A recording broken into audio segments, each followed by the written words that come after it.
CBS Radio brings you Bob Bailey in the exciting adventures of the man with the action-packed expense account, America's fabulous freelance insurance investigator. Yours truly, Johnny Dollar.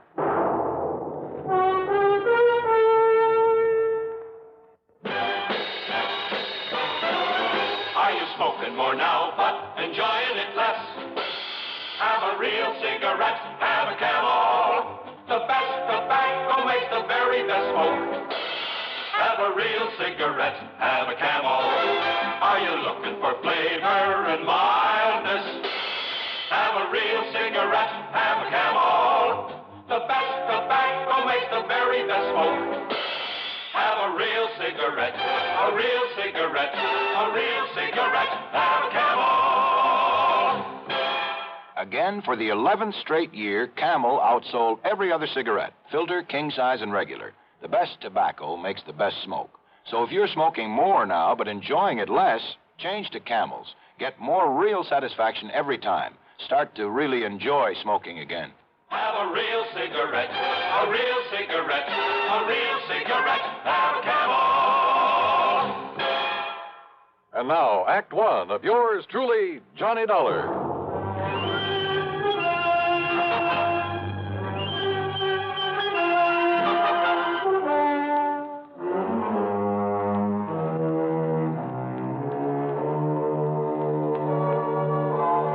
Expense account submitted by Special Investigator Johnny Dollar to the Tri-Western Life Insurance Company, Corpus Christi office.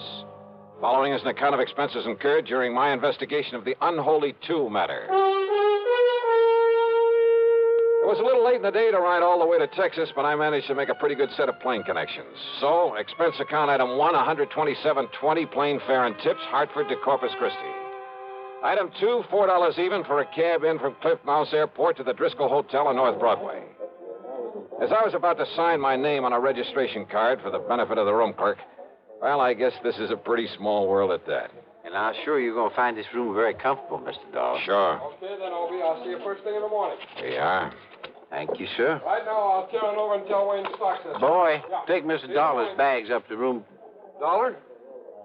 Excuse me. Did I hear the name Dollar? What's that? Johnny Dollar, the insurance investigator? That's right. Who are you? Well, the name is Doug Johnstone. Johnstone? Yes. Funny. A man by the name of Johnstone dramatizes all these cases I handle so we can put them on the air. Jack Johnstone. That's right. Well, I'm his younger brother, Douglas. No kidding. No kidding. Well, glad to know you, How are Doug. you, Johnny?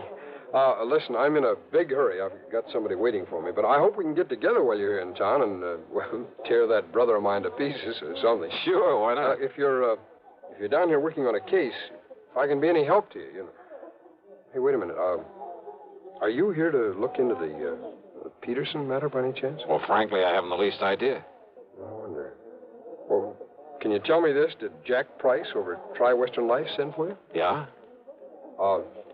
Clerk, may I have a piece of paper, please? Oh, yes, sir. Here you are. Sorry, I've got to rush out of here, Johnny, this way, but... Well, who is here, Peterson, Doug? Here's my address and phone number. That's both the home and the office. All right. Now, maybe I can be of help to you, so don't lose that. Huh? Yeah, okay, thanks. But now, Because Doug, if it is on account of old man Peterson, Johnny, well, I got some ideas about it, and, well, they could be helpful to you. If, as I say, that's why you're here. Well, what kind of ideas? Well, you know he was supposed to have died because his heart gave out on him. No, I didn't know. Yeah. But if you ask me, well, if it turns out this is the case you're working on, well, you give me a call now, will you? Yeah, sure. But look, why not tell me what you know about it? Well, Johnny, after all, you may be here for something entirely different. Maybe, maybe not. Well, why don't you see first what Jack Price has to say, huh? Well, now, look, Doug, Well, you said... Johnny, this theory of mine could be all wrong. About the death of some man named Peterson. Yeah, John Ridgway Peterson. Well, come on, tell me anyhow. What is your theory? Well, it may not mean anything to you. You may have no interest whatsoever in Peterson. Oh, come on, stop beating around the bush, Doug. What do you think about his death? Well, okay. Murder. What? Yeah, Johnny. Murder.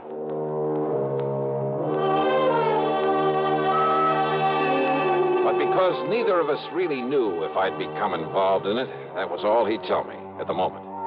And as he said, he had to run off to meet somebody. It was late, and I was tired after the plane trip, so I grabbed a bite to eat. That's item 3, 2 1/4, then hit the sack. The first thing in the morning, I was in Jack Price's office at Tri-Western. Well, no, I didn't mean to sound in a rush for you to get down here, Johnny. On the other hand, the hotter the trail, the easier it is to follow. Whose trail, Jackson? Sterling Peterson, beneficiary of his uncle, John R. Peterson's life insurance policy. 100,000 clams. Yes. And what's happened to him? The nephew Sterling, I mean. He simply disappeared. When? About the same time his uncle died, apparently. When was that? 5 days ago.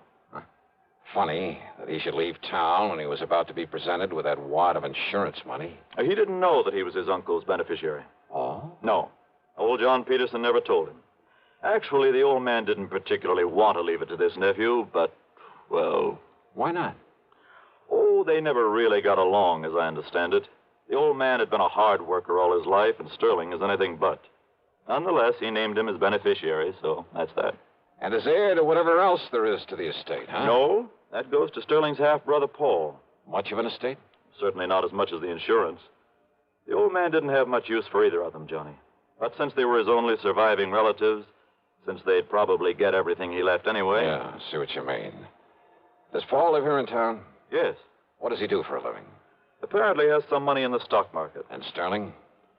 Johnny, I don't know what he lived on. No visible means of support kind of thing. You know what I mean? Uh-huh. I tried to call him, tell him of his uncle's death. His landlady said he wasn't there, hadn't been there for a couple of days, that he'd simply packed up his things and left. I'll give you the address. Yeah, do that. Then I called his brother, but Paul didn't know where he was either. Just disappeared. That's right. I wonder why. Who knows? Have you called the police? Why? Just because a man suddenly leaves town? That's hardly reason to call in the police, Johnny. Maybe not. What? Sterling didn't know he was beneficiary of this policy. No. But maybe he did think he'd get some of the estate if he were lucky and the old man turned up dead. And maybe Sterling needed money. I understand he always did. So if he could help the old man on his way... No, Johnny.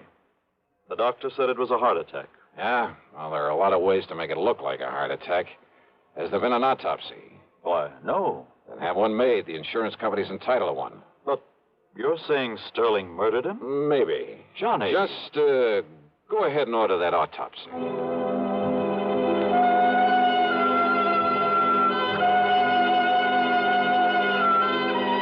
Item 5, $1.25 for a taxi. I found Doug Johnstone in his office, a small place, but with a cluttered desk of a busy man. Full of stock market reports, that sort of thing.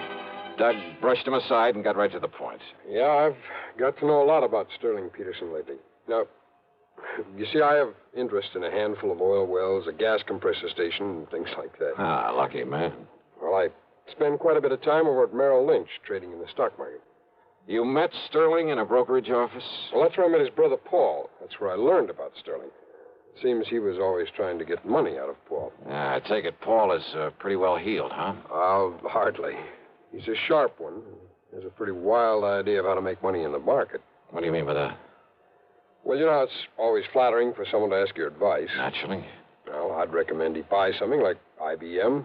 Good, solid stuff for a stable company like U.S. Steel, AT&T. Nothing wrong with that, brother. No, but instead he'd throw his money into some crazy penny stock like, well, Golden Dream Uranium Company. It was being pushed by some crooked promoter, some boiler room operator. Yeah, I see what you mean. I'd suggest Union Carbide. He'd end up with some speculation nobody ever heard of, and so on. Yet somehow he managed to stay solvent. The point is, Sterling was always going to Paul for money. Money for what? Oh, to pay off his gambling debts. Much as I hate to admit it, civic pride and all that sort of thing, there are plenty of places in and around this town to gamble. Yeah, so I've heard. So when a stupid guy like Sterling Peterson simply won't learn the house never loses, well, you see what I mean. Yeah. And Sterling never really worked for a living. No, and he was always in debt up to his ears. Isn't it possible he simply left town because his debts had caught up with him? Some of his creditors were getting tough with him? Well, Sterling needed money badly, and... Well, Johnny, I think he finally reached the point where he's willing to kill to get it. His own uncle? If what Paul has told me about him is true, yes. Now, you remember, he thought that he would inherit part of the estate. Which, of course, was wrong. But he didn't know that. Not then. Then his running away... Well, the way I look at it, Johnny, if he did kill his uncle... And you think he did? Yes, I do. Wow. Well, when he found out he wouldn't get his uncle's money, his property, after all, that he'd killed him for, nothing, he didn't know about the insurance, you know. Yeah, I know. Well, what was left for him around here? I'll buy. Nothing but a lot of creditors pounding on his door. And once people begin to think about that, they might get suspicious, start asking him questions about his uncle's death. Questions that he didn't have good answers for. But to run out is the surest way in the world to arouse suspicion. I know. It's stupid. Well, what do you think? Well, I'm not sure. But thanks. I'll see you later.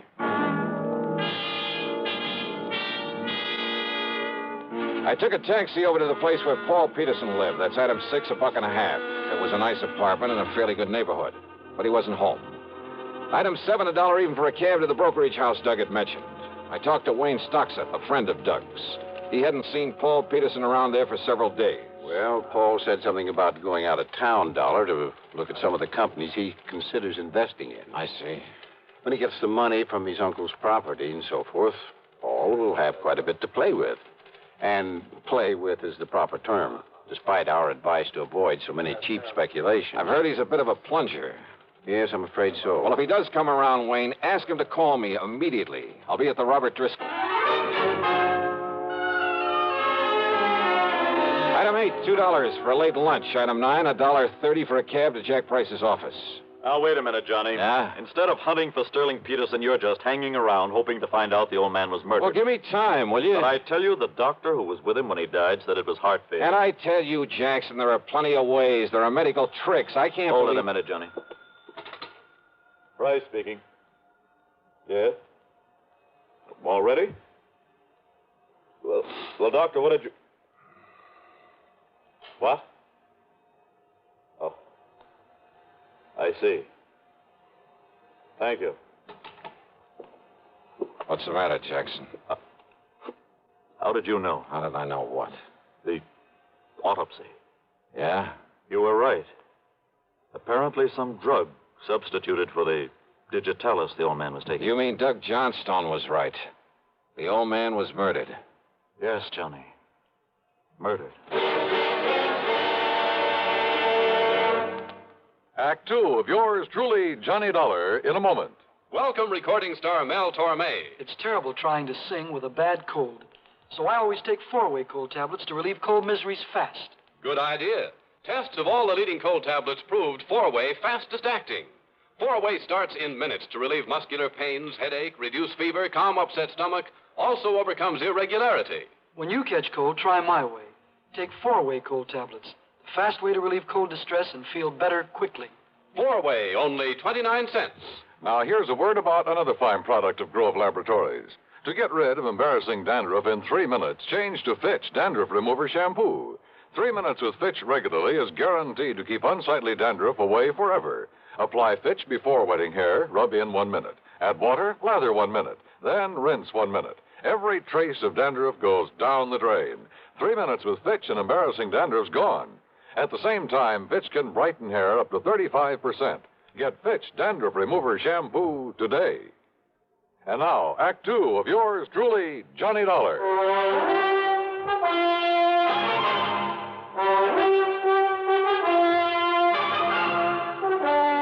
Expense account item 10, $1.70 for a taxi to the cheap rooming house where Sterling Peterson had lived before his mysterious disappearance.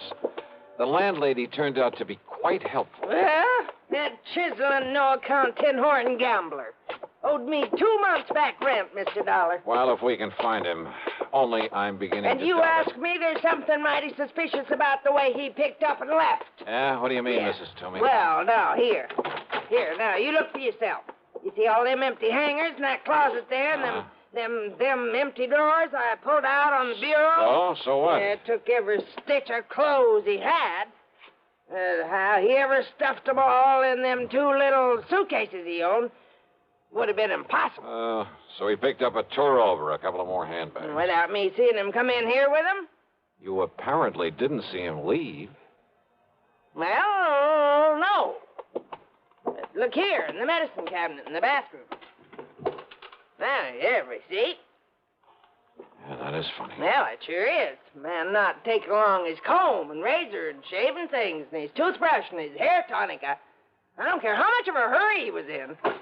Mrs. Toomey, the day that Sterling Peterson disappeared. You mean the night he disappeared, don't you? Do I? All that day, he just sit around here, said he was waiting for his brother. His brother had promised to come and see him. Oh? Ask me, he was hoping his brother'd bring him some money to pay up his rent and things. Did his brother come around? At 7 p.m., his brother telephoned. I took the message. Yeah? Said Sterling was to meet him at some dive out on Staples Street, so he left. And that's the last you saw of him? I heard him come back here and up to this room sometime after 2 a.m. But you didn't actually see him. I go to bed at a respectable hour. Then how are you sure it Next was? morning he was gone. Bag and baggage must have just plain sneaked out on me. No, I don't think so, Mrs. Toomey. What's that? A couple of things I learned earlier, a couple of things you've told me, and the stuff in that medicine cabinet. Eh? Now, I don't think you'd better bank on collecting any back rents. Not from Sterling Peterson. That beat. Is he? Of course he is. Or is he just plain dead? I went back to my hotel. No, Paul Peterson hadn't called me. But there was a message from Jack Price, so I went to my room and I phoned him. I just wanted you to know the police are in on this now, Johnny. As a result of that autopsy. Yes, they're looking for Sterling Peterson, too. Also, they've been looking for you. They're very anxious to talk with you. Anytime they like. After all, it was you brought this thing out in the open by suggesting the autopsy. Because you had the idea that it might be murder. No, that was Doug Johnstone's idea, and a very good one. Have they talked with Paul Peterson? Well, I assume they will. Well, if he's back in town, huh? Okay, Jackson, thanks. Now, let's see. Yeah? Come in. Dollar? That's right. I'm Paul Peterson. I got your message. Wow. Come in. I understand that you're an insurance investigator, that you're looking for my half-brother Sterling. Ah, that's right. Who didn't know that he was the beneficiary of your uncle's insurance. Sit down. Well, thanks. I just got back in town from a business trip, and... That's so? Look, I found these letters waiting for me. Oh, from Sterling? Yes, here. Dallas, Wichita, Sioux Falls, South Dakota, Fargo, North Dakota? Yes, and by now he could be across the border in Canada. Yeah, maybe. Read it, Dollar.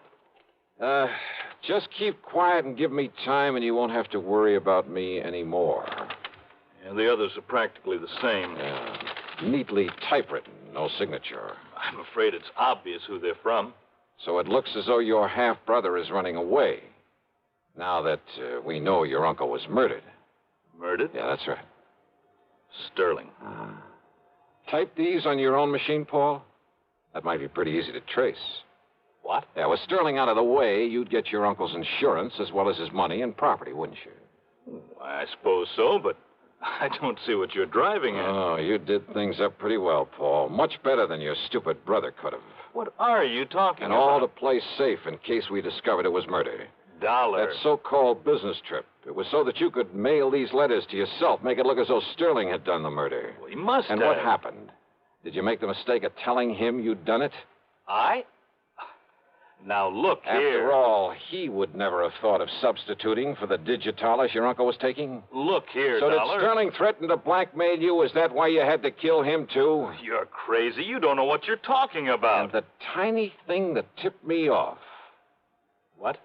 When you went back to his room that night, after you'd killed him, to haul away his stuff, make it look as though he'd taken a powder. Yes? Silly little thing. But no man, no matter how much of a hurry, would have left behind his comb, his razor, a toothbrush. And that isn't all. I say you don't know what you're talking about. Or maybe you do. Oh, no, easy, Paul. That gun'll make an awful lot of noise in here. No. Not when it's tied up against your back with a pillow over it. Stand up, Dollar. And if I don't? Well? Okay, Doug. What? Kick open the door. I'll cover him. I tried it. The police. That's right. All right. Look, boys. I said you covered, Peterson. Drop it.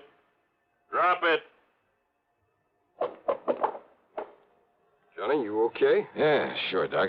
You hear it all, Sergeant? Yeah, sure did, Mr. Downer. It's funny, though. Funny. All I really came up here for was to talk to you. Not much point in it now, is there?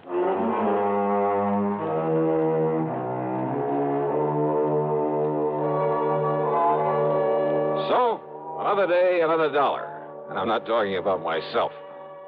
Expense account total, including hotel bill, a flock of incidentals, and a plane back to Hartford, $287.20. Yours truly, Johnny Dollar.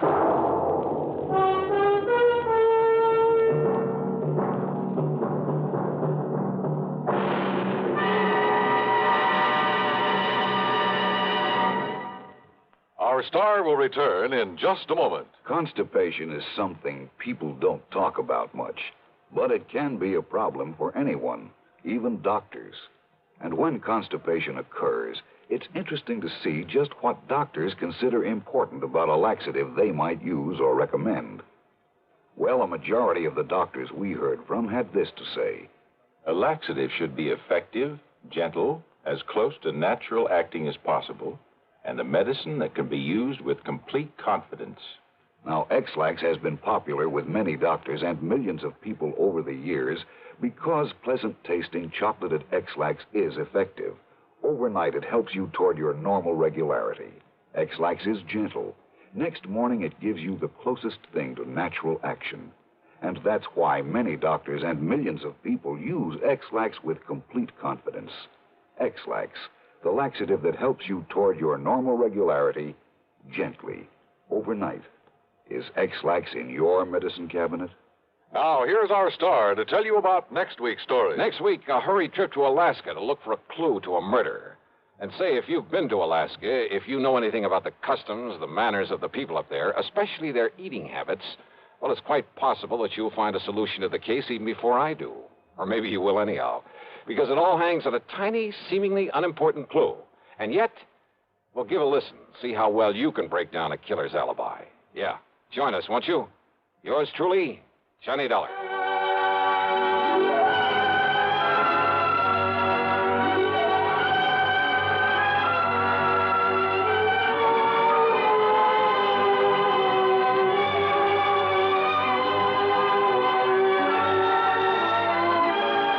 Yours truly, Johnny Dollar, starring Bob Bailey, originates in Hollywood and is written, produced, and directed by Jack Johnstone. Heard in our cast were Virginia Gregg, Jack Edwards, Forrest Lewis, Stacey Harris, Gil Stratton, and Barney Phillips. Be sure to join us next week, same time and station, for another exciting story of yours truly, Johnny Dollar.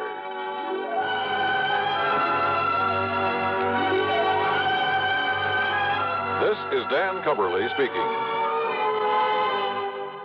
Tangled secrets unravel eerily all through the long night as suspense follows on the CBS Radio Network. From Hollywood, it's time now for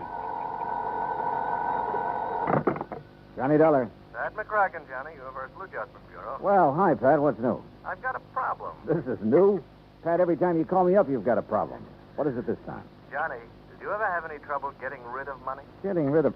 Look, Pat, this is the thing I do best. Well, not so here. What do you mean? I got $25,000. I've been trying to give it away for 2 weeks, but I can't. Just a minute. Let me shake the phone. Huh? For a minute, I thought you said you were trying to give away $25,000 and couldn't. You heard me correctly. Boy, you have got a problem. I'll be right over.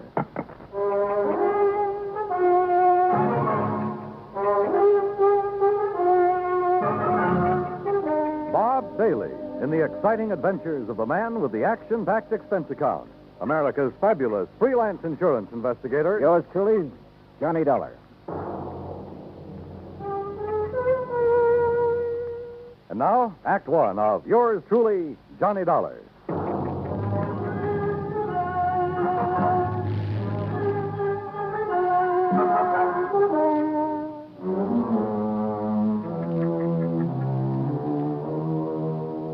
Expense account submitted by Special Investigator Johnny Dollar to the Home Office, Universal Adjustment Bureau, Hartford, Connecticut. Following is an account of expenses incurred during my investigation of the Shy Beneficiary matter.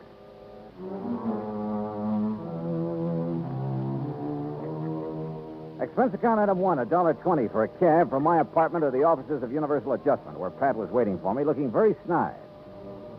Oh, this is a real twist, Johnny. Usually beneficiaries are beating down my door to collect.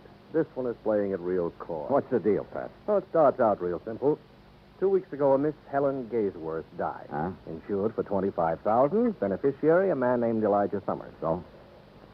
Well, that's where my trouble starts. No Elijah. Can't locate? Can't locate. No trace whatsoever. Well, what have you done so far? Well, the usual, Johnny. We've checked death lists, advertised in the newspapers. All I've come up with is nothing. Where did you advertise? New York. That's where Miss Gaysworth lives. Uh-huh. She have any relatives? None, as far as we can determine.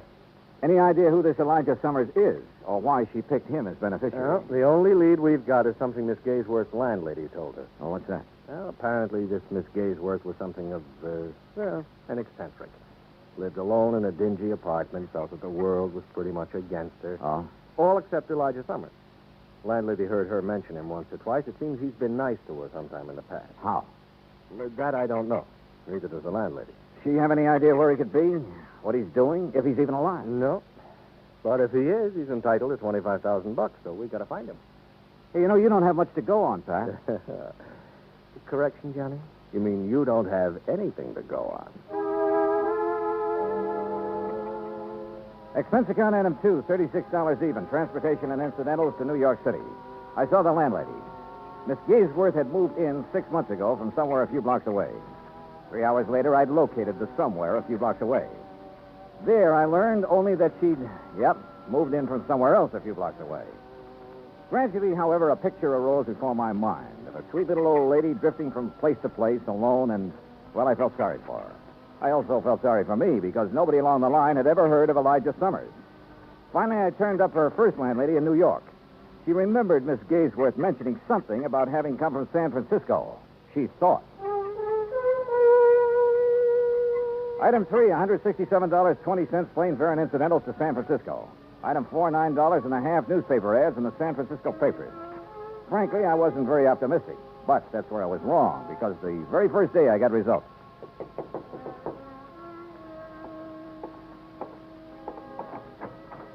The results, incidentally, were blonde with brown eyes. Mr. Dollar? Yeah. I'm Janet Blake. May I come in? Oh, sure. Thank you. What can I do for you, Miss Blake? You're the one who ran the ad about Elijah Summers. Yeah, that's right. Has he answered it? Not yet. Do you have any idea where he is? No, none at all. That's why I advertised. Look, are you related to Mr. Summers? No. I'm a friend of his. Well, have you any idea where he might be, Miss Blake? Have you ever heard of a little town called South Fork, California? No. It's on the Yuba River, up in the Sierras, in what used to be some of the gold rush country. You think Elijah Summers might be up there? Maybe. What makes you think so? Just call it a hunch, Mr. Dollar. Just a hunch.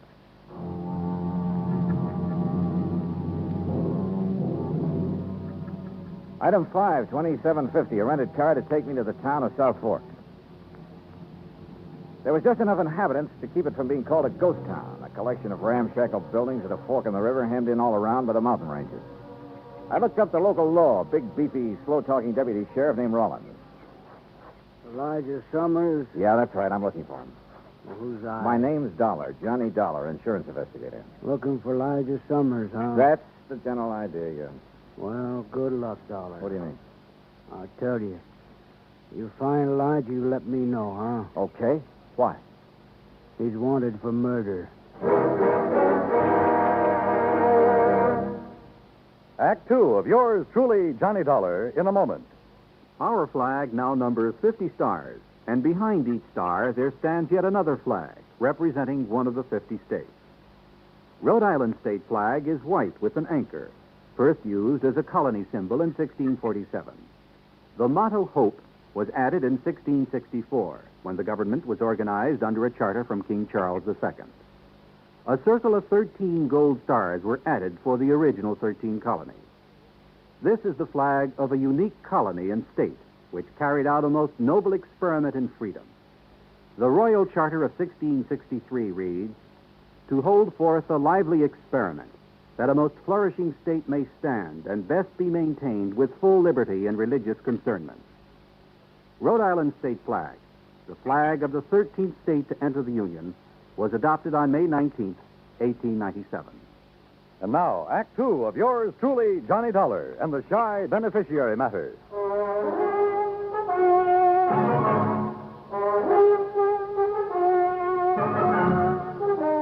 Now I knew why Elijah Summers was so hard to locate. After all, a man who's wanted for murder isn't exactly going to make himself conspicuous. How come you want to find Elijah Dollar? He's a beneficiary of a life insurance policy, Sheriff, $25,000. I'm afraid the dough's not going to do him much good. Maybe not. Oh, sure, he's got to be brought in, tried, and convicted, but I figure that's largely a question of time. When did this killing take place, Sheriff? Last year. Here in South Fork? A ranch about 3-4 miles east of here. At Jess Tyler's place. Is Tyler the one who was killed? Yeah. Well, what happened? Well, Sir Elijah always was a funny old duck. Jess Tyler kept him around the place a couple years, sort of a hired hand. I see. Now, from what we could piece together, Elijah and Jess got in an argument about some work Elijah wasn't doing very good. Elijah went plumb crazy, shot Jess, and took off in the hills. I see. Jess's widow took it pretty hard for the better part of a year. I guess it was Ben Watts finally pulled her out of it. They was married just a month ago. Oh? She and Ben are living on the ranch. Straight out of town to the east, up on a rise. Okay. Can't miss it. Figure on going out there. Yeah, I thought I might. You any idea where Elijah might have gone? Matter of fact, I got a pretty good idea. Yeah? Over the next range of mountains is a place called Tough Luck Canyon. A couple of hermits in there panning gold. Gold? Well, they get maybe $3-4 worth a day. Enough to live on. Now, I got me a hunch Elijah's holed up somewhere in there. Have you been up there after him? 2-3 times. Well? Well, someone's got to be careful. That Elijah's a mean shot with a .30-30. Jess Tyler found that out. Besides, there's lots of places up in there for men to hide. Uh-huh. So you've given up on him? Dollar, I don't give up on no man. Elijah stays up there long enough, he's going to get careless. One of these times I go up there, I'll get him. I got into my car and drove out to the Tyler Ranch where his widow Clara and her new husband Ben Watts were living. They were expecting me. Sheriff Rollins phoned us you were coming, Mr. Dollar. I doubt if there's much we can add to what he's already told you about Elijah and the killing. Well, I'm sure you don't enjoy talking about it, Mrs. Watts, but I don't mind any more, Mr. Dollar. Time has a way of taking care of most things. Of course, I still can't help feeling sort of bitter about Elijah. But I also can't help feeling sorry for him. Yeah, sure, I understand. I gather that Mr. Tyler always treated Elijah pretty well. Yes, he did. I kept him around here when it really didn't pay to. Uh-huh. Then how could Elijah turn on him that way? Well, Elijah was always pretty unpredictable, I guess. No one really knows what the argument was about. Mr. Watts, how would I get to Tough Luck Canyon? You? You mean you're going after Elijah? I'd like to try. I don't think that's a very good idea, Mr. Dollar. Probably not. But why not? Could be dangerous for you. Maybe. And why do it? My job. I've been thinking about Elijah a lot lately. An old man like that somewhere up in that canyon out in the open, in the cold. It just isn't right. Yeah, well, anyway, how do I get there? As the road takes off a mile or so from here, you'll see it marked. Winds up through the mountains to about 3 hours hike from Tough Luck Canyon. Okay, thanks. Just one thing, Mr. Dollar. This Elijah, he's a good shot. I know. Yeah, so do I. Put a .30-30 slug in my shoulder once. When was that? Night of the killing. I was living on the next ranch over at the time. I was one of them that took off after him. He winged me from 200 yards. Oh? I tell you for a fact, Mr. Dollar, he can shoot fast, he can shoot straight. With those cheerful words from Ben Watts ringing in my ear, I drove back to town. Item 6, $35.40 for some camping equipment. I figured I'd be spending a couple of nights out in the open. I found the so-called road they told me about. Finally, it just sort of petered out among the trees and rocks up near the timberline. I started hoofing it. 3 hours later, I was over the ridge and working my way down the western slope of Tough Luck Canyon. Suddenly, I stopped. Yeah, somebody was trailing me. I crouched behind some brush and waited. Then I lunged. Hey, wait a minute. You're the girl who answered my ad about Elijah in San Francisco. Mr. Dollar. Janet Blake, isn't it?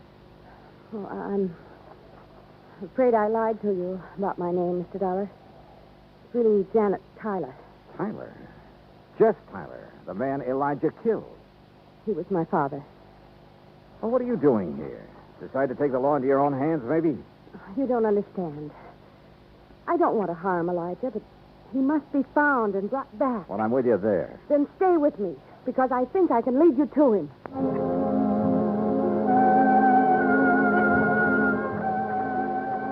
Look, Janet, we're nearly at the upper end of this canyon. Now, what makes you think Elijah's around this neck of the woods? Well, years ago, Elijah brought me up here. There's a little pocket in the rocks. It's almost a cave. Yeah? He liked it. Said it was his place. I recognized the landmarks. Get down. Well, Janet, looks like we finally located Elijah. The hard way.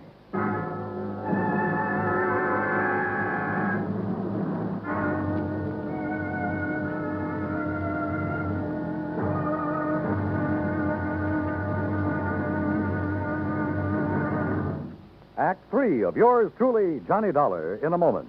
It is a very well-known fact that symbols are important to men everywhere.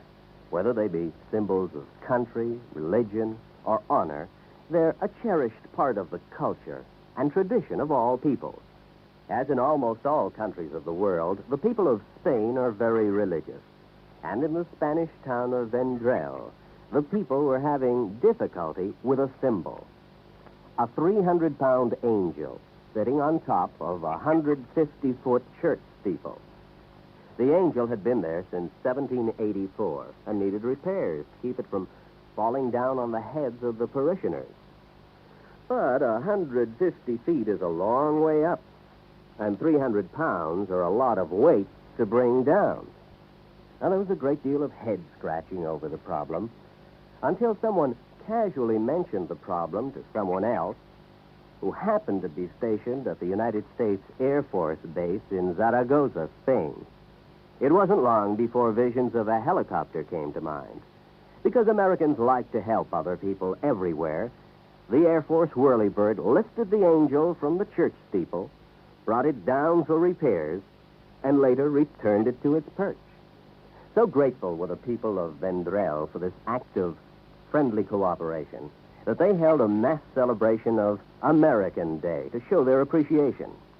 Television and newsreels carried the story of kindness. So did the newspapers and magazines throughout Spain. This gesture on the part of the United States Air Force created a new symbol, a symbol of friendship and understanding. It became a symbol of freedom, the right of all men everywhere.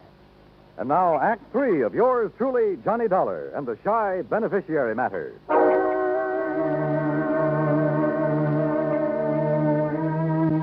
Yeah, we'd found Elijah Summers, all right. He was somewhere in the rocks above us there in Tough Luck Canyon. And I knew the minute Janet and I poked our heads up, we'd collect a slug. He had us pinned down, but good. Johnny, you think maybe it's... Stay down. Now, look, Janet, I still don't understand why you were so anxious to find Elijah. Johnny, you've heard him shooting at us. Yeah, you're so right. What kind of shots do they sound like? Rifle. Matter of fact, a small caliber rifle. A 22, maybe? Like this? Where'd you get that 22 slug? This came from Elijah's gun the night my father was killed. But he was killed with... Hey, wait a minute. That's why I want to talk to Elijah. That's a good idea, and so do I, but how? I think you'll still remember my voice. Let me try. Okay, but be careful. Elijah? Elijah? Who's that? Janet. Yeah, go on. It's Janet, Elijah. Janet Tyler. Miss Janet? That's right. Who's that with... Dollar, Elijah. Johnny Dollar. I want to talk to you. I'm your friend. you don't. Please, Elijah, he's telling you the truth.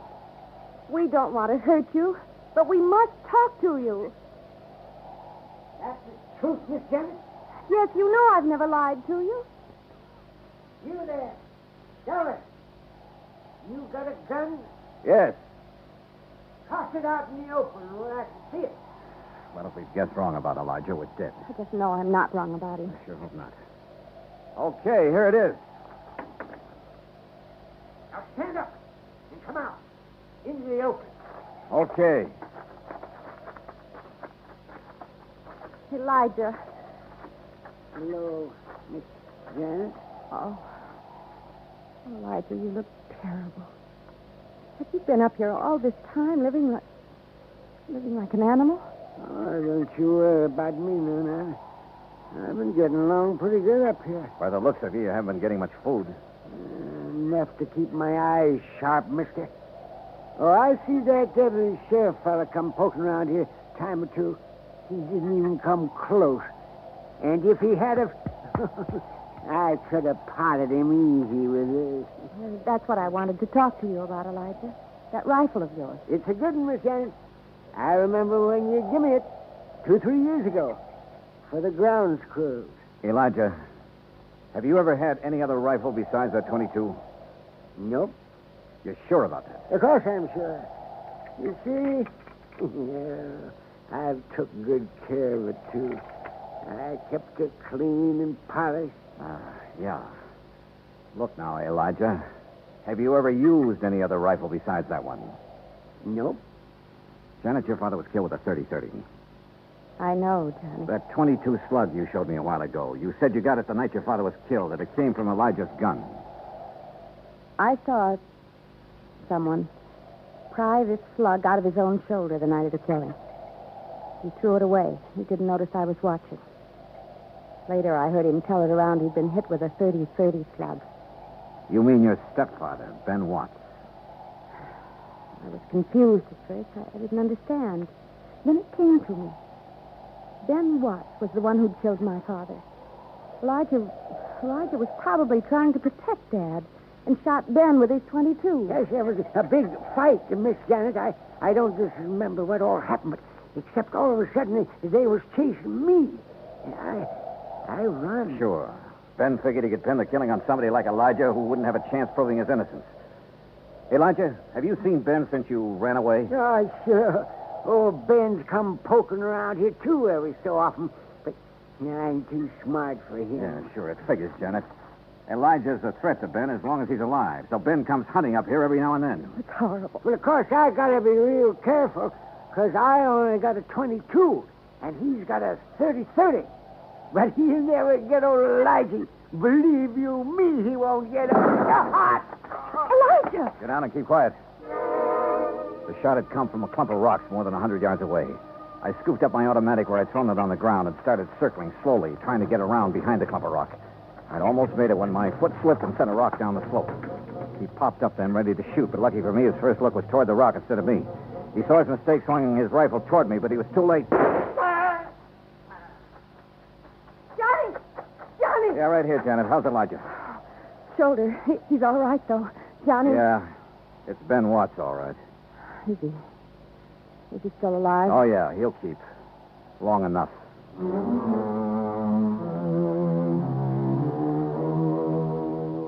Expense account total, $410 even. Remarks? Well, I turned Ben Watts over to the local law. And I helped old Elijah fill out his claim for the $25,000 insurance money Miss Gaysworth had left him. It ought to keep him real comfortable for the rest of his life. You know, Pat, once in a while I get the feeling that this job of mine is worthwhile after all. Yours truly, Johnny Dollar.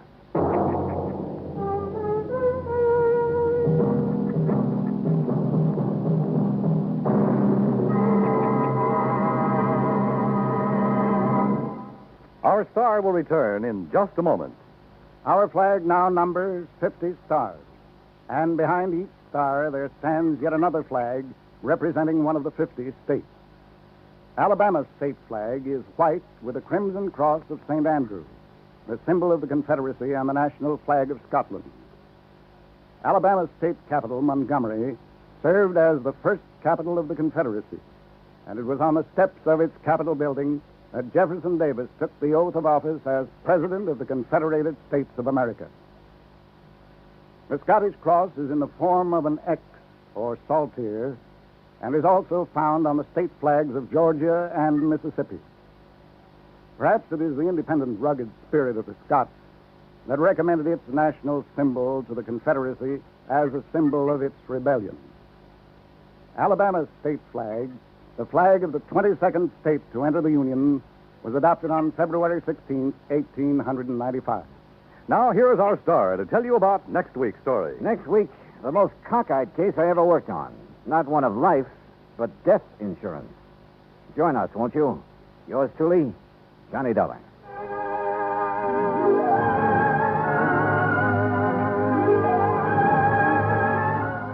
Yours truly, Johnny Dollar, starring Bob Bailey, originates in Hollywood. Written by Robert Rice, it is produced and directed by Jack Johnstone. Heard in our cast were Virginia Gregg, Jeanette Nolan, Larry Dobkins, Jack Crucian, Russell Thorson, and Howard McNear. Be sure to join us next week, same time and station, for another exciting story of Yours truly, Johnny Dollar. This is Dan Cubberly speaking.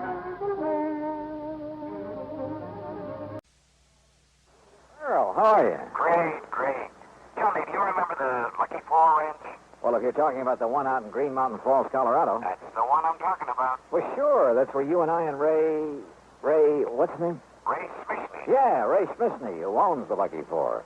You and he and I investigated the death of that concert pianist. That's right. Also, we had some real fine trout fishing up in 11 Mile Canyon. Do you remember the little private lake up in the mountain back of Ray's ranch? Cherry Lake?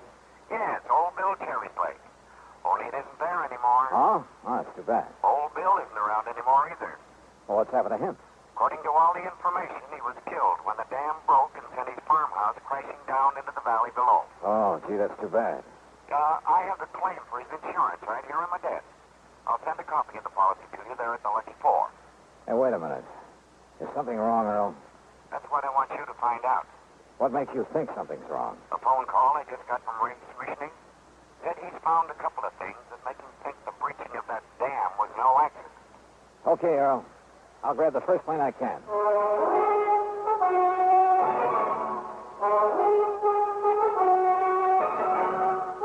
Bob Bailey in the exciting adventures of the man with the action-packed expense account, America's fabulous freelance insurance investigator. Yours truly, Johnny Dollar.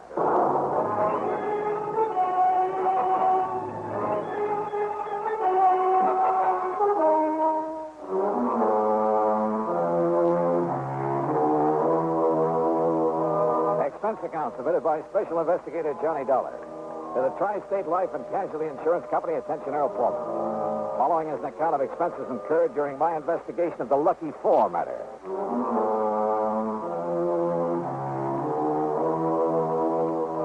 Expense account item 1, $3.25, phone call to Ray Smithney to tell him I was on my way. Item 2, 8170, air transportation to Colorado Springs. Ray met me at Peterson Field, the municipal airport. Well, glad you could make it, Johnny. Yeah, it's good to see you again, Ray. How are things with the Lucky Four? Oh, just fine. Our best season ever. Here, we'll shove your bags in the back seat. Okay, good. Go ahead now, hop in. Yeah, sure. All right. Now, what's this about your thinking old Bill Cherry's death was no accident? Johnny, I'd better give you the whole story. You remember Cherry Lake, don't you? Sure. I remember taking a couple of nice trout out of it on a Silver Doctor. Or was it a Royal Coast? Well, you didn't meet old Bill because he was away at the time. Actually, we were kind of poaching when we fished up there. Oh? If he'd suddenly come back and caught us, he'd probably have filled our hides with birdshot. And here I always thought you were on the side of law and order. He was a kind of ornery old cuss, but in spite of it, we got along pretty well. Even after he put in that dam. How'd the dam affect you? 3 Mile Creek used to water some of my property before he put it in. Some of the others down below, too. Oh, I see. But now what happened? Johnny, old Bill's little plot of farmland is up around the 9,000-foot level, you know. Yeah, I know. So the snowpack melts down pretty late. That meant a big summer flow of water into his lake. Yeah. And what about when some of your big summer rains come pouring down? It was during one of the big rains a couple of weeks ago, one night it was, that the dam gave way. Johnny, that thing busted loose like an explosion. And what was left of old Bill's house came tumbling down on the Lucky Four property. And old Bill? Oh, we found his body in the wreckage. Oh, hold on. I'm going to take my favorite shortcut and get away from the highway traffic. Sure. But now, Earl Foreman told me you seem to think that dam didn't give way by itself. Well, I did in the beginning. Everybody did. And why not? Homemade dam, more water in the lake than ever before, more water pouring down out of the sky to fill it up. Big storm. Maybe it was even hit by lightning. But now? Johnny, I went up there and poked around a couple of days ago. First chance I've had since the rain quit. Now, what did you find? A couple of things I want you to look at. What kind of things, Ray? Now, they may not mean a thing, Johnny, any more than who's the beneficiary of old Bill's insurance. Which reminds me, did Earl send me something in the mail? Oh, yeah, a big envelope, Johnny, and I opened it by mistake. It was supposed to contain a copy of Bill Cherry's policy. It did. And when I looked at it and saw who the beneficiary is... Hey, sounds to me like you need a tune-up, brother. That's funny. Let's stop and take a look, huh? Yeah, why not?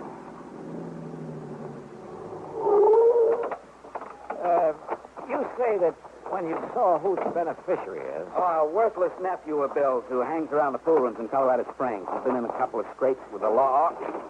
Oh, here. Let me see if I can open this hood. There. Maybe the catch is stuck. I got it. Here now. Well, anyhow, I've always felt this Tommy Walker wouldn't stop short of murder if he thought it... There you are. Oh, good. And... Holy... Ray. Hey, look at all those crazy wires. No wonder she was missing. You didn't put that wiring in there? Are you kidding? Ray, come on, hit the deck. Huh? Come on the side of the road, back of this rock. What's the matter? All right, get down fast. What's got into you, Johnny? And look. No, you look. Johnny, holy smoke. Yeah, you look. Well, that was some kind of a bomb wired up in there. Yeah, by somebody who meant business. Johnny. By somebody who must have seen you poking around up near Old Bill's dam. You mean... Who must have found out you'd sent for me. What'd you say the name of Old Bill's nephew is? Act 2 of yours truly, Johnny Dollar, in a moment. Many of us on the job are clock watchers and time clock punchers just waiting for time to quit. When is it really time to quit? The man with a set day of work has a schedule to adhere to, but the fighting man quits only when the job is done. And to him, capture by the enemy does not mean the end, but perhaps only the beginning of the most important part of his job. One of the points of the Code of Conduct for the American fighting man says, quote, "If I am captured, I will continue to resist by all means available. I will make every effort to escape and aid others to escape. I will accept neither parole nor special favors from the enemy." Unquote. The strong ideals set forth there are the same ideals that gave great determination to one young officer of the United States Navy. Half an hour after Lieutenant Edward V.M. Isaac's ship was sunk by 3 torpedoes in the Atlantic Ocean in May 1918 at the height of World War I, he was taken prisoner by the commander of the German submarine U-90. During the U-boat's trip back to Germany, Lieutenant Isaac learned a great deal of vital secret information about U-boat movements. Determined to make this information available to the United States and allied naval authorities, Lieutenant Isaac, while on his way to a prisoner of war camp, risked his life by jumping through the window of a rapidly moving train. Severely injured by his fall, he was again captured. Months later, aided by several American Army officers who short-circuited the prison lighting system, Lieutenant Isaac escaped through barbed wire fences and amid heavy rifle fire from the guards. After 7 days and nights of rugged travel over the mountains, and with only raw vegetables for food, he swam the swift current of the Rhine River right under the noses of the enemy sentries. Evading many enemy soldiers, he reached the American legation in Bern, Switzerland, and completed his self-assigned mission. For risking his life many times above and beyond the call of duty, Lieutenant Edward Isaac was awarded the Medal of Honor. His personal code of conduct had made him realize that war doesn't end with confinement as a prisoner of war. That is when the real responsibility may begin. And now, Act 2 of yours truly, Johnny Dollar, and the Lucky 4 matter. It was the driver of a big interstate moving van that came to our rescue after Ray's car blew up. He'd seen the explosion from the highway, seen one of the fenders flying through the air. Yeah, somehow those big truckers are always around to give you a hand. He drove us into Colorado Springs. Item 3, $50 deposit on a rental car, and we headed east on Highway 24 to Green Mountain Falls. The Lucky Four is on a level spot on the side of a mountain, about half a mile up from the highway. 6 or 8 nice modern cottages share a beautiful view of pikes and several other high peaks that surround colorful view paths. I dumped my luggage, said hello to Ray's pretty wife, Lee, and we headed up a narrow wagon trail up the side of the mountain in Ray's Jeep. Here, Johnny, that truck driver gave me this souvenir. Hey, looks like a piece of the wiring we found under the hood before your car blew up. That's what it is. Now, look, you see there where 3 Mile Creek bounces down over the rocks? It's quite a flow there, Ray. And I see that it goes on down through your property again. Just like it did before old Bill put in his dam. Of course, I don't really need the water, not as much as Ralph Kimball, at least. Who's Kimball? A property next to mine. Retired man, used to be a math or physics prof or something. Nice neighbor? Oh, he keeps to himself, he and his wife. Ornery old cuss like old Bill. They have no use for each other. Didn't like interference. Now, you see that clearing up ahead? Yes? That's where old Bill's home used to be, huh? Yeah, before the water dumped it down on my place. Kindling, that's about all that was left of it. You still haven't told me what you found up here. Well, one thing I found down below on his body, gripped tight in his hand, sort of a death grip, I guess it was. Yeah? Cigarette package. El Perro cigarettes. That's a Cuban brand. Is that what he smoked? No, sir. He never smoked in his life. Wouldn't even have the things on his plate. Do you see what I mean? Well, I don't think that's much of a clue. Well, what I figure, Johnny, that is, after what else I found, is that he caught somebody prowling around his dam. Maybe struggled with him, and that's how come the cigarette package. Whoa, now, Ray, back off. Whatever else you found up here, it better be more conclusive than that. All right. Look here. Here's where the dam was, between these big rocks. What kind of a dam? Concrete, with planks across. Oh, yeah. I can see where cement is still stuck to them. Used some dynamite, too. You can see the mark where he drilled to pack in the stuff. That's my clue number 1, Johnny. He didn't use any dynamite. He was afraid of it. Also, I'd have known. I'd have heard it go off while he was building his dam. But somebody... Yeah, somebody, all right. Look at this. Plastered on this rock. A piece of label? Plastered on the rock by the force of that explosion.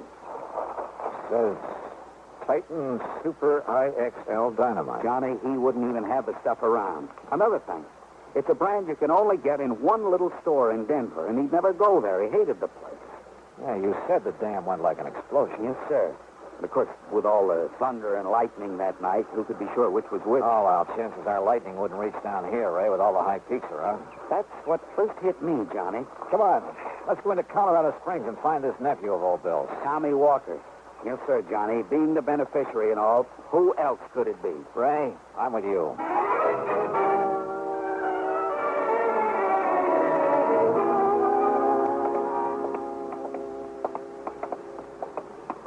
Doesn't look to me like there'd be any cheap pool halls in this part of town. No. But up ahead's the 8th High radio shop. That's where Tommy was working, last I heard. Oh? Can you think of anything better to tie in with the way that infernal machine was wired into the hood of your car? Holy smoke, Johnny, you're right. But, well, what I don't understand is how come it didn't go off the second I turned on the ignition? May I help you, gentlemen? Some kind of timing device. I think whoever said it wanted to get me, too. Yes, sir, gentlemen. That means he knew you'd be in the car with me on the way back from the airport. That's right. Gentlemen? Oh, we're looking for Tommy Walker. Oh, don't mention that, no good. Then I take it he isn't here. Oh, 2 days he lasted. If you ask me, it was 2 days too long. Well, you had trouble with him, mister? Oh, no trouble. No, nothing. That was the trouble. Answered my ad in the paper, said he knew all about radios and electronics. He could fix anything. Well? Dumb, lazy lot. He didn't know anything. He didn't do anything. He didn't know the difference between a fuse and a vacuum tube. Never even heard of a transistor, much less know what a circuit was. Yeah, well... All he knew about a radio was how to turn the knobs. Oh, and the music that guy would tune. Well, now, me, I like the guy. well, now, look, And that boy was so dumb he couldn't even attach the wires to a plug properly. You sure that... All he wanted was a place where he could sit around smoking those smelly Cuban cigarettes and listening to trashy music. Cuban cigarettes, Johnny. That pack I found. Yeah. Mister, in my life. As long as I'm here, I wonder if you could sell me a hunk of wire like this piece. Certainly, sir. Oh, this? No, I have nothing like that. I see. And you're sure Tommy didn't know anything about electricity? Oh, of course I'm sure. Look, when I told him once to open up the back of a telephone... Come on, Ray. The darn fool, he would have electrocuted himself if I hadn't been there. Gentlemen. Johnny, if he's telling the truth... He is, Ray. Come on, we're going back to the ranch. Well, but why, Johnny? It's worked before, and I hope and pray it'll work again. Ray, I'm going to play a hunch.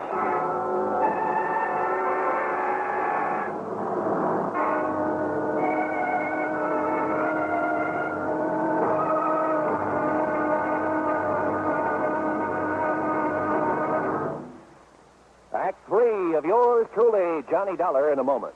And now for another episode in the life of Sergeant Donald Bellwether, my husband.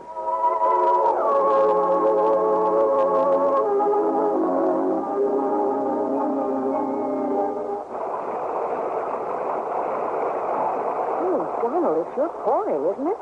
Can you see all right? Oh, yeah, I can see. Those windshield wipers are operating with mechanical perfection.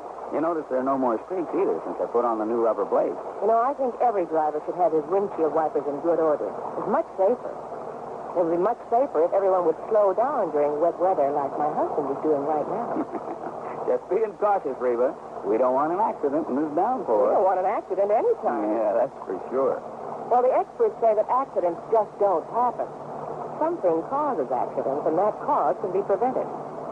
By the way, dear, in what kind of weather do you think most accidents occur?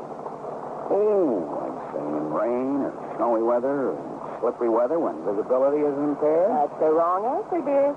Wrong? Are you serious?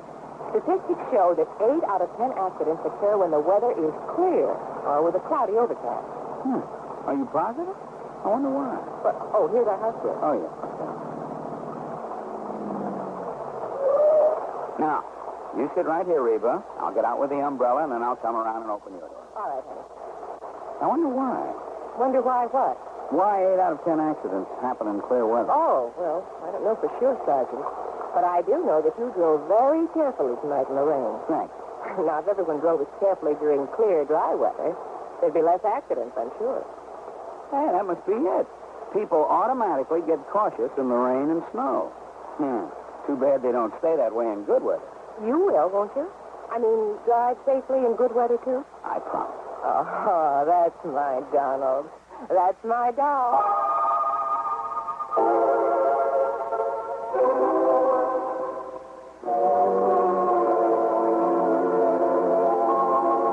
And now, Act 3 of yours truly, Johnny Dollar, and the Lucky Four Matter. Back at the Lucky Four, Ray's wife, Glee, made us a couple of sandwiches and some coffee. We'd kind of forgotten about lunch. While I looked over the insurance policy that Earl Portman had sent on to me. Yeah, Tommy Walker was the only beneficiary. But, and this was the important part, he was due to receive the munificent sum of $1,000. And that's all. That's all? You mean he'd kill his uncle for $1,000? I don't think so, Glee. Well, and yet, if Tommy is the only one to benefit... Listen, Ray. You told me right off the bat you hadn't liked the idea of old Bill putting that dam up there. Johnny, no.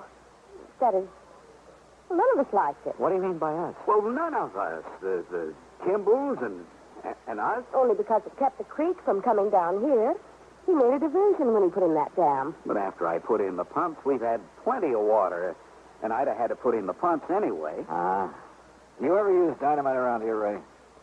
Sure. Most everybody does one time or another. In this whole section, use it to clear the land. Johnny, that Listen, Johnny, I don't know what you're driving at. Most everybody does, huh? Yes. Have you ever used that particular brand? Titan Super IXL? No, sir. Never in my life. But you knew where to get it. Everybody does, Johnny. Johnny, please. Everybody, huh? Yes. Including Ralph Kimball next door? Mr. Kimball? Huh? Yeah.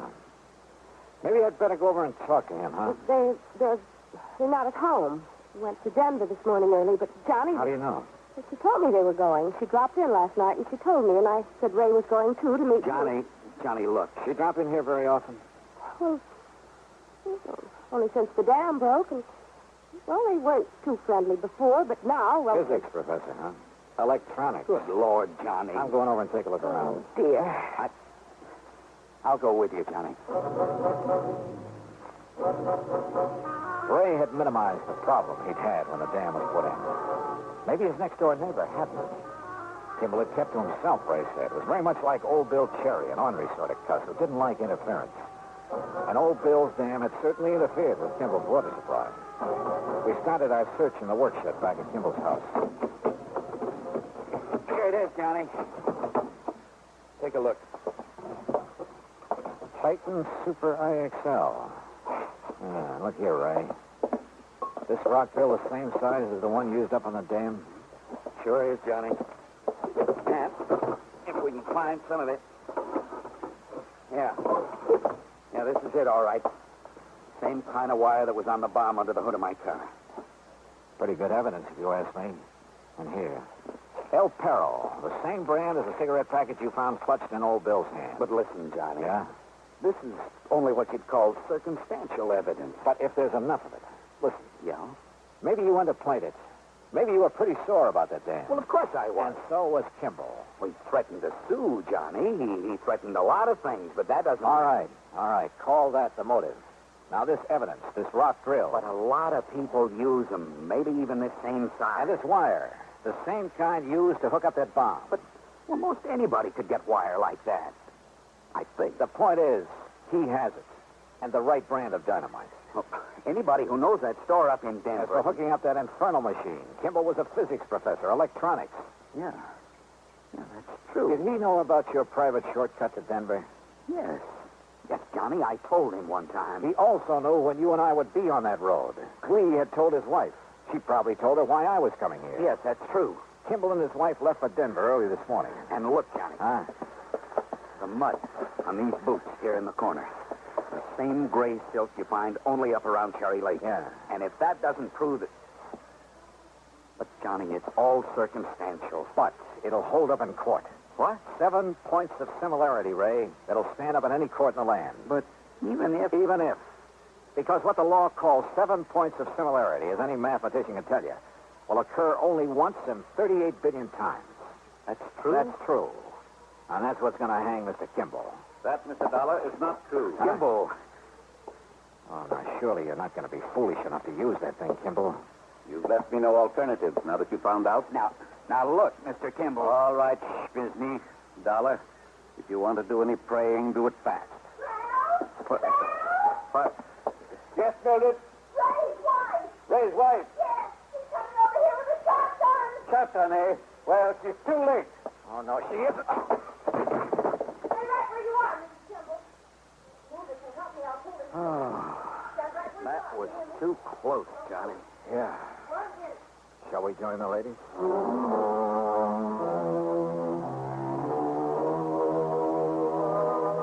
Well, it's up to the authorities now, the courts. And I don't think there's much doubt about the outcome. Kimball's attempt to kill us was the clincher.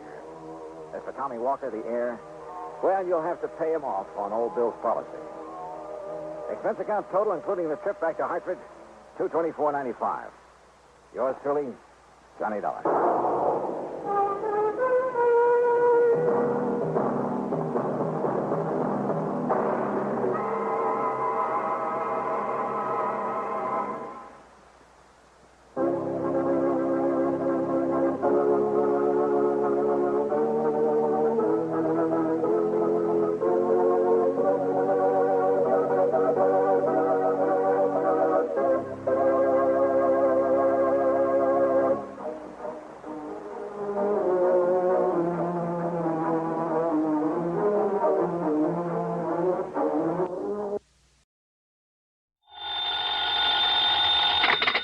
Johnny Dollar.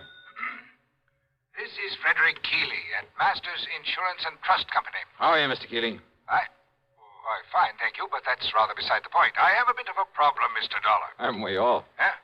Beg your pardon? Nothing, sir. Just go on, please. Well, Mr. Dollar, one of our claimants, that is to say the beneficiary of a small insurance policy, apparently never received the check for $3,000 we sent him. I'm afraid I don't get it, Mr. Keeley. Why call on me? What do you mean, sir? Well, all you have to do is call the bank, stop payment on that check, and issue another. I'm afraid not, sir. Why not? I said apparently never received it. I use that word advisedly. Well? Because it so happens the check we sent him has been cashed.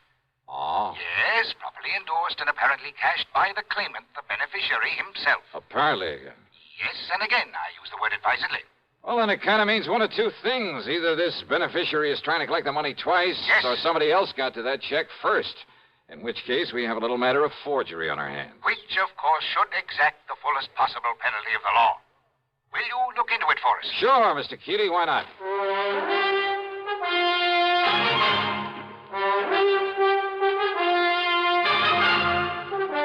CBS Radio brings you Bob Bailey in the exciting adventures of the man with the action-packed expense account, America's fabulous freelance insurance investigator. Yours truly, Johnny Dollar.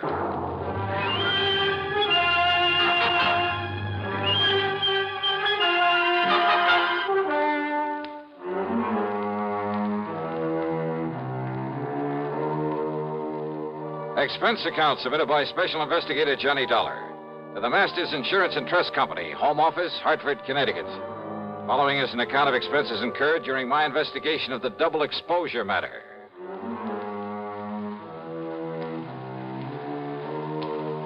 Expense account item 1, $1.20 for a cab to Keeley's office on the 10th floor of the Star Record Building. He's a man of about 60, I'd say, short, stout, and rather pompous in his manner. Or maybe self-important is more like it. No, I'm sure you realize as well as I do that a $3,000 claim is relatively small, relatively unimportant. I use that word advisedly. Well, that means I can't expect much of a commission. What's that? Nothing, sir. Go ahead, please. Yes. The fact remains that if the claimant, the beneficiary, thinks he can get away with collecting twice on the policy... Seems to me he'd have to be pretty stupid to try a thing like that. Oh, you're right. You're entirely right, sir. Exactly the way I feel about it. And Peter Upman is not a stupid man, so far as I have been able to determine. Upman? The beneficiary. In other words, it becomes evident, and I use that word advisedly, that someone else got hold of that check, endorsed it with Peter Upman's name, signed the receipt, of course, and, shall we say, left for parts unknown. In other words, we are faced with a case of forgery. Yeah, I think I suggested something of that sort. Why, yes, of course you did. And forgery is a serious matter, sir. I'll go along with you on that. Not only in this particular instance, because of the relatively small amount involved, and I use that term advisedly. Oh, I'm sure you do. But because it could lead to other attempts where perhaps much larger amounts could be involved. So you want me to see if I can run down this forger for you? No. No? Why do you say that? If we are to believe the People's National Bank over in Milford. Milford, Connecticut? That's right. If we are to believe them, the personnel concerned, their actual photographic record of the transaction, there was no forgery. But I thought you just finished saying... What's that? Mr. Dollar, according to them, and I have no reason to doubt them in the least, Peter Upman himself appeared, endorsed that check, cashed it, and left with the money. However... Yeah? I have here a properly signed deposition to the effect that Upman not only never cashed that check, but that he never saw it. Oh, no, this doesn't make sense. We have no reason whatsoever to question the validity of this deposition. You're sure of that? I am certain of it. But you can't be. That is why I have called upon you. Somehow, Mr. Dollar, you must bring the criminal, whoever he is, to justice. Will you do it, sir? Well... Yeah, sure. Why not? And I use that term advisedly.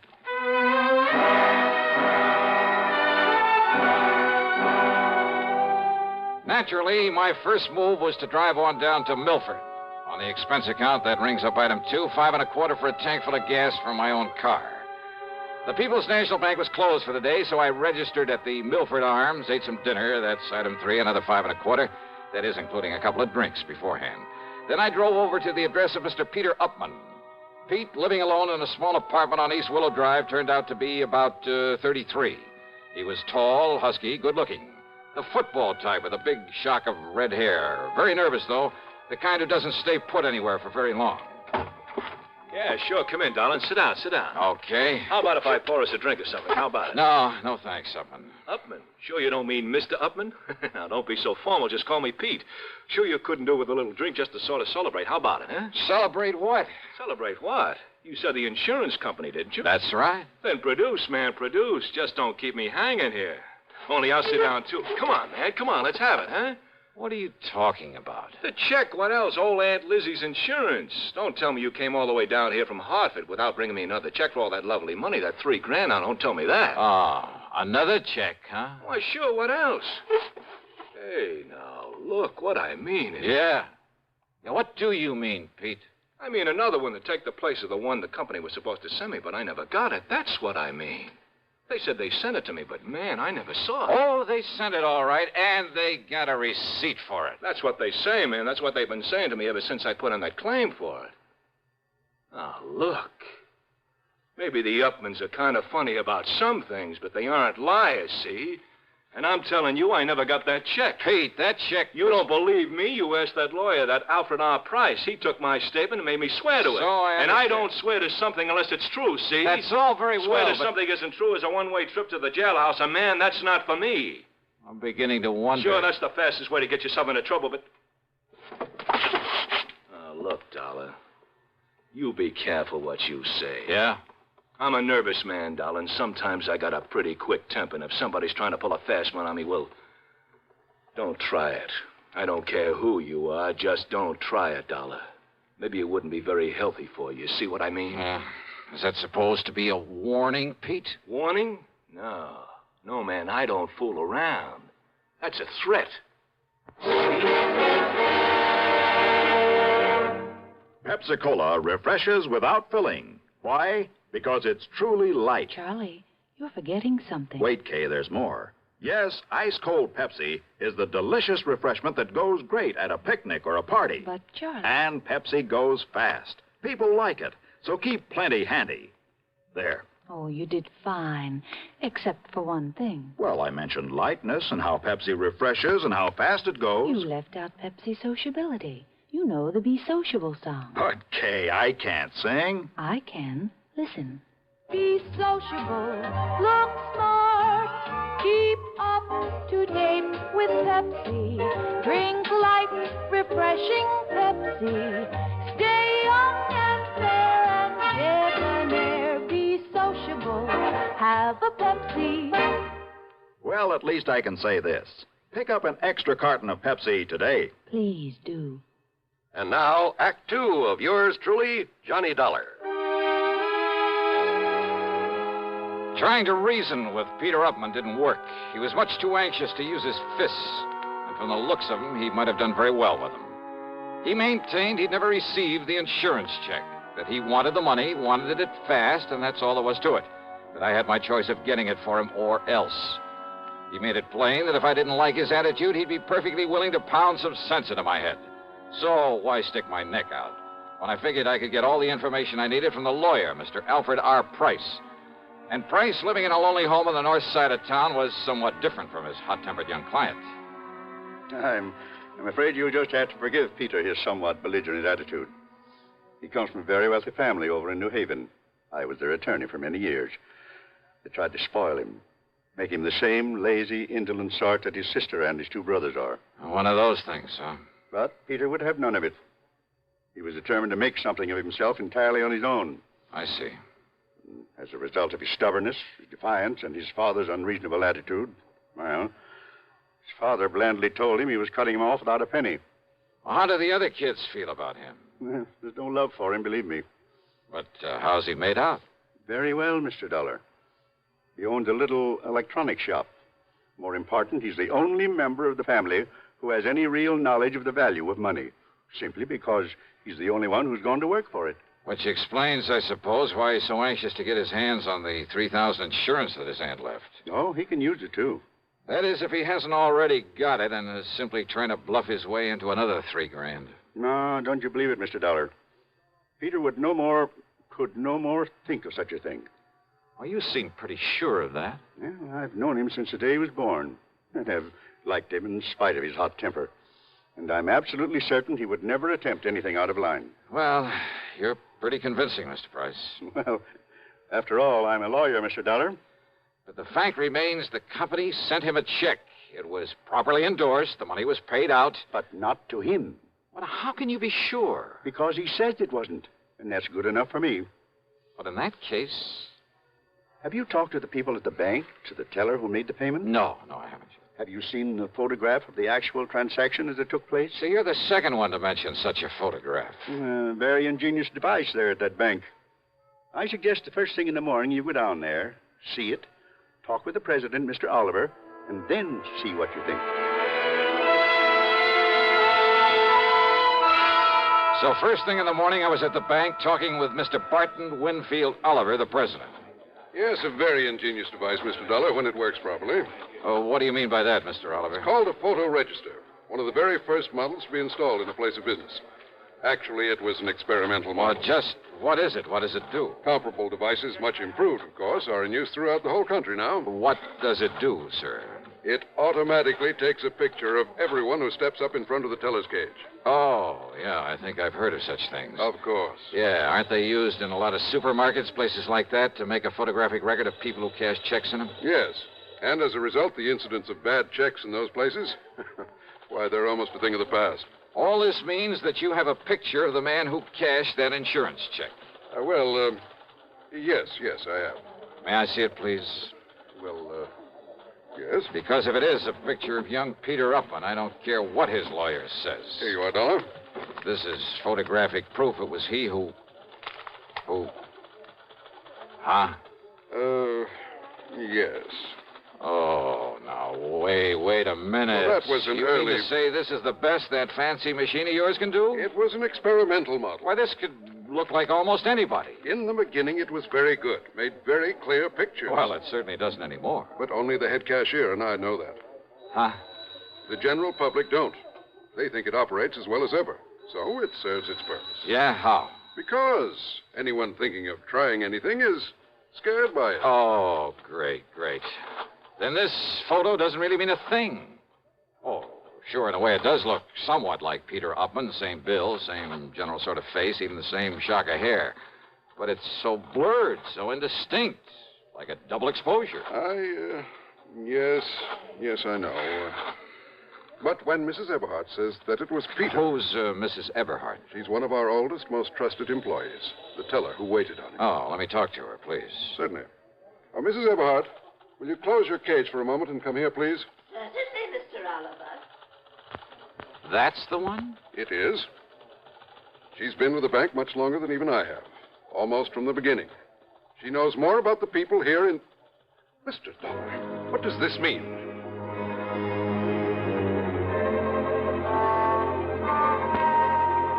I casually pulled my gun out of its holster, and I held it casually in front of my chest, waiting for Mrs. Eberhardt to come over. Because I'd had a real good look at her when she turned to answer Mr. Oliver. And suddenly I began to see things a lot more clearly.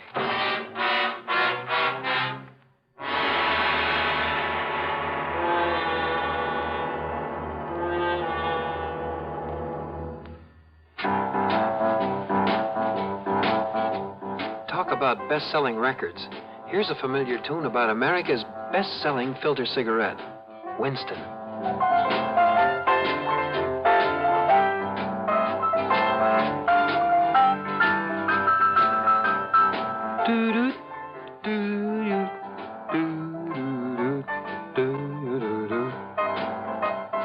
Winston gives you real flavor, full, rich tobacco flavor. And you know, that's because only Winston has filter blend up front. Choice, flavorful tobaccos, specially selected and specially processed for filter smoking. No wonder Winston tastes good, like a cigarette should. Smoke Winston. And now, Act 3 of yours truly, Johnny Dollar, and the double exposure matter.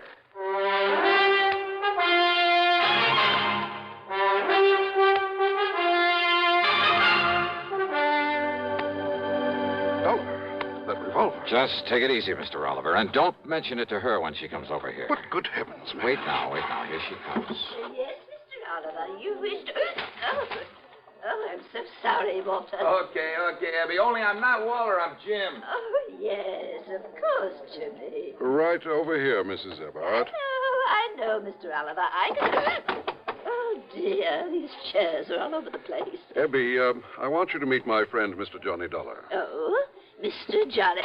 Oh, I am so sorry. I didn't mean to bump into you, Mr. That's Dollar. all right, that's all right. But how do you do? Oh, and I see you smoke a pipe, too, just like Mr. Oliver does. Yeah, oh, you'd better take a real close look at this, Mrs. Everhart. What? The way you look real close at all the money you handle there at the counter, at the deposit slips and so forth. A real close look, huh? Oh, why, it's a pistol. Yeah. But good heavens. How long since you've had a new prescription for those glasses of yours? Now, look here, young man, if this is a hold-up... How long? Shall I cry for help, Mr. Oliver? No, Abby. Better answer my question. Young man, I don't see that it's any of your business. I thought so. And if you're here in the bank for any nefarious... And this is the person who identified Peter Upman for you. Now, look here, Dollar. Yes, you look here, young man. Look, huh? That's right. Mr. Oliver, hasn't this bank of yours got a nice, generous pension plan for an old and faithful employee who is blind as a bat?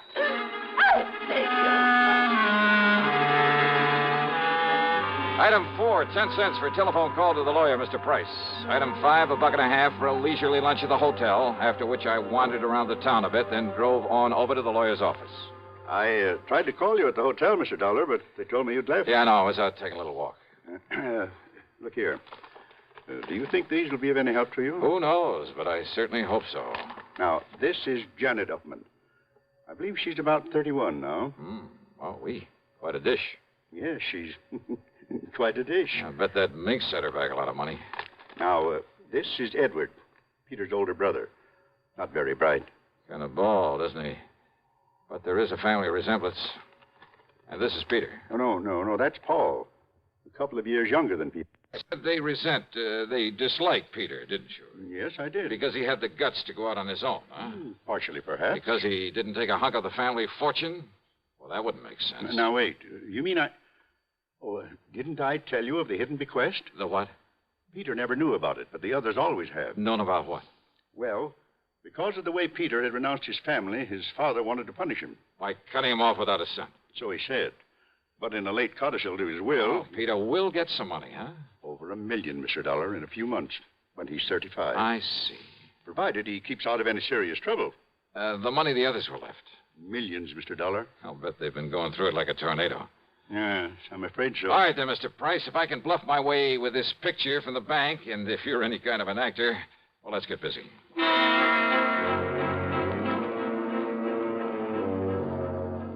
I telephoned to Peter, told him to come over. Mr. Price called the others.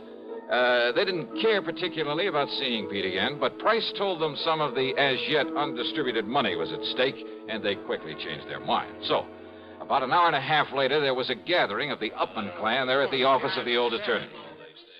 Look, Dollar, Mr. Price says you're okay and all that, but I still don't like your company's stall on the insurance payment. Just keep your shirt on, huh, Pete? And another thing, I didn't like your attitude when you came to see me. Now, look, you may be a little bigger than I am, but I've decided you'd be very foolish if you tried to take me on. Oh, yeah? It might even cost you $1 million. Well, all I care about is Aunt Lizzie's $3,000. Okay, just take it easy, huh? Take it easy? You say that to a redhead? redhead? Then shut up.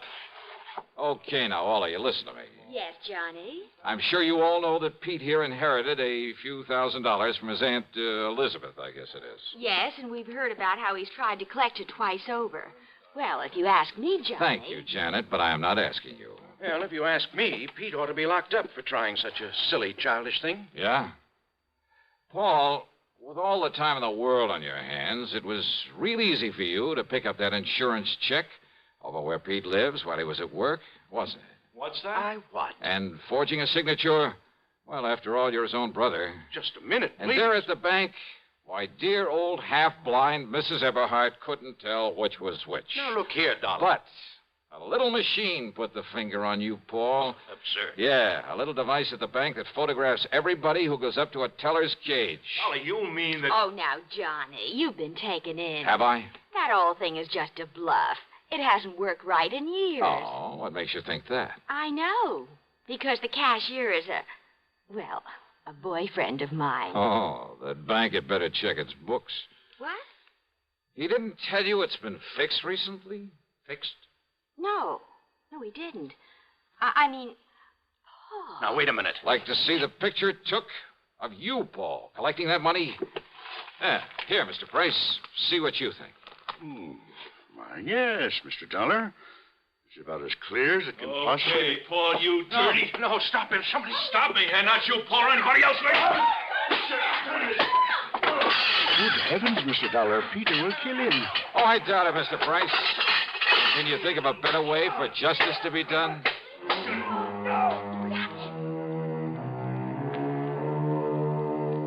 Yeah, Peter paid Paul on this one, but I mean royally. And I must confess it did my heart good to watch him. And Pete, bless his fighting Irish heart. Yep, he'll be a millionaire one of these days. He's earned it.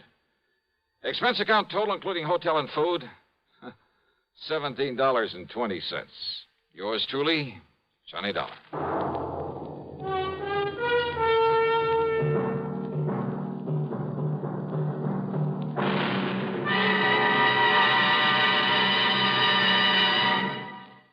Our star will return in just a moment. Constipation is something people don't talk about much, but it can be a problem for anyone, even doctors. And when constipation occurs, it's interesting to see just what doctors consider important about a laxative they might use or recommend. Well, a majority of the doctors we heard from had this to say. A laxative should be effective, gentle, close to natural acting. A medicine that can be used with complete confidence. Now, X-Lax has been popular with many doctors and millions of people over the years because pleasant-tasting chocolated X-Lax is effective. Overnight, it helps you toward your normal regularity. X-Lax is so gentle, so close to natural acting, there's no upset. That's why many doctors and millions of people use X-Lax with complete confidence. X-Lax, the laxative that helps you toward your normal regularity gently, overnight. Now, here is our star to tell you about next week's story. Next week, a story of a deadly swamp and 4 dedicated killers. Their intended victim? Well, join us, won't you? Yours truly, Johnny Dollar.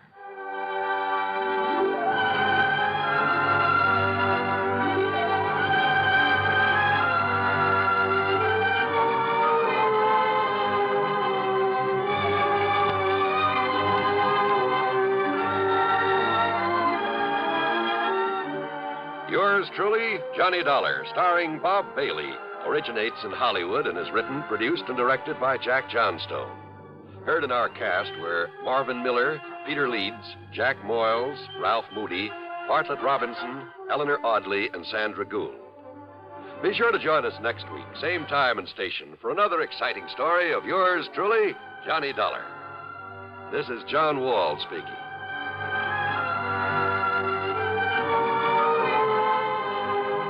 Silent death stalks a ship's corridor as suspense follows on the CBS radio network. One more pitch may do it. Judy Wood has been pitching a great game all afternoon. She's just about the best softball pitcher in the Women's League. Okay, she's ready. Strike 3! Man, oh, man, what a pitch! Man, oh, Manischewitz, what a wine!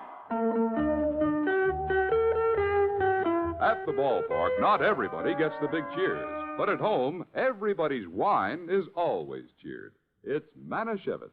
Man, oh, man. Man, oh, Manischewitz, everybody's wine because it tastes so good. Have you tried new Manischewitz fruit wines? It's just like drinking fruit itself. Serve them anytime. Manischewitz fruit wines, 100% pure, specially sweetened.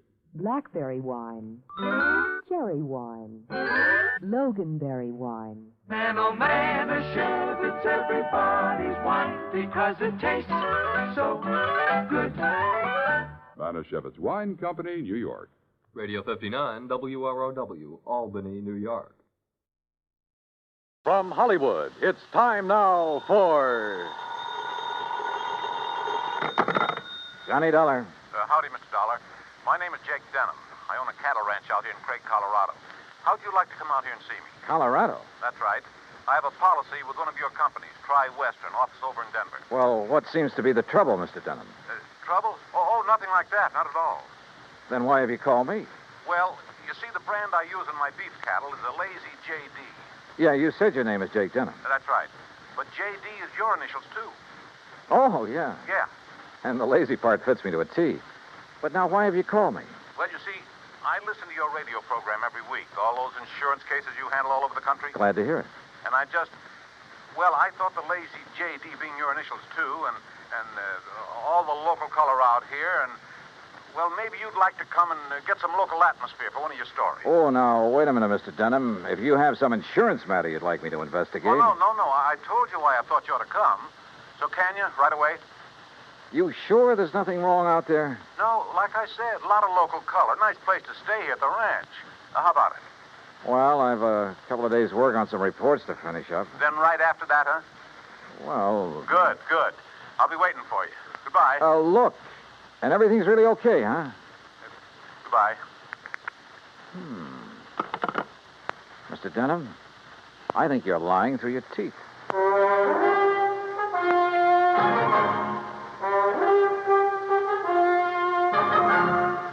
Bob Bailey in the exciting adventures of the man with the action-packed expense account. America's fabulous freelance insurance investigator. Yours truly, Johnny Dollar.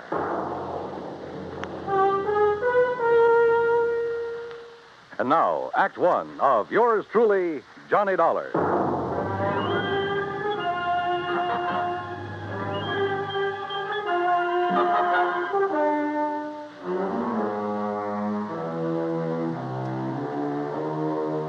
Expense account submitted by Special Investigator Johnny Dollar to the Tri-Western Life and Casualty Insurance Company, Home Office, Denver, Colorado.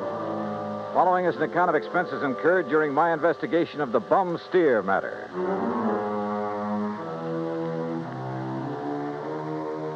Expense account item 1, 370, long-distance call to Hal Versky, my contact at Tri-Western in Denver. Johnny, good to hear from you. You out in this neighborhood? Nope, still in Hartford. Hal, I want you to okay an expense account for me. Well, now that depends. Listen, do you know a client of yours by the name of Jake Denham? Yes. As I recall, he owns a big cattle ranch over near the little town of Craig. Uh-huh. Carries a straight life for something like 40, 50,000. Well, look, I got a phone call from him begging me to come out there and see him. Oh? Something wrong? He says not, but I don't believe him. Well, have you any reason to think something is wrong? Well, only the half-baked excuse he gave me for wanting to see me. Look, Hal, I realize this is just a hunch, but... Certainly sounds like it to me. But my hunches have saved your company a lot of dough on occasion. So how about it? Okay. Put it this way. If you run into something out there and clear it up, we'll pay the freight. If not, well, you just go ahead and have yourself a vacation at your own expense, okay? Oh, now, why don't you relax that iron grip on the purse strings for a change, huh? Why? What would you do? Okay. But I warn you, Hal, if this does turn into a case for your company, my expense account is going to knock you right off your feet. Oh, now, wait a minute. Bye-bye. Johnny! It took me nearly 4 days to clear up the reports I had to finish. I wish now it hadn't, that I'd left Hartford immediately. Expense account item 2, $133. Plane fare and all the incidentals I could think of, Hartford to Denver. I got there shortly after 7 a.m. Item 3, $50 deposit on a drive-your-own car, in which I promptly headed north and west on Highway 40. That is, after getting out of the traffic in Denver itself, and believe me, that town has it. The 200-mile drive to Craig was routine, except for the lush green hills, the snow-topped mountains, the vast meadows and forests. Colorful Colorado, they call it, and it sure is. Finally, about noon, I pulled into Craig and stopped at the Cosgrove Hotel for lunch. That's item 4, $350. From the waitress, I got directions to the Lazy JD Ranch. About 8 miles south on the Yampa River, just off Route 789. You want some dessert? Oh, no, thanks. This is fine. Hey, you one of the relatives? Relatives? Oh, of course not. You're too late. Too late for what? It was real beautiful, though. Half the town turned out for it, and most of the big ranchers. What are you talking about? Oh, my gosh, it's after 1:30. Look, I'm not supposed to be on duty now, and I got a date with my boyfriend. Hey, well, now... Excuse me, now, I wait gotta a go. second. Just pay the cashier in the lobby. Well, but look, Okay.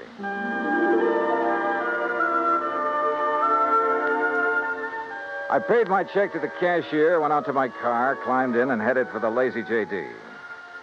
There must have been several thousand acres to the ranch, all rich, green, healthy-looking pasture land, and Lord knows how many head of beef cattle. The main ranch house was a rather small but well-kept affair near the gate to the road from the highway.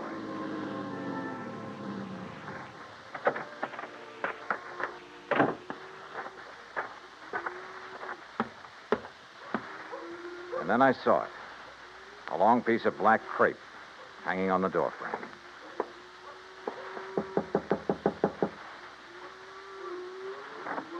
Yes? How do you do? My name is Dollar, Johnny Dollar. Oh, Johnny Dollar. Why didn't you come before? What? He begged you to come, didn't he? To come right away? Mr. Denham? Yes, but I Then told him. why didn't you? You might have saved him. Saved him? Yes, saved him. We buried him this morning. And I think he was murdered.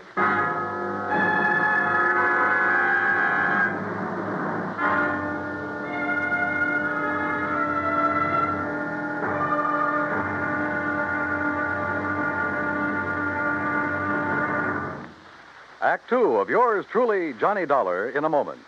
The American writer Christopher Morley once wrote, "When you sell a man a book, you don't sell him just 12 ounces of paper, ink, and glue. You sell him a whole new way of life," unquote. Now, that goes double when you give, not sell, a book. But the gift of 550 books to little children increases the legacy tenfold. Near the end of 1960, the employees of the Chase Manhattan Bank started a people-to-people program with such a gift to school children of a town in Tanganyika. That's on the southeast coast of Africa. To give you an idea how the books were received by the children, let me first quote from Francis Bacon. He's an English writer of a few centuries back. He said, "Some books are to be tasted, others to be swallowed, and some few to be chewed and digested." In the past, children in Tanganyika may have done a little tasting and chewing and a little swallowing and digesting. But there's one certain thing. They wound up devouring the books they received from the United States. And they did so much of it that they, the ones in high school anyway, were able to reach the level of English children their age and pass the exams at the same time. That takes a lot of book learning, as they say. Now, the gift of these books from the United States of America may have seemed a small thing to the senders, but the boys in Tanganyika who received them know that they've opened a whole new way of life. They've greatly increased understanding in the classroom of freedom, the right of all men everywhere. And now, Act two of yours truly, Johnny Dollar and the Bum Steer Matter. The tall, beautiful girl standing in the doorway of the ranch house at the Lazy JD outside of Craig, Colorado, was dressed in black. The red about her eyes showed that she'd been crying. But there were no tears in them now. Jake Denham was my father, Mr. Dollar. I'm Virginia. And you think he was murdered? Why do you think he called and begged you to come out here?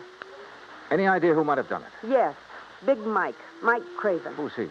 He owns the Sea Lucky Star and wants to own every other ranch around here, and he will unless somebody stops him. How did your father die? Anthrax. That's what they said it was. I thought that was a disease of cattle. People, too, if they get infected from the cattle. And that's what happened to your father? That's what they say, but there's no anthrax around here. Our ranch is clean. Look, let's go inside and sit down and talk about this. Sure, I'll talk about it. If only somebody will listen. In here, Johnny. Oh, thanks. Are you, all alone? Now that Dad's gone, he and I ran the ranch. Now it's up to me. Sit down. Thank you. Virginia, were you trying to tell me out there that you think somebody tried to infect your herd with anthrax? What would you think? Who was your father's doctor? Dr. Regis Ross from in town. Who are you? Well, my name is Dollar, insurance investigator. Say, you fellas act pretty fast, don't you? Sometimes. Feeling all right now, honey? I guess so. I told the hands that you're in full charge now. They'll take their orders from you. Or from me. Or from... Sure. Sure, I guess that's best. Thank you, Pete. They might as well get used to it, because after we're married...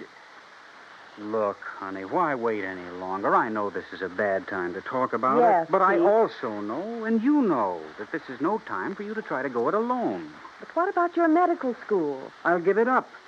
This is a lot more important than... Well, you're a lot more important. Oh, look, Jenny, you've stalled me for a long, long time. I know, Pete, because I... Don't you see I can run this ranch alone? No. You need me, honey. And I'm here to help you. Do you know how Dad felt? Sure. That all I wanted was this ranch. The same as he felt about anybody else who ever came here. Just who are you, Pete? This is Pete Kermer, Johnny. My fiancé, I guess. That's right. Didn't I see a Kermer ranch on the way out here, a small one? That's right. My pa's.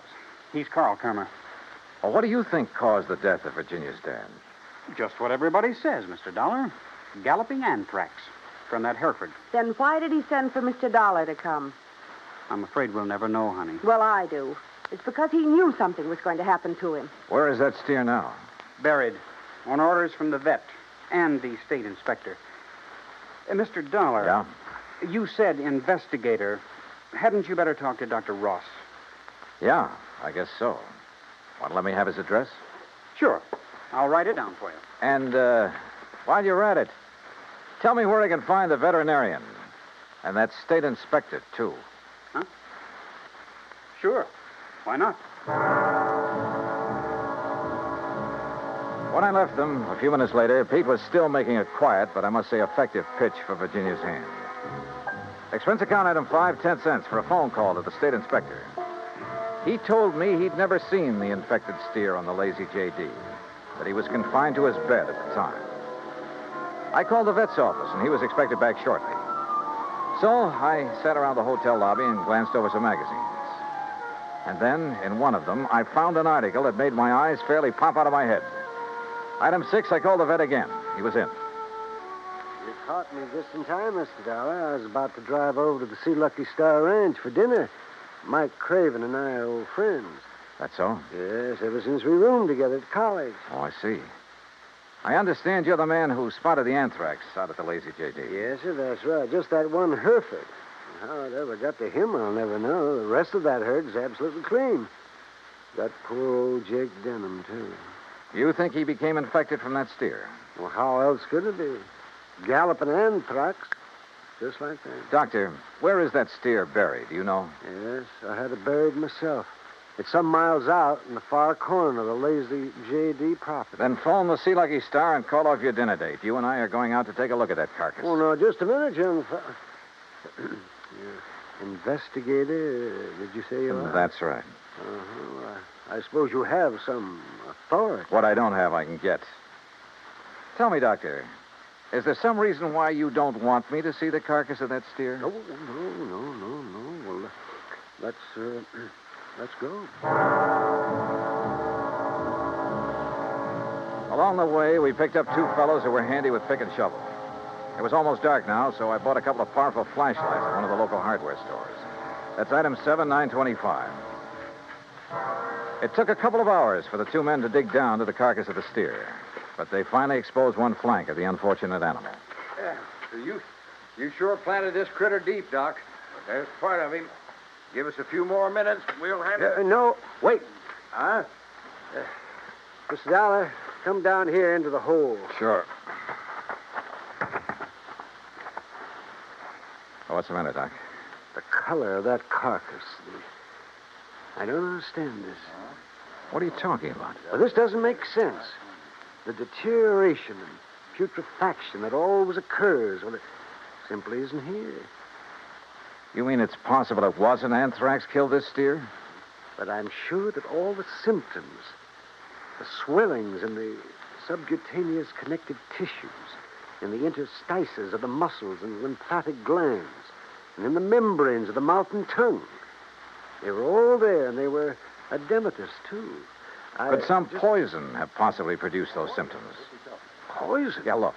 I read in a magazine this afternoon that strychnia often produces symptoms very much like those of tetanus, lockjaw. Yes, that's true. But a poison that would... Good heavens. Yeah? Why, I haven't heard of it since my college days. Quintanogen sulfide. But why? Good question. No, Dollar. Because it wouldn't explain the death of old Jake Denham. If it was anthrax. What? Or was he poisoned, too? Good heavens, you mean you Wait a think minute. that... Wait a minute. Doctor, the brand on the rump of this animal. Well, that's Denham's own brand, the Lazy JD. Yeah, but it looks to me like it was put on over another brand. Yes.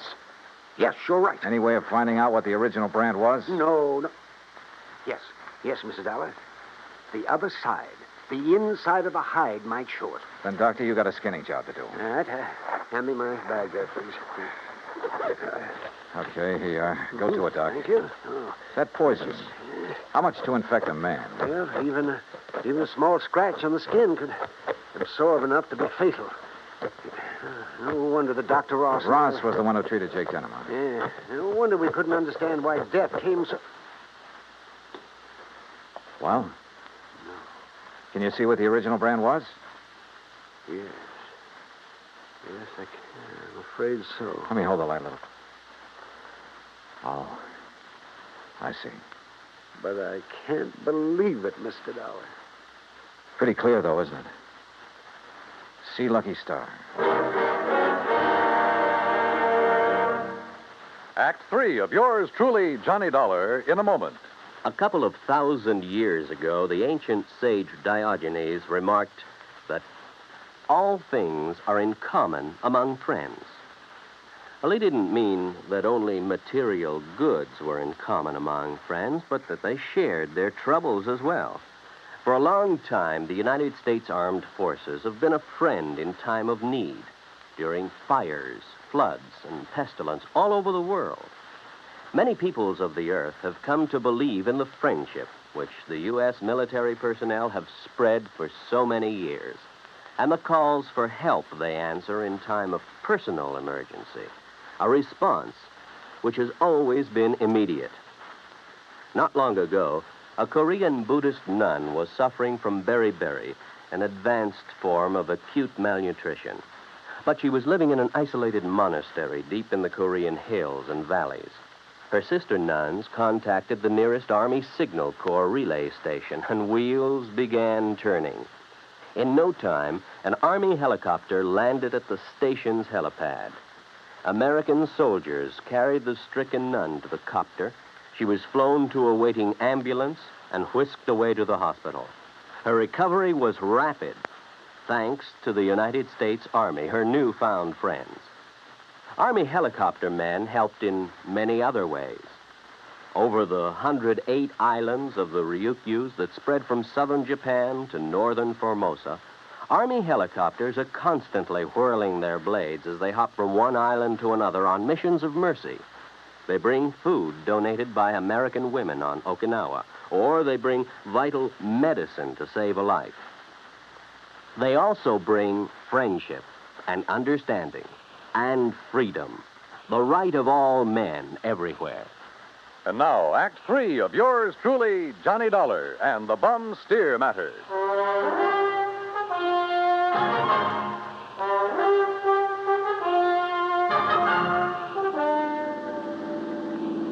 Looks pretty bad, doesn't it, Mr. Dollar? Yeah, Doc. It looks as though this Hereford steer was brought over from the Sea Lucky Star, was rebranded with a lazy JD, was given the poison to make it look like it died of anthrax. Yeah, but Mike Craven, who owns the Sea Lucky Star, I know him, Dollar. I've known him ever since our college days. Medical college? Oh, no, just during the preparatory years. But Big Mike couldn't have done a thing like this. Big Mike has wanted to get his hands on the lazy JD for years, Well, hasn't he? of course, so have a lot of other big ranchers, but I'd stake my life on it. He'd never do it. Hey, wait. Yeah? You should have taken that left turn to get to the Sea Lucky Star. That's not where we're heading. Yeah. Well, then where? If I remember correctly, it's this road to the right, here. Well, you mean the K-Bar K? Got any better ideas? Well, I'll be... Here.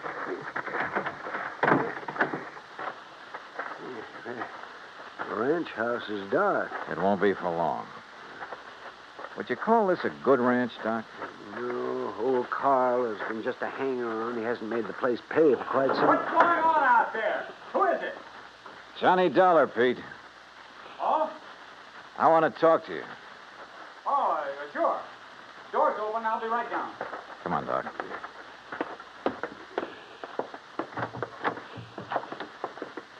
Let's see if I can find the light switch. This flashlight will do. And we're going on upstairs. Huh? Wait down there. I'll be right down. We'll be right up. Well, now, wait a minute, if you don't mind. Wow.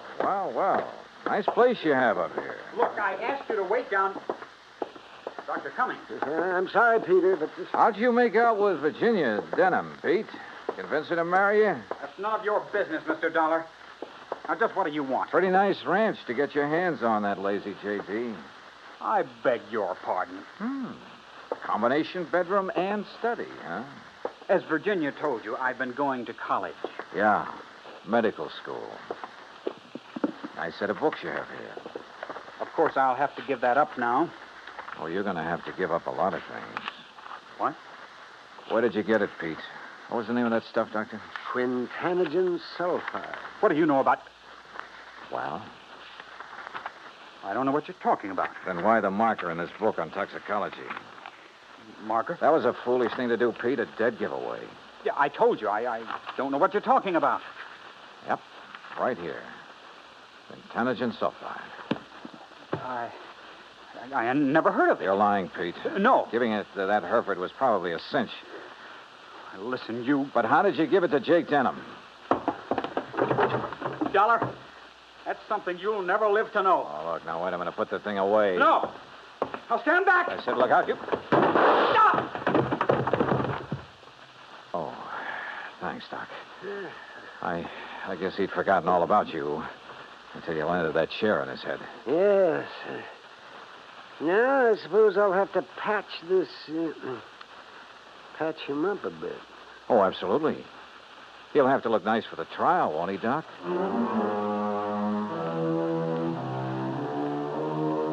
Expense account item 8, $55.95. Living expenses in Craig while waiting for the autopsy on Jake Denham. And yes, the same drug was used on him as on the Hereford steer. A small bottle of the rare drug was found in Pete Kermer's trunk. So Pete's not only lost a chance for a nice ranch, but for living very long. Expense account total, including incidentals and fare back to Hartford, $618.50. On second thought, how's about just sending that check to the community chest? Then I'll feel a little better about this case. And about myself, too. Yours truly, Johnny Dollar.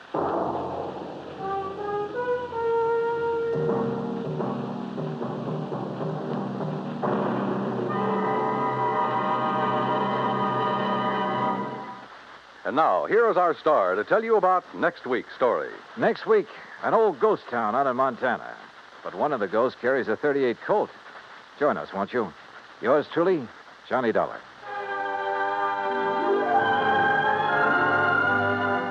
Yours truly, Johnny Dollar, starring Bob Bailey, originates in Hollywood. It is produced and directed by Jack Johnstone, who also wrote tonight's story. Heard in our cast were Virginia Gregg, Gene Tatum, Will Wright, Jack Edwards, Howard McNear, Sam Edwards, and Forrest Lewis. Be sure to join us next week, same time and station, for another exciting story of yours truly, Johnny Dollar. Dan Cubberly speaking.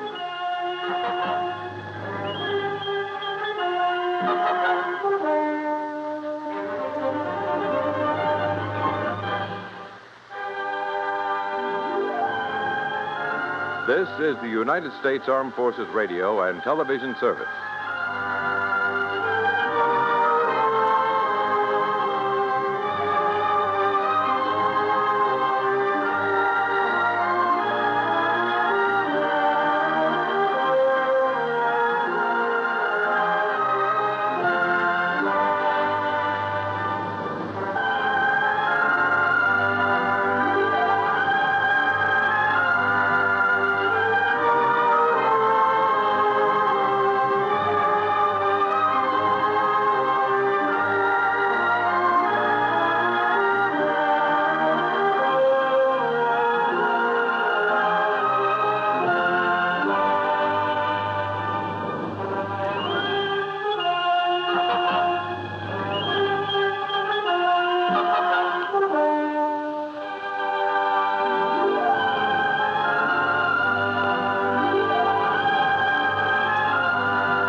Johnny Dollar. How are you, Ralph? Well, at the moment, not too happy. One of our clients, a pretty important one, is a man named Bertram Haskell. He owns a small copper mine up near Houghton, Michigan. Where's that? Up in the Keweenaw Peninsula, where it sticks out into the middle of Lake Superior. So what's happened to Bertram Haskell? Nothing. It's one of his colleagues, a man by the name of Oliver, Ben Oliver. Well, what's happened to him? Ben Oliver's been murdered. see. Haskell demands that you be sent up there to find out who did it. Why? What's the matter with the police? I don't know. All I know is that he wants you up there, now, right away. Well, as long as you're going to pay the freight. Of course. Because we don't dare take a chance of losing Haskell's considerable insurance business. In other words, Johnny, it's because of Haskell rather than the small policy on Ben Oliver. Oh, he was insured too? 15,000 straight life. Who's the beneficiary? His wife, but that's beside the point. Is it? The point is to satisfy Bertram Haskell, and thereby keep his account. Okay, Ralph, I'll see what I can do for you. Johnny. Yeah? That's pretty rough country up there. So? The same thing may apply to some of the people you'll run into. Especially the killer, huh? Yes, so be careful, Johnny. Sure.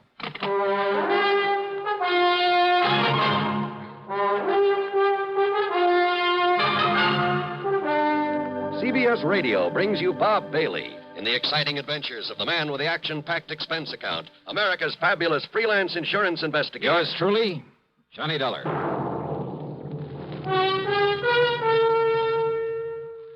Munch, munch, munch a bunch of Fritos, corn chips. And listen, since Fritos corn chips are fresh as spring itself, well, it seemed appropriate to give you a springtime gift. So Fritos have attached a free package of flower seeds on their large bags as their salute to spring. Now, there's nothing for you to mail in. Just buy a large bag of Fritos. And there, right on the bag, is your free package of flower seeds. They're the finest seeds you could get anywhere. Genuine burpee seeds. And there are 3 varieties. Beautiful zinnias, snapdragons, or petunias. Get yours while they last. Free flower seeds on the large bags of Fritos corn chips. Munch, munch, munch a bunch of Fritos, corn chips. It's not polite to smack your lips, but you can't help it with Fritos corn chips. Munch, munch, munch a bunch of Fritos, corn chips. And now, Act 1 of yours truly, Johnny Dollar.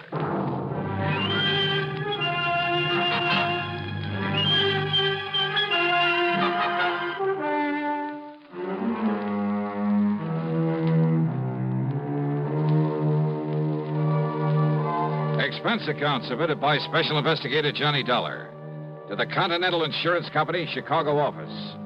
The following is an account of expenses incurred during my investigation of the Deep Down matter.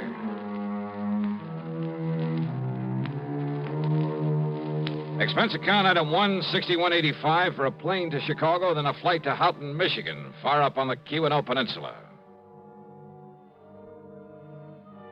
It was mid-afternoon when I climbed off the plane and spent item 2, $50 deposit on a rental car. I got a highway map and directions to the Haskell mine, then headed north on Route 41. Along the way, I passed all sorts and sizes of workings, including the famous Quincy mine. It's supposed to have the largest hoist in the world. At the little town of Phoenix, I turned south and east on the side road that obviously was used for a lot of heavy trucking, and I finally arrived at the camp. I guess you'd call it that, surrounding the Haskell mine. There were 7 or 8 weather-beaten frame houses, a large barracks-like building, one fairly nice-looking brick home, a service building, tool shed, and garages. Bang in the middle of everything was a big hole in the ground. Above it, a hoist, looking somewhat like a heavy wooden oil derrick with a big wheel on top of it. A group of men stood around wearing shock helmets. As for finding the office, well, all I really had to do was follow the sound of what happened to be Mr. Haskell's booming voice. Idiot. Having any respect for the dead? You try moving Mrs. Oliver out of that house of hers, and I'll break your neck. Well, don't you understand about it? Don't you realize that Ben Oliver had more to do with the success of this mine than anybody else, than even I had? Well, sure, I know. Oh, get on over there and apologize to her. You need some new quarters for some of those new men. Get hold of some carpenters and build them. Now, go on. Get over there and apologize to her. Well, who are you? What do you want? Mr. Haskell? That's right. Well? My name is Dollar. Dollar? Johnny Dollar? That's right. Well, why didn't you say so? I'm glad you got here, Dollar. You've got to clear this thing up. See that justice is done. Now, come in. Come into the office so I can tell you what's happened around here. Yeah, sure. Believe me, I won't sleep. I won't rest until whoever... well, sit down. Thanks.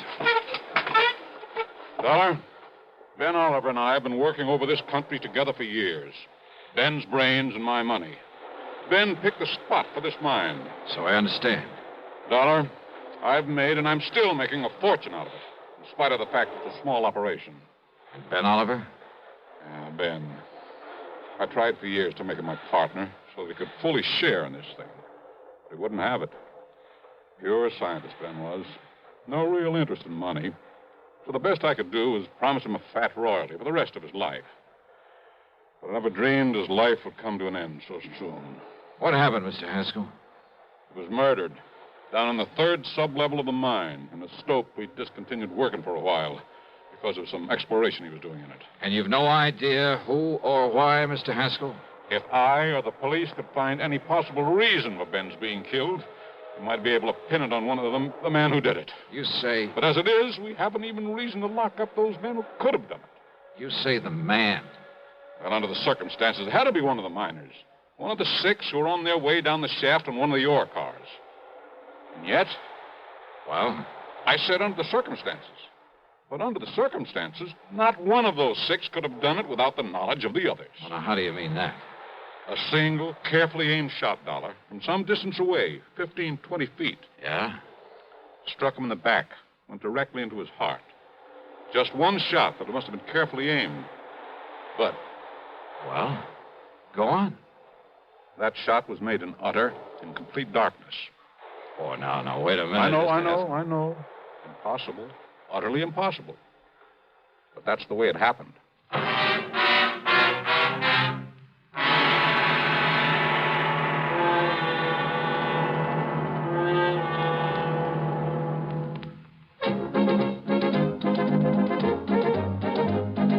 Winston tastes good like a cigarette should. Winston tastes good like a cigarette should. Winston gives you real flavor, full, rich tobacco flavor. Winston's easy drawing too. The flavor comes right through to you. Winston tastes good like a cigarette should. A modern filter? Sure, Winston has it. But that's only the beginning of a Winston. Up front, up where it really counts, Winston packs exclusive filter blend. Light, flavorful tobaccos, specially selected and specially processed for filter smoking. Filter blend. That's why it's fun to smoke Winston, America's best-selling filter cigarette. Winston tastes good like a cigarette should. And now, Act 2 of yours truly, Johnny Dollar and the Deep Down Matter.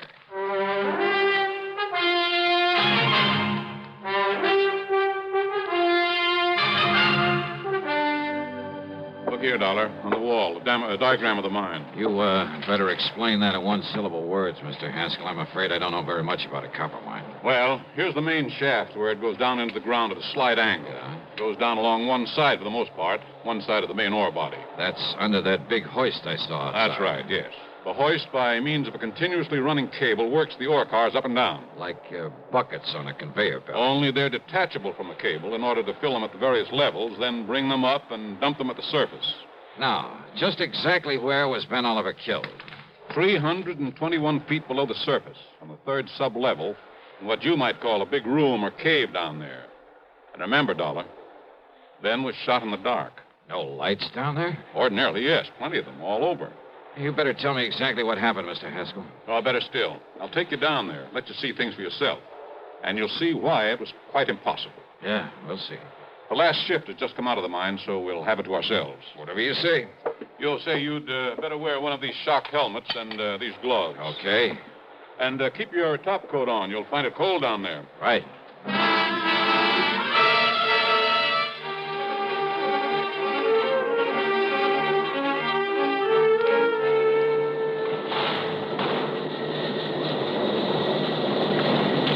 Riding that ore car down into the bowels of the earth was something I won't very soon forget. It jerked and shook and shuddered its way down the narrow tracks. The noise was deafening, and there was something eerie, something frightening about it as we plunged on downward. Picture yourself aboard a slow-moving, noisy roller coaster going almost straight down into utter blackness, and you'll have some idea of what I mean. Blackness, that is, except for the various levels we passed.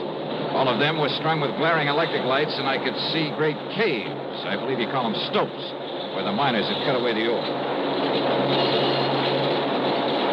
Here we are, Dollar, the 3rd sub-level. There it is, Dollar, the stope where Ben was killed. This big cavern in front of us? Yeah. was apparently chipping away some samples of rock there at the side of the back of this shaft. Well, now, wait. You said it was dark in here when it happened. But there's enough light in here now. Ben was checking some of this ore for uranium. Uranium? This country? We've kept it secret. That is the possibility of it. I see. Well, go on. Well, he sent a message up to me asking me to get his scintillator, a Geiger counter, and so on. I picked them up at his home, then brought them down here with the men, the 6 men I mentioned. And? As we reached this level, as I was about to disengage the car from the cable, the lights here suddenly went out. So I stopped the car in its noisy fashion, and then, after a minute or so, one of the men struck a match. Dollar, do you see this light switch? We found somebody pulled it. One of the men aboard the ore car. It had to be. Anyhow, I turned it on. We had light again. And there at the side, 15 or 20 feet away from us, lay the body of Ben Oliver. Did you hear the shot? Above the noise of stopping the car? What's more, Well, did anyone see the muzzle flash? No. You see, the weapon was a powerful air gun, a pistol of foreign make. We later found it at the bottom of the shaft. Fingerprints? No. The men were all wearing heavy leather gloves. Well, did any of them actually see Oliver here before the lights were cut off? I saw him. And it all happened in the few seconds between the time the lights went out, you stopped the ore car, and put them on again.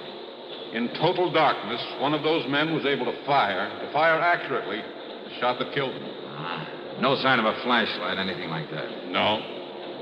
Then I see what you mean about it being impossible. Nevertheless, it was done, and by one of the men aboard the car. And that's why I sent for you, Dollar, in the hope that you somehow can bring the killer to justice. Well? Well, from here, Mr. Haskell, it looks like you've handed me a pretty large order. Act 3 of yours truly, Johnny Dollar, in just a moment. Welcome, recording star Mel Torme. It's terrible trying to sing with a bad cold. So I always take 4-way cold tablets to relieve cold miseries fast. Good idea. Tests of all the leading cold tablets proved 4-way fastest acting. 4-way starts in minutes to relieve muscular pains, headache, reduce fever, calm upset stomach, also overcomes irregularity. When you catch cold, try my way. Take 4-way cold tablets. The fast way to relieve cold distress and feel better quickly. 4-way, only 29 cents. Now, a word about another fine product of Grove Laboratories. To get rid of embarrassing dandruff in 3 minutes, change to Fitch Dandruff Remover Shampoo. 3 minutes with Fitch regularly is guaranteed to keep unsightly dandruff away forever. Apply Fitch before wetting hair. Rub in 1 minute. Add water, lather 1 minute. Then rinse 1 minute. Every trace of dandruff goes down the drain. 3 minutes with Fitch and embarrassing dandruff's gone. At the same time, Fitch can brighten hair up to 35%. Get Fitch Dandruff Remover Shampoo today. And now, Act 3 of yours truly, Johnny Dollar. I told Haskell I'd take on the case only if he'd let no one know why I was there at his copper mine. I parked my bags in the guest room of his house, apparently lived alone there. During dinner, he told me more about Ben, about their close relationship, about Oliver's hope of finding enough good uranium ore to make the mining of it practical. However, in spite of his optimism, Dollar, I'm afraid it was all just wishful thinking on Ben's part. Well, certainly worth some further exploration, though, isn't it, Mr. Haskell? I doubt it. But we'll see. The important thing now is to find his killer. Do you feel the police were thorough enough in their investigation, in their questioning of the men aboard that ore car? Those men all swore they loved Ben. There's nobody can prove otherwise. Even I can't prove otherwise, even to myself. You say the air gun was a foreign make? Yes, that any one of them could have got hold of. There's a big foreign population in this area. So I understand. But unless the police can find out where it came from, to which of those 6 men it was sold, it's impossible, I'm afraid. And how to explain that shot in the dark that so unerringly found its mark? Yeah, I've been doing a lot of thinking about that. And maybe I've come up with a couple of ideas. Oh? Well, good. I hope so. Where are the 6 men? I told you. Beyond a general suspicion, simply because they were there, the police have had no reason to hold them. You'll find them in the bunkhouse, all of them. Then maybe I'd better have a talk with them. Oh, by all means, do. And if you're able to break one of them down... Let's, wait and see.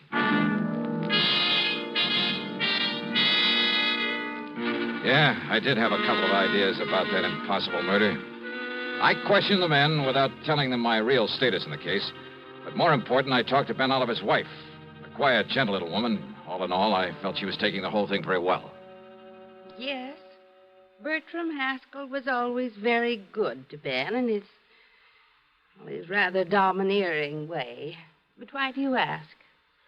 Well, it's good to know what kind of a man I'll be working for if I take the job.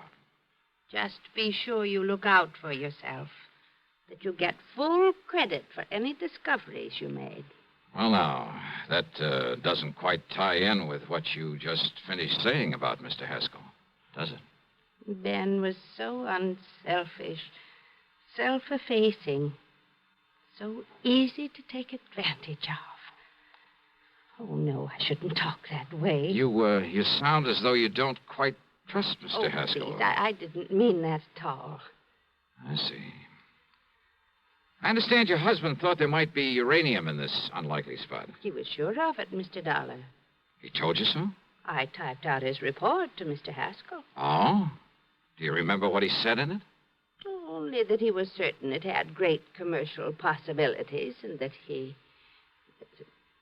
Only that he what, Mrs. Oliver? No, it isn't nice the way I'm thinking. The way I was thinking then, so let's not talk about it. Well, look, this job, Mrs. Oliver, do you realize that it might mean a great deal to me? That if there's some reason why I shouldn't take it, well, isn't it only fair that you tell me? All right. You seem like a nice young man, so I'll tell you this. Yes? In the report, I made Ben say that he felt he should share in the uranium profits, the way he was not able to share in the money from the copper he discovered. I see. Thank you. Your husband had various instruments for detecting uranium, didn't he? Yes, I'll show them to you. Oh, good. They're here in the closet. The things Mr. Haskell was taking down to him the day that he... Yeah, I see. Geiger counter. And I guess this thing is a scintillator. Yes. And this? Oh, it's some kind of a special light, I think. Black light? Yes, that's what he called it. Sure. And it activates certain... And here are the shoes he was wearing. A nice warm jacket. Wait a minute. Yes? This black light. This thing is still working, and it is. Look, Mrs. Oliver. Why, yes. Isn't that strange, the glow it makes on his... What is it? Oh, Mrs. Oliver, I believe it's the solution to a murder. I borrowed the scintillator, the counter, the lamp, and I put on the jacket he'd worn that day. Put it on underneath my topcoat. I went back to Haskell's home and told him I had a theory about how one of the men aboard that ore car could have aimed so accurately in the darkness of the mine, but that I'd like to check it out down underground. He didn't quite understand what it was all about, but he agreed to go down there with me again. Anything, he said, to help find the killer of his old friend. Pull the light switch, Dollar? Yeah, that's right. Put out the lights so everything will be as it was the moment Ben Oliver was shot. Whatever you say. You set down this detecting equipment for a moment. Sure. Now, off with the lights, huh? Very well. Now, look, I'm going to feel my way to the spot where Oliver was working. And it should be right about here. Well? I'm taking off my top coat, Mr. Haskell. Oh, why? Because under it, I put on the jacket that Ben was wearing when he was killed. I see. Now, in a second or two, I'll turn around so the back of this jacket will be facing you so that you can see it.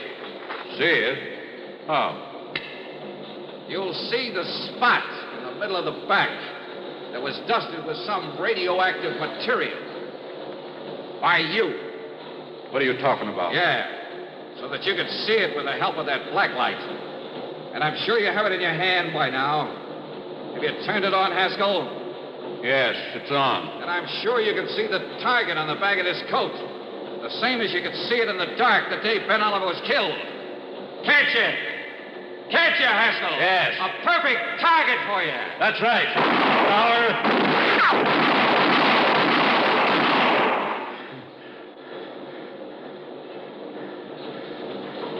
all through. What? No. Surely you don't think I stayed in that coat over there. Dollar, listen. Maybe there was uranium down here, huh? You knew there was. And you knew the only way you could keep all of the profits from it was by getting rid of Ben Oliver. All right, but listen, Dollar. Oh, listen. drop dead. And maybe you will, Haskell, if you try anything funny on the way back up to the surface. No. You see, this gun of mine is still loaded.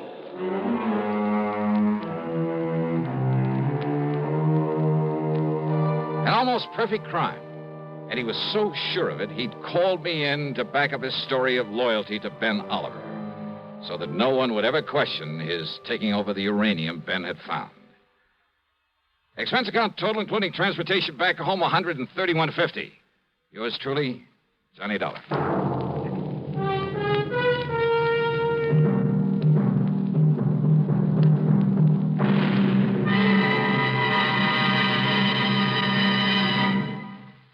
Our star will return in just a moment. Constipation can be a problem for anyone, even doctors. And when constipation occurs, it's interesting to see just what doctors consider important about a laxative they might use or recommend. Well, a majority of the doctors we heard from had this to say. A laxative should be effective, gentle, close to natural acting. A medicine that can be used with complete confidence. Now, X-Lax has been popular with many doctors and millions of people over the years because chocolated X-Lax is effective. Overnight, it helps you toward your normal regularity. X-Lax is so gentle, so close to natural acting, there's no upset. That's why many doctors and millions of people use X-Lax with complete confidence. X-Lax, the laxative that helps you toward your normal regularity, gently, overnight. Now here is our star to tell you about next week's program. Next week, Denver, Colorado, and a string of supermarket robberies. And what a racket. Join us, won't you? Yours truly, Johnny Dollar.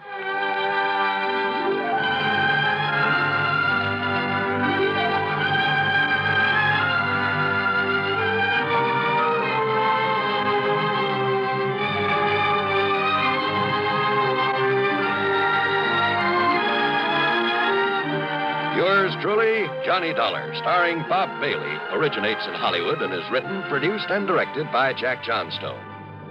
Heard in our cast were Virginia Gregg, John Stevenson, and Will Wright. Be sure to join us next week, same time and station, for another exciting story of yours truly, Johnny Dollar.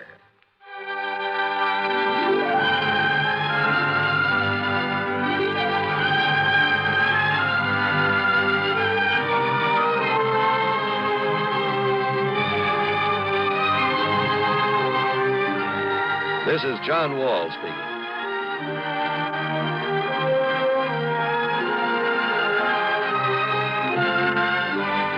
Coming next, another tale calculated to keep you in suspense on the CBS Radio Network. Let's take a walk around the block. A wonderful idea. An old-fashioned walk, arm in arm with your sweetie. But first, you buy the right car to pick up your best gal. You drive her in style to the right spot for your stroll. Art Neat of Armory Garage says, drive right to Armory Garage. Armory, the home of tested used cars and 101-time payment plans, has the lowest prices ever right now. They're Armory's special low winter prices, and Art Neat tells you why. Frankly, we'd like to sell you a tested used car right now, before the big spring rush. Pick from the largest stock in Armory's history. Drive it now. Enjoy it now, with no down payment to pay. You don't start paying till May and take up to 36 months. Well, no wonder everybody says if you can't deal with Armory, you just can't deal. Don't make a date for your old-fashioned walk till you make a date with Armory Garage for a tested used car. Central and Colvin Avenue, Albany. WROW, Albany, New York.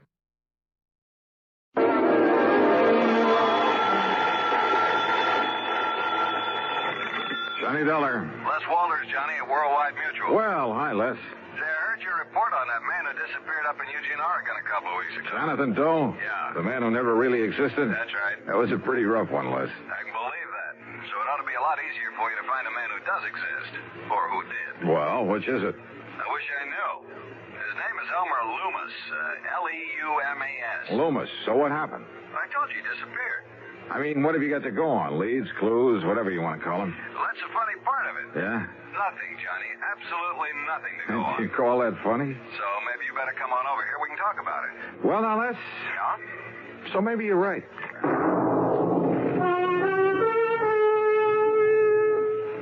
And now, Act One of yours truly, Johnny Dollar.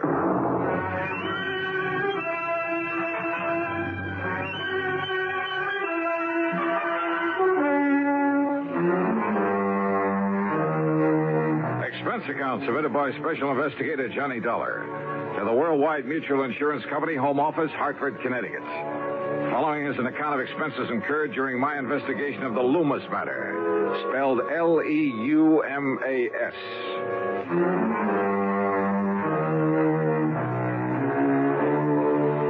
No leads at all, huh? Well, at least it gives me a clean, uncluttered start. So, expense account item 1, $1.10 for a taxi to the office of Worldwide Mutual in the Sperling Building down on the square. Hi, Johnny. I suppose I could have saved time by telling you over the phone just to pack your bags and head on down to Vineland, but sit down. Thanks. Vineland, New Jersey? That's right. About halfway between Philadelphia and Atlantic City. Yeah, Les, I know the place. I handled a couple of... Hey, wait a minute. You said Leumas? That's right, Elmer Leumas, the man who disappeared. Isn't there a Leumas glass company in Vineland? One of the biggest. Up till a few years ago when he retired, Elmer Leumas was the sole owner of it. And he must be plenty wealthy, huh? Millions. Which offers a lot of possible reasons for his disappearance. That's right. Okay, then, Lester, tell me all. I thought I made myself clear, Johnny, when I said I should have sent you right on down there to Vineland, because all I know about him is that he's wealthy, retired, sportsman, yachtsman, that sort of thing, and he suddenly vanished. How old a man is he?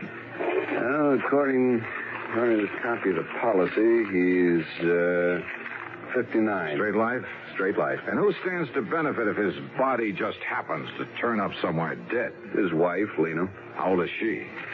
Let's see, she was 30 last June. Aw. That's right. And incidentally, I understand she's quite a beauty. At least according to Harry Ware, who sold the policy. Incidentally, huh? What do you mean by that? Oh, use your head, Les. Young, attractive woman, wealthy husband, nearly twice her age. Here we go again. Now, don't go jumping to conclusions, Johnny. Oh, no, of course not. Of course not. But just how soon do you suppose I can make connections to Vineland, New Jersey?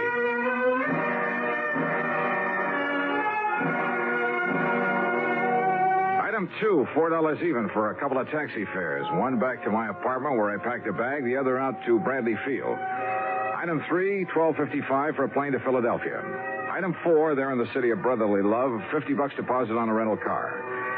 After a late and hasty lunch, that's item 5, 2 1/4, I drove across the Delaware River Bridge and picked up Route 47.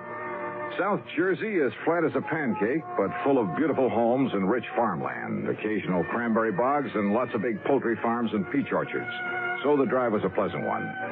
Then, in Vineland, the so-called heart of sunny southern Jersey, I went straight to police headquarters, a block off Landis Avenue, the main drag. I contacted Sergeant Louis Tomaso, with whom I'd worked before. As usual, he was right on the ball. Kind of had a hunch you might be dragged in on this. How are you, Johnny? Well, pretty good, Louis. Or rather, I'm not so sure. You have any real leads on this case? Johnny? Yeah? Let me hand you a thought for the day. Okay, shoot. Don't be surprised when you find that Lena Leumas isn't at all broken up over this loss of her husband, because she isn't. If you ask me, she's downright tickled to death about it. Is that your snide way of telling me that she's interested in somebody else? Somebody closer to her own age? Johnny, if I could find out who that somebody else is, but who knows, maybe there isn't any. Or maybe there's a dozen of them. I don't know. This gal is the social type. One big party after another, night after night, month after month, ever since they got married. And Leumas? Couldn't stay far enough away from it all. Spend most of his time off on hunting or fishing trips or out on his yacht. Funny that he ever married her in the first place. Well, when a gorgeous young charmer starts cooing at a poor, lonely widower, nearly 60, well, what do you expect? Apparently all she cared about was getting her hooks on his money. What else? When did he go? 10 days ago. Got up, had breakfast, announced he was going to spend the day in Philadelphia. Walked out the front door, and that was the last anybody ever saw. And what about enemies, Lou? Not a one that anybody knows. I mean, any reason to think he might have been hauled off and murdered? The only reason to think he wasn't is the fact he took some luggage, some clothing with him. Well, that doesn't prove anything. You've questioned his wife, of course. Yeah. When you get through talking to her, you'll know just as much or as little as I do. Well, how about his favorite hunting and fishing spots? Checked them all, favorite and otherwise. Nothing. You say that he owns a yacht. Owned. Huh? A sailboat, a big one. Kept it down in the little town of Tuckahoe on the Tuckahoe River. So? He just happened to have sold that yacht 2 days before he disappeared. Oh. Johnny, we haven't a single solitary thing to go on. You sure about that, Lou? What do you mean? Not even his wife? Act 2 of yours truly, Johnny Dollar, in a moment. And now, Act 2 of yours truly, Johnny Dollar, and the Loomis matter. Expense account item 6580, dinner for Sergeant Louis Tomaso and myself at the East Landis Hotel there in Vineland, New Jersey. Then he gave me some directions, and I left him and drove east on Landis Avenue. In case you're interested, I found out that a guy by the name of Landis founded this fair city. The Loomis home was a massive red brick affair set in the middle of, well, it must have been nearly an acre of huge lawns and trees and flower beds. 25 or 30 rooms, I'd guess, really a mansion. And the long, broad driveway was lined with maple trees. In other words, there was money here, plenty. As for Lena Loomis, wowee. If she was 30, believe me, she didn't look it. And, brother, she had everything. She was tall, lithe, and brunette, with just enough makeup to enhance her soft and gently tanned complexion. She wore a pair of sleek blue velvet capris and a light silk blouse. A subtle touch of arpege that, well, at the risk of sounding repetitious. Wowie. Well, come in, Johnny. Yeah. How an old codger, wealthy or not, could ever rate something like this. And framed there in the doorway and a trace of moonlight filtering through the trees, believe me. Johnny? Oh, I'm sorry, Mrs. Loomis. Mrs. Loomis? And with that look in your eye? It's Lena, and you know it, and come in. Yeah, sure, thanks. Oh, darn it, you would come the one night when I'm not having a party. In here, Johnny. Yeah. The place is dead as a doornail. Then I suppose I have to give the servant some time off. Sit down, huh? Like a drink? Yeah, I think I could use it. No, thanks. Not even to keep me company? Scotch and soda? A light one. I just knew that was you I saw down on Landis. What? What'd you say? I say I just knew you'd be coming down here to investigate Elmer's disappearance. So when you rang the doorbell just now, I wasn't the least bit surprised. Oh, that's so? Elmer was always a great fan of yours. Your radio program, I mean. Where you tell about all those cases you solve. That's why I knew you the second I saw you. I see. Well, now, Lena. Johnny, I'm so fed up with answering questions about him. That Louis Tomaso from the police department has just about driven me crazy with him. He is kind of a cute guy, though, isn't he? Do you know him? Well, as a matter of fact, I talked with him just before. Here's your drink. Oh, thanks. Bottoms up. Huh? These glasses must hold about a quart. Oh, well, you know what I mean. Skull. Yeah, skull. Now, Johnny, I don't know how much Louis told you about Elmer vanishing this way, but whatever it was, there's nothing more I can tell you. He's gone. That's all. And you know something? I don't mind a bit. Yeah, well, I kind of had a notion They find that... his body lying around somewhere? Well, just look at all it gets me. This home and property and all the stock in the glass company he sold and money. More money, Johnny, than you could even imagine. Yeah. And I believe that his insurance amounts to quite a lot. Oh, the insurance. Oh, that's nothing compared to all the money he has lying around in banks all over the place. It'll all be mine. And if you don't think I know how to use it... You know, there are a couple of things that might put a crimp in your plans, Lena. What Lena wants, Lena gets. Why do you think I ever married Elmer in the first place? Ooh, Elmer. Isn't that a terrible name? Suppose I find out that he's been murdered. Now, who would ever want to murder poor, sweet old Elmer, and why? Oh, maybe to get hold of all this money you've been talking about. Of course not. I told you I get everything. That's exactly what I was... If he just doesn't show up after 7 years, well, you know, the statute of limitations. Oh, yeah, I know. And what if he does come back? You know, suffering from amnesia, or maybe he was in an accident somewhere, you know. Wow. So I'll do what I can to keep him happy as long as he lives, and then I'll have it all. I don't love him, Johnny, not a bit. But I do try to keep him happy. It's the least I can do. Lena. And then when he dies, well, like I said... Lena, listen to me. He's a handsome old dog. I'll say that for him. You see? There in that picture on the table beside you. Yeah, I see. But now listen. Tall and wiry with that big shock of hair. Yes, I see it. But why he kept that mustache and Van Dyke? Well, they made him look even older than he was. Than he is. What did you mean, was? What? Now, Lena, listen. There are some things I want to know. How about another drink, huh? For instance, your husband had a yacht. Oh, didn't you know? He sold it just before he disappeared. To whom? Does it matter? Yes. Well, it was some man by the name of... Well, here's the bill of sale. His name is Samuel Remley. Remley. Right here. R-E-M-L-E, Samuel Remley.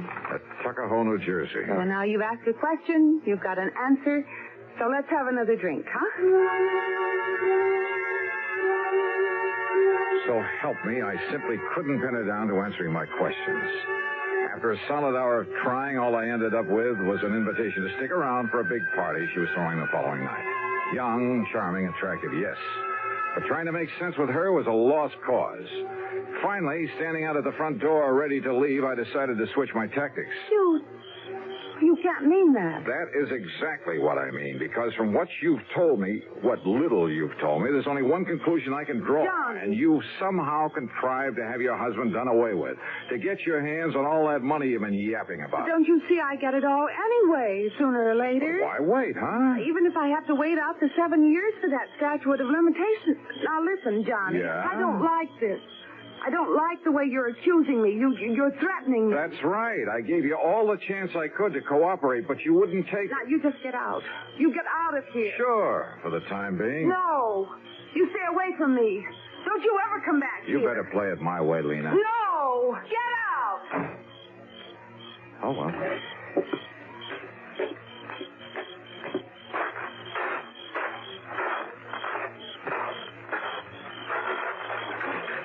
Hey, just a minute, buddy. Oh? Who are you? Me? I just happened to be looking out for Mrs. Leumas. Yeah? Yeah, and I don't like what I was hearing just now. Oh, that's too bad. Now, if you get out of my way. Oh, no, you don't, Buster. Oh, no. Jerry? Jerry. That's right, me.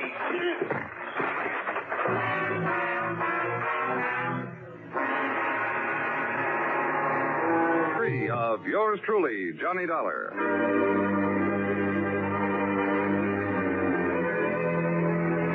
Came to, my card case was gone. There was a lump on my head that must have been made by a blackjack. And inside my head was the solid conviction that Lena Leumas was, without question, responsible for the disappearance, possibly the murder of her husband. I climbed painfully back into my car, drove to the hotel, and after a dirty look from the night clerk, got a room and hit the sack. Early the next morning, I was down at police headquarters. Well, not having had a good look at him, you don't give us much to go on. Yeah, well, look, if you pick them up, Lou, let me take care of them. Now, Johnny... Let's just say I want to question them. Did you get anywhere with Mrs. Leumas? Oh, Lou, the only question I got straight answers for was... Hey, wait a minute. Yeah? The yacht. Did you check out that yacht? I told you Leumas sold it just before he disappeared. I saw the bill of sale on it myself. Yeah, so did I. But, Louie, I got a hunch. How far is Tuckahoe? 35 miles. He kept the boat at Wilson's Landing. Good. Now listen, Johnny. Lou, I'm going to play this hunch for all it's worth.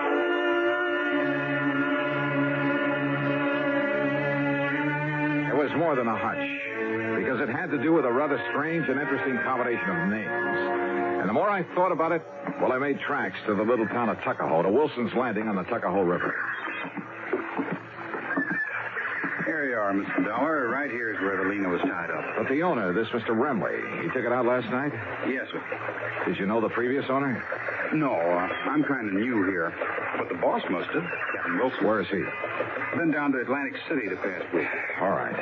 What does this Samuel Remley look like? Well, Mr. Remley's an old man, about 60. Yeah? Tall, slim, kind of wiry. Full head of hair, a mustache, and a little Van Dyke beard? No, sir. Mr. Remley's clean shaved and wears a butch. Well, now listen. Yes, sir? Do you know where he headed for when he took off last night?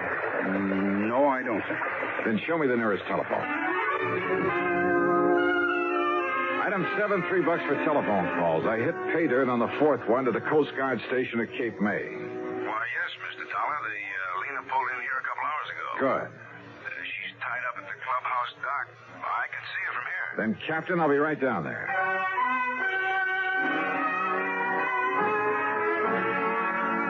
The highway police must have all been looking the other way, for I'm sure I deserved a handful of tickets for speeding on the trip down to Cape May. And there I found the Lena, tied up and taking on supplies. The owner? Well, when I told him who I was, he spread his hands quietly, smiled, led me down into the cabin, and poured a couple of drinks. Salute, Mr. Dollar. Salute, Mr. Well, is it Leumas or Remley? Either. The names tip you off? It took a while to get through this thick skull of mine, but, well, the rather unusual spelling of your right name, Leumas. Yes. And spelled backward, it comes out Samuel. Elmer spelled backward comes out Remley. Elmer Leumas, Samuel Remley.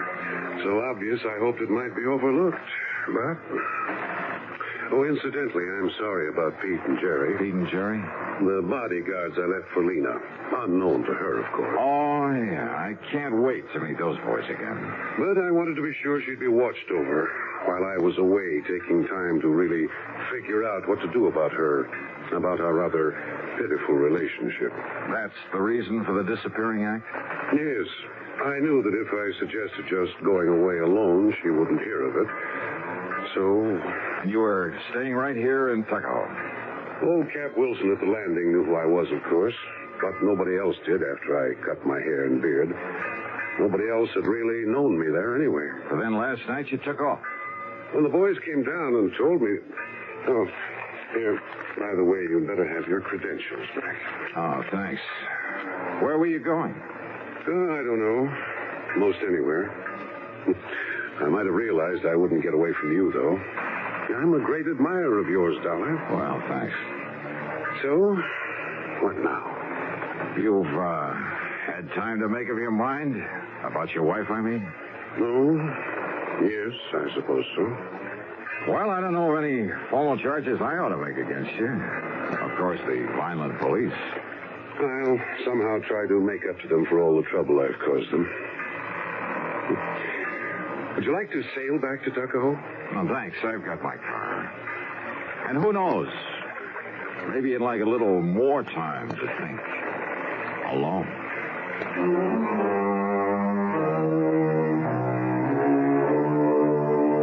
So, it wasn't much of a case after all. The two thugs, Sergeant Louis locked them up for assault, and I guess that'll have to do for them. As for Leumas and his wife, well, I'm glad it isn't my problem. Expense account total, including the trip back to Hartford, $89.50. Yours truly, Johnny Dollar.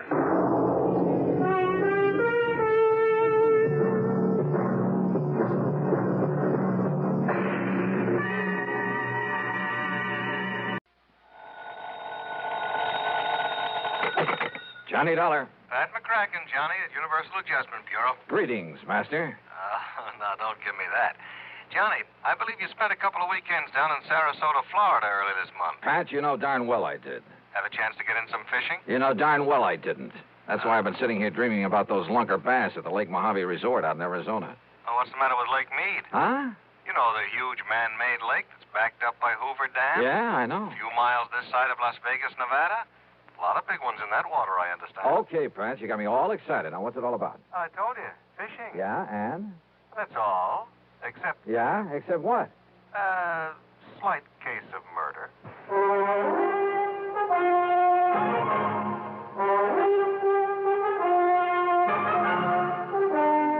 Bob Bailey in the exciting adventures of the man with the action-packed expense account. America's fabulous freelance insurance investigator. Yours truly, Johnny Dollar.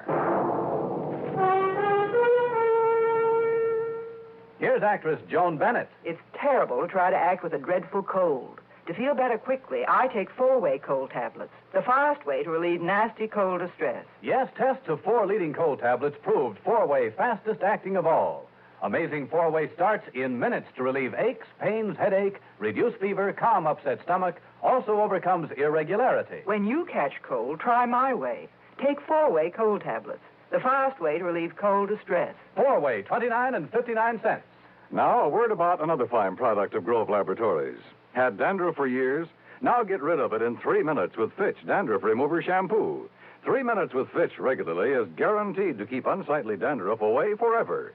Apply Fitch before wetting hair, rub in 1 minute. Add water, lather 1 minute. Then rinse 1 minute. Every trace of dandruff goes down the drain. 3 minutes with Fitch, embarrassing dandruff's gone. Fitch can also leave hair up to 35% brighter. Get Fitch Dandruff Remover Shampoo today. And now, Act 1 of yours truly, Johnny Dollar.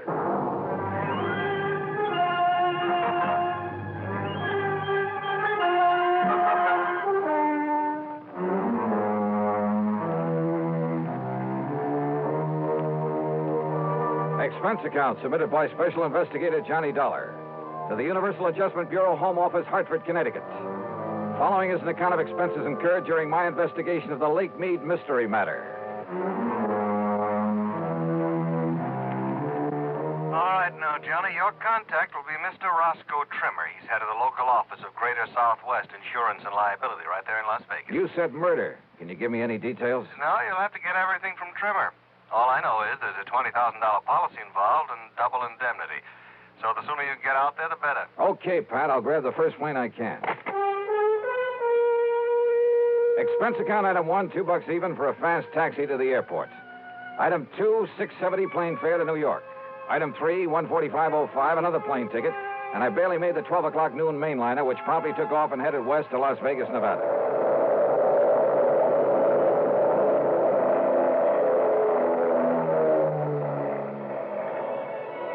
It was 9:45 p.m. Pacific time when we started the long glide down from a starlit sky to the landing strip at McCarran Field in Las Vegas, Nevada. I'll never cease to marvel at the nighttime view from the air of that fabulous city of chance. Sitting alone out there in the middle of the vast Mojave Desert, the sky filling glow from its millions of lights, it had put a rainbow to shame. Oasis in the desert. Yeah, and very beautiful. I knew that Roscoe Trimmer's office would be closed this time of night, so I looked for a place to rest my weary head. Item 4, $1.50 for a cab into the Flamingo. And I just happened to remember that the Flamingo has an excellent casino.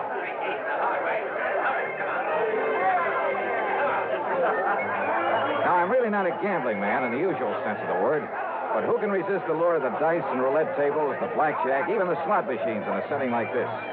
Sure, the house always wins, and the sucker who forks out his hard-earned money doesn't stand a chance. But you know something? After a few hours of play, I came out so far ahead that I won't even bother to list my food and hotel room on this expense account. I really cleaned up. How much? Well, if I told you, you'd probably want me to absorb the whole thing, so I won't.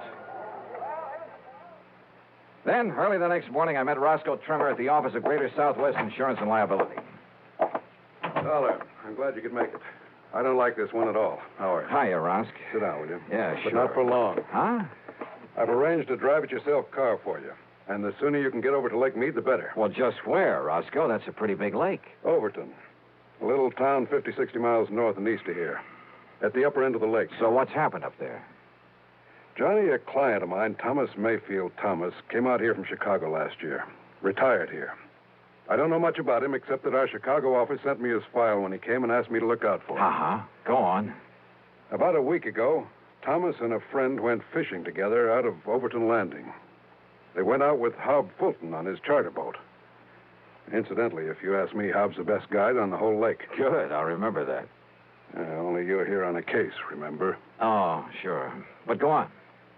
Well, the fishing must have been pretty good, because they stayed on at the Overton Motel. Then the next morning, they went down to the landing, rented a little Arkansas Traveler and a 10-horse Johnson, and went out fishing on their own. Rosk, I may try that very thing myself. But about the middle of the afternoon, a big east wind came up. You know what that means. I know that when a big Easter hits one of those desert lakes, there's only one thing you do. Get off it quick. Well, they didn't, Johnny. At least not quick enough. The following morning, when the blow had died down, Hob Fulton went out to look for him. And? He found the boat, all right. Beached on a point down near Goat Island. And Mr. Thomas's friend. What about Thomas? His friend says that Thomas went overboard when the squall hit him. Well, it's certainly possible. Yes, it is. Possible. The chomp on a lake like that can build up waves 8 and 10 feet high, enough to throw a man off any kind of a boat. Yes, I know. But you don't think that's the way it happened? I didn't say that, Johnny. It's just that... Well... Okay, Rosk. What was his fishing pal's name? Charlie Wentworth. Does that mean anything to you? No. Well, I'm afraid I don't know very much about him either. Except that he, too, came here from Chicago. Arrived in town about 2 weeks ago. I take it that's where he knew Thomas, back in Chicago. Yeah, apparently. Well, what about him? What does this Charlie Wentworth do? Apparently nothing. But hang around the gambling joints. Oh, he does a little dealing and shilling for some of them now and then. There's talk he's been making illegal book on the races, though nobody's pinned it on him. So, in your book, he's an undesirable character. That's right. But is that reason to suspect he took Mr. Thomas out on that lake and murdered him? Now, Johnny, there's been a lot of worry around this town about some of the people who've come out here recently from Chicago.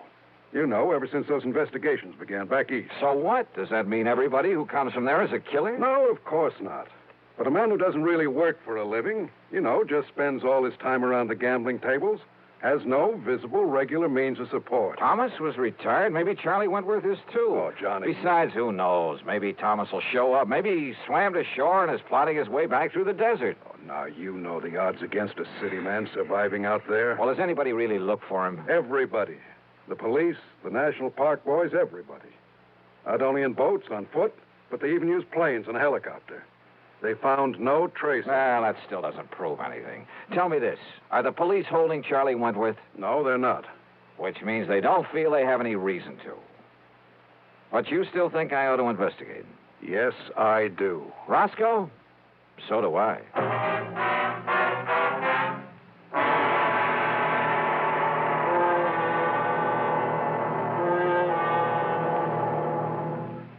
Act 2 of yours truly, Johnny Dollar, in a moment.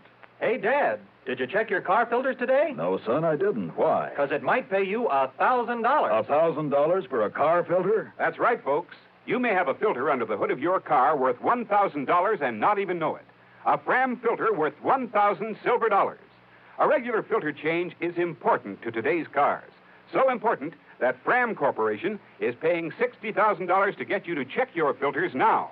Last year, in preparation for Fram's silver anniversary, 10,000 secretly numbered Fram filter cartridges were distributed all over the United States and installed in cars during regular servicing. These filters are worth from $1 to $1,000. You may have one in your car right now and not even know it. Check your oil filter and air filter now. If there's a specially numbered Fram filter in your car, you will win up to 1,000 silver dollars, and your dealer will win the same amount. Get in on Fram's big silver treasure hunt. Check your car filters now. And now, Act 2 of yours truly, Johnny Dollar, and the Lake Mead Mystery Matter.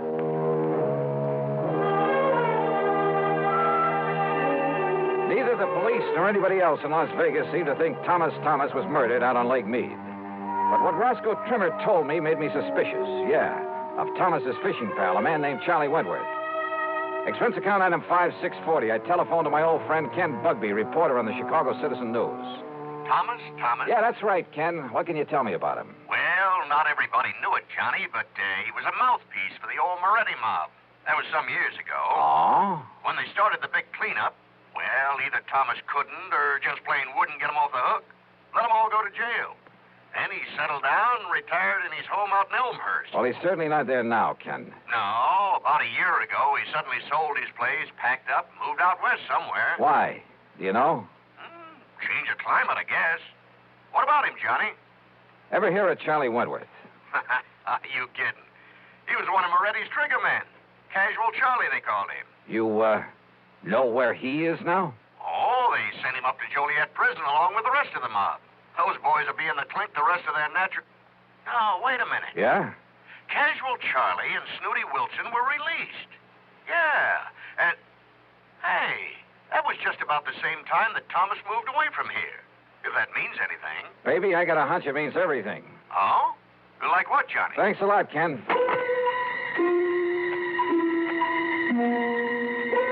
Next stop was the public library, the old newspaper files. Getting some info on the almost forgotten Moretti mob was a lead pipe cinch, especially about the time when the gang was broken up.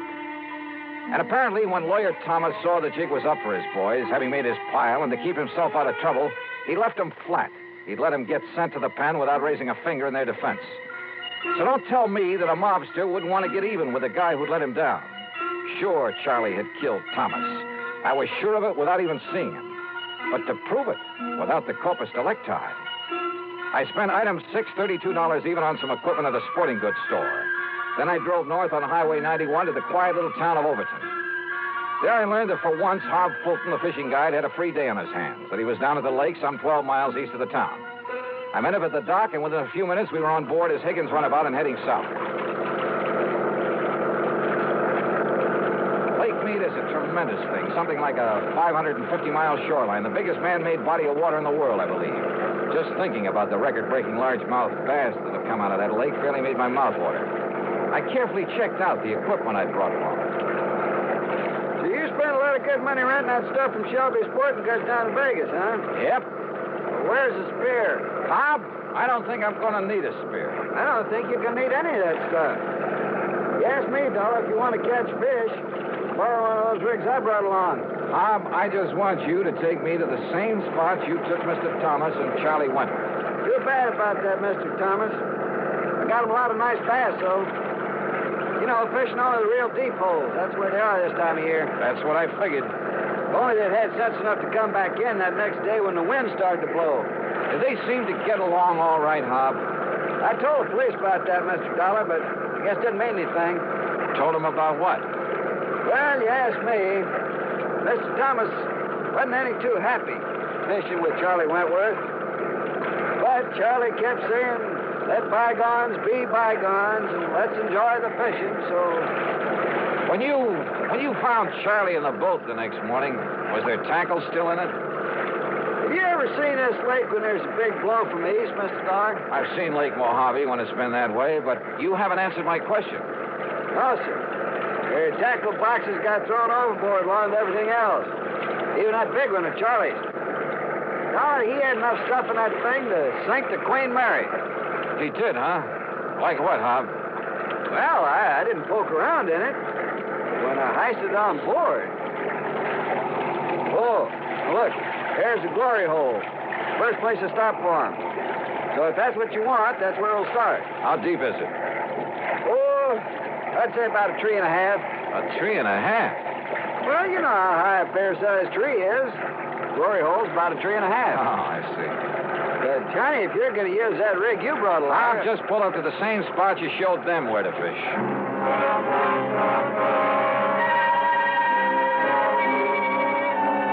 By the end of 2 hours, I'd tried at least half a dozen of the holes where Hob had taken Thomas and Charlie. No luck. Then we went 4 or 5 miles further down the lake and pulled up just below Goat Island, just below the big rock slide. Deepest hole in this part of the lake, Dollar. Must be near the 5 trees. A lot of ledges down there on the sides of it, so you better go kind of easy. I covered every inch of that hole, with the aid of a powerful waterproof headlamp I brought along. Then finally I came back up to the surface. That's right, I said came back up to the surface. Here, Johnny, let me give you a hand back in the boat. No, thanks. I'll rest you in the water for a minute. That's a pretty deep hole. Yeah, but how you ever expect to catch bass in that skin diving rig without even a spear? Hand me a long rope, Hob. I found it down there. Huh? Yeah, on a ledge about 50 feet down, lashed onto that heavy tackle box you were talking about. That's what made it sink. What are you talking about, Johnny? The body of Thomas. What? Yeah, and there's a bullet hole right between the eyes. Act 3 of yours truly, Johnny Dollar, in a moment. Be sociable, look smart, keep up to date with Pepsi, drink light, refreshing Pepsi, stay young and fair and debonair, be sociable, have a Pepsi. friends drop in, let your hospitality show you're sociable in the modern manner. Pepsi, you know, is the favorite of the smart and young at heart. Be sociable, smart, keep up to date with Pepsi. Drink light, refreshing Pepsi. Stay young and fair and debonair. Be sociable, have a Pepsi. Have you tried a Pepsi lately?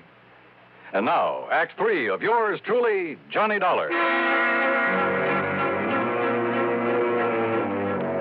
I took the body of Thomas back to headquarters in Las Vegas and hung around long enough to hear Dr. Richard Fallon say the bullet hole was definitely made by a .38 and at close range. To hear Police Captain Willis say there'd be no action taken until the bullet could be removed for study. But I knew he'd change his mind when he had time to think about it. So I left headquarters and started making the rounds of the gambling casinos. Luck was with me. At the second place I stopped, one of the public joints on Fremont Street. A winner, everyone. It's 34, red and even. Well, have you seen him around here today? Yeah, that's Charlie Wentworth. They just come in the door, mister. Thanks. All right, ladies and gentlemen. Excuse me, please. Take your bets for the Pardon me, will you? May I get through here, please? Thank you. Excuse me. Charlie? Charlie Wentworth? Yeah, Buster? Johnny Dollar, insurance investigator. Here's my credentials. Oh, yeah. I guess you want to talk about my pal, Tommy Thomas, got drowned over in Lake Mead last week. Is that it? Yeah, something like that. Buster, that was an awful thing, him going like that. He was an old buddy of mine. Was he? Sure was. An old buddy. Hey, why don't we talk over in my room, huh? Too much noise around here. Okay by you? Sure. Why not?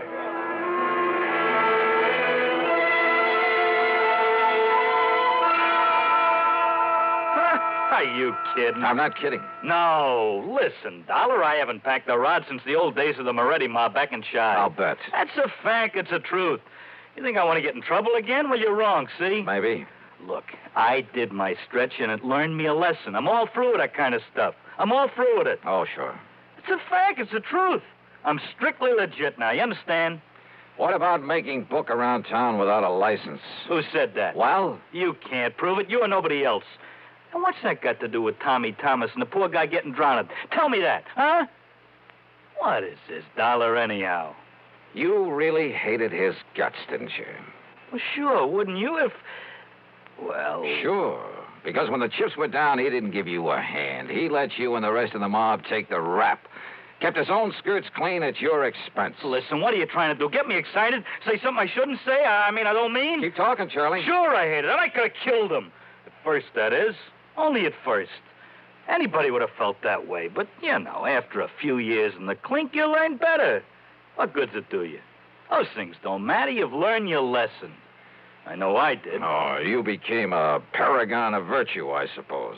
I don't know what you're talking about, but that's all over. You hear me? When I just happened to find him living here in Vegas, that was all over. Let bygones be bygones. I mean it. We was pals. Charlie, there's about as much truth in that. That's a fact. That's the truth. Then why did you kill him? That's a lie. You can't prove it. That's where you're wrong. Huh? I have absolute proof. Oh, yeah? Yeah. I found it on his body.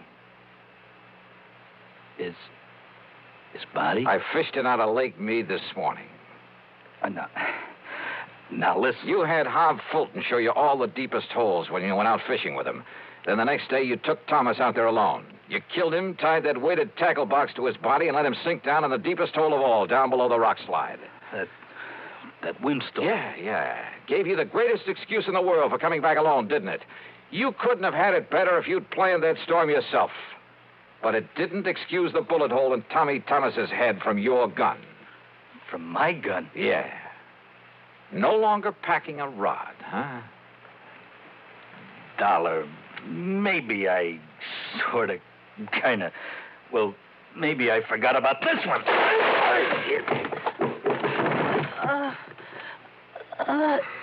Trigger man, huh? You're a lousy shot. And pretty slow draw, thank heaven. You know something? Now I think I have got proof. Yeah, this gun of yours.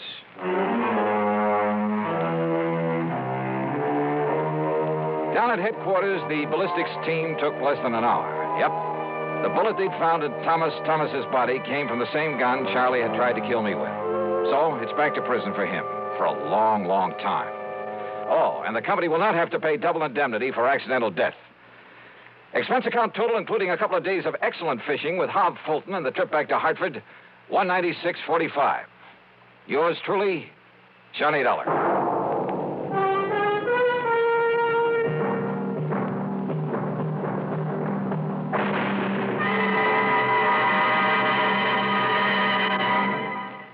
Our star will return in just a moment.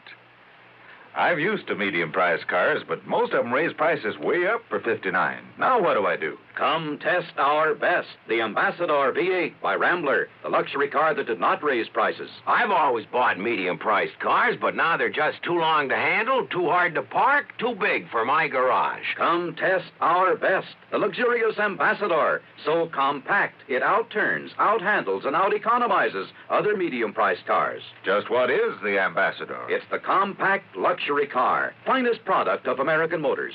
Ambassador has generous shoulder room, hat room, and leg room, and no awkward hump in the middle of the floor. Ambassador offers personalized luxury, individual front seats that adjust to each person's exact leg room, adjustable headrests, 270 V8 horsepower, best power-to-weight ratio in the medium-priced field, air coil ride. It's the finest car ever priced so close to the lowest. Come test our best, the luxurious Ambassador V8 at Rambler dealers. Now, here's our star to tell you about next week's story. Next week, a little boy in a small New England town leads me to tangle with a killer. Join us, won't you? Yours truly, Johnny Dollar.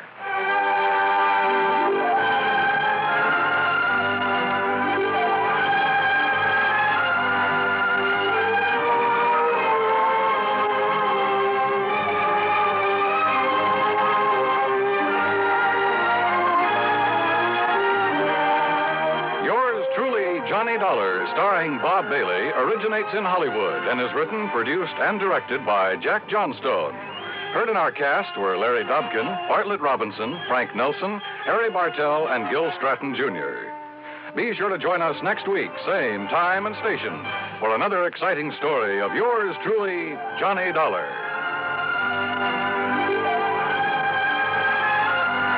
This is Dan Coverly speaking. By far, radio's outstanding theater of thrills, Suspense, next on the CBS Radio Network. 59 on your dial, WAW Albany.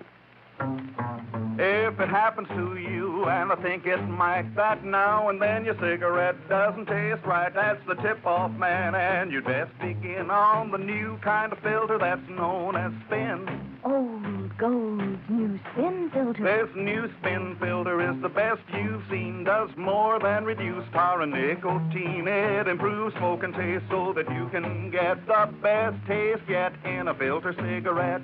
Old Gold's new Spin filter. Test for taste, try your present brand against Old Gold. Test for taste, and it's 10 to 1 that you'll be sold. Test for taste with a cigarette, a carton, or a pack. Test for taste, find the flavor all the other filters lack. Old Gold's new Spin filter. That's the story, boys. That's how you can get the best taste yet in a filter cigarette. Old Gold's new Spin filter. 5:30. It's time now for...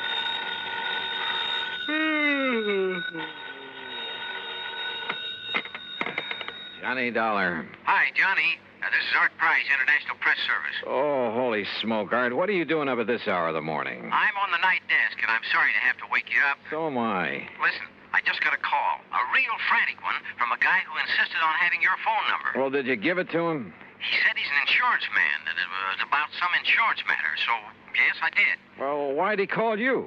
Yeah, that puzzles me, too, but he was so excited, so frantic.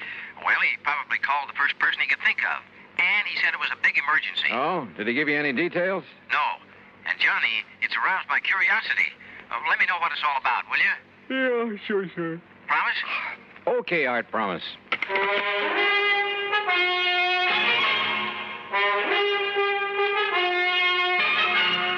Bob Bailey in the exciting adventures of the man with the action-packed expense account, America's fabulous freelance insurance investigator. Yours truly, Johnny Dollar.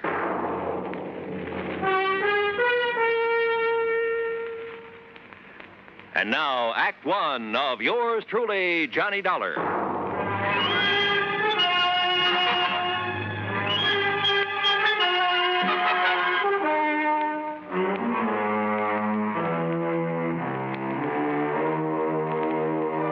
Expense account submitted by Special Investigator Johnny Dollar. The State Unity Life Insurance Company, Home Office, Hartford, Connecticut. Following is an account of expenses incurred during my investigation of the ghost-to-ghost matter. I'd no sooner rolled over in the hope of getting back to sleep when the phone beside my bed started jangling again. Oh, nuts. Johnny Dollar. This is Oscar H. Trimley, Mr. Dollar. Trimley? I represent State Unity Life here in Lake City, New Jersey. Oh, look, are you the man who called Art Price over at International Press Service? Yes, I did get your phone number. I knew he'd have it, you're being such a famous investigator and all that. Yeah, well, you could also have got it from Universal Adjustment Bureau, your insurance directory, the long-distance operator. Oh, dear, I guess I've been so upset over this whole thing that it never occurred to me, but can you come down here to Lake City, Mr. Dollar, right away? Well, it depends. What's this all about? Ian McAndrews. Who's Ian McAndrews? Oh, don't you know? He's the man who founded Lake City. So what's happened to him? He's dead, Mr. Dollar, or rather, he isn't. Huh? Well, that is to say, he died, Mr. Dollar, about 5 years ago. And? Well, in due time, of course, we paid off the claim on his life insurance policy, $55,000. Everything in order and perfectly all right. Well, then? But now... Oh, no, Mr. Dollar, you just won't believe it unless you come here and see for yourself. Oh, won't believe what? Ian McAndrews has come back. Huh? Either he or his ghost has come back here. Oh, now, wait a minute. No, it's true. It's absolutely true, sir. Ian McAndrews is haunting Lake City. So please come as quickly as you can. I'll think about it. Oh, dear, is that the best answer you can give me? Yeah, I'm afraid so, until I see how things line up for me these next couple of days. Goodbye, Mr. Trimley. Think about it. I could hardly wait to grab a train. But I didn't want Oscar Trimley to know that. Because I had a strong suspicion that if you can catch a ghost off guard, you'll be one up on him. Expense account item 1, the promised phone call to Art Price at International Press. Are you kidding, Johnny? No, I'm deadly serious, Art. But a ghost in a little New Jersey. Yep, I'll keep in touch. Then I remembered Nancy. Nancy Turner, an old flame, or rather, a young old flame. She'd said something one time about taking up investigation of the supernatural. So, expense account item 2, another dime for another call. You old rascal, Johnny, you haven't called me in ages. Well, you know how it is. Look, Nancy, did you ever go ahead with your study of psychic investigation? Psychic? Oh, no, Johnny. I found I'd have to read a couple of hundred musty old books, so I gave it up. Oh, well, that's too bad. Oh, why? Well, I've got to run over to Jersey to investigate a haunted town. A haunted town? How thrilling. Except that such a thing is impossible. Oh, it is? Sure, but I'd kind of thought that maybe you were still... Well, I guess we better forget it. Forget it, nothing. I'm going with you. Oh, no, wait, No excuses. I'll put on my face and another dress and be waiting by the time you can get here. Yeah, but look, honey, Huh? Johnny. Okay, Nancy, I'll pick you up.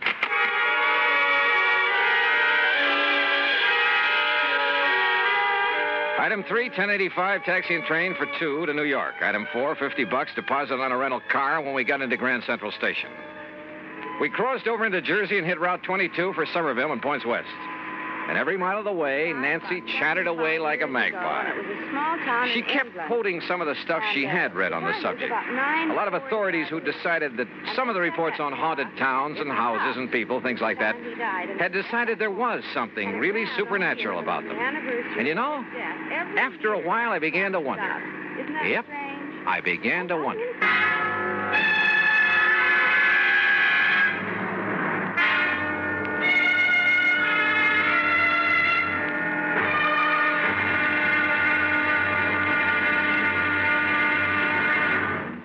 Act 2 of yours truly, Johnny Dollar, in a moment. And now for another episode in the life of Sergeant Donald Bellwether, my husband.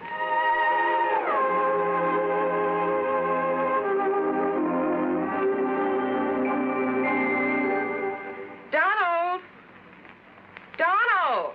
I'm out here on the back porch, honey. Oh, there you are. Honey, why on earth did you choose a time like this to clean your hunting rifle? We're due at the Jamesons at 7. I'm ready, honey. All I have to do is wash my hands. I'll finish this tomorrow. Be with you in a jiffy. Donald, come back here. Now, what's the matter, Reba? Are you going to leave this hunting rifle right out here in plain sight? Nobody's going to bother it. The kids are asleep and we'll be gone. I don't think our babysitter will bother anything. She's got her homework to do. Those are famous last words if I ever heard them. Donald, don't you realize that accidental death by firearms ranks second only to deaths from fall, fire, and poison? But the kids are in bed. Well, sure they are. But what if our 6-year-old Marshall Dillon should wander out to the kitchen for a drink of water? You know, he'd love to play with his gun. Yeah, I suppose so. Well, please put it away under lock and key. Yes, dear, yes, right away. And for heaven's sakes, take those shells, too. You know, many accidents happen when bullets are thrown into a fire or hit with a hammer. Those things are dangerous. You ought to know that. I know, honey. I guess I just wasn't thinking. The unloaded gun and ammunition lying around the house is even more dangerous than itchy-fingered hunters. Statistics prove that. Okay, there. Everything is safe under lock and key. Now, you still angry with me? Oh, Donald, I don't want to sound like a nagging wife, but... My dear, you have every right to reprimand me. Me, a non-commissioned officer. I should know better. But that's the way it goes. We forget. That's why there are accidents in the field, out hunting, and in the home. We all know better. We just forget or get careless with firearms. Well, come on along. Let's get over to the Jamesons. Okay, dear. Now, this won't happen again, believe me. You know, I wouldn't have started to clean that rifle if you hadn't taken so long to get dressed. But you sure did a good job. Oh, you look beautiful. That's my Donald. That's my doll.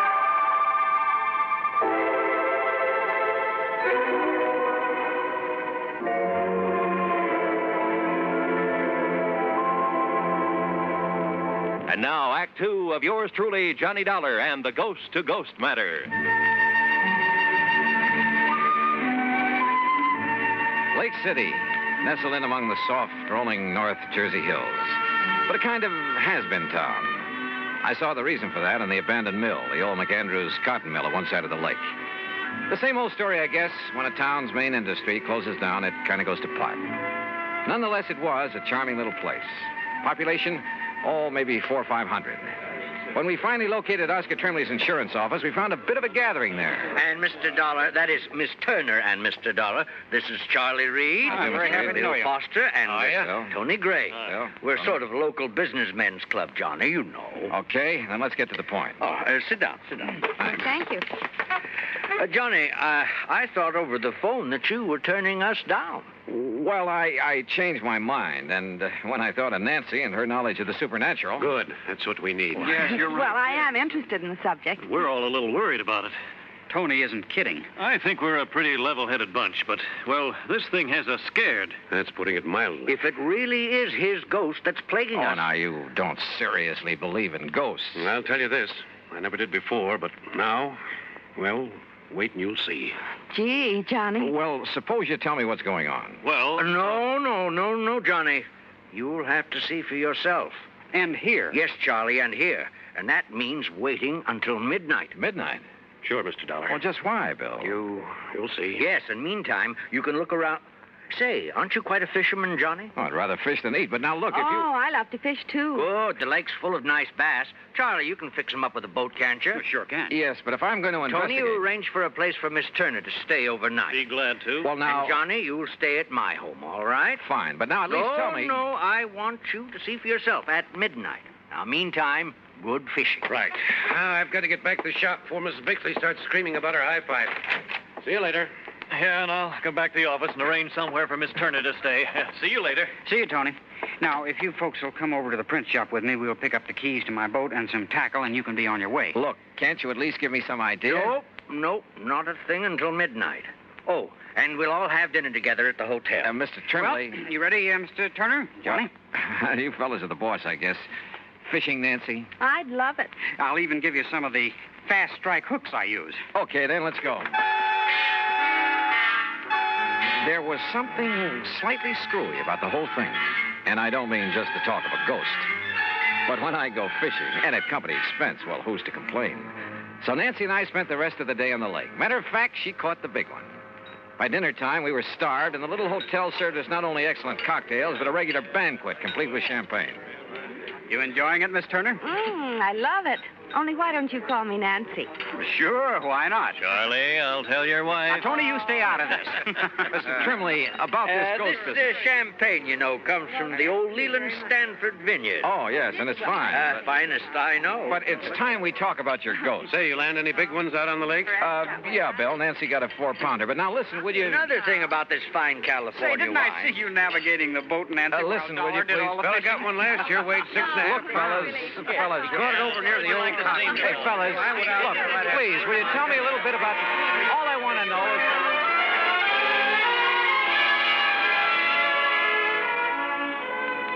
So, I got nowhere. But then, finally, after a lot more food and wine and chatter, we drove off in Tony's car. Now, I'm stopping here in the middle of town, Johnny, because it's the best place to be when things start popping. Like what? Hey, when are you fellas going to stop this runaround and start making sense? You'll see. I'm all excited. Look, Johnny. Yeah, Charlie? You see the old tower clock? Almost midnight. So what about that? Old McAndrews passed away at the stroke of midnight, Johnny. Personally, I think that has something to do with this. You still haven't told me with what? Wait. Listen. There goes the tower clock. Oh, midnight. Count 'em, Johnny. That was 4, 5... And, Johnny, see how all the lights are flickering along the streets? That happens every night? And no reason for it.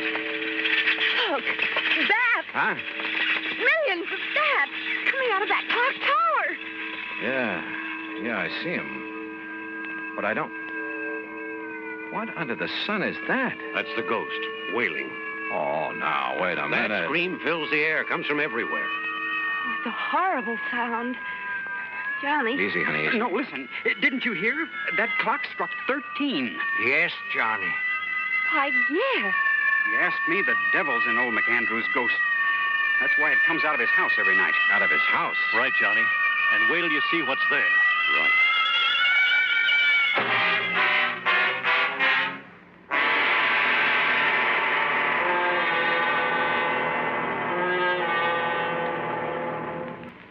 Act 3 of yours truly, Johnny Dollar, in a moment.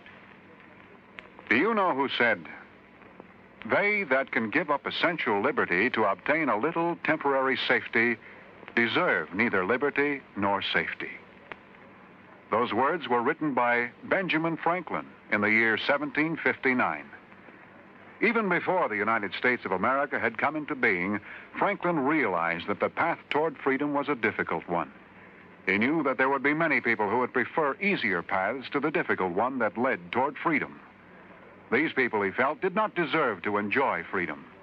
Just as there were in Ben Franklin's time, there are people today who would choose what looks like the safe and easy way to protect American freedom. They would be willing to sacrifice some of their liberties in order to be comfortable. But the surrender of a little freedom soon leads to the surrender of all freedom. Liberty can be protected only by constant vigilance and the willingness to fight to protect it, if necessary. Remember the words of Benjamin Franklin. They are part of your American heritage. Temporary safety must never be purchased at the price of liberty. And now, Act 3 of yours truly, Johnny Dollar, and the Ghost to Ghost Matter.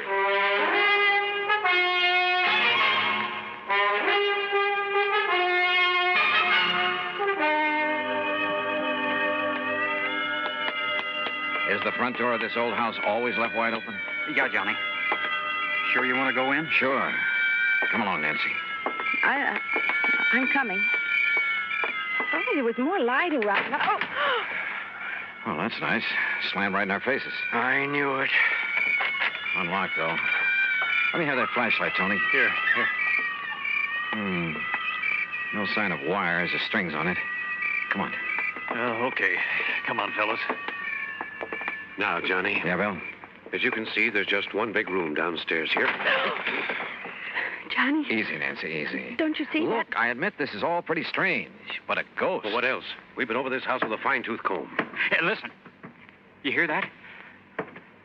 Somebody's walking on the ceiling. And listen. Oh. Yeah, That's the kind of stuff you hear. Poltergeist, noisy spirits. You can hear them, but you can't see them. Don't you see, Johnny? It can't be anything normal or natural.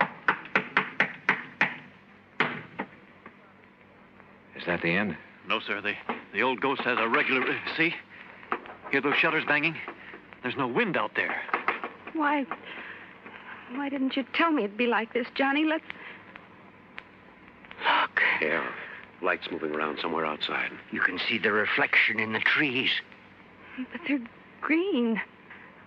Ghost lights. Oh! Johnny, look. There's a rocking chair. It's rocking.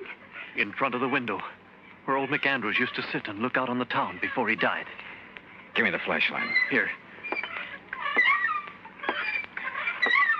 There's no strings or wires on this either.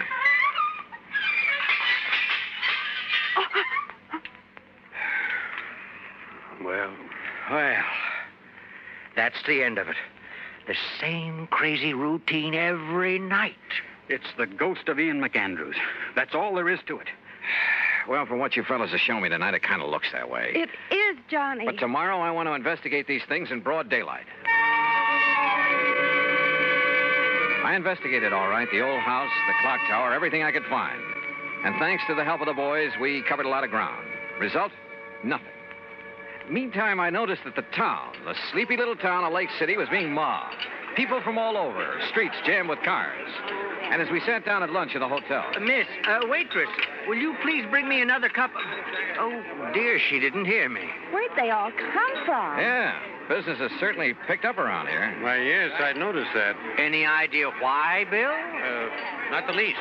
No wonder Tony couldn't be with us for lunch. And Charlie's at his print shop getting out an extra. Hey, excuse me. Aren't you Johnny Dollar, the investigator? Yeah, that's right. Man, can I use you? Now, just let me get a picture. Well, now, wait. Hold it. Okay, Johnny. Thanks a lot. Hey, that photographer's from one of the New York papers. No kidding. Oh, really? Listen, if Art Price at International Press gave out the word about this ghost story... Oh, now, Johnny... Okay, Nancy, you all finished? Uh-huh. Then, Oscar, Bill, we're going to leave the check with you and pull out. You mean leave town? Yep, going back to Hartford. Johnny. I've investigated. I've come up with nothing. So there's no point in staying around any longer. Oh, Johnny. Thanks a lot, fellas. And, Oscar, I'll send you my expense account. Come on, Nancy. Give up? Hardly. Sure, Nancy and I hit the highway, but for only a few miles. Then shortly after dark, we drove back. And for a couple of hours, for 3 or 4 hours...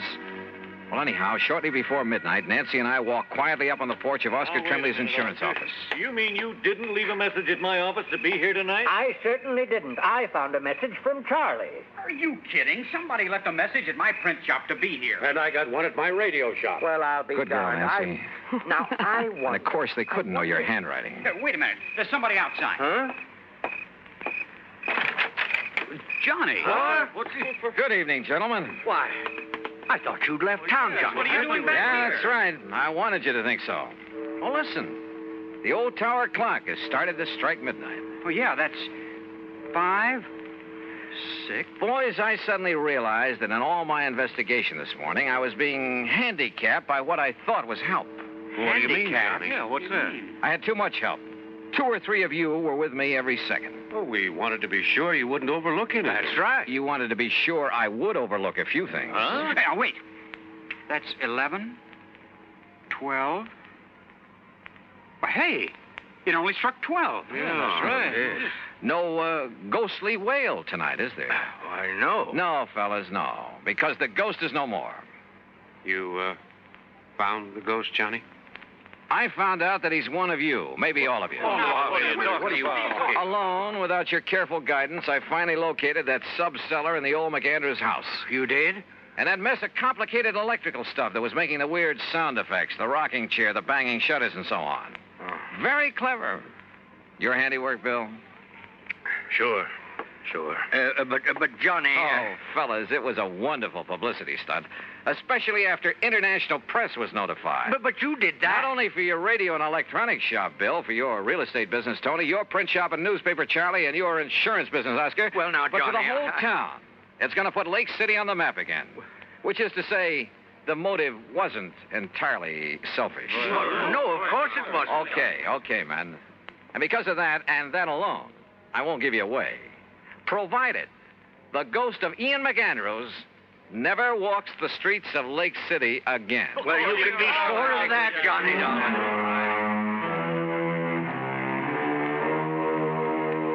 I don't know. I suppose I ought to really hit you over the head with this expense account. But after all, the cause was a kind of worthy one. So I'll be honest with it for a change. And it was fun to have Nancy Turner along. Expense account total, including mileage on the rental car, less deposit, $31.50. Yours truly, Johnny Dollar.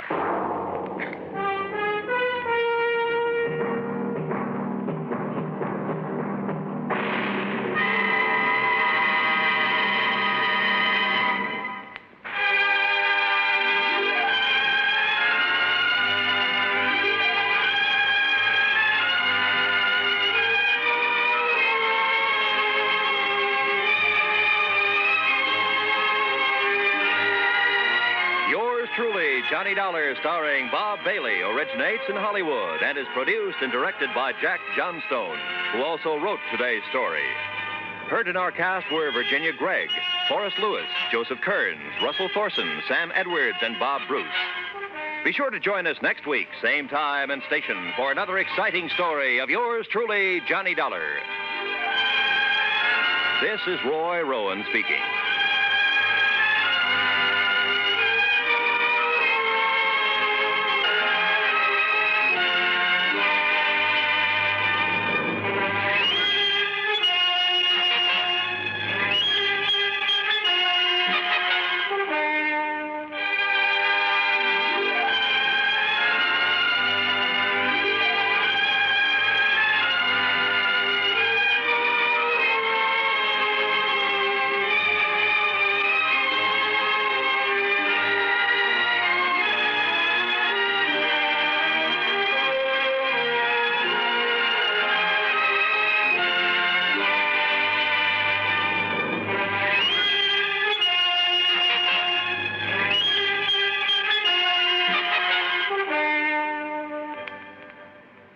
Johnny Dollar has come to you through the worldwide facilities of the United States Armed Forces Radio and Television Service.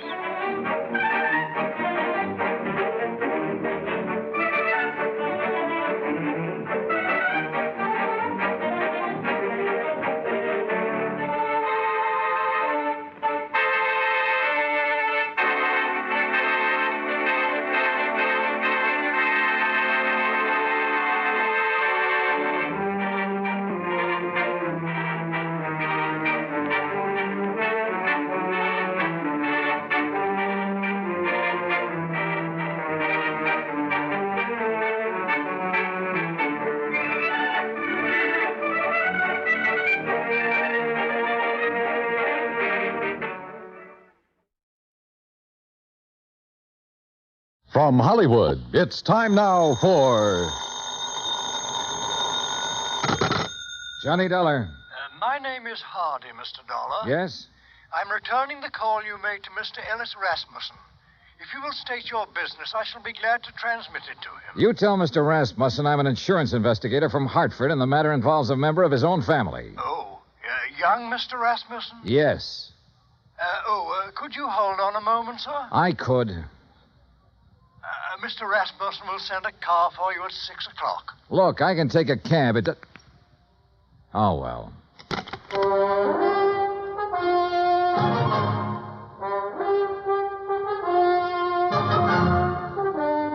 Bob Bailey in the exciting adventures of the man with the action-packed expense account. America's fabulous freelance insurance investigator. Yours truly, Johnny Dollar.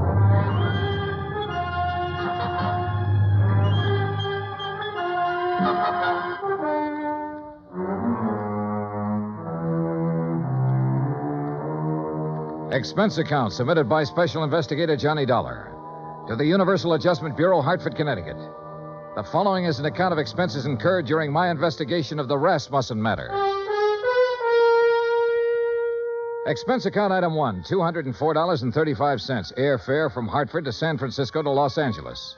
Trying to compile the details of the Rasmussen case. I'd been on it 3 days when I was stonewalled in Los Angeles with a Holmby Hills address and the phone number of Ellis Rasmussen. At 6 o'clock, a liveried chauffeur in immaculate uniform stepped up to me at the desk. Mr. Dollar? Yes? My name is Stauffer, sir. I have Mr. Rasmussen's car outside.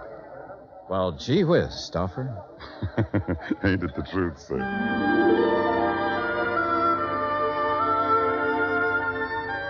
A few minutes later, when we turned into the lush green Holmby Hills section, I had a suspicion I was about to deal with a bona fide millionaire. When we parked in front of the big two-story colonial home and a man with graying hair and swallowtail coat stepped out of the door, well, I knew I was going to meet the real article. I'm Hardy, sir.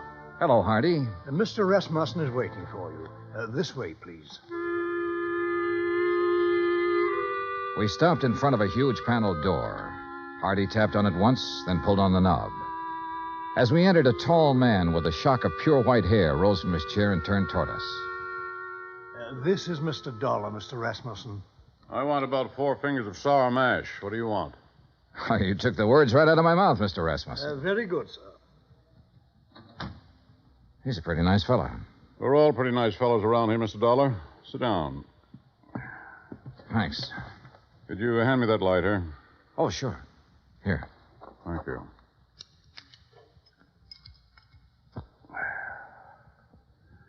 What are you doing in Los Angeles? Why, federal underwriters of Hartford wrote a blanket policy for all Imperial Rubber Company employees. Your son was an executive with Imperial when he was killed in Malaya last spring. Federal owes his widow $25,000. I don't know where she is, Mr. Dollar. I see. I doubt if you do. Let me put it this way. I never met the young lady. Fred married her one night in Elko, Nevada. 2 days later, they were on their way to Malaya. 6 months there, and the development station was raided by guerrillas one night. And I suddenly no longer have a son. Have you eaten your dinner, Mr. Dollar? Oh, I wouldn't want to trouble you. Hardy, set a place for Mr. Dollar. Very good, sir. Well? Well, I thought she might phone me when she got back to the States. She never did. Never a letter, nothing. I'm old and sick, but I still want to see the girl my son married. It's not an easy thing to lose a son, Mr. Dollar. And I lost a good one. I lost the best son a man ever had. I'm sure you did, sir. To your son. To Fred. During dinner and afterward, over coffee and liqueurs, I listened to the story of Ellis Rasmussen's life. It came from the lips of an old man who was dying, but in whose eyes I could see reflected the memories of a brawling, bustling life that started in an Oklahoma oil field and moved to Alaska and Arabia and Africa. More and more during the talk, I began to know his lost son. For in everything the old man had to say about himself, I could sense an unmistakable reflection of his son. Finally, I thanked him and left. If I may say so, I do hope you'll call soon again, sir. Mr. Rasmussen enjoyed your visit very much. I haven't seen him so much like his old self since we received the terrible news of young Mr. Rasmussen's death. He must have been quite a man, Hardy. Young Fred Rasmussen. He was, sir. All of us miss him dreadfully. None of us ever met Mrs. Rasmussen, and we were most anxious to receive her, especially after young Mr. Fred's death. I imagine so. The car's all ready, Mr. Dollar. Good night, sir. Good night, Hardy.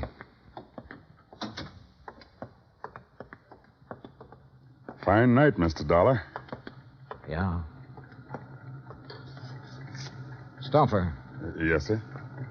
I didn't want to press the point with Mr. Rasmussen, but now maybe you can straighten me out. Did he approve of his son's marriage? Let's put it this way, Mr. Dollar. Mr. Rasmussen approved of Mr. Fred. And if Mr. Fred got himself married, then Mr. Rasmussen approved of the girl. Between them two, they had that kind of understanding. Real people. Expense account item 2, $1.98. Telegram to Personnel Division, Imperial Rubber Company, requesting a copy of all information they might have on Laura Olson Rasmussen. Item 3, $6. One long-distance phone call to the Universal agent working the case in San Francisco. Mrs. Rasmussen left the Malaya Peninsula by boat from a town called Cochette 3 days after the news of her husband's death. A week later, she booked plane passage in Hong Kong with Trans-Pacific Airlines. She changed planes in Honolulu. She cleared the Port Authority in San Francisco. From there on, we lost her. Get a list of all the passengers who were on that plane. Okay. Get someone checking the hotels in the Bay Area. She might have checked into one when she hit Frisco. Okay. Now, listen, we're looking for a woman whose husband was brutally murdered about 2 weeks before she got back to the States. If she's anything like I think, she was probably about at the end of a rope. Now, start asking questions at places where people like that go. Right. On Wednesday morning, I rented a car. That's item 4, $25, and made the rounds. First stop, Los Angeles Board of Education. By 4 o'clock in the afternoon, I had found 35 Laura Olsons who had attended public school in Los Angeles and were more or less in the proper age bracket. The next day, the folder arrived from Imperial Rubber Company. Among other things, it contained a passport picture and a complete description of Laura Olson Rasmussen. She was a blonde girl with a pouting, sultry kind of mouth and wide, dark eyes.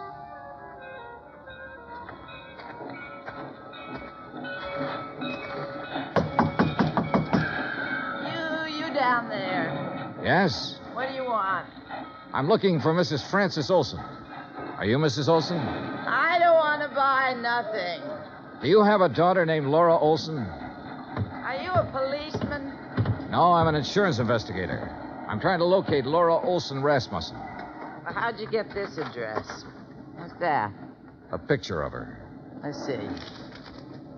That's my Laura. What about her? I've been trying to locate her for some time. Is she here? No, she ain't here. She ain't been here for 5 years. Do you have any idea where I can find her? Friends, maybe? Other relatives? You say her name's Rasmussen now? Yes, she married a man named Fred Rasmussen. Married? Well, ain't that just something? You didn't know your daughter had been married, Mrs. Olson? How would I know? How would I know anything about her?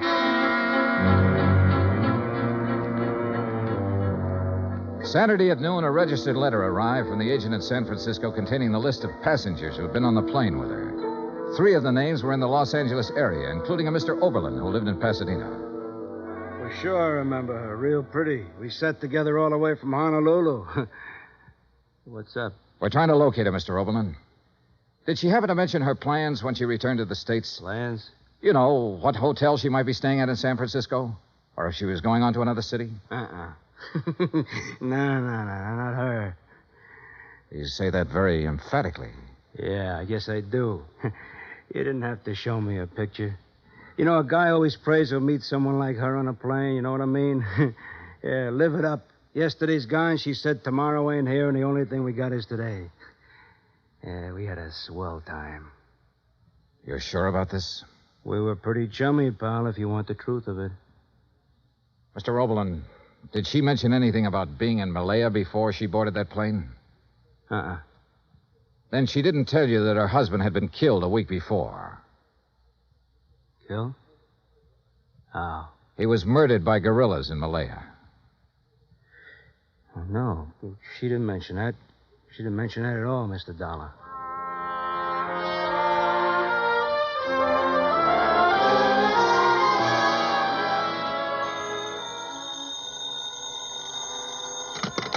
Johnny Dollar. This is Hardy, Mr. Dollar. How are you, Hardy? How's Mr. Rasmussen? He's not so well, sir. That's why I called. Could you possibly find time to visit him? Tonight? May I send a car right away? Is it serious? He's dying, sir.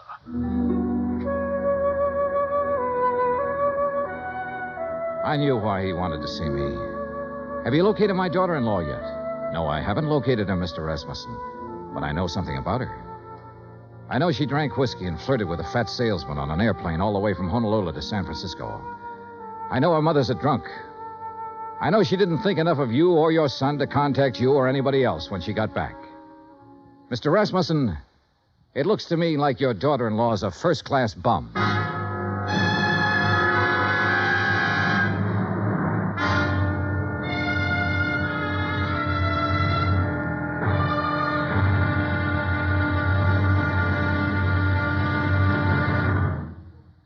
Act 2 of yours truly, Johnny Dollar, in just a moment. Our daily lives are sharply affected by world news. And for a complete roundup of the news every single weekday evening, just keep your dial on CBS Radio for the news broadcasts of our famous CBS newsmen, Edward R. Murrow and Lowell Thomas. Hear up-to-the-minute news with Edward Armorow and Lowell Thomas on CBS Radio. Now, Act Two of yours truly, Johnny Dollar and the Rasmussen Matter.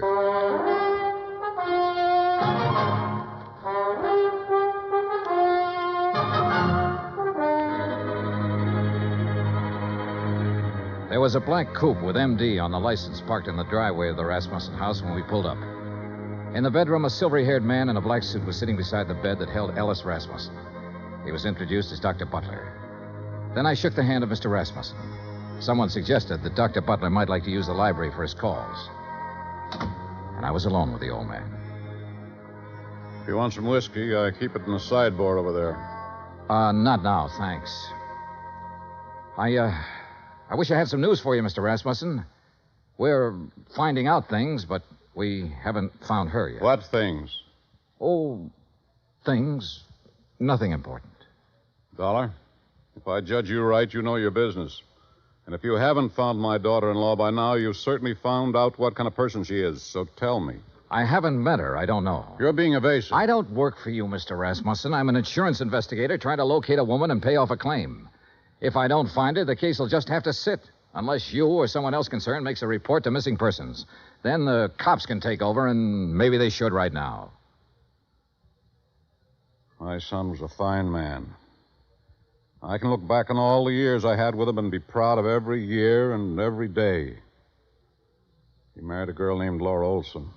I don't know where she came from or who she was, but I know my son wouldn't have married her unless he loved her, unless she loved him in return and was worthy of his love. You know a lot, Mr. Rasmussen. Perhaps I should go to the police. No, don't do that. We'll find her, Mr. Rasmussen. We're getting it narrowed down. Well, I'd better leave now. As you say. Mr. Dollar. Yes, sir. I want to see her. Yes, sir. I'm sorry I talked to you the way I did.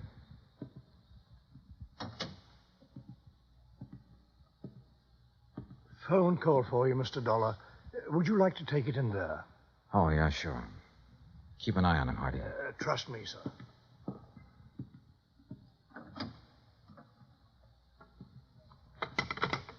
Johnny Dollar. This is Officer Daly, Los Angeles Police. Oh, yeah. You the insurance guy looking for a Laura Olson Rasmussen? Yeah, have you got anything? We got her. Huh? She's here with the rest of the girls in the drunk tank.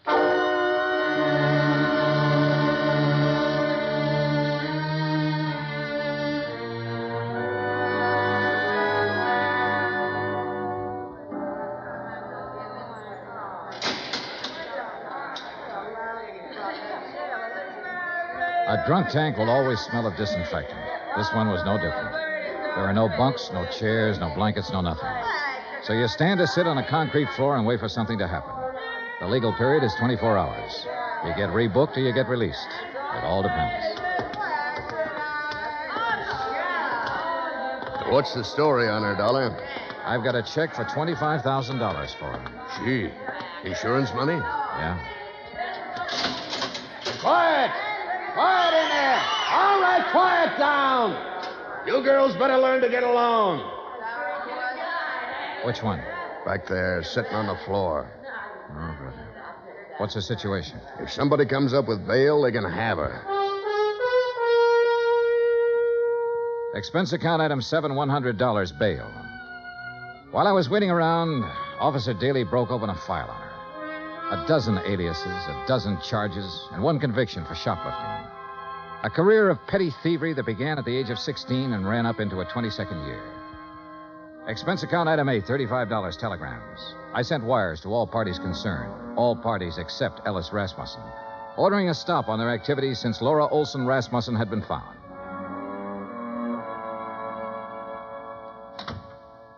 Over there. Who are you? My name's Johnny Dollar. Thanks for getting me out. Why? I did it for a friend. Friend. I didn't know I had any.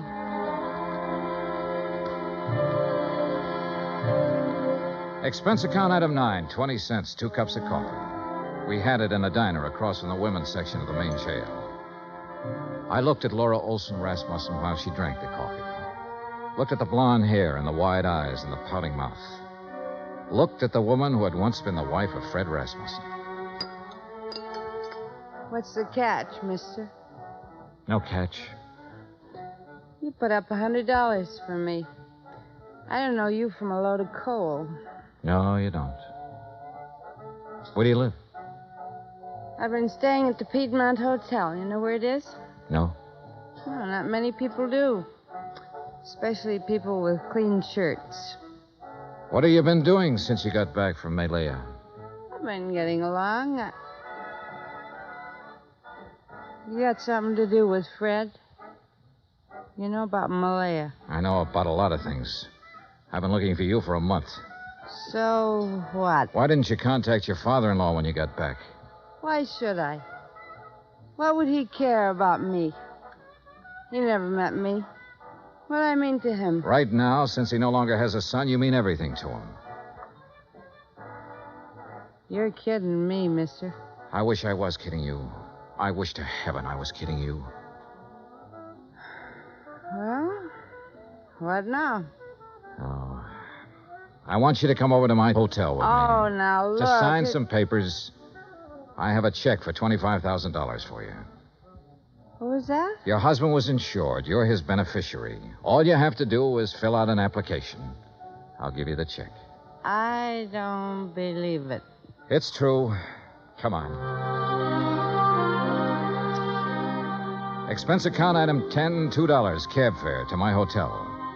I took her upstairs with me, stood over her while she filled out the necessary papers. Outside of that, we didn't say a word. Johnny Dollar.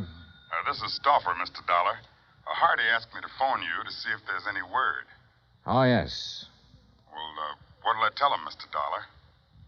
Tell him no luck yet, Stauffer. How's the old man? About the same, sir. Counting on you, I think. I'll talk to you later. Yes, sir. Here you are. Okay. Thanks. Here's your check. Anything else? Nope. That's it. Okay. See you around sometime. Sure. Fred told me about a man named Stauffer who worked for his old man for years. Was that him on the phone just now? Yeah. Yeah.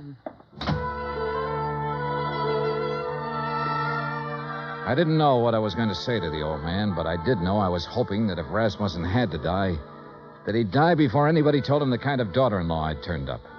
I didn't want to be in on that. Expense account item 11, $83, hotel bill. I checked out at 5:30, picked up my airline tickets at the desk, that's item 12, then sat around the lobby for 5 minutes.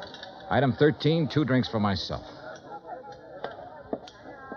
Mr. Dollar, Yeah? Oh. I read in the paper that Alice Rasmussen is dying. Is that true? That's true. Mind if I sit down? Suit yourself. What are you drinking? Nothing. I know why you didn't tell them you found me, and I don't blame you. If Fred's dad is anything like Fred was, then I know how you felt. Finding me the way you did. Let's forget it, Mrs. Rasmussen, shall we? I'd like to meet Fred's father. So you want to meet him, huh? The human thing would have been to see him when you came back. But not a line, not a word. That old man in that house knows his son was really a man. And on that basis, he believes, without seeing you, that his son married a real woman. He had love and sympathy and help and devotion and all the things you don't seem to have any use for waiting for you in that house. Oh, never mind. I loved Fred. Loved him from the first minute I saw him. You know what I was doing when I saw him? Was serving cocktails in a place like this. He didn't ask me what kind of a family I came from, whether I was good or bad. He just put one of those big arms around me one night and said, "You're mine." He said that to me. He said it because he loved me. No one ever loved me. No one. But he did. I told him who I was and where I came from, and all he said was, "You're with me now."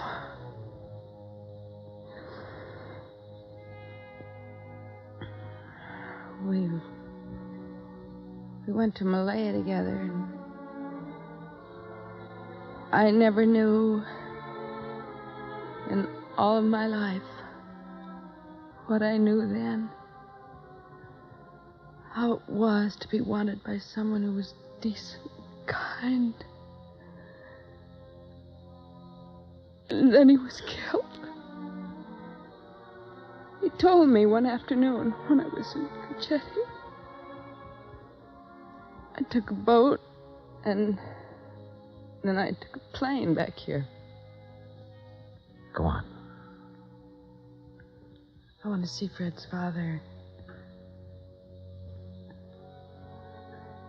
I took a car to the house, and I saw what kind of a house and what kind of people his family were. I didn't go in. Couldn't you see me, cheap, rotten, dirty little me? Couldn't you see me walking in there and saying, "I'm me"? Couldn't you see that mother of mine moving in?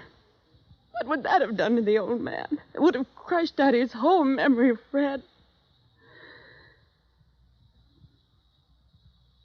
But don't think, Mr. Dollar, I haven't got my memory, too. I didn't drink that away. I was loved by a man. And I loved him back. I've still got that. I'm going out there pretty soon. Would you like to meet him? Do you think I can? I think so. I think so very much. Oh, Mr. Dollar, I've been waiting in the lobby. I thought you might be here. How do you do, miss? Stuffer, I'd like you to meet Mrs. Rasmussen. Well, my. I'm mighty pleased to meet you. The boss will be mighty happy. She dried her eyes in the car. I didn't say much. She didn't say much. But in the half hour it took to get out to Holmby Hills, something happened to her again. The something that must have happened when the big arm went around her shoulders the first time. Good evening. Mrs. Rasmussen, Hardy. How do you do, Mrs. Rasmussen? We're very happy to see you. Thank you, Hardy. Fred spoke of you often. That was kind of Fred. This way, please.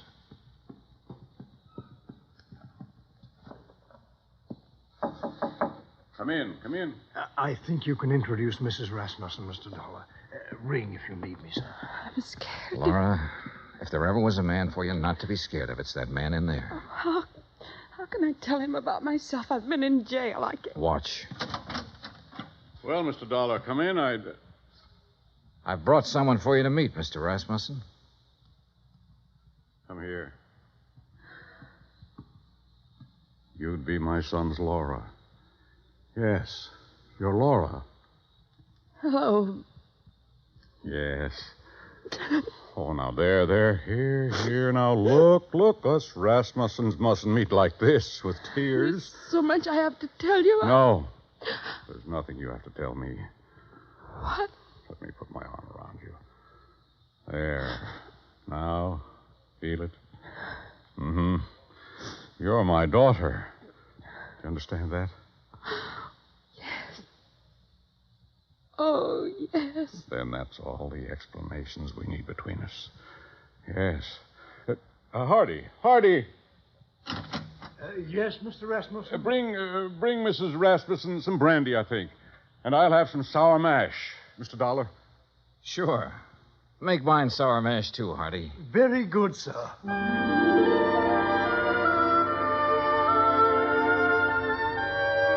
Expense account item 14, $40. Miscellaneous. Item 15, $35, stenographic. Expense account total $1,965. Remarks? The old man's got a few weeks more. Laura's moving into the house with him to take care of him. She won't be telling him a lot of things about herself. She doesn't have to. You should have stood there like I did and seen that big arm go around her shoulder when he said, "You're my daughter." Yeah. Yours truly, Johnny Dollar.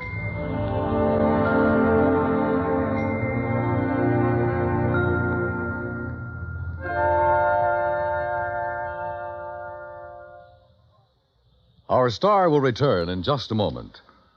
Folks abroad want to know more about us Americans, how we live, how we eat, what we do in our leisure time. You know something? You can help promote international goodwill by corresponding with someone abroad. For the name of a correspondent, write to Letters Abroad, 45 East 65th Street, New York. That's Letters Abroad, 45 East 65th Street, New York. Stay tuned for 5 minutes of CBS News to be followed over most of these same stations by the FBI in Peace and War. Now, here's our star to tell you about next week's story. Next week, one cute, tiny little mouse, that's right, mouse, almost scares a big insurance company out of business. Join us, won't you? Yours truly, Johnny Dollar.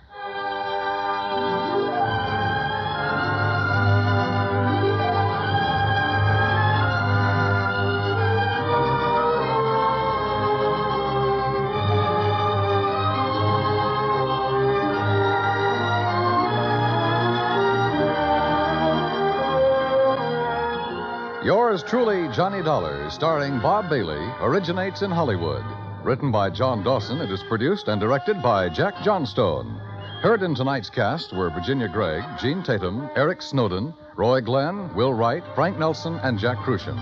Musical supervision is by Amerigo Marino. Be sure to join us next week, same time and station, for another exciting story of yours truly, Johnny Dollar. Dan Cubberly speaking.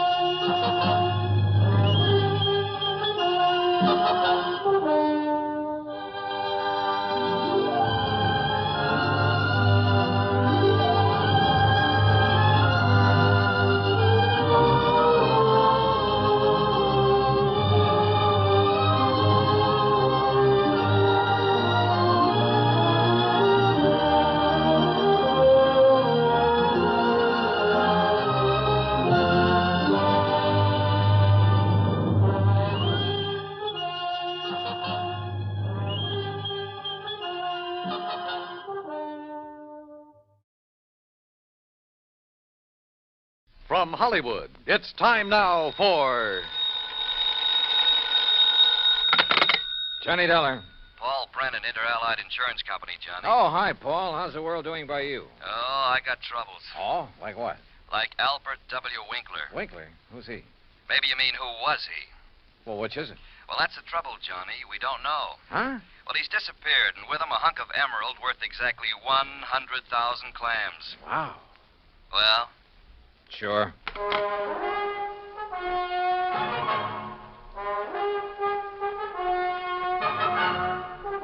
Bob Bailey in the exciting adventures of the man with the action-packed expense account.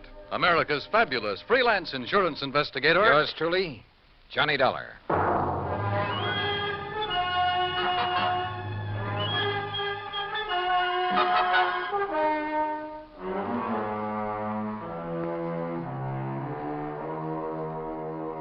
Expense account submitted by Special Investigator Johnny Dollar to the Inter-Allied Insurance Company, Dawson Building, Hartford, Connecticut.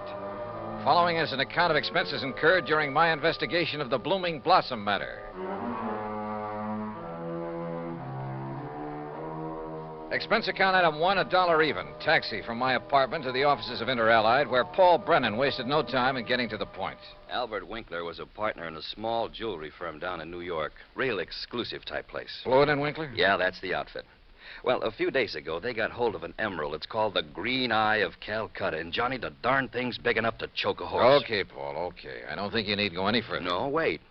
They planned to put it on an exhibition at the big international jewelry show in Chicago next month, and Winkler took it home to work on it. Oof. Insured for $100,000, you said? Yeah, and Winkler's insured for 10. Okay, so who killed him and stole the rock? Listen, will you? Go ahead.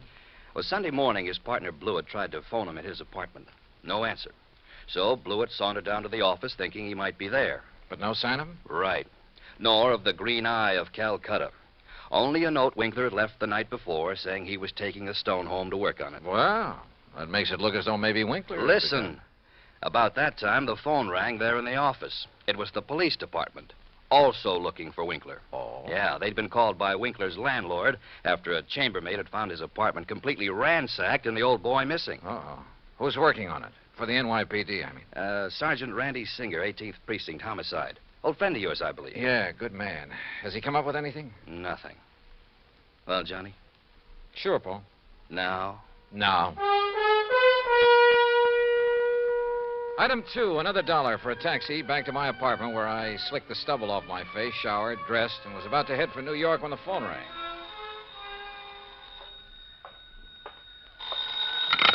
Johnny Dollar. Johnny Dollar? That's right. Oh, good. Well, who's that? Oh, yes, of course, Mr. Dollar. Huh? I must talk with you, sir. It's important, very important. Well, who are you? Me? Well, this is Wilbert Kenworthy Blossom. Yes, and I must see you right away. Well, what's this all about, Mr. Blossom, did you say? Oh, why, that's right. How did you know that? Oh, is this some kind of a gag? Certainly is not. And to think that now I'll be working with you on a... Oh, it's wonderful, just wonderful. What are you talking about? Why, you, don't you see? I follow every single one of your cases, sir. Either in the newspapers or on the radio. Oh, I'm your biggest fan. Is that all you call to say, Mr. Blossom? It is not. I'm calling about the mysterious disappearance of Mr. Albert Winkler. Winkler? You know something about him, his whereabouts? I certainly do. Where are you, Mr. Blossom? Here at my house in New York, and I'll be waiting for you, sir. Goodbye. No, wait. Give me your address. Oh, yes, of course. How could you know where to come if I hadn't given you that? Yeah. That was silly of me. Well, goodbye. The address, man, the address. Oh, of course. Yeah. It's 825 East 73rd Street.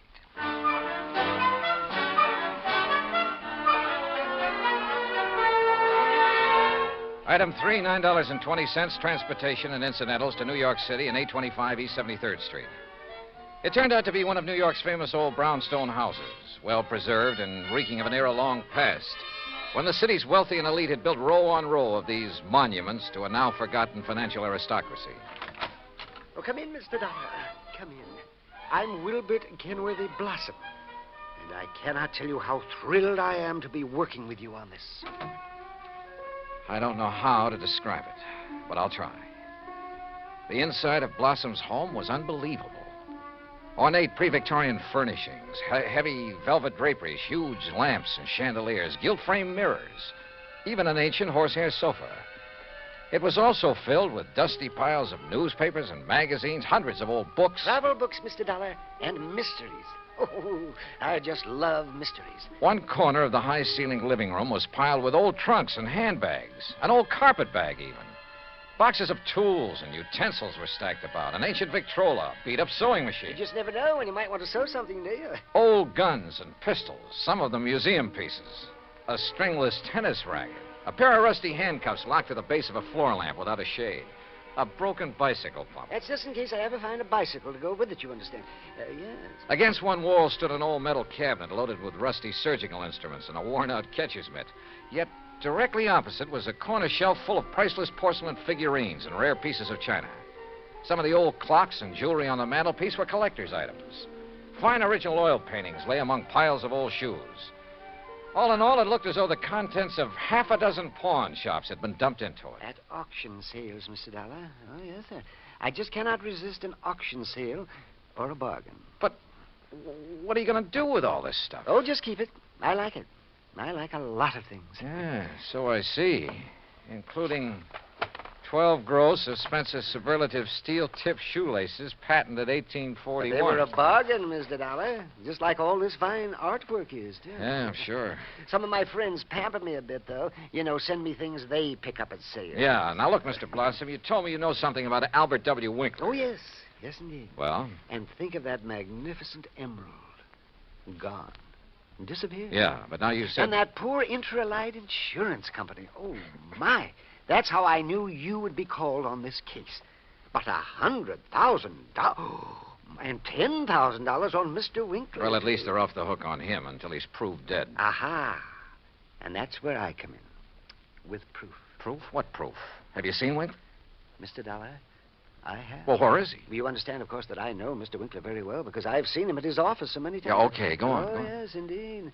Such beautiful, beautiful jewelry he had there.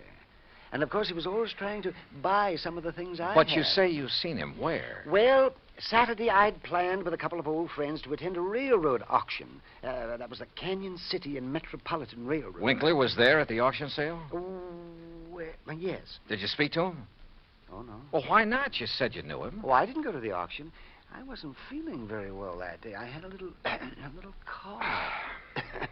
It was kind of like that. Then how do you know he was there? My friends went, and at least they talked about going. Mr. Blossom. And I'm sure they did, too, because they sent me something from... And what do you suppose it was? I don't know. I don't care. Now, look here. You got me to... It was the very thing that has solved this whole case for you. What? And think of it. This dull, drab, dreary life of mine has suddenly become... Why, it's almost like a mystery story, isn't it? Adventure and... Look, Mr. Blossom, Think of it. I'm being a detective. I'm working with my idol, the famous Johnny Dollar. Oh, George. Mr. Blossom, what did they send you? What's that? Oh, yes, of course. Here it is, sir. It's right here between the erector set and the golf clubs. This old trunk? That's right. Oh, great Scott, you think you do. But at first, of course, I thought of calling the police. But knowing all about you... Mr. Blossom, let me see that. Excuse me.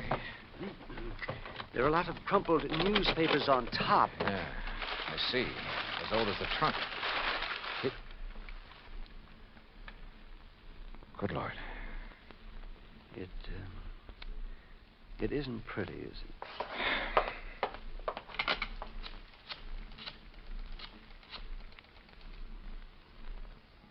Sergeant Randy Singer, homicide. Randy, Johnny Dollar, get somebody over to 825 East 73rd Street right away, will you? Body of Albert Winkler. Randy got there in a matter of minutes. Got the same story from Blossom that I had, then called for the lab crew to come and take over. Now, who delivered this trunk, Mr. Blossom? Why, it was just a delivery man. Can you describe him? Would you know him if you saw him? Yeah, well, he was big and strong. He was very strong. Distinguishing features, scars or a limp or a beard or something? Well, I told you, Johnny, he was big and strong. How old? Well, I would say he was somewhere between 25 and, Yeah? 50. Yes, I'm sure. Well, that's a lot of help. Yeah, you better have those thick spectacles changed. But he was big. Yes, we know, and strong. What about his truck? Oh, I didn't see that. He left it outside. No. Now, look. These friends of yours who did attend the auction, who were they? Oh, yes. Now the investigation proceeds. Now the excitement. Who were they, Mr. Blossom? Well, there's Randolph Harrison and Percival.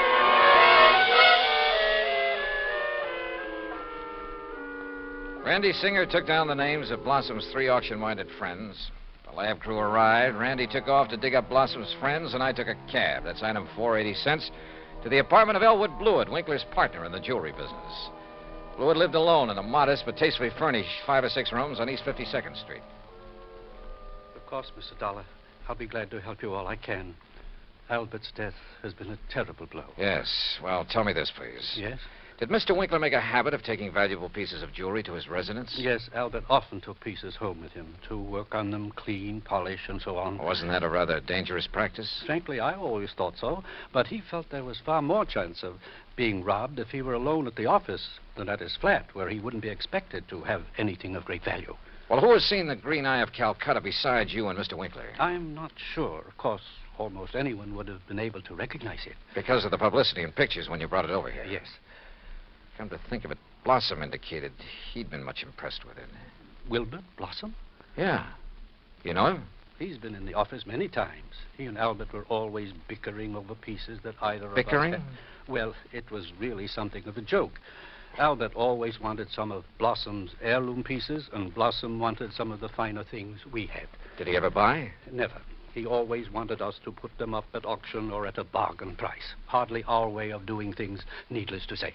When did you last see Blossom? Why, last Friday. I was busy with an important client, and from the back room where Albert worked, I remember hearing Blossom insist that Albert show him the emerald. Oh, did he? I don't know. The silly argument got so noisy that I closed the door on them.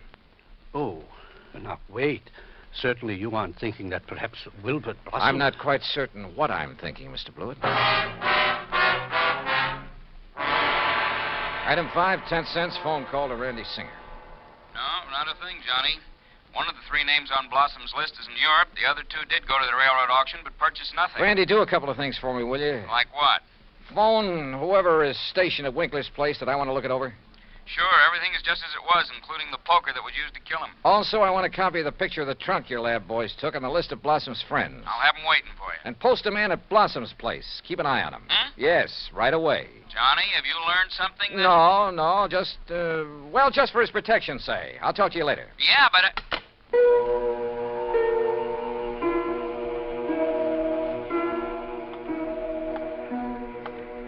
Blossom. Yeah, Blossom. Maybe I hadn't given enough thought to the strange little character. Or to why the trunk with Winkler's body had been at his place. But if he were involved, why call me in? Cover up? Possibility. But Wilbert Blossom kill a man? Yeah, maybe he could. Maybe he did. I'd better see him as soon as I get through with the inspection of Winkler's apartment. Mr. Dollar? Oh, hi, officer. Did Sergeant Singer call and tell you that... He's on the phone here in the Winkler apartment now. Wants to talk to you. Says it's very urgent, sir. Okay, thanks. Johnny Dollar. Johnny, how did you know? Huh? The man I sent to cover Blossom's house for you got there too late. What? Whoever got in and attacked the poor old coot got away. Attacked? Blossom? Yeah, really did a job on him. Johnny? Okay, Randy. Thanks.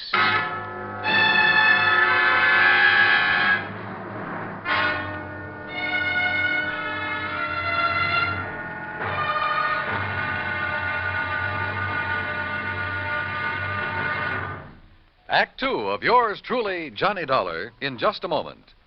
Democracy. As everyone knows, democracy means many things. Self-rule of the people, a higher standard of living, freedom of speech, press and religion, rights and privileges, liberty. But the most vital promise of democracy is mankind's right to dignity. For it is through the dignity of man that democracy has given mankind its greatest legacy of freedom. Now, Act 2 of yours truly, Johnny Dollar, and the Blooming Blossom Matter.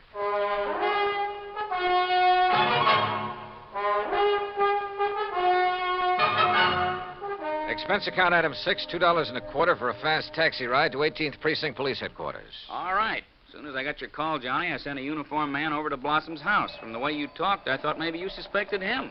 Yeah, Randy, I'm afraid I did. Boy, how wrong can you be?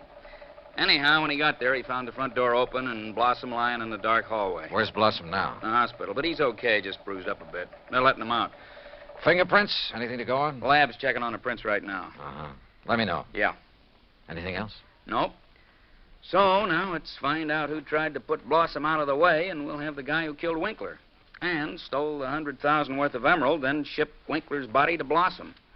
Oh, and by the way, here's the picture of the trunk you asked for and the three names Blossom gave me. Harrison, Norton, and Scatterday. What are you going to do with them? Randy, suppose the man who attacked Blossom is the one who did all the rest. You got a better suppose?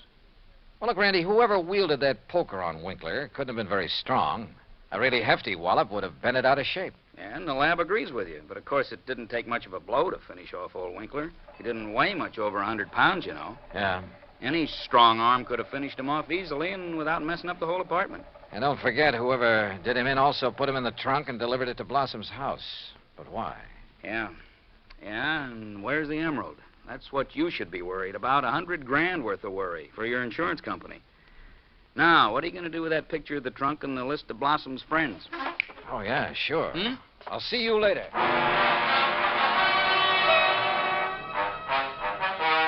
Item 7, $5.50 for a taxi to the warehouse of the Canyon City and Metropolitan Railroad over in Jersey. There, I finally managed to track down a man who knew something about their occasional auction sales of unclaimed baggage and stuff.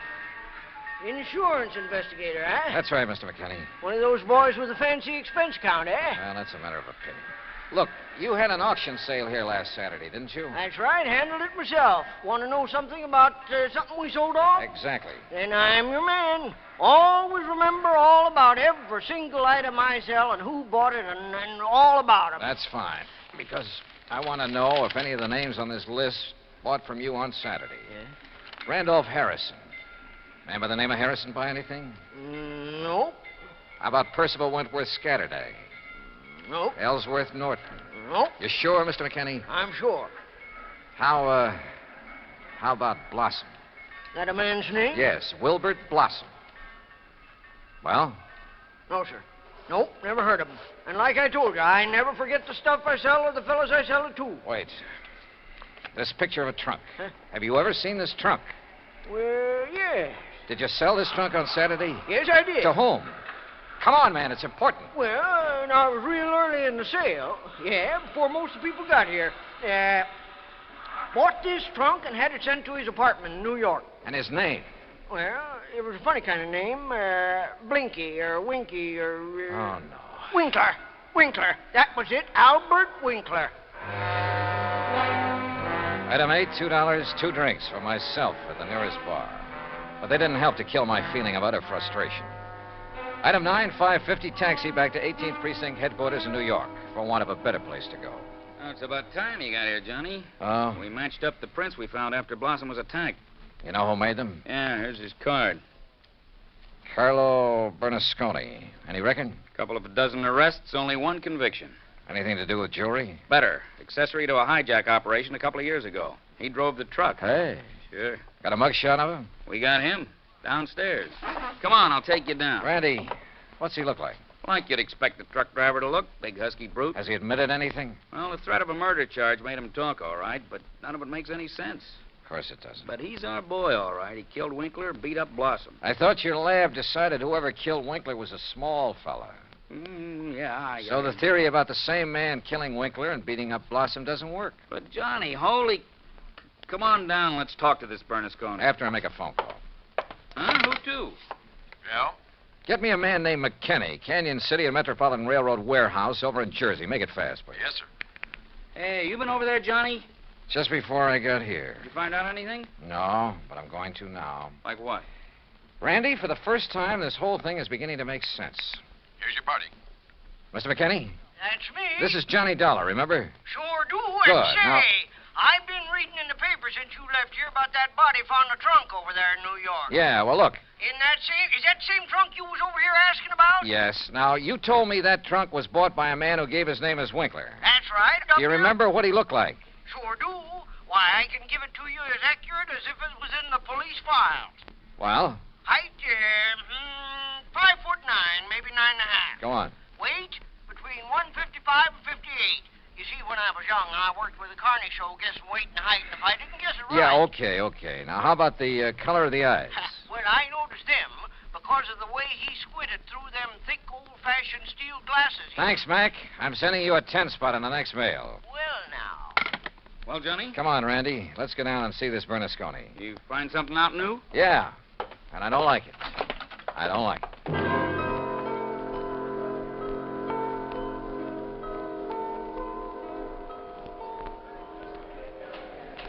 Now, look, Bernasconi, you're in plenty of trouble for the assault on Blossom.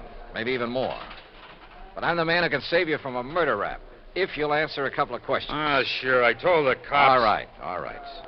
Did you pick up and deliver a trunk yesterday morning? Sure, I told him. For a guy named Winkler. You got the trunk from Winkler? Sure, at his apartment on East... What did he look like? How tall? Maybe 5'8" or 10. What? Johnny... Slight build or heavy or what? I'd say about medium. Maybe 150 pounds. Johnny... Now, look, mister. Now, wait a minute. You look. Did you deliver that trunk to a man named Blossom? Sure. At 825 East 73rd Street. What did he look like? Him I never seen. I knew it. He hollered from a window that the door was open and I should put the trunk in the living room. What a junk house. But you must have seen him later when you came back and assaulted him. It was night then. When he come to the door, I just slugged him and let him lay there. Then I went inside where the lights was on to look for the big rock I'd read about in the paper. But then I heard a prowl car coming, so I beat it. Trunk wasn't there anyway. Okay, Bernasconi. See you later, Randy. Now, just a minute. Hey, and what about me? You said it...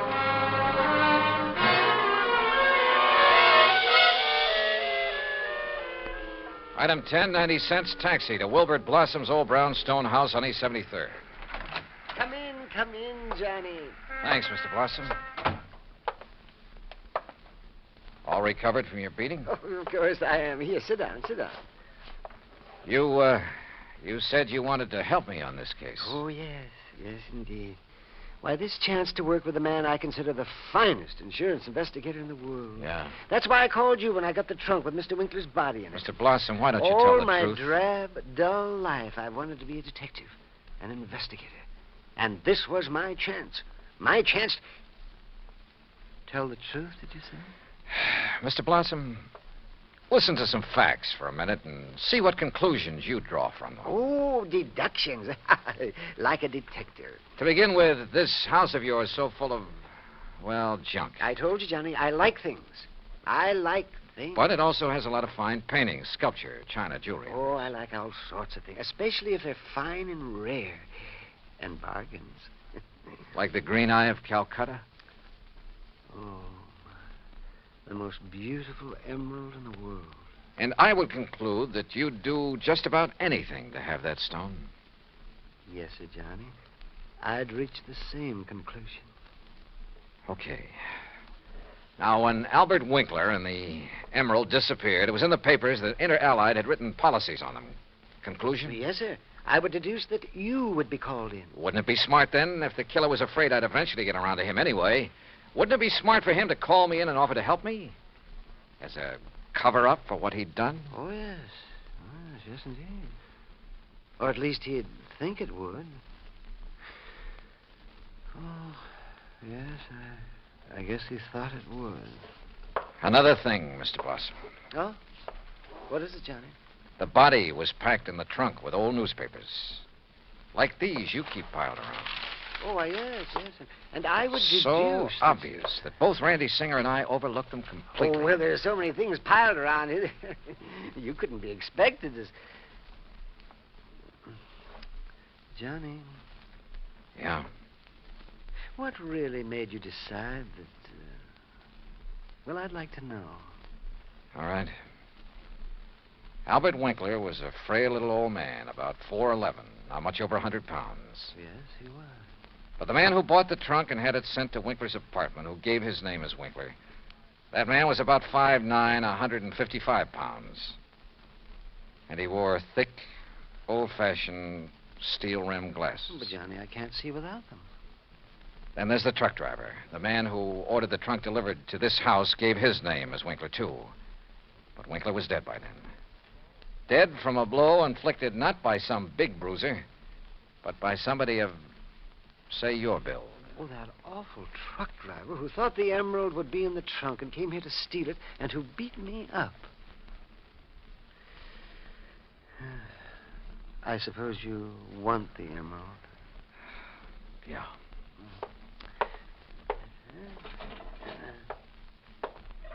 Here, Johnny, I kept it in this old coffee pot that I picked up at an auction sale. Real bargain, too. Oh, isn't it a beautiful stone? Oh, if only Mr. Winkler would have sold it to me. At a bargain, that is. Then none of this would have happened.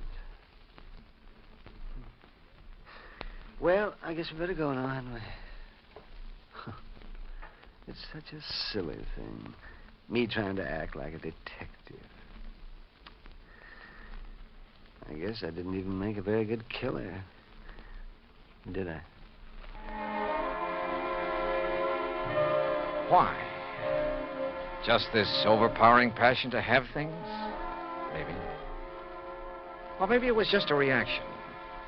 A last desperate attempt to some way, any way, break from a lifetime of lonely, dull, drab idleness. I don't know. But for some crazy reason, I feel sorry for the funny little old character who turned killer. Expense account total, including incidentals and fare back to Hartford, $61.55. Yours truly, Johnny Dollar.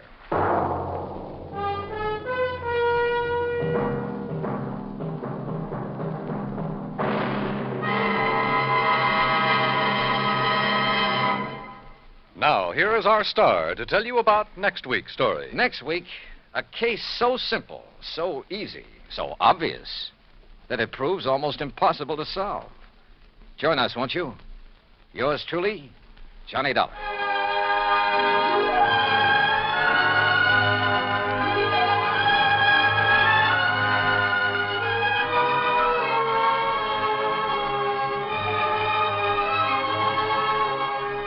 Yours truly, Johnny Dollar, starring Bob Bailey, originates in Hollywood. It is produced and directed by Jack Johnstone, who also wrote tonight's story. Heard in our cast were Howard McNear, Herb Ellis, Herb Vigran, Junius Matthews, Herb Butterfield, Frank Gersel, and Johnny Jacobs. Musical supervision is by Jerry Goldsmith. Be sure to join us next week, same time and station, for another exciting story of yours truly, Johnny Dollar. Dan Cubberly speaking. Johnny Dollar has come to you through the worldwide facilities of the United States Armed Forces Radio and Television Service.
Johnny Dollar. Earl Poorman, Johnny, down here in Sarasota. Earl, you're a dog. What? A couple of weeks ago, when you dragged me down there to Florida, I thought you were going to take me out in the Gulf for some of those kingfish. Well, now, Johnny, Instead, we ended up fishing a body out of the bayou. What, now, you don't think I planned that? Oh, no, I was only kidding. But if you're calling me about going down there for some fishing this time, well, are you? Well, maybe we can get out in the Gulf while you're down here. While I'm down there for what? To find out what's happened to a policyholder of ours. Uh-oh. Another one of those mysterious disappearance things? No. I want you to find out, if you can, whether it was suicide or murder. Oh. I'll grab the first plane I can.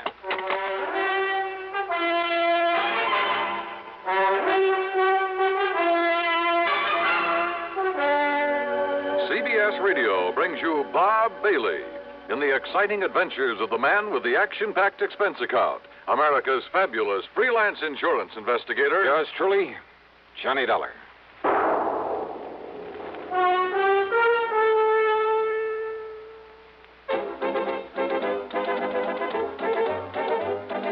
Winston tastes good like a cigarette should.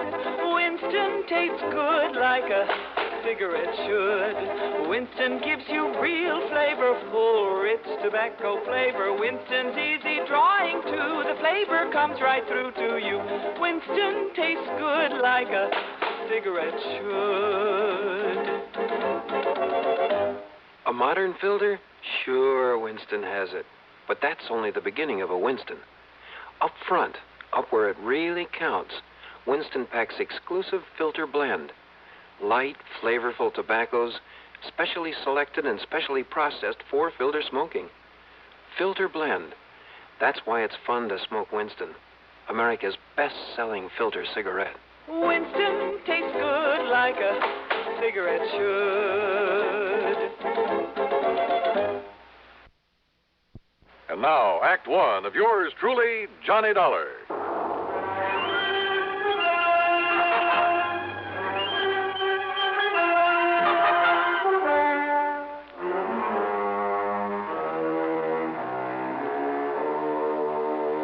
Expense account submitted by Special Investigator Johnny Dollar to the Sarasota, Florida office of Tri-State Life and Casualty Insurance Company.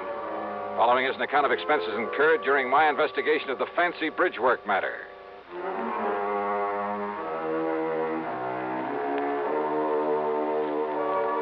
Expense account item one, $79 even, plane fare and incidentals, Hartford to the International Airport at Tampa. Then a ferry plane to Sarasota, where I was met by Earl Porman, as usual, in a brand new air-conditioned car.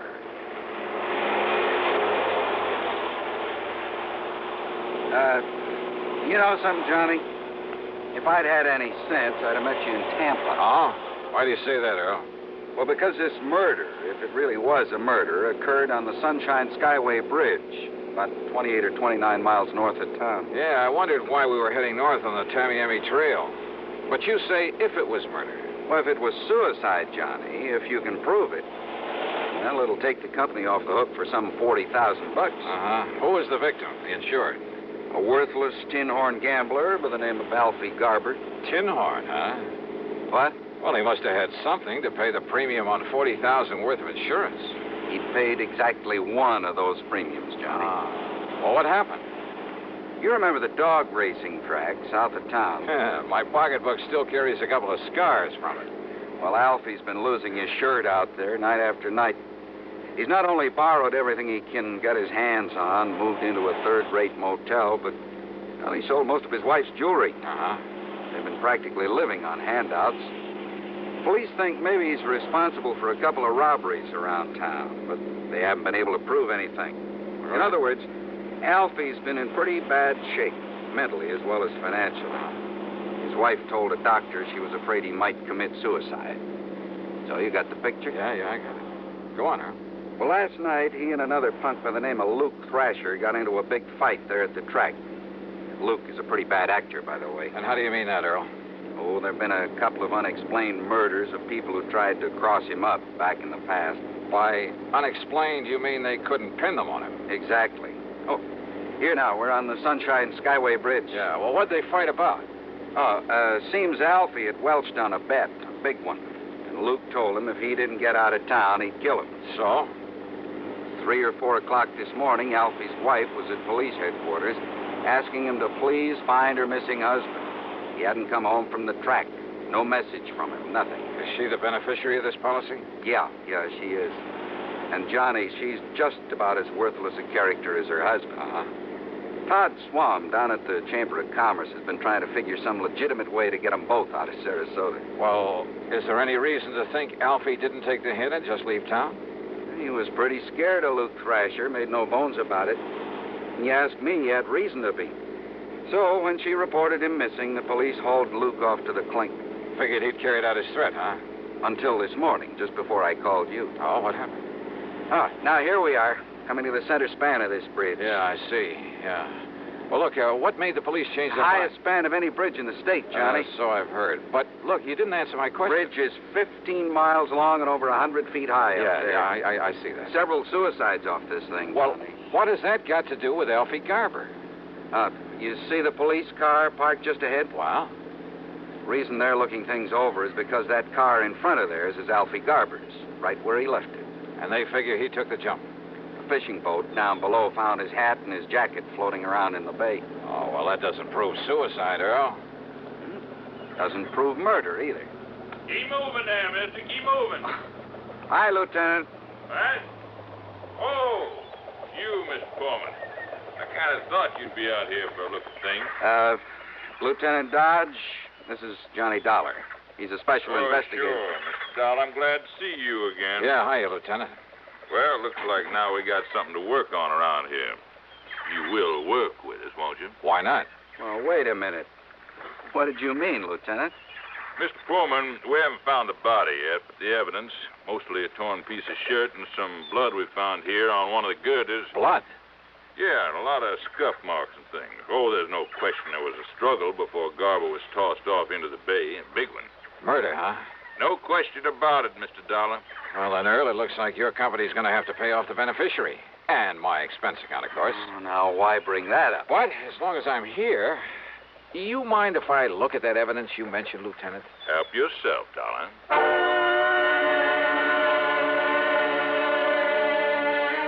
So I did. The marks of a struggle, the patches of blood on the girder, even the hat and the coat that had been recovered from the body. And I was inclined to agree with Lieutenant Dodge. That is until... Huh? What is it? Wait a minute. Let me see this jacket again. Well, it's just an ordinary old tweed jacket, Dollar, and it's his all right. I checked it out with his wife. Yeah? Is she all broken up about him? Oh, not particularly. Luke Thrasher died, she might have been. I see. No bullet holes or tears in this thing. Well, so he must have taken it off before the struggle. But, what about this? What? Oh, why, that's just a feather from one of those seagulls that are flying around here all the time. Is it? Well, isn't it? Or is it a clue that Alfie Garber wasn't murdered after all? Huh? Yeah. Give a thought to that, Lieutenant. Now, just a minute, darling. How can this little feather prove that Alfie Garber wasn't murdered? Why, I didn't say a thing about proof, Lieutenant. Okay, you said clue. From a seagull, huh? What else? Well, what's the difference? Yes, what are you getting at, Johnny? Hey, Earl, does old Doc Crutcher still live up the street from you? Still does. Why? Now, wait a minute, Dollar. Yes, Lieutenant? You're going to work with me on this, huh? Absolutely. Then you mind telling me why this feather's got you all excited? Well, I'm not exactly sure yet. Do you mind if I scrape a little of the blood off this girder? I sure do. That blood will be wanted for identification, for comparison. You mean if you find Garber's body? We'll find it, all right. We have to drag the whole bay. Good luck. Now, Dollar... Hey, swing us around, Earl, and head us back to Sarasota. Come on, swing us around. A, U-turn in the middle of this bridge? Mr. Pullman's right, Dollar. Go right ahead, Earl. I'm sure the lieutenant will be glad to hold back the traffic for us. Whatever you say, John. Okay, make a U-turn. I'll hold things up for you. But, Dollar... Attaboy. But if I didn't like you, I didn't think you could help me with this. Holy...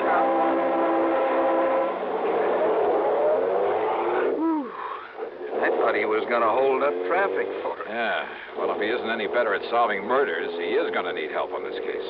Huh?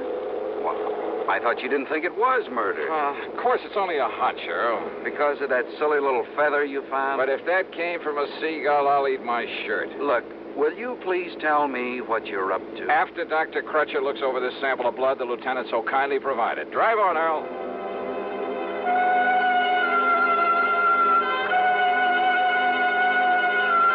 Dr. Les Crutcher, there on St. Armand's Key, is one of the most able men with a microscope I've ever known. He poured us a couple of drinks, took the blood sample, and retired to the tiny laboratory there at the back of his house.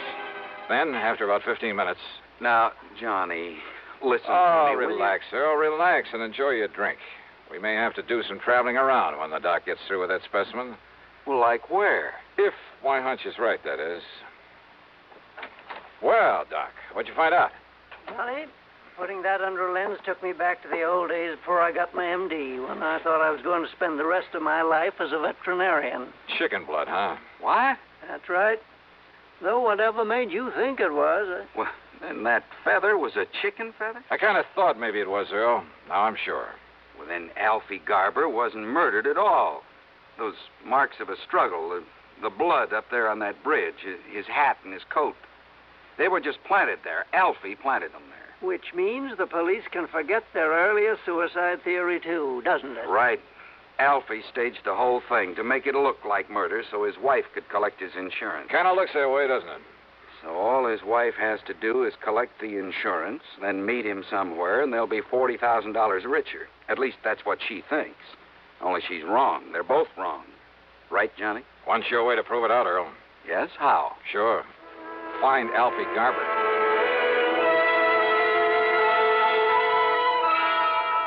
Sure. Easy, Lieutenant. Just find Alfie Garber. So we're right back where we started from. Yep. Only trouble is that by now he could be 1,000 miles away. Well, At least it takes that insurance company of yours off the hook. Yeah, I guess so. Kind of lets Luke Thrasher off the hook, too. Means his alibi really was airtight. His alibi? Yeah, Luke had witnesses to prove he was here in town at the time Alfie's car was left up on that bridge. Oh, I see. So I'd better arrange for Luke's release, I guess. Only hope he doesn't make trouble over being locked up. Well, now, those kinds seldom do, Lieutenant. They're usually smart enough to try to keep peace with you boys. He is a smart one, all right. Maybe if I butter him up a bit. Hey, look. I borrowed one of Earl Pullman's cars. When you let Luke Thrasher out, tell him there's a car and chauffeur waiting to take him anywhere he wants to go. Okay, Johnny. Thanks. As I drove Luke to his little motel outside the town near the track, I hoped he might come up with some kind of a lead on Alfie Garber. After all, he followed the same route year after year, made the same contacts. But I didn't get much help from him. Quite the contrary. Dollar, if I knew where to look for that punk, I might go after him myself. Oh? Why, Luke? I could kill that cheap little Welcher. Only, what's your interest in him? His attempt to defraud an insurance company? Oh. Slow down. Sure. What are you, anyway? I'm a special investigator for the insurance Stop company. the car, Dollar. What? I said stop the car. What's the matter, Luke? Private investigator, huh? That's right. That means you're a cop, and me, I don't like cops, public, private, any kind. So keep away from me, Dollar, if you want to stay healthy. Oh? Yeah. Listen, Dollar. I'm listening. You ever hear that maybe I killed a couple of guys one time and got away with it? I heard. What about it, Luke? Just remember that, Dollar. Just remember that. Act two of yours truly, Johnny Dollar, in a moment. Meet star Stuart Irwin. Nothing's worse for an actor than a nasty cold. To feel better quickly, I take wonderful four-way cold tablets, the fast way to relieve cold distress. Right. Tests of all the leading cold tablets proved four-way fastest acting. Four-way starts in minutes to relieve muscular pains, headache, reduce fever, calm upset stomach, also overcomes irregularity. Take my advice. For your next cold, take four-way cold tablets, the fast way to relieve those cold miseries. Four-way, only 29 cents. Now, here's a word about another fine product of Grove Laboratories. To get rid of embarrassing dandruff in 3 minutes, change to Fitch Dandruff Remover Shampoo. 3 minutes with Fitch regularly is guaranteed to keep unsightly dandruff away forever. Apply Fitch before wetting hair, rub in 1 minute. Add water, lather 1 minute. Then rinse 1 minute. Every trace of dandruff goes down the drain. 3 minutes with Fitch and embarrassing dandruff's gone. At the same time, Fitch can brighten hair up to 35%. Get Fitch Dandruff Remover Shampoo today. And now, Act Two of yours truly, Johnny Dollar, and the fancy Bridgework matter.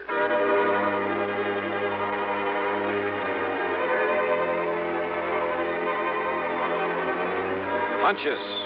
Sometimes my salvation, sometimes the bane of my existence. It was a hunch that led to the discovery that all the evidence Alfie Garber had been murdered and thrown off the bridge, that all that evidence was trumped up, phony, obviously to mislead anyone looking for Alfie. And now I had a couple of hunches about Luke Thrasher. One, that his warning to stay out of his way was due to more than a simple hatred of cops. Two, well, this was a real wild one. But in spite of what he'd said, I had the distinct feeling he could somehow put me on Alfie Garber's trail. It was late by the time I got to Earl Porman's house on St. Armand's Key. He and his wife had gone to bed. I poured myself a nightcap and sat down on the floor of the room to think things out. Huh?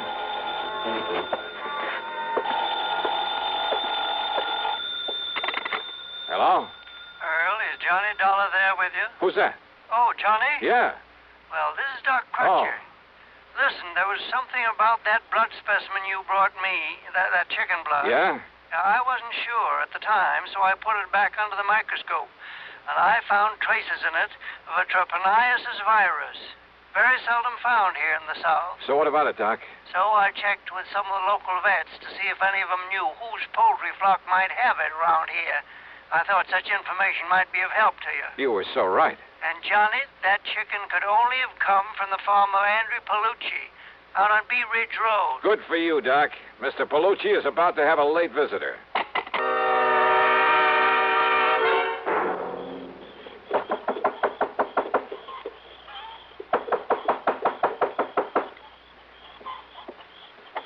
Yeah, Yeah. What do you want?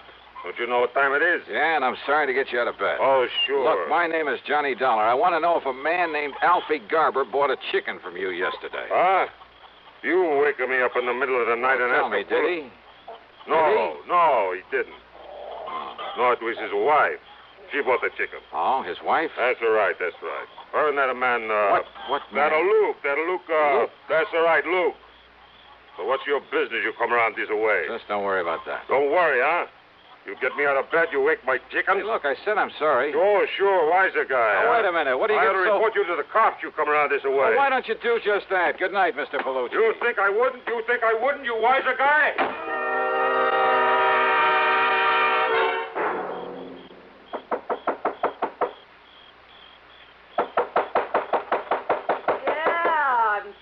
I'm coming. Yeah, what do you want this time of night? You, Mrs. Garber? Huh? You mind if I come in? Now, just a minute, mister. I want you as an accessory to the murder of your husband. Me? What are you talking about? Real smart, you and Luke Thrasher. Real palsy-walsy with him, weren't you? How long had you and Luke been planning this? What do you mean, mister? You crazy? Who are you? Racetrack bums, all three of you. Oh, now, wait a minute. Alfie was losing his shirt, but Luke was doing all right. He was loaded. So what to do about Alfie, who was giving you nothing but grief? Get rid of him. You're crazy. I asked you, who are you?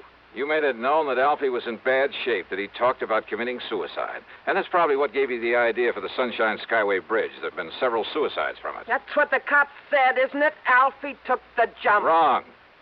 Because making it look like suicide would keep you from collecting his insurance. Now, listen, So it had to be a clear case of murder. That's why you spilled the chicken blood around when you left his car up there. You, Mrs. Garber, you. After making sure that Luke Thrasher had an alibi, could prove he was in town at the time you left the car on the bridge. You're making a crazy guess, that's all. Oh, pretty good guess, isn't it? Because what it means is that Alfie was killed sometime before you left that so-called evidence up there. Evidence that would make it impossible to pin the murder on Luke. You think you can prove that? Why not? Or would you rather have me prove that you killed your husband? Me? Well... No, listen. They've told me Luke is mighty clever, maybe even clever enough to have made you commit the murder. No, I didn't. I swear it. You can't say you didn't have plenty of opportunity. Mister, listen to me. Yeah? Well, go on. Tell me, how did you kill him? Where did you put his body? No, I didn't do it. Then if you don't want to burn for it, you got to prove that. Can you? Well? Yeah, because Luke killed him. Luke did it. Can you prove that? Now, where's the body? I'm sure it wasn't dumped off the bridge, because if they'd find the body, they might be able to find the bullet holes or some other mark that would lead them to Luke Thrasher. So where'd he hide the body? Come on, baby, you better talk. What? Alfie Garber's body is right where yours is going to be, Dollar. Huh? Take his gun away from him, Lena. Oh, yeah, sure, Luke. I got it. You know so much it's got to be curtains for you, Dollar. Yeah, in tight in the middle of your back so it don't make any noise. Go on, Luke, kill him. Yeah, right. Hey, Luke, drop the gun. You better drop it, Luke, or so help me, I'll pull this trigger. You two sisters, go ahead. All right, you want to pick him up, Johnny? Indeed I do, Lieutenant. Okay, now you two up against the wall. Hands up high and against the wall. That's the stuff, Johnny. And just what brought you around here? A complaint by one of our citizens. Seems that one Andy Palucci owns a poultry farm. Well, he was a little bit annoyed by the way you got him out of bed a while ago just to find out that these two bought a chicken from him yesterday.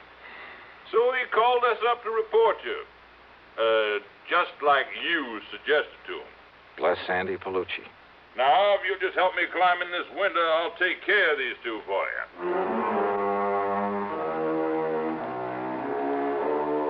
Luke Thrasher, in spite of all the pressure they put on him, still refused to talk. So it was Lena Garber who finally broke down and told the police where they could dig up Alfie's body. And yeah, the bullets in him came from the gun that Luke had held on me. So it's up to the courts. Expense account total, including the trip back to Hartford? Well, call it $200. And you know something? I finally managed to get in some of that real great fishing in the Gulf with Earl Porman. Really great. Yours truly, Johnny Dollar.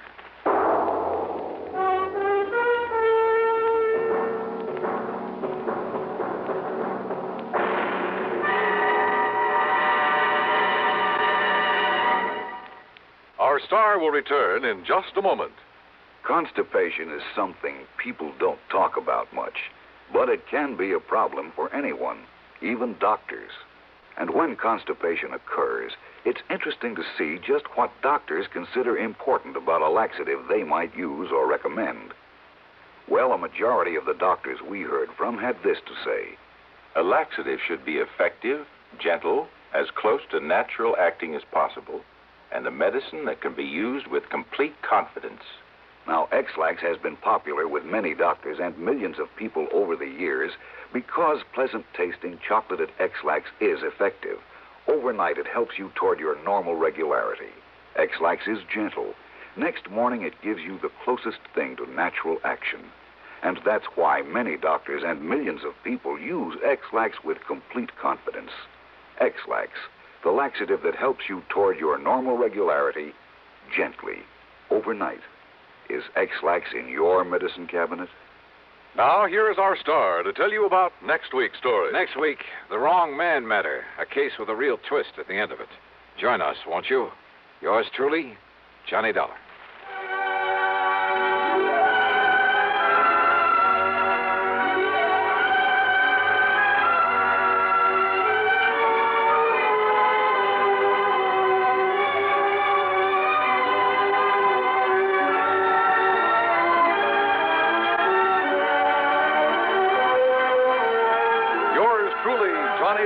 Starring Bob Bailey, originates in Hollywood and is written, produced, and directed by Jack Johnstone.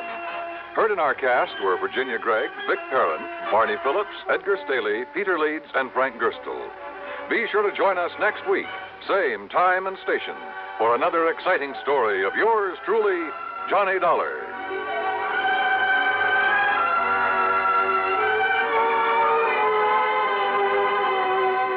This is Dan Cumberly speaking. Suspense follows on the CBS Radio Network. As you smoke a Duke, you get a sense of ease and comfort that grows with every puff. Because new king-size Duke is king-size in the filter, where it matters most. Radio 59, WROW. You know, we're all not experts on suits or stoves or automobiles, so before spending any money, we find out what makes one good. Aren't schools much more important? Shouldn't we know what a good school is really like? A free new booklet helps you to do this important job. It's called Yardsticks for Public Schools, published by the National Citizens Council for Better Schools. It suggests ways of sizing up a school and of ensuring a better education for your children. Send a card today for your free copy. Write Yardsticks and your name and address on a card. Mail it to Better Schools, 9 East 40th Street, New York, 16, New York. That's Better Schools, 9 East 40th Street, New York, 16. From Hollywood, it's time now for... Johnny Dollar. Mr. Dollar, my name is Parley Barron. I'm calling from Hollywood. Hollywood? What insurance company, Mr. Barron? None. You handle all investigations for Eastern Liability and Trust. Yeah, I guess I do. Well, I am sure that they'll be calling you in shortly. What about, sir? A little matter of embezzlement. Oh? Nearly $10,000 that's been stolen from the Berkeley Furniture Manufacturing Company there in Hartford. You're connected with Berkeley Furniture? No, actually I am not. Then what's your connection with this embezzlement? I suggest you check with Berkeley and, of course, the insurance company. Of course. When you have learned the facts from them, I am sure you will find it of the utmost importance to contact me. You sent in Hollywood? Yes. Goodbye, Mr. Dollar. Yeah, but where in Holly... Hello? Hello? Oh, he's a lot of help.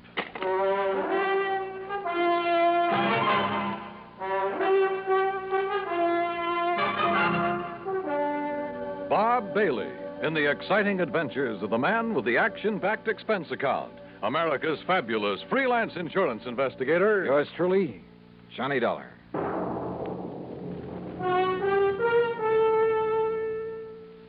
And now, Act One of yours truly, Johnny Dollar.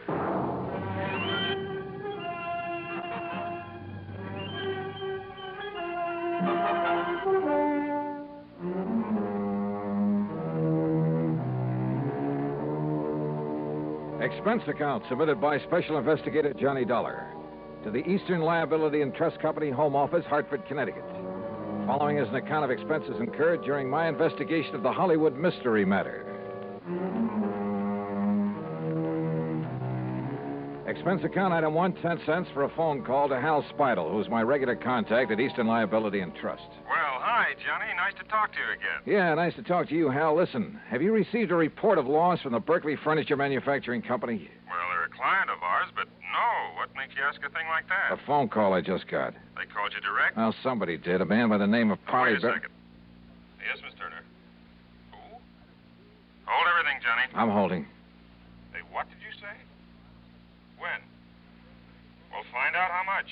Johnny. Yeah? You've got an assignment, boy, and it's Berkeley Furniture Manufacturing Company. Embezzlement? Yes. 10,000? But how you found out about it? Listen, they just found out about it themselves, so get on over there and see what goes, will you? Hal, will do.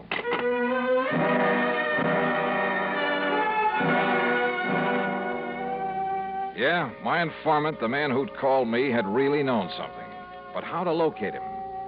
Item 2, $1.45, taxi to the Berkeley plant on the northwest edge of town. It's a small company, but an old one. When I flashed my credentials to the receptionist, I was immediately shown into the office of the high and mighty himself. Well, I must say your insurance company acts very promptly, Mr. Dollar. Sit down, sir. Thanks, Mr. Berkeley. I'll get straight to the point, sir. We've suffered a considerable loss. Yeah, so I understand from Hal Speidel at Eastern Liability and Trust, $10,000, wasn't it? Oh, yes, nearly $10,000. But I don't recall mentioning the amount to Mr. Speidel. In any event, Mr. Dollar, what I want is that money back. I don't care what you do with the thief. All right, have you any idea who took it, Mr. Berkeley? I certainly have. The ungrateful... Who, sir? One of our bookkeepers, a gentleman who has been with the company over 30 years. What are you smiling about, Mr. Dollar? Well, he's stolen this money from you, but you still call him a gentleman. Because I always thought he was. Did his job, never complained. That's your measure of a gentleman, huh? Eh? What's that? How much money did he earn, Mr. Berkeley? $65 a week. What difference does it make? Just wondered. An old man living alone was plenty for him. Unless, of course, he was gambling, something like that. Gambling? Him? Of course not. He never had enough money. Trouble at home, maybe? Is he married? No. He'd never be able to support a wife. After 30 years with your company? I paid him as much as I thought he was worth. Yeah?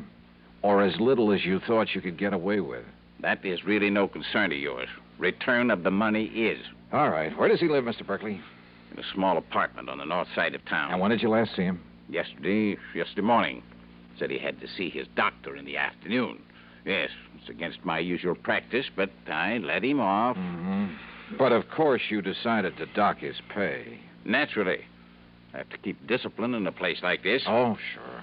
And this morning, when I opened the safe, I discovered that the money was missing. $9,984.75. The cash that we had on hand for emergencies.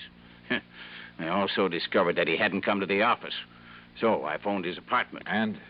I learned that our respected gentleman bookkeeper left town yesterday afternoon, bag and baggage. That doesn't necessarily mean that he took the money. I'd like to know why not. Well, was he the only one who had access to the safe? Of course not. All of the bookkeepers have. How many of them? Others, I mean. 3. But you think for 1 minute they'd dare take that money and then come back here and face me? Maybe you got a point there. What? Have you notified the police of this loss? No. I prefer that the whole thing be kept as quiet as possible for the sake of my company's reputation. Please, remember that, sir. Whatever you say, Mr. Berkeley. That's why I have no desire to prosecute him, why I'll refuse to even file charges, as long as I get the money back. Yeah. Now, what's his address? 11231 North Maple Street. 11231. But as I told you, he isn't there. He's left town. Yeah, you told me. How old a man is he? In his 60s. But what difference does that make?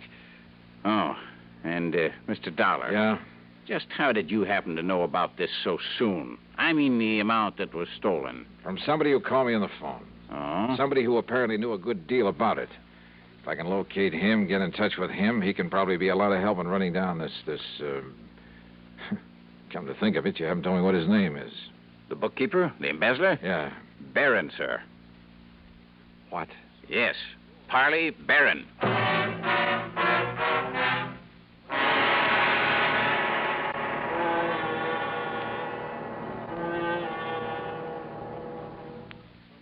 Act Two of yours truly, Johnny Dollar, in a moment.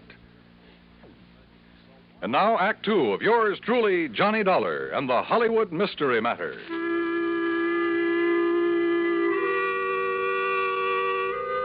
So the embezzler of the $10,000 was Parley Barron, the same man who'd called me on the phone. Apparently called me before the company even knew the money was missing. And he'd had the audacity to inform me that I should contact him. Yeah, somewhere in Hollywood. Which is like saying the needle is somewhere in the haystack. Item 3, $250 for a taxi to the little apartment house on North Maple Street. I paid off the driver, then walked into the open foyer and looked for the usual bank of mailboxes to find out which apartment was Parley Barron's. Hey, you want me to wait for you, mister? No, that's all right, driver. You go ahead if you want to. Okay, let me see. Now, let's see. Nelson, Davis, Parrots. Oops. Oh, excuse me, sir. That's all right. Spaulding, Pierce, Robeson. Taxi, wait a minute. Oh, here we are. Barron, apartment 103. Just a minute, young man. Are you a salesman? Oh, no. I was just looking up the apartment number of Mr. Parley Barron. Well, he ain't here, mister. You're sure? No, sir. He left here bag and baggage yesterday afternoon. Any idea where he went? No. Who are you? Cops or something? Here. My credentials. Johnny Dollar, insurance. Yeah, that's right. Now, look, I want you to let me into his apartment. Well, yes, sir. Right this way. Something wrong, Mr. Dollar? No, just a routine investigation. No. Well, I was sure he'd done nothing wrong. Oh, why do you say that? Why, nice, quiet old man like him, why should he? Only excitement he ever has is when his niece comes to visit with him. His niece? Yes, sir. Name's Virginia.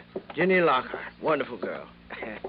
Sort of drops in here to look after him once in a while, cook him a good meal. Now, here we are.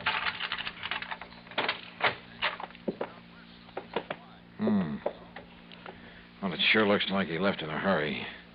Closets open, doors pulled out. Where can I find this niece you mentioned? Why, didn't you see her when you just came in?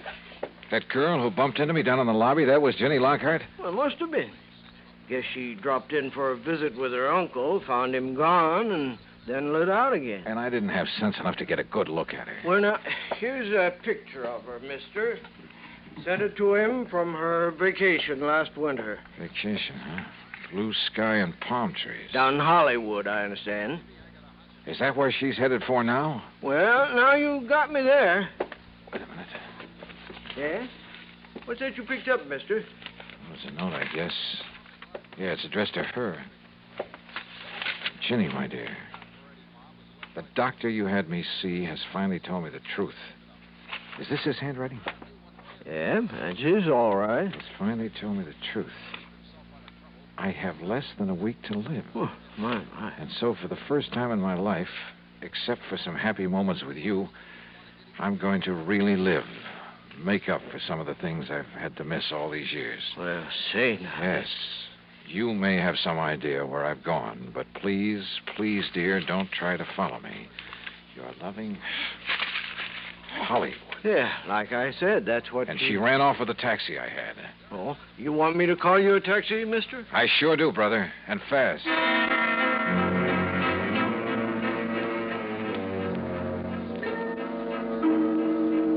Item 4, $750 for a trip to the airport that should have got the cabbie locked up for life. We ran every stoplight along the way. So what happened? I got there just in time to see a plane taking off. And the man at the ticket counter politely informed me that Virginia Lockhart was among the passengers headed for New York. And where would she go from there? Hollywood. I'd bet my last nickel on it. Yeah, and she could lead me to the man I was after. I checked the schedules of all the airlines leaving New York. If I took the next plane out of Hartford, I could barely make a flight out of New York to the West Coast. In other words, Hollywood. Item 5, $162.80 for a through ticket. When we arrived in New York, where I had only seconds to change planes, I was the first one off. And then I saw her. She was boarding a plane from another ramp. By breaking a couple of records for the 100-yard dash and bulling my way through the gate, I managed to climb aboard just as the doors were being closed. A quick flash at my credentials kept the stewardess from throwing me off, and in a couple of minutes we were airborne. Now, I guess we'd better make some arrangement about your ticket, sir. Huh? Tickets? Yes, sir. Oh, no, here, I already have it. Hey, Oh, thank you. I'll just... Mr. Dollar? Yeah? I'm sorry, but this ticket is for Los Angeles. Well, sure, that's where I'm going. Well, not on this plane, I'm afraid. This is a non-stop flight to Miami. What? Yes, sir. Miami, Florida. Act 3 of yours truly, Johnny Dollar, in a moment. Now, Act 3 of yours truly, Johnny Dollar, and the Hollywood Mystery Matter. Wait a minute. This plane is headed for Florida? Yes, sir. Non-stop flight to Miami. But I thought this was... Look, I gotta get to Los Angeles, to Hollywood. I'm sorry, Mr. Dollar. Oh, not half as sorry as I am. So what do I do now? Well, I'm afraid there isn't much you can do. So why don't you go up in the cabin where there's one extra seat and, well, just relax and enjoy it. Okay, miss. Great. I'd been so sure it was Virginia Lockhart I'd seen climb aboard this plane, that she'd lead me to her uncle in Hollywood, to wherever he was in Hollywood. So what happened? I was stuck aboard a plane to Miami. All right, I took the advice of the stewardess and walked forward into the cabin to find a seat. And for once, luck was with me. The one vacant seat in that whole plane was right next to, yeah, you guessed it, to Ginny Lockhart. But why Miami? Could she possibly know that I was on the trail of Parley Barron? Was this a trick to lead me off his trail? I decided there was only one thing to do, play it like I hadn't the least idea in the world who she was, and at the same time, see if I could learn anything from her. As long as we're seatmates on this trip, we may as well know each other. My name's Johnny, Johnny Dollar. Miss, How do you do, Mr. Dollar? Be kind of nice to get on down south and away from all the snow and cold, won't it? Would you like some champagne? I understand all I have to do is flag down the stewardess, and she'll be... how about it? No, thank you. Well, excuse me for saying so, but you look worried about something. I'm sure it wouldn't interest you. No, maybe not. But, sometimes it does a lot of good to cry on somebody's shoulder, and since we'll probably never see each other again after this trip, and, well, I have a good broad shoulder. Thank you, but it's not necessary. Oh, sorry, I didn't mean to.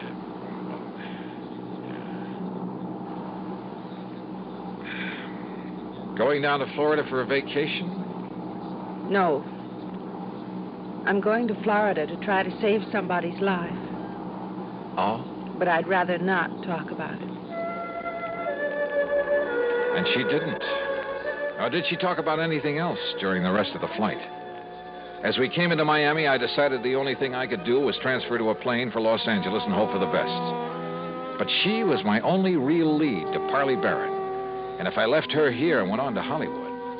So I changed my mind. I decided to stay with her. Item 6, $9 even for a taxi that followed hers out of Miami Airport, then headed north. And where do we end up? Hollywood. Hollywood, Florida. Hollywood by the sea. And the Diplomat Hotel. I watched her make inquiries at the desk, heard the clerk tell her room 716.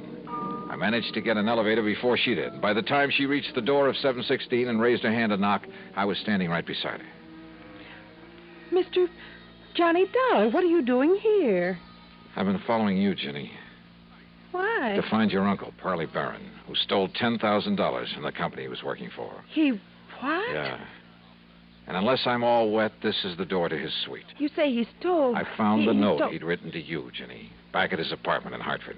Mr. Dollar, Johnny... Yeah, and it all ties up, including his phone call to me. It was to make me think he was headed for Hollywood, California, to throw me off, give him time. Please listen to me. He said that for once in his life, for the few remaining days of it, he was really going to live it up. So he came here, to the Hollywood that you told him about. Came here for one last desperate, glorious fling. Listen, that's what he thought. But don't you see... And the more I've thought about that crummy, penny-pinching outfit that he worked for 30 miserable years, the more I hated this assignment. hated the thought of having to deprive that poor old man of this one last chance to get some fun out of life. Because all I know about him is that he's a decent sort who's been taken advantage of. He's a wonderful man. And he's been a good man all his life. Jenny, don't you see? Unless I get him return the $10,000 to his firm... Johnny, listen. He can't have spent $10,000, and I'll make up the rest. Sorry, Jenny. You're not the police. You're not the law. But I have a job to do. Does that dirty old company want the money? Or does it want him? Johnny? For the sake of my company's reputation, that's why I have no desire to prosecute him. Why I refuse to even file charges, as long as I get the money back. Johnny, if I give you enough to take the $10,000 back to them? Okay, Jenny, it's a deal. Oh, thank you. I'm awfully glad. And because of something else, Johnny. Oh? The reason why I was looking for him. What do you mean? The new doctor I'd had him go to a couple of weeks ago, my doctor. He gave him a lot of tests. Then Uncle went back to see him yesterday afternoon. Yes, I understand. It was to find out the result of the tests, and the doctor told him wrong. The lab reports had got mixed up. You mean that he isn't going to die? No.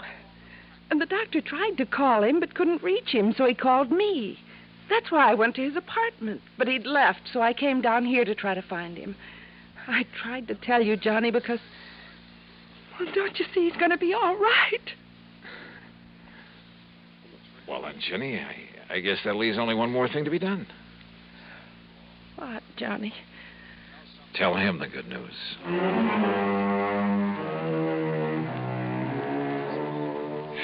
Oh, I don't know. Maybe I'm just a sucker for a good-looking girl. And maybe this makes me an accessory to the crime. But you know something? And you can blame it on the holiday season, anything you like. I don't care. Expense account total, including the trip back to Hartford. Well, a happy new year to you, too. Yours truly, Johnny Dollar.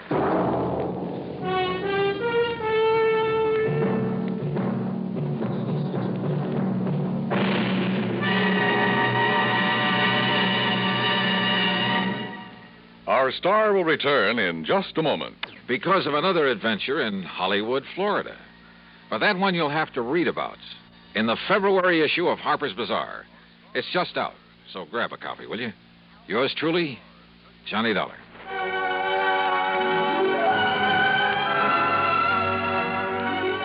Yours truly, Johnny Dollar, starring Bob Bailey, originates in Hollywood and is written, produced, and directed by Jack Johnstone.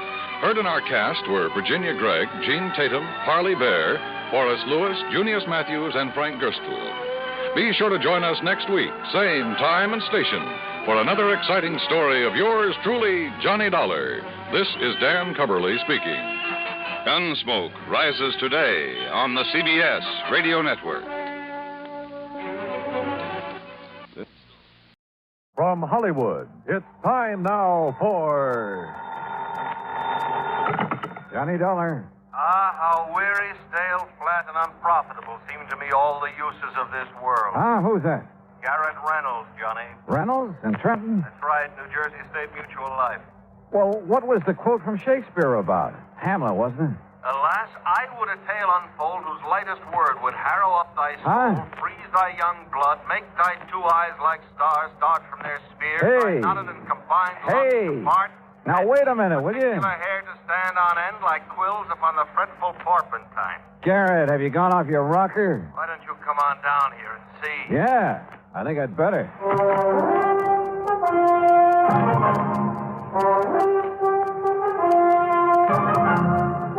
Bob Bailey in the exciting adventures of the man with the action-packed expense account. America's fabulous freelance insurance investigator. Yours truly, Johnny Dollar.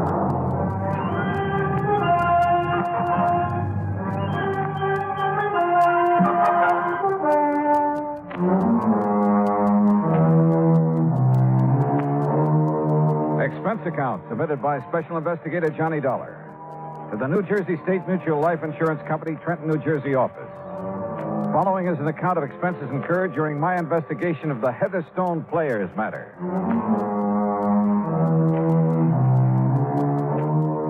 Expense account item 1, $9.80. Train fare, lunch, and incidentals on the trip from Hartford to Trenton, New Jersey. Item 2, 70 cents, taxi to Garrett Reynolds' office. Oh, glad you wasted no time, Johnny. Sit down. I'll get right to the point. Big rush, huh? If I read the signs right, yes. Okay. Whom are you expecting to get bumped off this You ever time? hear of the Heatherstone Players? Huh? Sounds like a summer theater or a traveling stock company. It's Cyril Peter St. George Heatherstone. Cyril And he's Peter. just as bad as he sounds. An old Shakespearean actor, a real ham. Oh, friends, Romans, Oh, no, countrymen. don't do it. What's the matter? It'll be bad enough when he gets here. Any minute now. What do you mean? Every other sentence, a quote from the immortal bard. Oh. By the time you've listened to him for 5 minutes, you never want to hear of Shakespeare again. It sounds like he might be fun. Fun? He's poison. And if he gets knocked off, it'll cost the company $10,000. All right, come on, tell me all. He keeps traveling around, conducting classes in Shakespeare and putting on occasional performances with the local talent. After he gets all their dough from them, that is. Whenever he pulls out of a town, he leaves behind a lot of unpaid bills. No wonder he keeps traveling around. It's no joke. He also leaves behind a lot of enemies and a lot of broken hearts. He thinks he's Romeo himself or Casanova. Ah. Anyhow, he's back here in Trenton. He's putting on a Shakespearean festival over radio station WVGR. Oh, well, hey, now, maybe I could join the cast. But soft, what light through yonder window breaks? It is the east, and Juliet is Will the you sun. cut it out? This is serious. So am I. But go on. There is not one of his cast or crew there at the radio station doesn't hate every bone in his body. Except maybe young Joni Carter. And who's she? Oh, she's the girl he picked to play Juliet and Ophelia. Promised her a shining career on the stage and stardom in pictures and that sort of thing. Yeah, well, maybe she's good. Oh, don't kid yourself. It's part of his act to charm her away from Charlie Cubberly. And who is he? He's also in the cast. He's getting nothing but bit parts. Well, I still see no cause for alarm. Oh, you will, Johnny, if you ever attend one of those rehearsals. Well, look, if they all hate him so, why don't they just walk out on The him? old shice has got him tied down to contracts. Must have signed them with their eyes closed. They're stuck with him, Johnny, until the festival is over. Or until somebody kills him. You think it's that serious? Johnny, one way or another, he has taken everybody he's ever come into contact with. Even you? Even me. Number of times I've had to go through the operation of changing the beneficiary on his policy. Who is the beneficiary? As of the moment, Joan Carter. The actress you mentioned. The girl I mentioned. He uses the policy as a come-on to charm the poor, unsuspecting young... Oh, what has this day deserved? What has it done that it, in golden letters, should be set among the high tides of the calendar? What the Sam? King John, my boy, Act 3, Scene 1. Mayor, for your plebeian ear, I should have asked this churlish fellow next to you why for he sent for me this hour. Heatherstone, this is Johnny Dollar. Oh? And here's my hand. And mine, sir, with my heart in. Unquote. Good man, that's from the Tempest, Act 2. Oh, no, not that I give you a charge. Look, Heatherstone, I've asked Dollar to act as your bodyguard until this play of yours is over and you can get out of town. Play festival, dear sir, in which the immortal Shakespeare's works, beneath my practiced hand, shall so enchant. Yeah, wait a minute, Heatherstone. Garrett, I'm not going to serve us I said bodyguard. I've received 3 anonymous notes telling me in no uncertain terms that his life isn't worth a plugged nickel around that studio. Threats, huh? Just warning. What matter? To quote the bard, I bear a charmed life. Have you given those notes to the police? Yeah, but I haven't heard back from them. That's why I sent for you in such a hurry. How fitting that my end should come there, on stage, so to speak. What? Blow wind, come rack. At least I'll die with harness on me back.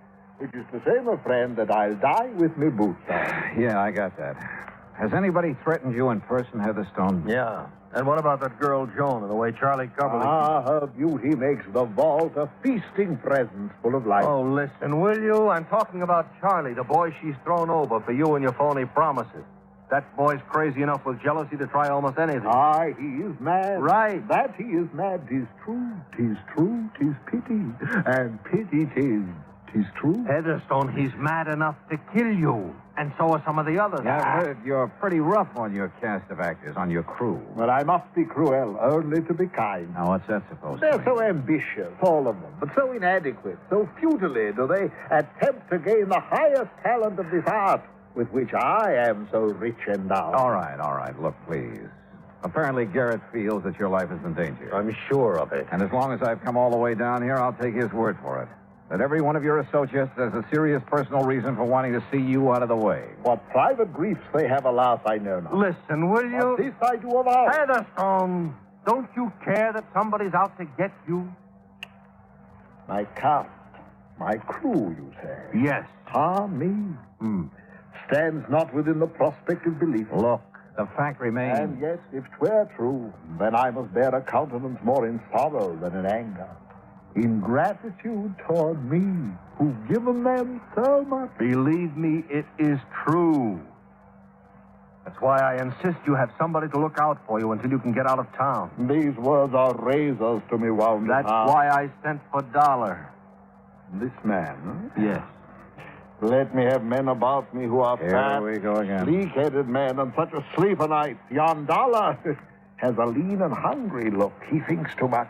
Such men are dangerous. Will you shut up? And yet, suppose I am to die. Believe me, if it weren't for the $10,000 it cost the company, I sometimes think I'd like to take care of that little matter myself. And you would be found out. That's what you think.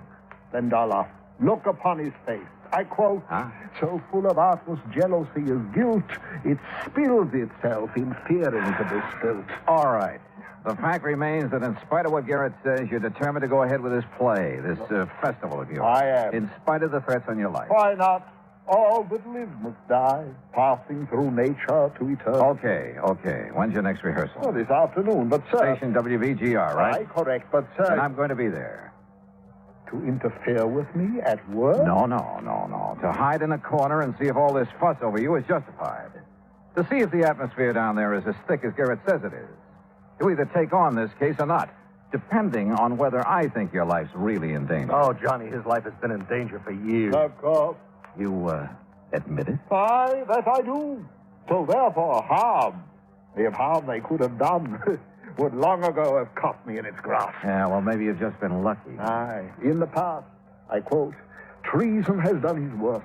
Nor steel nor poison, malice domestic, foreign levy, nothing can touch me further. Oh, Lord. And with that thought, I bid thee now adieu. Yeah, well, goodbye. And yet, perhaps, for best we talk this out, I quote, to fear the worst, of yours the worst. Good day, gentlemen.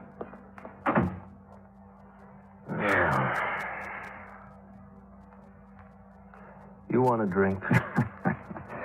Garrett, that is the craziest clown I've ever met. But I still don't really see what you're worried about. That's because all you've seen is the amusing side of him. But I tell you, Johnny, look, did you mean that about going over to the studio? Yeah, sure. And frankly, more to see how a radio show is put together than anything else. Then I'll arrange for you to sit in the control room with the engineer, the fellow who keeps the voices and sound effects and music and things in balance. Great. I'll have a ball. Yeah?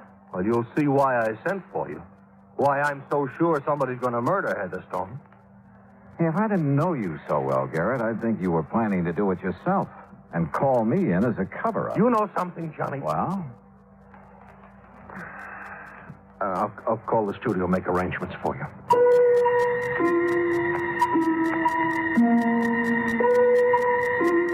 I couldn't help feeling that Garrett's own resentment of Cyril Heatherstone was for a lot more than the mere fact he'd have to revise his policy a few more times. But if so, he wouldn't admit it to me. Item 3, $1.25 taxi to the studios at WVGR. There I was escorted backstage, so to speak, to the control room. It was a small room, facing into the main studio through a large soundproof plate glass window, and it was loaded with complicated equipment. Before the control panel, with its knobs and keys and dials, sat Gordon Mitchell, the engineer, a nice-looking chap in his 30s.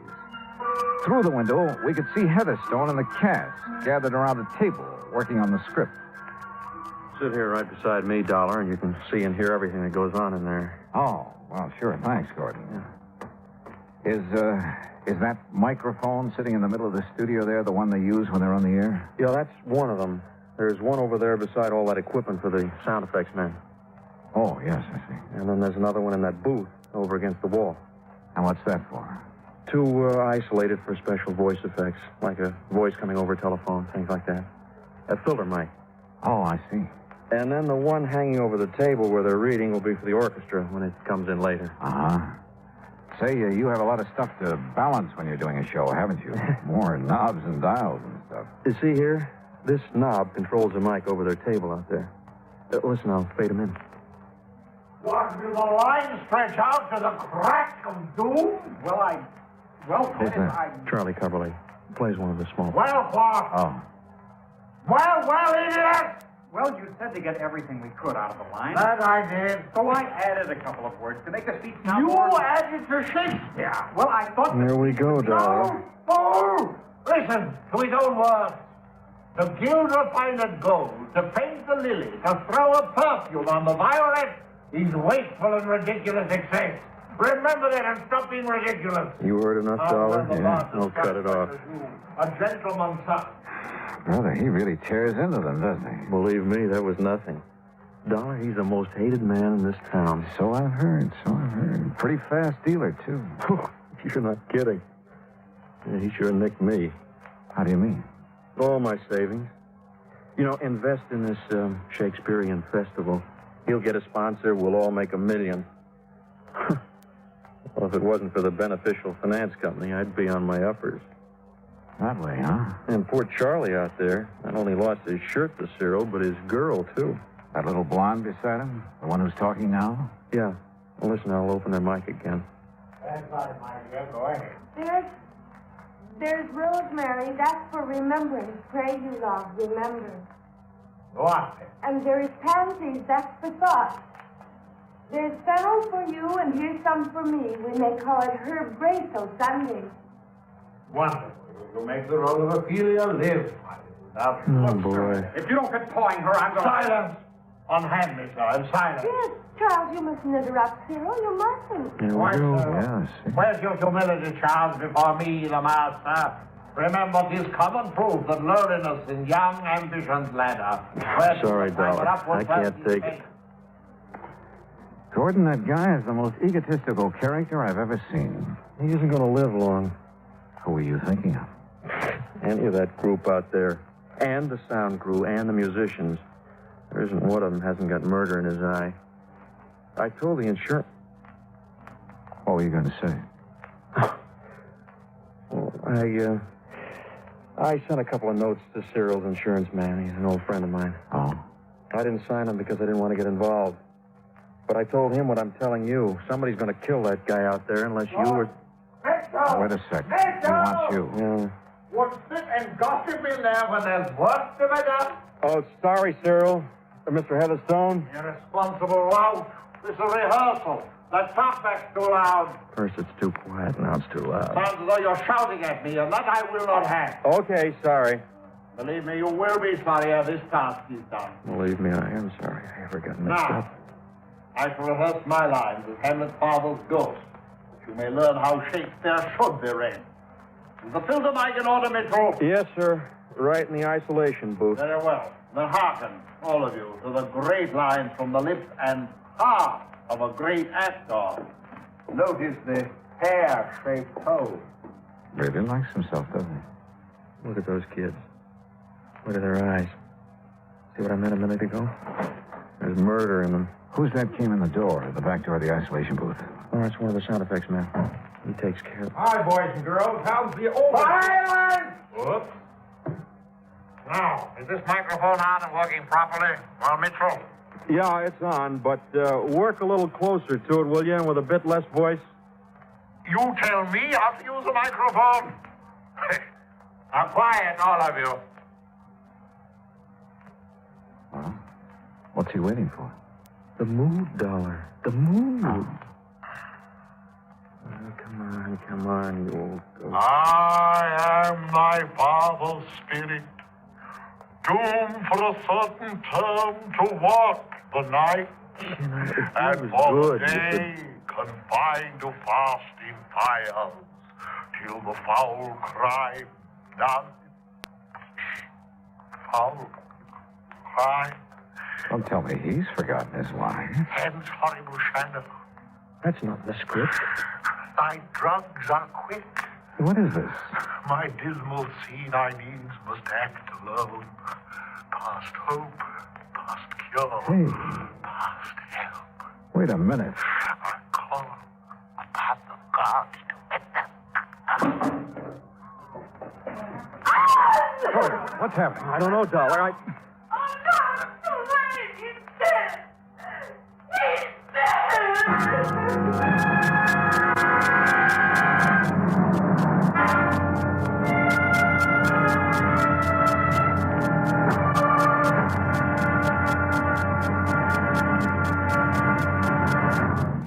Act two of yours truly, Johnny Dollar, in a moment. Who among us has not hoped for a better life? Who has not had a desire to help stamp out disease and suffering among more unfortunate people throughout the world? Many have wanted to help, and many have done so. That sort of work is going on everywhere.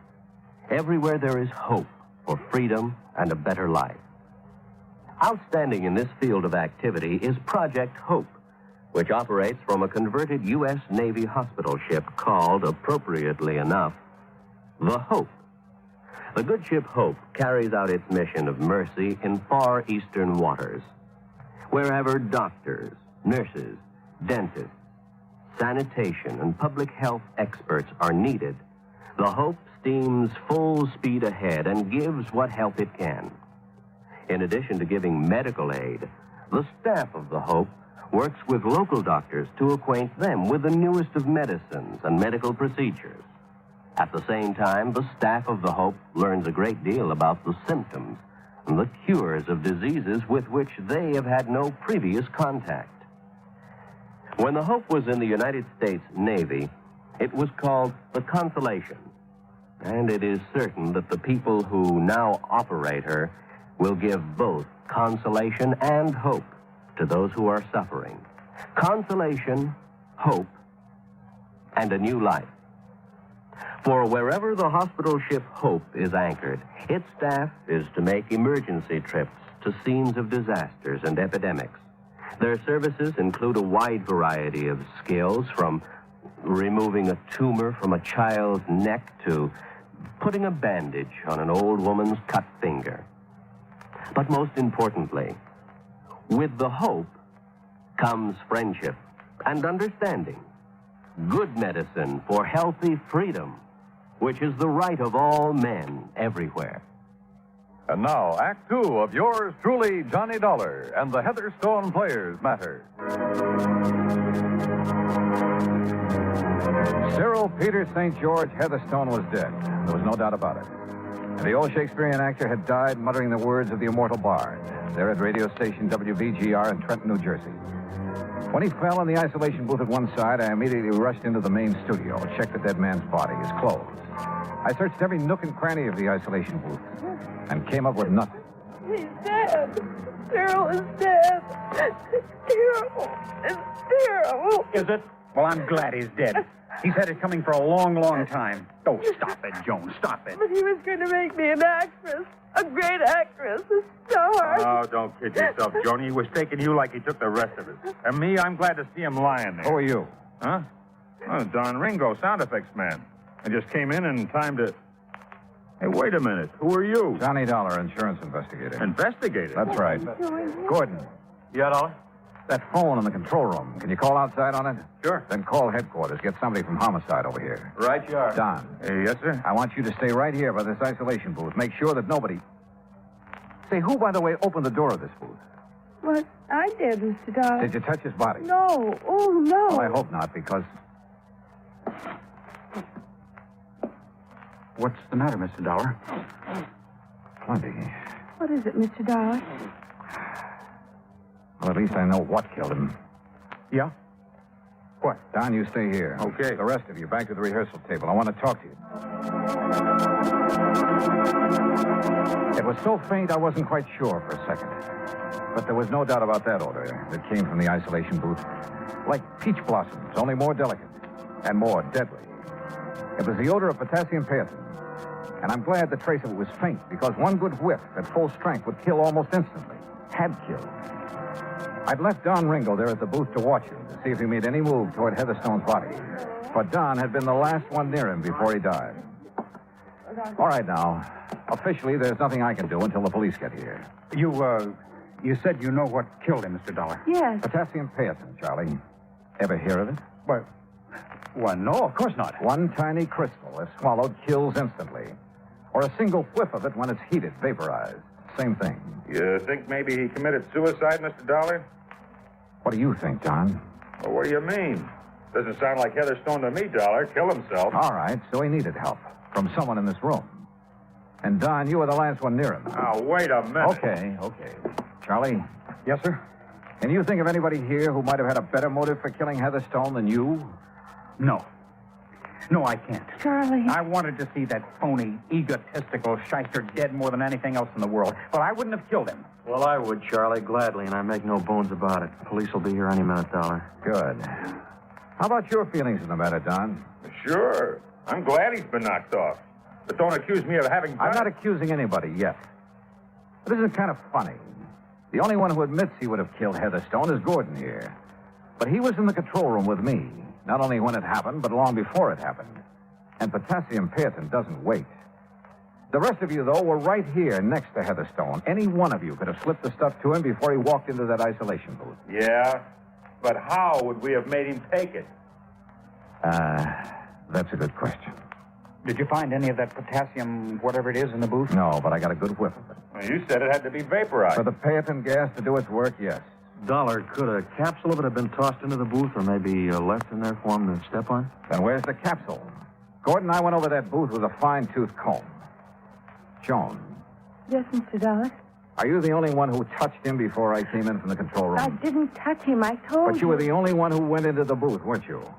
Yes. The only one who could have removed any evidence of the means used to get that vaporized paetin in there. Mr. Dollar, Look here, Dollar. If you're saying that Joni had anything to do with... What's the matter with you? Didn't you know that she was in love with that... All right, Charlie, all right. Take it easy. I thought I loved him, Charles.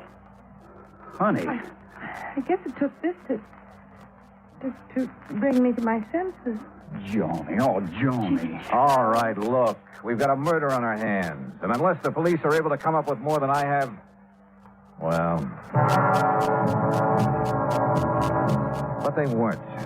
The doctor who came along with Lieutenant Harper agreed with my conclusion that Heatherstone had died from a hefty whiff of paetin gas. But neither of them could find any possible source of the gas, even after thorough inspection of the isolation booth, the studio, and every one of us in it. Nothing. Dead end. Finally, after some 4 hours of futile questioning. Well, it was murder, all right, Dollar. No question about it. Any suspects, Lieutenant? Any suspects? All of them, every one of them. Except maybe the guy who was in the control room with you. Lieutenant, that should make him number one in the list. You've been reading too many mystery stories. Oh, look, Lieutenant. How much longer are we going to have to stay around here? You anxious to get away? What's your name, Ringo? Well, I mean it after all, you know. Inspector, would there be any harm in putting my equipment away? What equipment? Oh, mics and mic cables, patch connections on the board in the control room, so on. You see any reason, Dollar? No. Go ahead, Gordon. Thanks. I'm a little tired of just standing around. What about us, Lieutenant? Is it doing any good to keep us here? Look, somebody in this place killed Heatherstone. Yeah, but you're not getting anywhere finding out who it was. Are we all under suspicion? Yeah, excuse me, Dollar. You're standing on this mic cable. Oh, sorry. I asked you a question, Lieutenant. The answer is yes. Yes, you're all under suspicion. But what good is keeping us here? You'd rather be locked up? Hey, excuse me again, Dollar. Now this cable. Oh, sure. Hey, now, wait a minute. That's the cable for the mic in that booth? Yeah, that's right. Hey, excuse me. Yeah, you go ahead and take it away. Gordon. Those mics all stay in the studio? Yes, sir. Oh, if you ever want to inspect them... Inspect them? What for? What? Oh, I didn't know. Maybe I know, Gordon. What? This cable to the booth mic. It's thicker than the other. Oh, yeah. Probably an old one.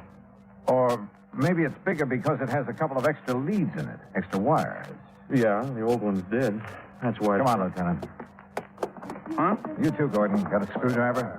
Sure, in my pocket. Here you are. Pliers, too, if you want them. But I don't understand why... Now, this mic in the booth. Oh, careful, Mr. Dollar. That's pretty delicate. Then you do it. Take the faceplate off this mic. Sure. But why? Yeah, Dollar. Potassium paetin. A crystal of potassium paetin. Vaporized in this booth. Oh, sure, but you going to tell me how? Well, maybe I'm just guessing, but I think so. Go ahead, Gordon. Yes, sir. Well, I still don't... Yeah, there you are. Well, there's the insides of it. Yeah? That's all. There's a... Look. This tiny ball of fused metal. Yeah. All that's left of a heating element that was melted away inside this mic.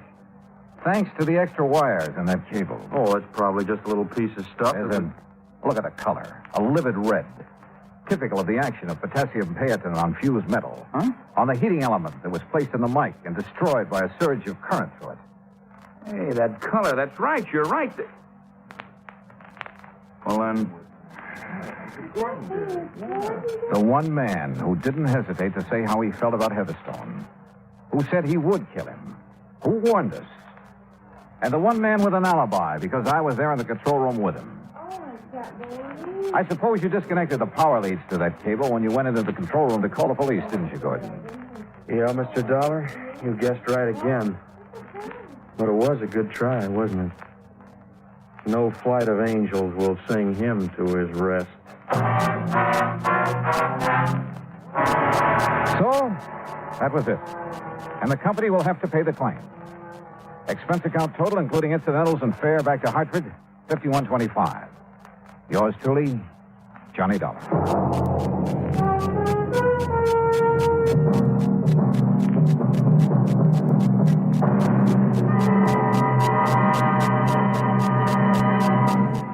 Now, here is our star to tell you about next week's story. Next week, the Yours Truly matter. And I give you one guess about the name of the victim. Join us, won't you? Yours truly, Johnny Dollar.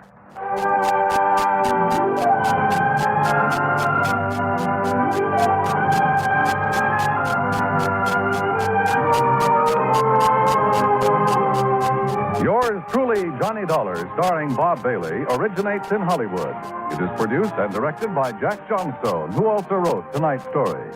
Heard in our cast were Virginia Gregg, Lawrence Dobkin, Dick Crenna, Sam Edwards, Frank Gerstle, Herb Bygren, and Hans Conried. Be sure to join us next week, same time and station, for another exciting story of Yours truly, Johnny Dollar.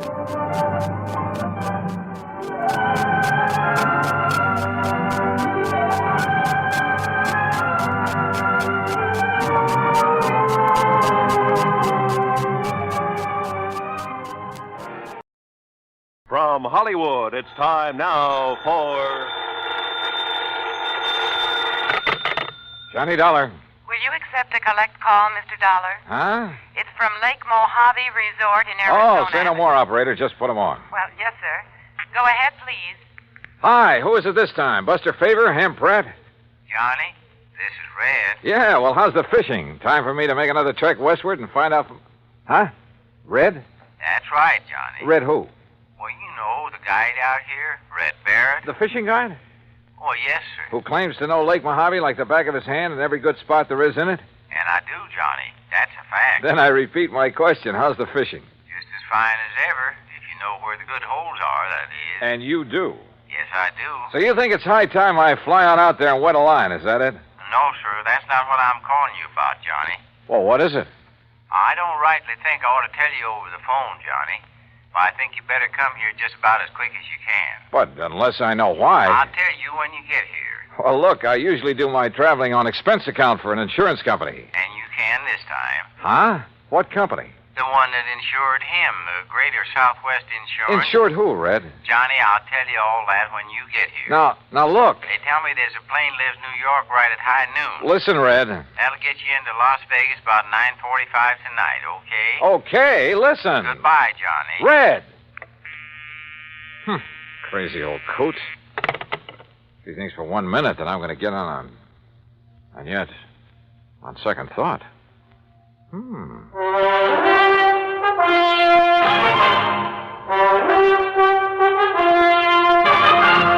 Bob Bob Bailey in the exciting adventures of the man with the action-packed expense account, America's fabulous freelance insurance investigator. Yours truly, Johnny Dollar.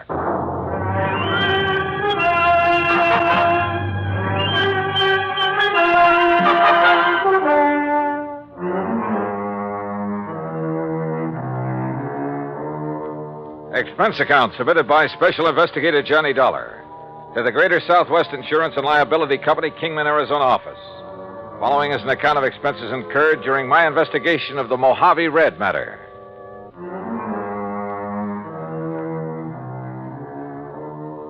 Expense account item 1420, phone call to the Kingman, Arizona office of Greater Southwest Insurance and Liability. On the theory it might be well to check with their agent, Jake Kessler, before going off half-cocked. Hi, Johnny. Haven't seen or heard from you since 2 years ago when you came out here to investigate the murder at the old Midas Touch mine. Yeah, I remember, Jake. Now listen. Yeah? Is everything going along okay these days? What? Well, I mean, no trouble with any of your clients, that sort of thing, huh? Why, not a bit, Johnny. Why do you ask? Just wondered. Well, if I did have, you know who I'd call. No problems at all, huh? I told you, not a... Hey, just what have you got stuck in your craw, Johnny? Nothing. I just... Well? Well, tell me this. Any of your clients, policyholders, have any kind of trouble, accidents, anything like that, over at Lake Mojave Resort lately? Ah, so that's what's eating you. Well, Johnny, that claim was legitimate. It's in the home office for settlement. The company will pay it, and that'll be that. What claim? So just you stop worrying about it and forget. What claim, Jake? No, sir, Johnny, there's not a single solitary thing for you to investigate out here. So just you forget it. Hey, you know something, Jake? You've just convinced me there is something to investigate. So I'm grabbing the first plane I can. Well, Johnny, I'd love to see you, but I swear... What's more, I'm charging my expense account to your company. Oh? And if you find out that I'm right and you're wrong... Okay, Jake. Then you can shoot the crow and I'll eat it. Expense account item 2, $153 plane fare, Hartford to New York and New York to Las Vegas, Nevada.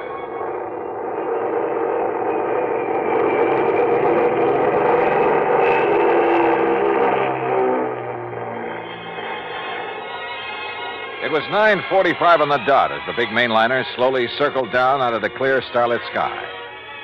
Unless you've seen the millions of stars that twinkle brightly through the clean, dry air over the Mojave Desert, you've really missed something. And as we glided down toward the landing strip on the south edge of Las Vegas, the multicolored lights of the fabulous resort town made it sparkle like a vast field of jewels. Beautiful. Yeah, and expensive. That is, if you insist on trying your hand at the gaming tables and the casinos that line the main drag. Believe me, brother, I know. But that's neither here nor there. As I grabbed my luggage and started for the car rental office, a tall, angular man, well-tanned and dressed in blue jeans, high-heeled boots, and 10-gallon hat sauntered over to me. So you wouldn't take my word for it. Oh, Jake. That's right, Jake Kessler in person. And, Johnny, if you're here to investigate the claim on the Hobbs policy, well, there just isn't Hobbs, anything... huh? Well, now I know that much. And suppose you tell me who Hobbs is, or was. I'll tell you all about it, and when I have, you can hop on another plane and go right on back to Hartford. And all at your own expense. I still don't see whatever made you come out here, Johnny. Apparently the Hobbs matter, so start telling me. Well, come on, Jake, come on. All right, Johnny. All right, Elmer P. Hobbs, real estate in Los Angeles. Came over to the Lake Mojave Resort about 2 weeks ago, spent a few days fishing with his old pal, the guide they have there. You mean Red Barrett? Yeah. Well, okay, go on. And on Tuesday, a week ago, he rented one of the boats and went out by himself. Apparently he went up to a place called the Big Basin. Yeah, I know it well. The lake's 3 or 4 miles wide up there. Yeah, well, that afternoon, a big wind came up, regular screamer. All the other boats came back to the landing, and all but Mr. Hobbs. Oh? The next morning, when the wind died down, they found his body washed up on the shore on the Nevada side. That's all? That's all. You say a claim has been filed? That's right, by one of his 2 beneficiaries. Who? His business partner back in L.A., Mr. Stuart Manley. I've passed the claim, and the company will pay it. No investigation of any kind? Oh, of course there was, Johnny. The Kingman Police, the Sheriff's Office, and the County Coroner. Accidental death due to drowning. So that's it, Johnny. Now you just make your reservation back to Hartford at that window right over there, and you are paying the freight. Oh, not so fast, Jake. I'm sticking Well, around. now you can see for yourself there's no reason for you to be here, much less at company expense. Well, after all, now that I am here, it'd be kind of silly not to run down to the lake. Well, you mean just to do some fishing on your own time. You want to drive me down there? Johnny. Yeah? Johnny, do you know something about the Hobbs case that I don't, and the police, and the sheriff? Jake, I don't know a thing about it. Okay, Johnny. How do you want me to fix that crow you're going to eat?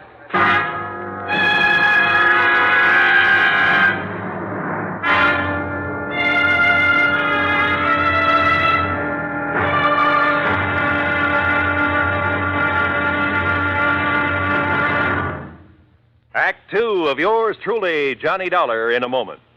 Our flag now numbers 50 stars, and behind each star there stands yet another flag representing one of the 50 states. Vermont's state flag, in its early form, imitated our national flag, uniquely bearing 17 stripes and 17 stars, with only the inscribed word Vermont to distinguish it. The good people of Vermont assumed, as did our national government, that stripes as well as stars would be added as each new state entered the Union.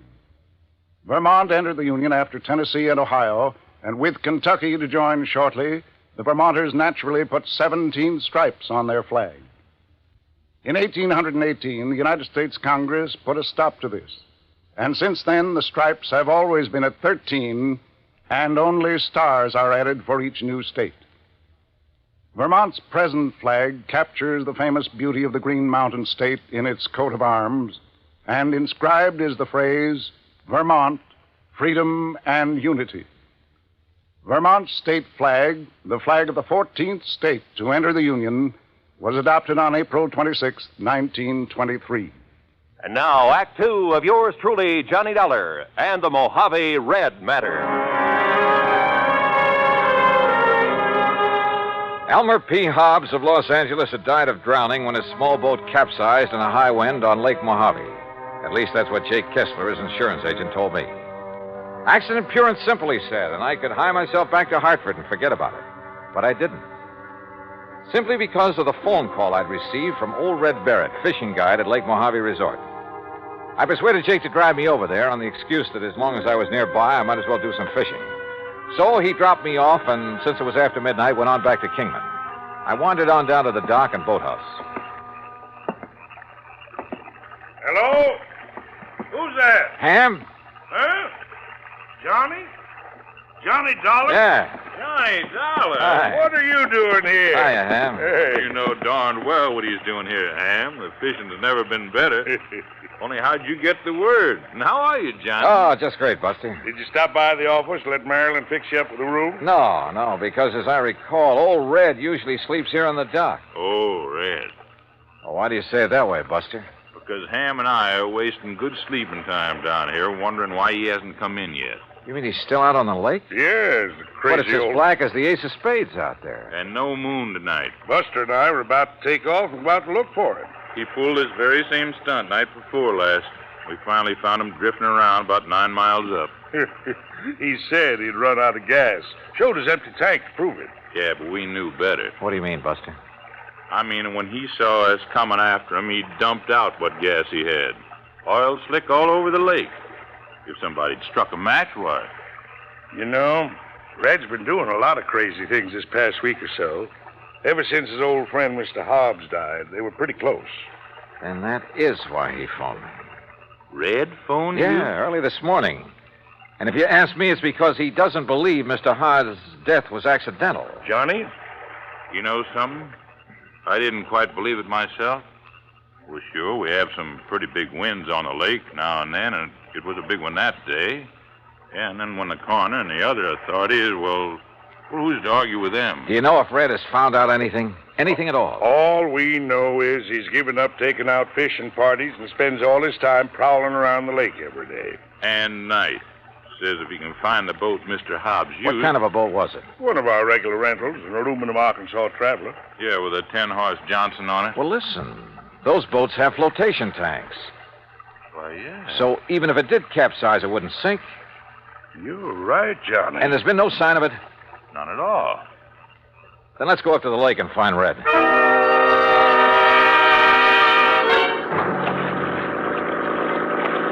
Except for the stars far overhead, the night was black as ink. And the 50-horse outboard skimmed us along at better than 30 miles an hour. Believe me, it was a strange feeling, almost like flying through space. How Buster found his way around the islands, rocky points, and reefs, I'll never know, but he did. Throw your flashlight over to the left, Ham. You ought to be about even with Sculpture Rock. Yep, there it is. Then we're coming into the big basin. Would you please tell me how you ever expect to find Red in all this darkness? Oh, don't worry about him. He hears us coming. He'll signal by striking a match or something. Sure, Johnny, no matter how crazy you are, you never let somebody wander around in the dark looking for you out here. Red knows that because he's had to come out and hunt for too many people at night himself. Ham, look. Yeah? On the east shore. I'm swinging over there. Hey, you're right. There's a fire on the beach. Yeah, it must be Red. What's he doing out here? We'll soon find out. Hang on.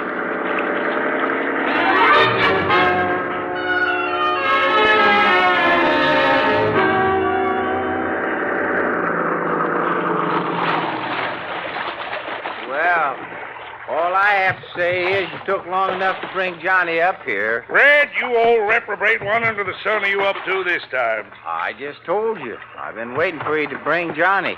Now you can leave us and go on back to the dock. And I thank you very much. Red, we're not leaving until we find out what this is all about. And if I tell you, will you promise to leave us alone? Sure, we'll promise anything. Oh, you see, I need Johnny's help. Yes, well? Because with him to follow up what I found today, well, Johnny, you and I are going to prove that my old friend Mr. Hobbs was murdered. Act 3 of yours truly, Johnny Dollar, in a moment. Every American fighting man has heard the expression, above and beyond the call of duty. How many of us have sat down and considered just what that word duty means? According to one dictionary definition, duty is man's conduct as required by his station or occupation, and that to which he is bound by moral obligation to do or not to do. When a man does more than his duty requires, he becomes more of a man in the eyes of his fellow men. One such was Captain John Philip Cromwell, commander of the submarine USS Sculpin, flagship of a submarine-coordinated attack group of the United States Navy.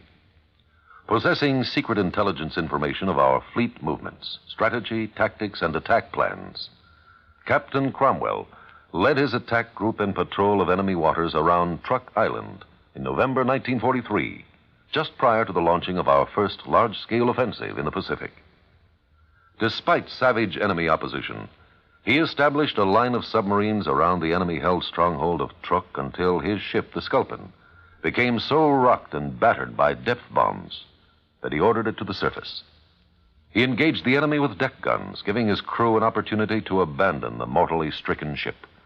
Determined to sacrifice himself, rather than risk capture and the subsequent danger of revealing the secret plans to the enemy, Captain Cromwell remained aboard the Sculpin as she plunged to her death. He thereby preserved the security of the mission at the cost of his own life.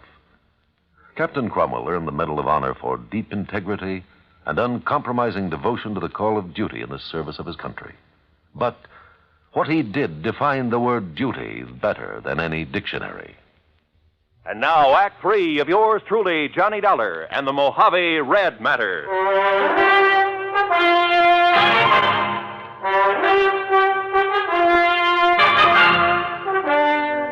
I'll tell you this, Johnny.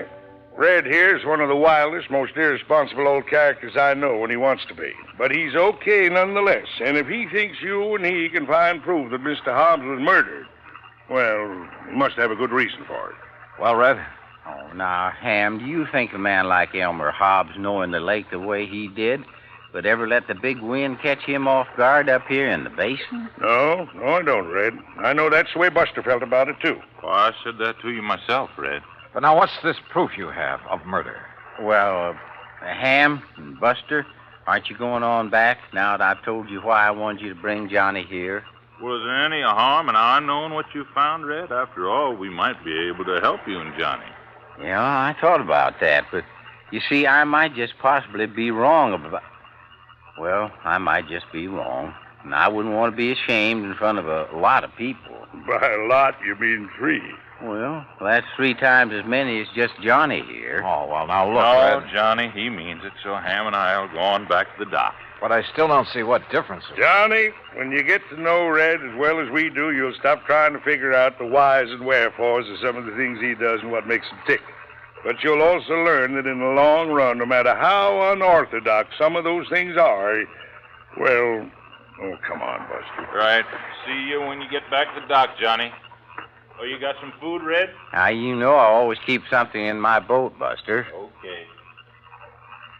Well, far be it from me, Red, but all I have to say is that whatever you think you found proof of, well, it sure better be something. Oh, it is, Johnny. At least I think it is. Now, you just scrunch yourself a place to sleep in the sand. It's pretty late.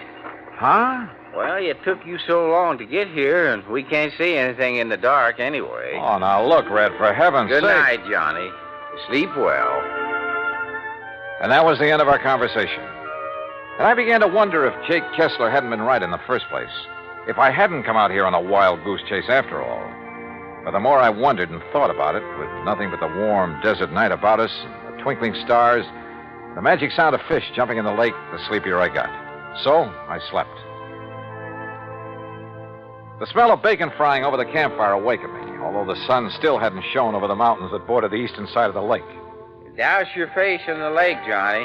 Then grab yourself some of this bacon and eggs. I did as I was told. Then, squatting in the sand in front of the fire, stuffed away a hearty breakfast of bacon, eggs, and pancakes made from sourdough. And you know, there's something about a meal cooked over a campfire that, well, we had other things to do. So we climbed into Red's old aluminum boat and slowly drove up the lake, staying close to shore. Finally, we reached a small rocky cove. Right here is the spot, Johnny. This little cove. The spot for what, Red? You know, you still haven't told me. You see there? You see where somebody has climbed up the rocks? No, but I'll take your word for it. Well, he couldn't have climbed up off of the water, so he must have climbed out of a boat. So? And there's footprints leading away across the desert. And, Johnny, they aren't Elmer Hobbs' footprints, no, sir. So somebody climbed out of a boat here for one reason or another and took a walk into the desert. The man who killed Elmer Hobbs. What makes you think so? Look down over the side, in the water. Yeah, boat sunk down there. That's the boat that Elmer had. Can you see it clear? Yes, very. Then you can see it wasn't damaged enough to sink it. Not that boat. You're right, Red. Particularly since it has flotation tanks. But it's down there. It's sunk. So you better strip to your shorts, Johnny. Yeah. I'll go down and take a look. Me? I already have. But I want you to look, Johnny. And remember, I knew everything that Elmer had in his boat when he left the dock. Remember that. Okay.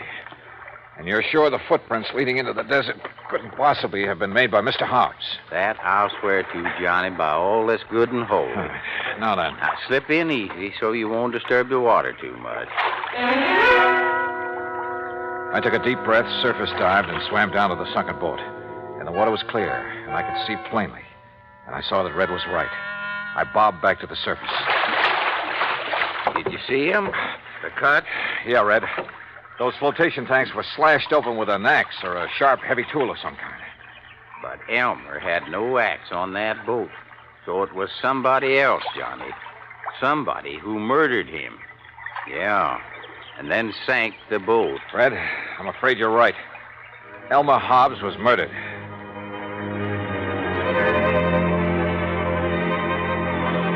So there you have it, Jake. And if I were you, I'd call off payment on that claim immediately. Granted, the case isn't over yet. I still have the job of finding out who killed Elmer Hobbs. But you know something? You're going to have to wait for my next report. Meantime, expense account total to the moment, $159.20, including the cost of shooting and retrieving one crow. Jake, how would you like it cooked? Until the next report, then, yours truly, Johnny Dollar.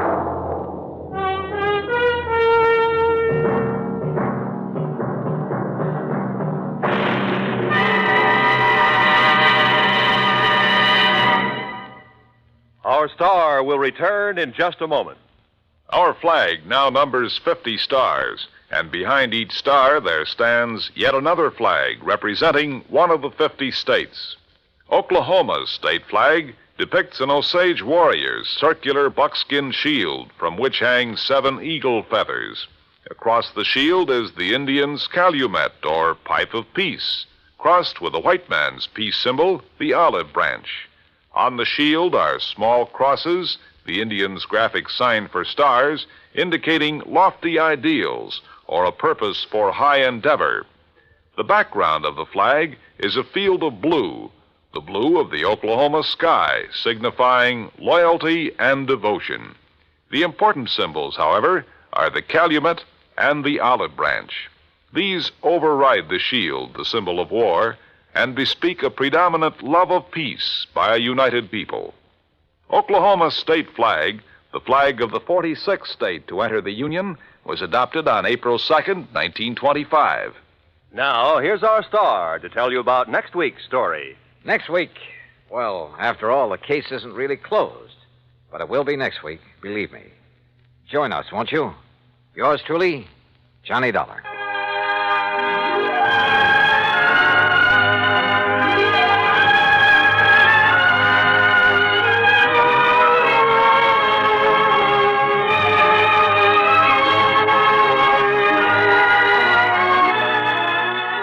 Truly, Johnny Dollar, starring Bob Bailey, originates in Hollywood and is produced and directed by Jack Johnstone, who also wrote today's story. Heard in our cast were Lucille Meredith, Horace Lewis, Harley Bear, Alan Reed, and Barney Phillips. Be sure to join us next week, same time and station, for the conclusion of this exciting story of yours truly, Johnny Dollar. This is Roy Rowan speaking.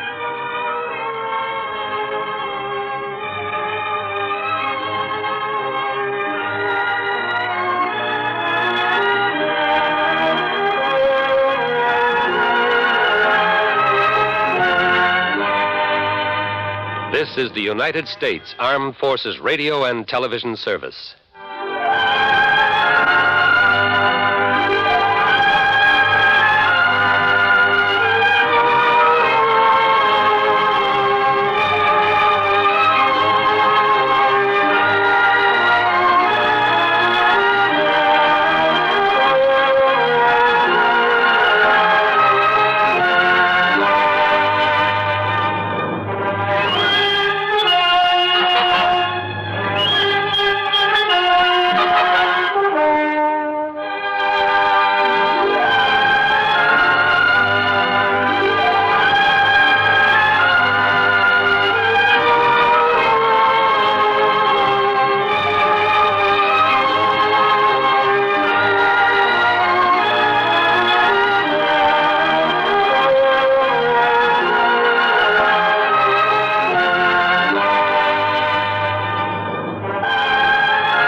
From Hollywood, it's time now for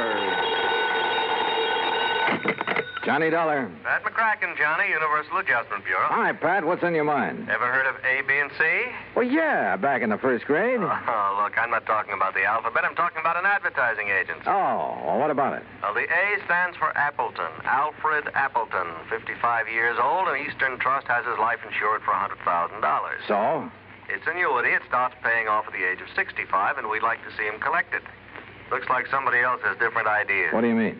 He thinks somebody's trying to kill him. I see. You want me to run down to New York and talk to him? Well, he's up at his weekend place now, about 100 miles up the coast, overlooking the sea at Skeleton Point. You can talk to him there. Skeleton Point? Now, that's a cheerful name. I know. Johnny, make sure it stays just a name.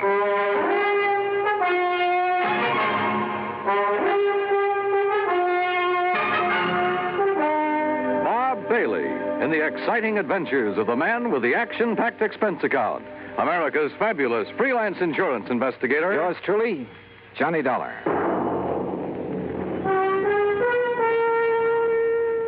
And now, Act One of yours truly, Johnny Dollar.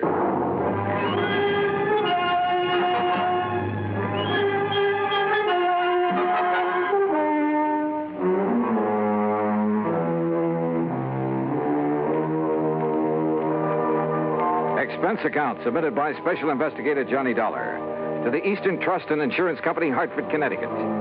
Following is an account of expenses incurred during my investigation of the 11 o'clock matter.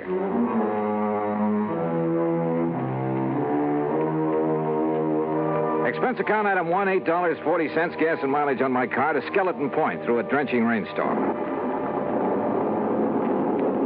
The Appleton home, perched high on a cliff at the edge of the sea, was an old weather-beaten affair, but right now it looked mighty good to me.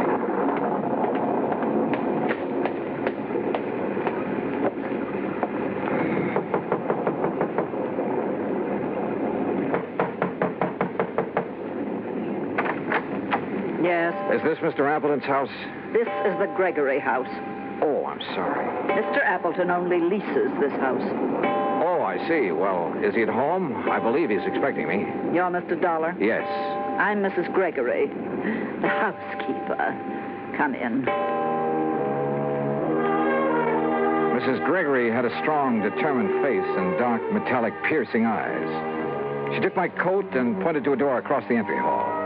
I was conscious of her eyes following me as I entered the library to find two men seated in front of an open fire. Johnny Dollar? Yes, sir. I'm Al F. Appleton. This is my attorney, Grant Hillman. Well, how are you, Mr. Dollar? Well, a little damp, Mr. Hillman. Oh, yeah, here. Sit down to the fire, dry out. Oh, thanks. Ooh, feels good. And slightly warmer than the welcome the housekeeper gave you, I imagine. Mrs. Gregory? Well, she did seem a little reserved. She's a widow, owns his house. But I love the place, so... anyway, I'm glad you came.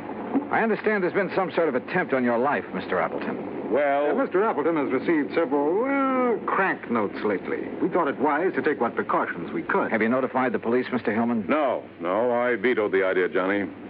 Oh, why, Mr. Appleton? I didn't want that kind of publicity right now. My advertising agency's right in the middle of landing a fat new account. Your agency is A, B, and C. That's right. Who are B and C? C is nobody. Tom Baker and I liked the idea of ABC, but we didn't have any other partners, so C just stands for company. Oh, this Tom Baker is your only partner, then? He was. There's some question as to whether he still is. I don't follow you. Al, I don't think there's any need to go into that now. I guess you're right, Grant. Anyway, I don't want to accuse Tom of anything until I've had a chance to go over the books this weekend. Al, did I hear someone at the door a moment? This is Johnny Dollar, Laura. Mr. Dollar, my wife. Oh, I see.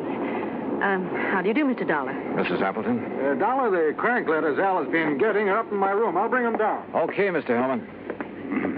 You'll stay overnight with us, won't you, Johnny? Now, haven't you imposed on Mr. Dollar enough, dear? Perhaps he has business back in the city. Nonsense. And with that storm out there, I'll have Mrs. Gregory make a room for him. Well, would you like a drink, Mr. Dollar? No, thanks.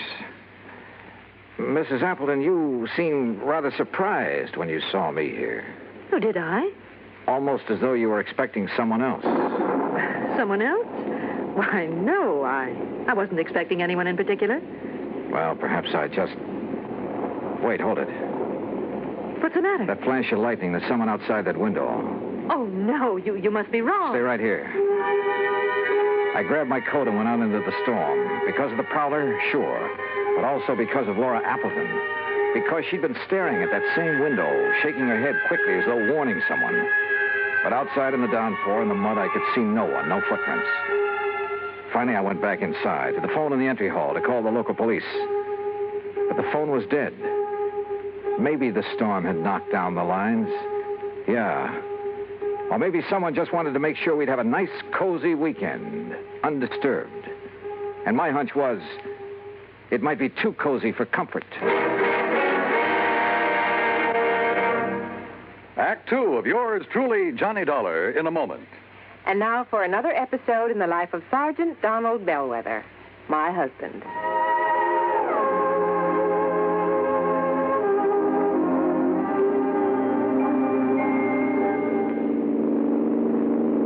Donald? Yes, dear? How much farther is it? About 100 miles. You're not getting sleepy, are you? No. I'm all right. Now, you just close your eyes, honey, and take another nap. We'll be home soon. Okay. You stay awake now. Yeah, I will. I still think we should have stopped in the hotel.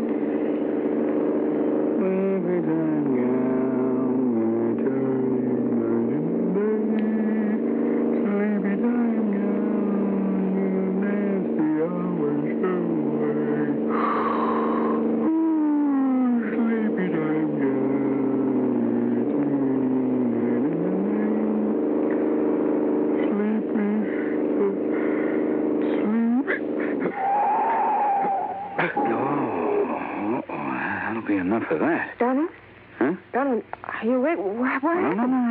No, nothing, Reba. It's all right. I guess I'm getting a little sleepy, that's all. I'm going to stop a while, take a little nap. It's a good idea. So what if we do get home later than we planned? At least we'll arrive in good health. Yeah, you're so right. About 1,800 American drivers lose their lives each year because they fall asleep at the wheel. Well, I'm just not going to make it 1,801. Are we parked far enough off the highway? Oh, yeah, we're way off the road, honey. I'll just take a nap for about an hour. I'll be refreshed, and we'll be on our way again, huh? All right, dear. Oh, sir, I'm not going to make it 1,801. And you're not going to make it 1,802 either. Oh, that's my Donald. That's my doll.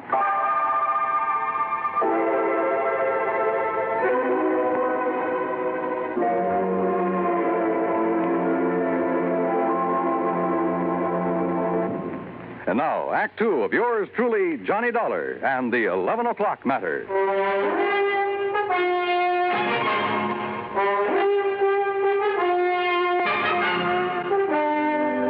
Did you see anybody outside, Mr. Dollar? In that rain, Mr. Hillman, I couldn't see 10 feet in front of me. Can you describe the face you saw at the window? Well, it was more of a silhouette. I couldn't even tell if it was a man or a woman. You sure you did see someone, Johnny? Yes, reasonably sure, Mr. Appleton. Come in. Your partner is here, Mr. Appleton. Tom Baker? Hello, Al. I thought I'd surprise you. I tried to call you earlier, but your phone was out. Well, this is a surprise. Well, I'd like you to meet Johnny Dollar. Dollar? Hi. Tom, you're soaking wet. My car hit a big puddle about half a mile down the road and quit on me. I had to walk the rest of the way. Did you just now get here, Mr. Baker? Yes, why? Mr. Dollar thought he saw someone outside the window a few minutes ago. Oh, no, I just now got here. Well, I got some extra clothes up in my room that should fit you, Tom. Let's get you changed before you catch cold. Thank you, Hellman. Oh, look, this rain is getting all of us down. Why don't we live a little? Huh? Al, how about going down to the beach house, building a fire, playing some records, having some drinks, huh? Yeah, it might be a good idea. Where's the beach house? Down near the bottom of the cliff with a beach. It's real nice. But in this weather? Oh, there's a stairway leading down. Yes, why don't we go down there? I'm getting the creeps just sitting around here like this. So we went down to the beach house. The rain had let up a little, but nobody seemed to feel much like a party. We just sat there in front of the fire, not saying much. Once or twice I thought I detected Laura Appleton and Tom Baker exchanging quick glances, but I couldn't be sure. That's the intercom from the house, Al. Oh, yeah, I'll get it. Yes? Oh, yes, Mr. Gregory. You can go on to bed. We won't be needing you anymore tonight. You know, bed sounds like a good idea. Oh, it's almost 11 and I'm beat, so if you'll excuse me. Oh, sure. Well, why don't we all... Could we have our talk now? Oh, okay, Tom, if you insist. Laura, why don't you fix us another drink? All right, Al. How about you, Mr. Dollar? Yeah, I'm with you, Hellman. Let's go on up to the house.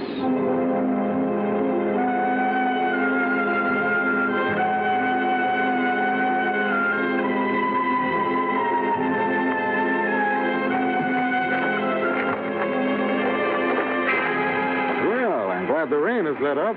Yeah. Mr. Hillman, I didn't come with you because I was tired. I wanted to talk to you. I thought as much. Earlier this evening, Appleton said something about not wanting to accuse Baker of anything until he'd gone over the books this weekend. What did he mean? Well, I'm not really sure, Mr. Dollar. All I know is that Al seems to think he may have found some irregularities in the books of his advertising agency. Oh? Well, if there is anything wrong, I blame myself partially. How so?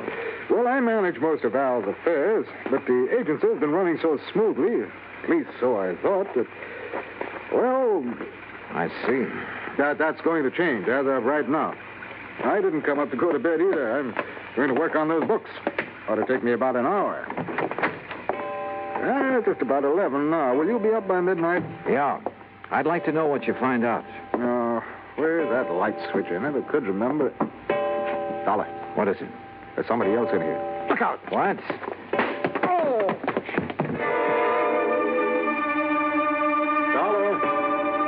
Dollar! I guess guess I was out only a few seconds because the clock was still striking when Hillman brought me to. Dollar, are you all right?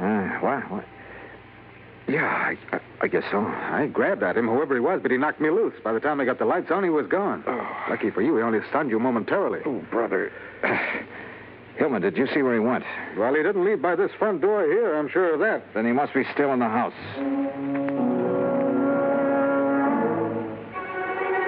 We worked our way through the house room by room. Finally, 10 minutes later, we stood by an open window in a back room. Well, there's our answer. He went out this window. Yeah. What is it? What's the matter? What? Oh, Mrs. Gregory. Yeah, Mr. Dollar was attacked by a prowler. A prowler? What? That's terrible. Where's the intercom to the beach house? We'd better tell Mr. Appleton. Right there on the wall. Ah. This button here? Yes.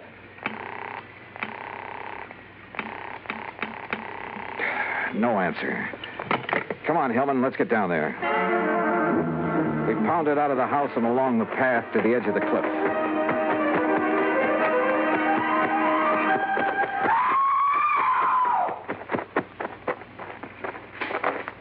Then we found her, Laura, standing at the top of the wooden stairway. One section of the railing was broken away. We looked over the cliff. There was a body lying on the rocks down below. It was Al Appleton.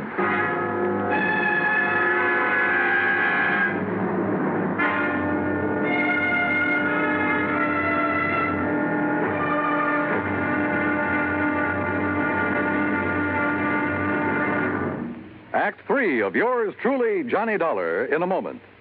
Do you know who said, democracy is based upon the conviction that there are extraordinary possibilities in ordinary people? Those words came from the American religious leader, Harry Emerson Fosdick.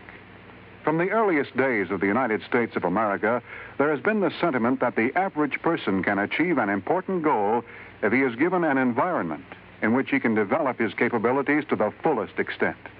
An environment in which the individual is given the rights and privileges that he needs for development. It is the duty of every American to protect and stimulate this environment. Remember the words of Harry Emerson Fosdick. They are part of your American heritage. The extraordinary possibilities of ordinary people are inherent in American democracy. And now, Act 3 of yours truly, Johnny Dollar, and the 11 o'clock matter. We stood on the stairway at the top of the cliff looking down at Appleton's body on the rocks below. That is, Hillman and I did. Laura Appleton was in a state of shock, and we couldn't get much sense out of her. We had Mrs. Gregory take her back to the house, then Hillman and I got a flashlight and climbed down the rocks to Appleton's body. Dead, Mr. Dollar. We'd better not move that body until the police get here. Yeah. Let's see. His wristwatch stopped at 10 after 11. It's 11:30 now. Right. And because the clock was just striking 11 when I got hit over the head in the entry hall. Yeah, so then we must have spent 10 or 15 minutes searching the house for that prowler. Meantime, he or somebody else was shoving Appleton over the cliff. Somebody else? There were a couple of people with Appleton down at the beach house. Laura and Tom Baker. I'd forgotten about Tom. Where is he? Right now, Hillman, that's a very good question. We went back to the house. The phone was working now, so I put in a call to the local sheriff's office. But all the units were out on call. They'd send somebody as soon as they could. I started for Laura Appleton's room. Grant Hillman overtook me in the hall. Dollar, I made a preliminary check of the agency records Appleton brought up here with him this weekend. Did you find a shortage? Yes, possibly as much as $50,000. I see. Thanks, Hillman. Yeah, I'll see you later. Come in. Oh, Mr. Dollar. I'm feeling better now. I'm sorry to bother you with questions, Mrs. Appleton, but I'm afraid I have no choice. Yes, I understand. I want you to tell me exactly what happened. Well, I'll try. After you and Grant Hillman left the beach house, my husband and Tom Baker and I sat there a few minutes, and then Tom left. I see. Then, a couple of minutes later, somebody from the house called my husband on the intercom, so he left me. What time was that? Oh, a few minutes after 11, I guess. Uh-huh. What happened then? I sat there a few minutes longer. Then I I just didn't feel like sitting there alone, so I started up the stairway. When I got to the top, I saw that the rail had been broken away. I looked over the edge. Okay. Mrs. Appleton, why did Tom Baker come here this evening? Why, I don't know. I think you do. What? You tried to warn him when I saw his face at the window earlier. His face? And the two of you kept exchanging glances all evening. Why, no, you're wrong. Listen, Grant Hillman's in a position to know something about your husband's business affairs, isn't he? Well, of course. Why? Your husband suspected a shortage. Hillman confirmed it a few minutes ago after going over the records. Oh, but surely you don't think that Tom Baker Baker was your husband's partner. Maybe he came up here to try to square things with him. Was that it? No. Oh, all right.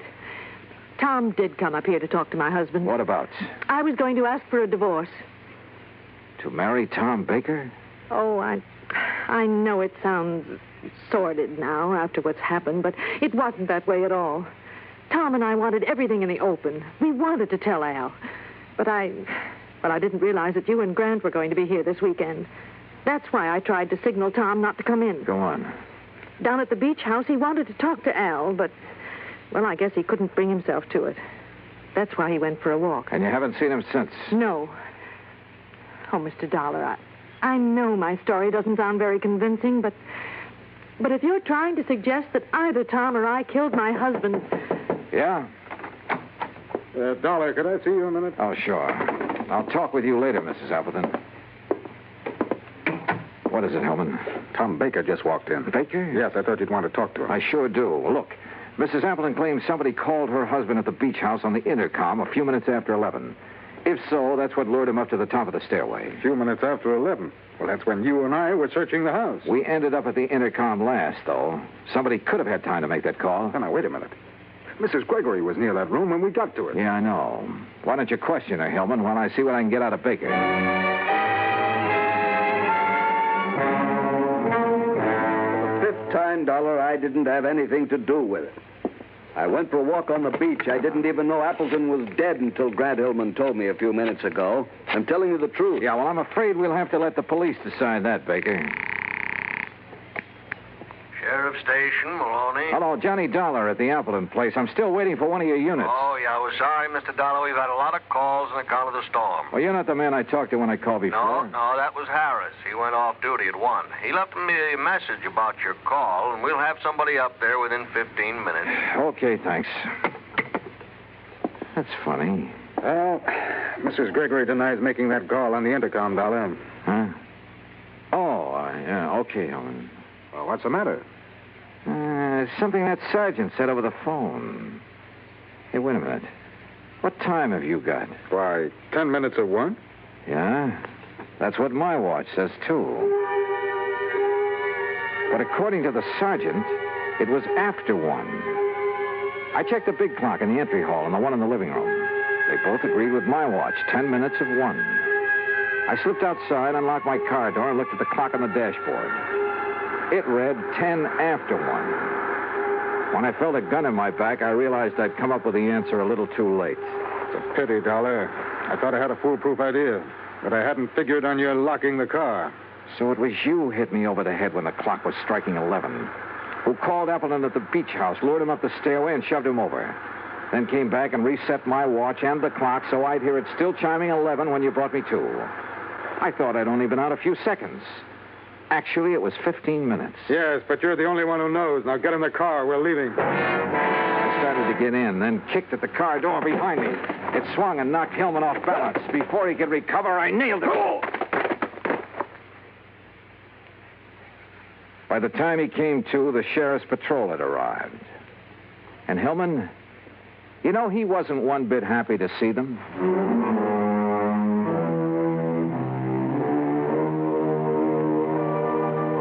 Expense account item 2, $13 even. Transportation back home. Total expenses, $21.40. And a real bargain, if I do say so myself. Remarks? Hillman's motive was money, of course. It was he who'd taken the $50,000 from Appleton's agency. Yours truly, Johnny Dollar.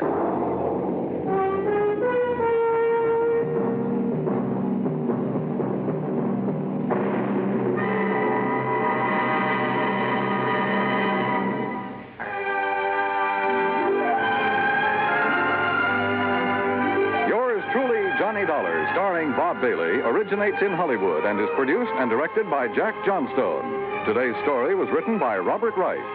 Heard in our cast were Eleanor Audley, Paula Winslow, Larry Dobkin, Will Wright, Ben Wright, and Harry Bartell. Be sure to join us next week, same time and station, for another exciting story of yours truly, Johnny Dollar. This is Dan Cubberly speaking.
Johnny Dollar has come to you through the worldwide facilities of the United States Armed Forces Radio and Television Service.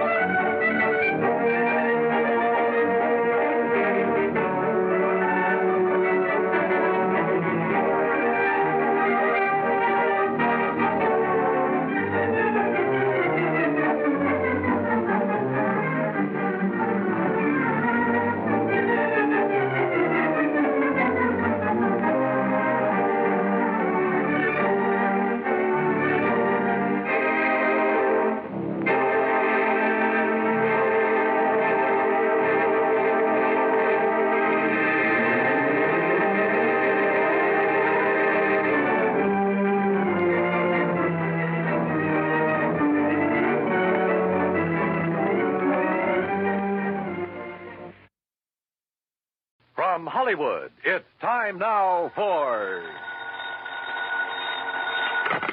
Johnny Dollar. Perry Jameson, at Paramount Insurance Adjuster, Johnny. Hi, Perry. It's been a long time. I'd begun to think you're neglecting me. Oh, how you talk. Matter of fact, I've just been waiting for a nasty enough case to come along for you. Yeah, you do have a habit of handing me the dirty ones. What is it this time? 4 states, out in Denver. Oh, yeah, I've heard of them. Well, they're a small outfit. By contract, all their claims are routed through us. Damage appraisals, payment disbursals, and so on. So what's happened? Well, we've had to pay a lot of claims for them recently. Too many. What's more, they've all been big ones and on fairly young policies. Well, Perry, you know as well as I do that things will average out in the long run. Unless something's wrong. $60,000 on one policy, $35,000 on another, $70,000, and a cool $150,000 on one just last week. Shoot. And the beneficiary in each case has been the same man. Then no wonder you... Just leave the door open, Perry. I'll be right over.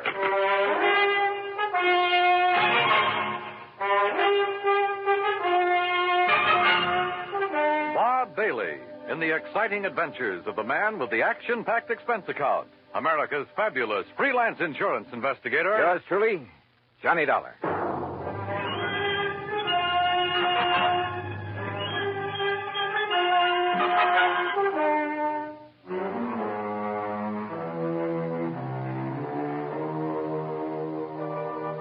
Expense account submitted by Special Investigator Johnny Dollar to Paramount Insurance Adjusters, Home Office, Hartford, Connecticut. Following is an account of expenses incurred during my investigation of the Denver dispersal matter.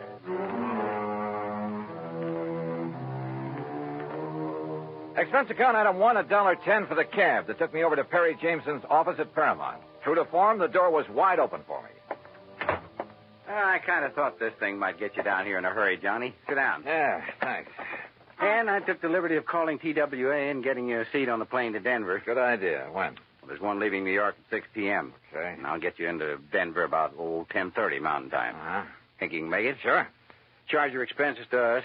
That's the deal we have with 4 states. All right. And the man to see you out there, it's almost a one-man outfit, his name is William Whitney. Got it.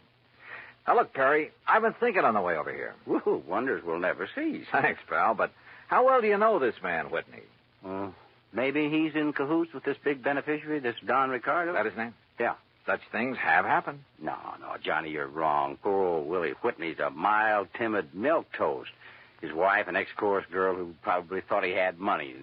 Well, you can be sure she's the one who wears the pants in the family. Well, Willie would cringe at the thought of hurting a fly. Well, it was an idea. I don't blame you, but no, forget it. Well, what makes you so sure something's wrong? Well, I didn't say I was, but $215,000 to one beneficiary in a period of only 3 months. Well, I just want to be sure it's okay. And I called you in because I am willing to pay to make sure. No, don't worry, Perry. You will.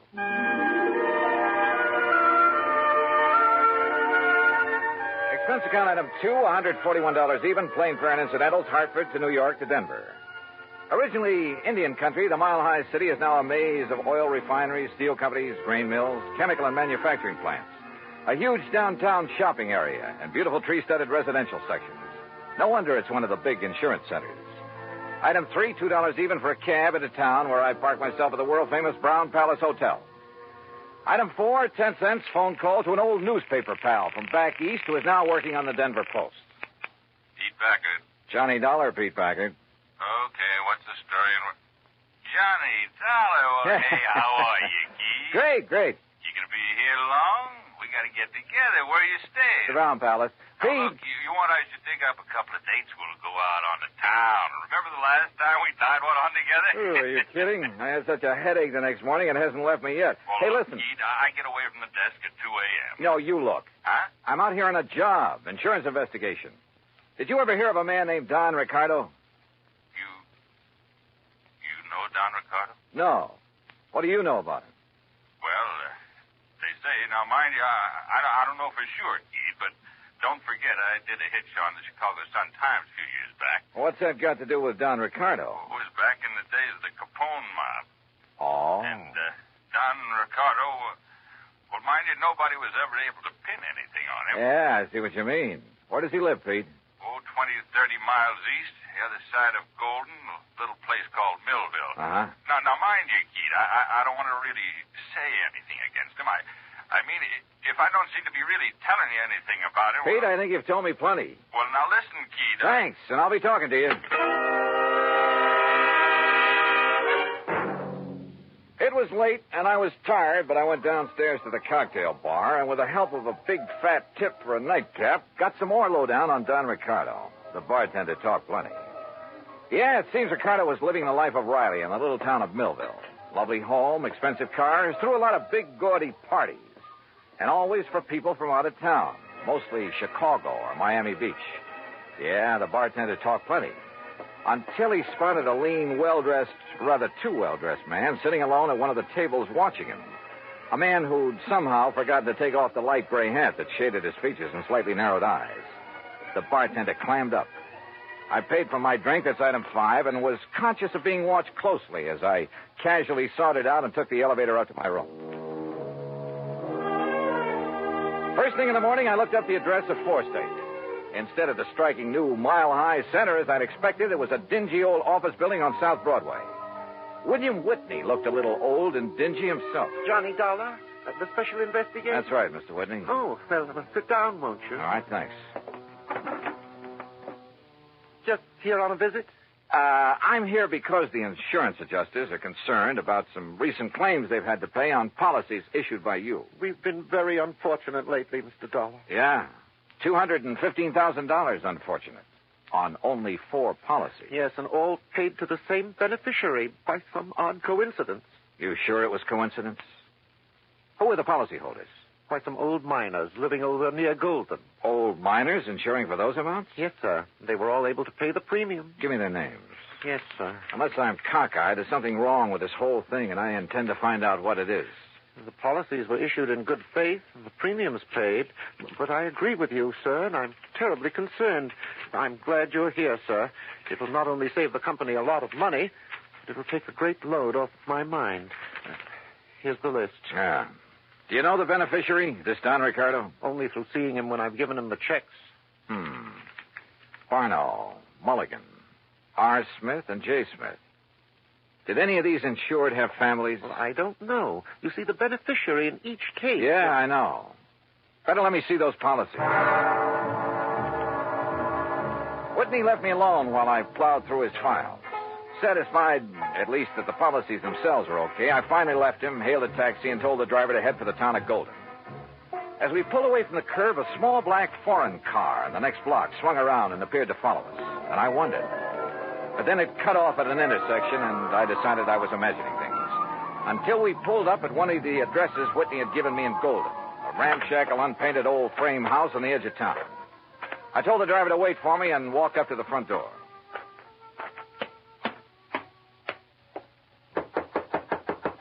It looks to me like that house is empty, mister. You sure you give me the right address? Yeah, this is the address, all right. But I guess that... Huh? Hey, that door open by itself? I don't know. Hello? Hello? Anybody? No!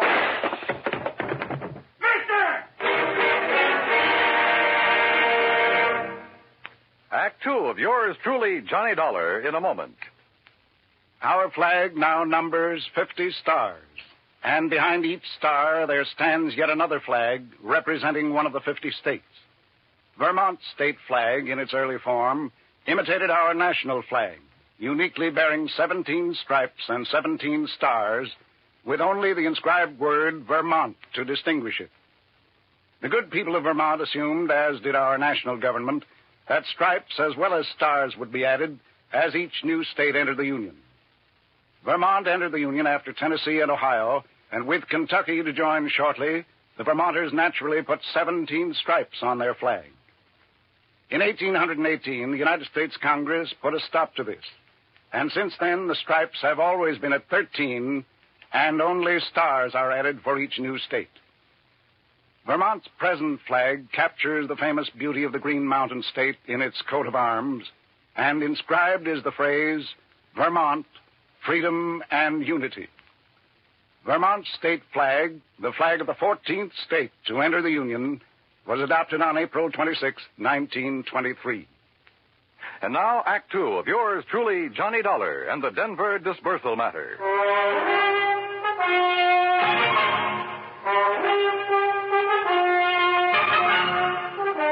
The old house at the edge of Golden, Colorado looked empty, but I knocked anyway. You sure you give me the right address, mister? Yeah, driver, this is the address, all right. But I guess that... Huh? Hey, that door open by itself? I don't know. Hello? Hello? Anybody? Oh! Mister! Go back. Get away from this open door. But you're hurt. Your neck. You're bleeding to death. Stay down. Barely nicked me. I'm all right. Holy cow. I thought you was a goner. Here, let me help you. You'll need help if you don't stay out of his line of fire. Well, who was it? You see anybody? Hey, listen. Yeah, that's a car pulling away from the back. Get a look at it. Well? I can't tell. That dusty side road back there. Looks like a little one, though. Foreign car? Too far away now. I can't tell. But it's black. All right, come on. We're getting back into your cab. Yeah, I'll get you to a doctor. No, I'm okay. You know where Millville is? Sure, a few miles east. It's an old mining... Come on. You know where Don Ricardo lives? For sure. You want to go there? Does he own a small black foreign car? Yeah, real expensive job. I've seen him in town. But, mister, Come on, because I'll lay odds he's the one who fired those shots. You mind if I drop you off a few blocks away from his place? The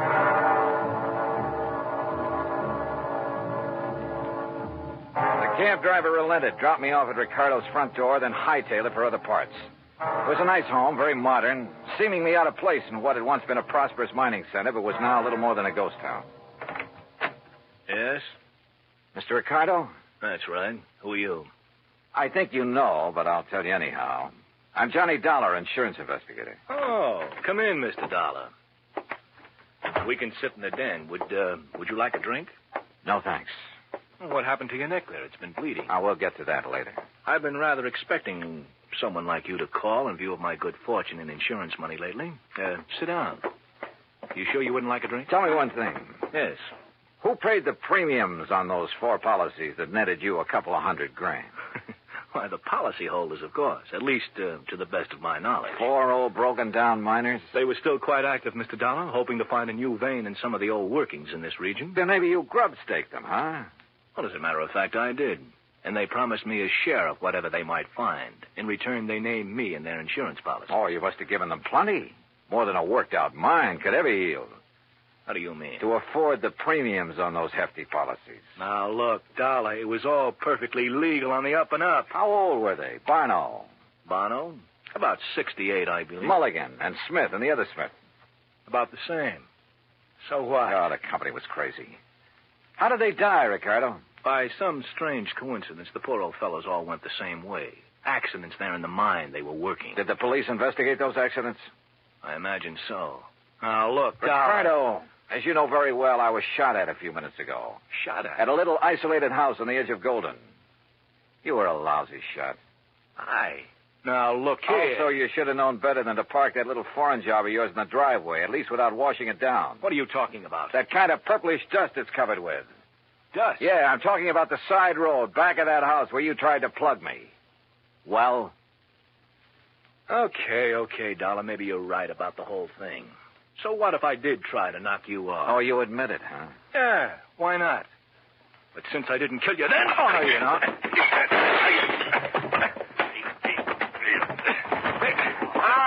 All right. Put him up. Face the wall, Ricardo. Hands off of me. Come on, get your hands Officer, off. I've never seen a prettier uniform in my life. What is this? We've been waiting a long time to nail you, Ricardo. Get him out of here, boys. All right, take it easy. Pete! So help me, Keith, I knew if anybody would bring Ricardo out in the open, you would. You mean to say that... Yeah, I figured I'd better bring these state police out here. Oh, Pete, you're a doll. Now, let you and me go out and tear the town apart, huh? Later. After I finish this job.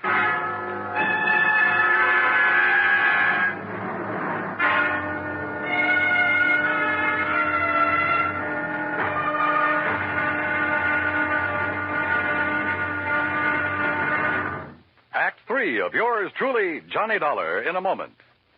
Over 150 years ago, the Swiss poet Henri Amiel wrote, "Heroism is the brilliant triumph of the soul over fear. Heroism is the dazzling and glorious concentration of courage." During the Korean campaign, Corporal Ronald Rosser was attached to the heavy motor company of the 38th Infantry, 2nd Division, United States Army. Rosser, a veteran of World War II, rejoined the Army and shipped to Korea when he heard that his brother had fallen in the winter assault of the Chinese Communists. One day, Rosser's company moved into enemy territory. At the time, the corporal was a forward observer and carried a radio. Suddenly, in the midst of an enemy attack, Rosser handed his radio to a buddy, slipped the safety off his carbine, and filled his shirt with hand grenades. He charged at the enemy through fierce mortar and artillery fire, shooting from the hip. Straddling a bunker, he riddled its occupants. Still advancing, he accounted for 2 more of the enemy, shooting one through the head and clubbing another to death.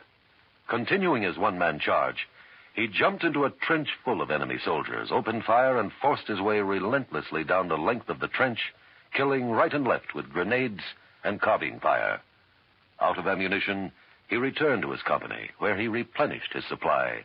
Then he charged the enemy again and again. Finally, he returned to his own area, and taking the radio back from his friend, he moved out with his company. Corporal Ronald Rosser was awarded the Medal of Honor for his action. Action which had shown the enemy that his personal code of conduct wouldn't let them push around either his kid brother or his country. And now, Act 3 of yours truly, Johnny Dollar, and the Denver disbursal matter. It took hours, even with Pete Packard's help, and he finally had to go back to his job at the Denver Post. But there in Don Ricardo's house, carefully hidden away under a drawer lining and a sideboard, I found what I was looking for, a handful of canceled checks. It was well after dark when I appropriated one of Ricardo's fancy cars and drove back to Denver, to a little house in the south end of town, not far from the office of 4 state insurance companies. As I pulled to a stop, a big fancy truck nearly sideswiped me. Good. It covered the sound of my stopping there. As unobtrusively as possible, I walked up to the front door of the place. Even above the sound of passing traffic, I could hear voices, loud ones, coming from somewhere in the rear of the building.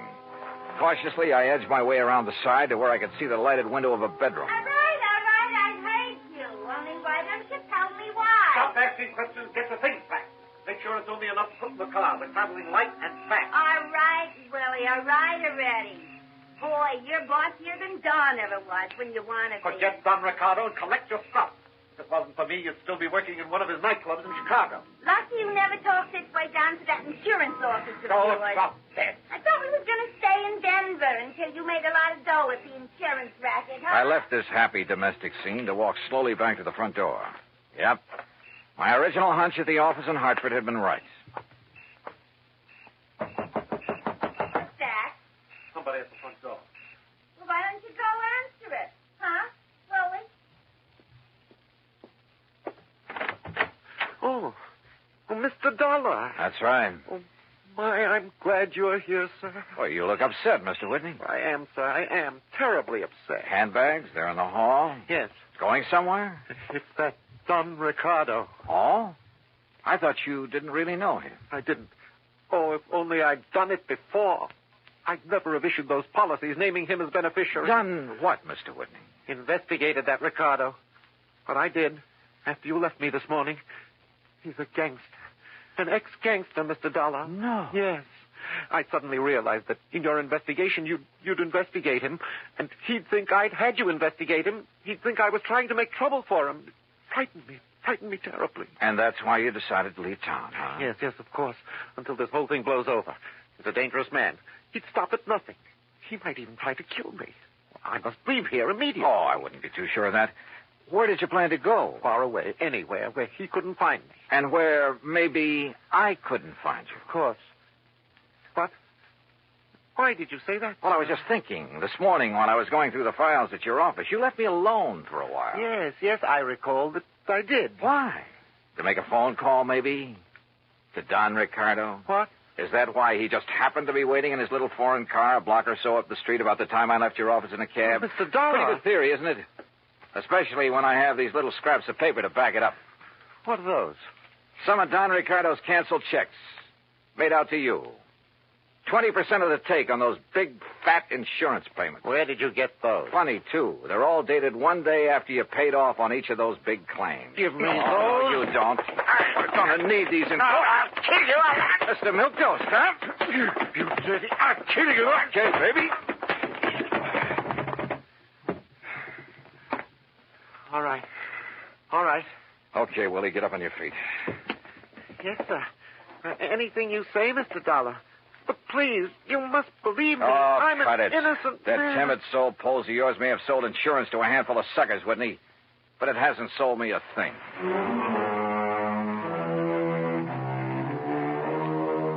Oh, I suppose you find them in every trade. That still doesn't justify their even being alive, though. Fortunately, in the insurance business, they never get away with it for long. Even a team like Whitney and Ricardo. I wonder if they're sharing the same cell. Expense account, item 6, $10 to the doctor who sewed up my neck. Item 7, $84 for a night on the town with Pete Packard. Strangely enough, I still have a bit of a headache from it. Expense account total, including a little gift to that taxi driver, incidentals and transportation back to Hartford, $391.80. Yours truly, Johnny Dollar.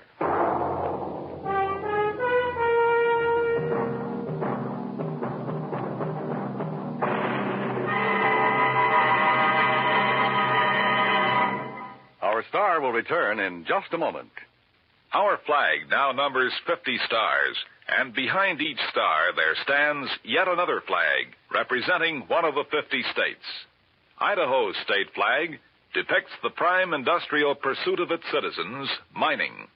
Balanced against this image is a female figure combining the virtues of the goddess of liberty, for she carries the spear and cap of liberty, and the goddess of justice, represented by the scales in her hand. A bright, shining star in the heavens is an indication that Idaho has joined the nation. Overall is the motto, Esto Perpetua, may she endure forever. Idaho's state flag, the flag of the 43rd state to enter the Union, was adopted on March 12, 1907. Now, here is our star to tell you about next week's story. Next week, a killer's list. That's right, a list of victims. And guess who's on it? Join us, won't you? Yours truly, Johnny Dollar.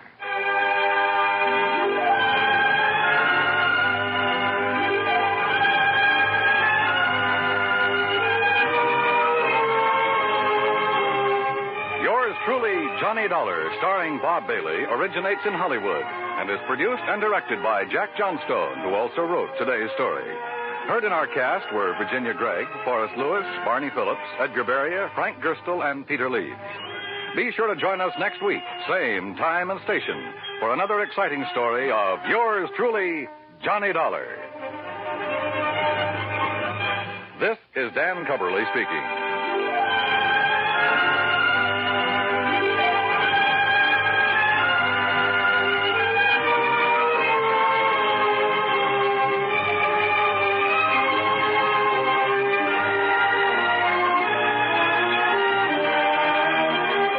This is the United States Armed Forces Radio and Television Service.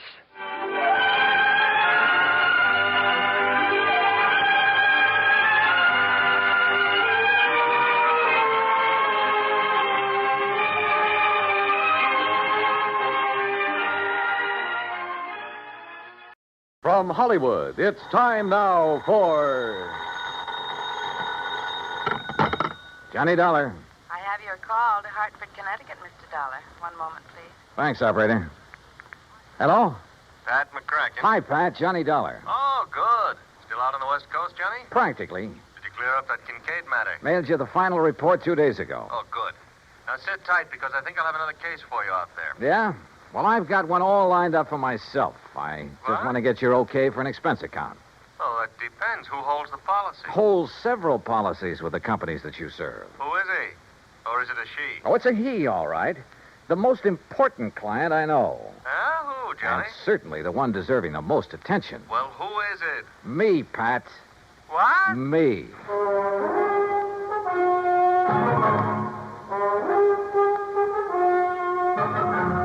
Bob Bailey in the exciting adventures of the man with the action-packed expense account, America's fabulous freelance insurance investigator. Yours truly, Johnny Dollar.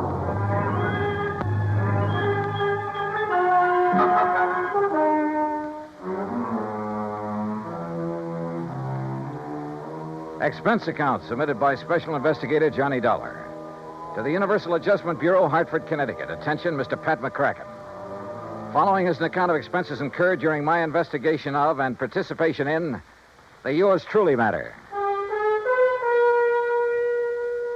Item 1, $34. Transportation and all the incidentals I could think of. Los Angeles to Las Vegas, Nevada. I needed a couple of days of relaxation after that Kincaid affair.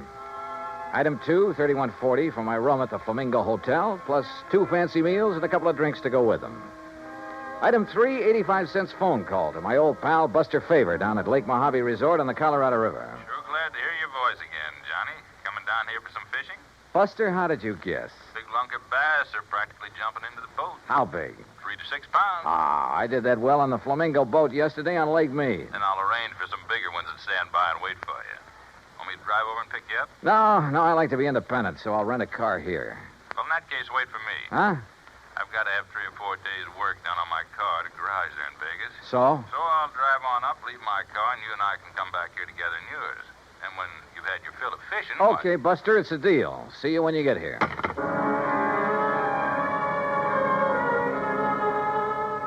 Item 4, $100 deposit on a rental car, a shiny new air-conditioned Cadillac. And remember, Pat, one of your companies holds the insurance on it. Item 5, $21.70 for drinks and a big dinner with Buster when he arrived. It was quite late when we hit Route 95 for the drive down to Lake Mojave Resort across the desert. It was still hot after the day's high temperature of 118. You driving so fast to keep up the breeze, Johnny? You ought to take it a little easier. They patrol these roads pretty good, you know. Are you kidding? I haven't seen a car in nearly 10 miles. Yeah, and you mightn't see one of those law boys until he's right up on top of you. Oh, Buster, you mean they hide on the side road? No, not hide. They patrol some of them. Hey, where do all those side roads go, Buster? Some of them are a little more than wagon trails. Mostly to old mines, Johnny. Some of them 10, 15, 20 miles away up in the hills. Some of them being worked, some of them just... Now, look. Yeah? Over to your right. You see those lights? Look like they're on the side of the mountain? Oh, yeah. That's Haley's tungsten mine up there. Real big operation. A few miles ahead, one of my old friends has a mine. He works it for, Uh-oh. What's the matter? Look in the rear view mirror. I see some other lights. Oh, hey, if you think we're stepping along, that guy behind us is certainly... Uh-oh. Yeah, that flashing red light above the corner of his windshield means a highway patrol car. Also means you better stop. Well, it isn't as though I'd been driving all over the road. It's as though you haven't been keeping a sharp enough eye on the speedometer. Okay, start thinking up excuses, Johnny, and they'd better be good. Oh, no, I'll take it like a man. Shall we get out and greet the minion of the law? No, don't. He might think you're trying to pull something. And those laddies carry guns. Just sit here calmly, eyes front, and try to look innocent. Yeah. All right, boys. Huh? Oh, there's nothing in the back seat, officer. What? Right, mister. Nothing but me. And this. Hey, now, wait a minute. You're not... Hey, Johnny. Yeah. I take it that thing's loaded. That's right. Now get going. You were flashing that red light. Flashlight. Fooled you pretty good, didn't I? You were making like the highway patrol, and man, is that against the law. You think that's bad? Just wait till you see what I've got for you. I'll start her up. Hey, look, mister. Don't argue with a gun, Buster. Yeah. Buster, remember that. And remember it's aimed right at the back of your head. Now get going, you. Sure. Here we go.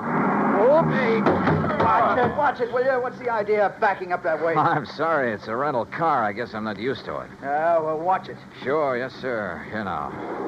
Take it real slow, buddy, and no funnies, or I'll pull this trigger first and figure it out afterwards. Yes, sir. You're the boss. You bet I am. Well, what happens now? Just keep going straight ahead. When I want you to turn off, I'll tell you. Where do you think you're taking us, mister? Where you guys will be a long, long time getting back to civilization. And by then, I'll be loaded and out of the state. Just a plain stick-up, huh? Yeah, that's right. Modern style. Well, look now, just because we're driving a big car doesn't mean... If you got dough enough to gamble big money in Vegas and rent a big car, you got enough for me. You and a few others I'll take over before the night's over. Unless you get tagged first. This car will be plenty easy to identify. You'll find this car back where I stopped you. If you ever get there. Oh, brother, I wish I had a good look at that one of yours. Why do you suppose I pulled up behind you and didn't give you a chance to look? Now, let up on that gas. Getting a little nervous? Well, I just want to be sure that if I have to put a hole in the back of your heads, I can get to the wheel before this crate flips over. Pretty smart, aren't you? Yeah. That's why I stay alive and in the chips. Easy now. You see that little side road? Yeah, what about it? Turn off on it. Why not? Hey, Johnny. Yeah? It's the road to old McKinney's mine. Who's? McKinney. He's the one... Look, if you guys want to talk up. I'll quiet you down permanently. Talking about this lousy road is all. Yeah, well, that's why I picked it, buddy. And take it easy. Hit these bumps too fast and this gun's liable to go off. And you wouldn't like that now, would you?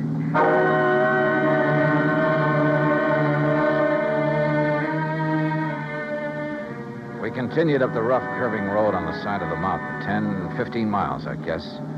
And I could see nothing but the road itself and the shadow of the mountain ahead of us. Turn up that air conditioning, buddy. It's a hot night. Yeah, sure. Listen, we go much further on this road, we'll scrape off the drip pan. You know this road? Well, it keeps getting worse and worse is all. This car's built pretty low, you know. Hey, take it easy, I said. How can I? You hear that? We don't stop pretty soon, we'll all get stranded out here. Yeah, maybe you got something there. Okay, buddy, that wide spot. You turn us around and stop. And take it easy. Okay.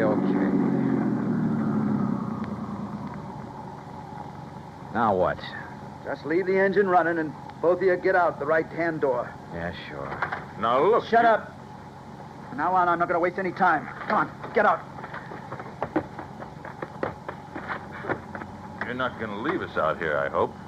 That's right. I figure the temperature's still around 100, so you're going to have to take it easy. It'll be long after daylight before you get back down the highway. If we make it at all.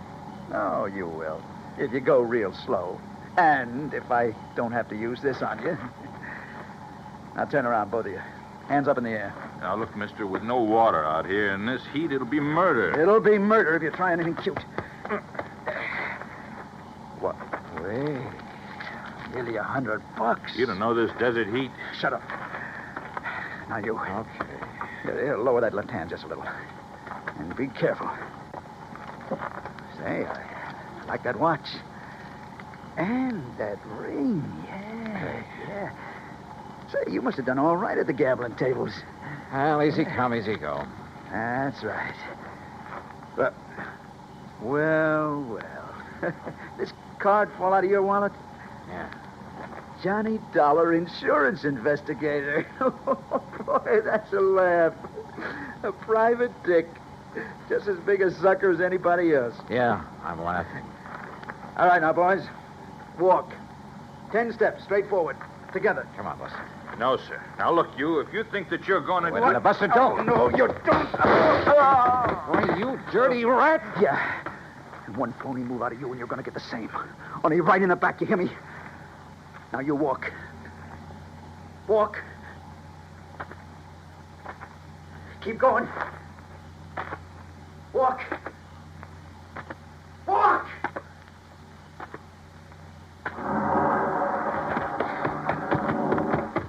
Buster. Buster. That dirty murdering...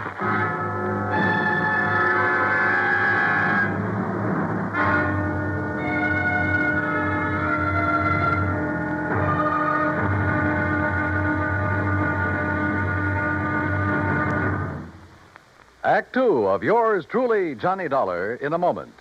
While her husband was a captain assigned to a unit of the United States Air Force on the island of Okinawa, Mrs. Carolyn Pesaturo went along, but friends and build greater understanding with other people of other lands. A chance to demonstrate her convictions. Her maid, Kikuko Chibana, invited her to her home. Kikuko's mother intimated that Mrs. Pesaturo had never done a hard day's work in her life, not with a manicure job like that. Well, that did it. Carolyn Pesaturo volunteered to do a full day's work, just like any Okinawan housewife, and be no more tired at the end of the day. Bright and early one day, she found herself in the Chibana home. And after washing the breakfast dishes in cold, soapless water, she scrubbed the kitchen floor, prepared meals on a wood-burning stove, drew 25 buckets of water from the well, and worked in the fields for the rest of the day, carrying 50-pound bundles of cut rice stalks through knee-deep mud. Well, she did such a good job, she was invited back for the rice planting. But more importantly, Carolyn Pesaturo planted understanding, so that others could reap the harvest of freedom, the right of all men everywhere. And now, Act two of yours truly, Johnny Dollar, and the Yours Truly Matter.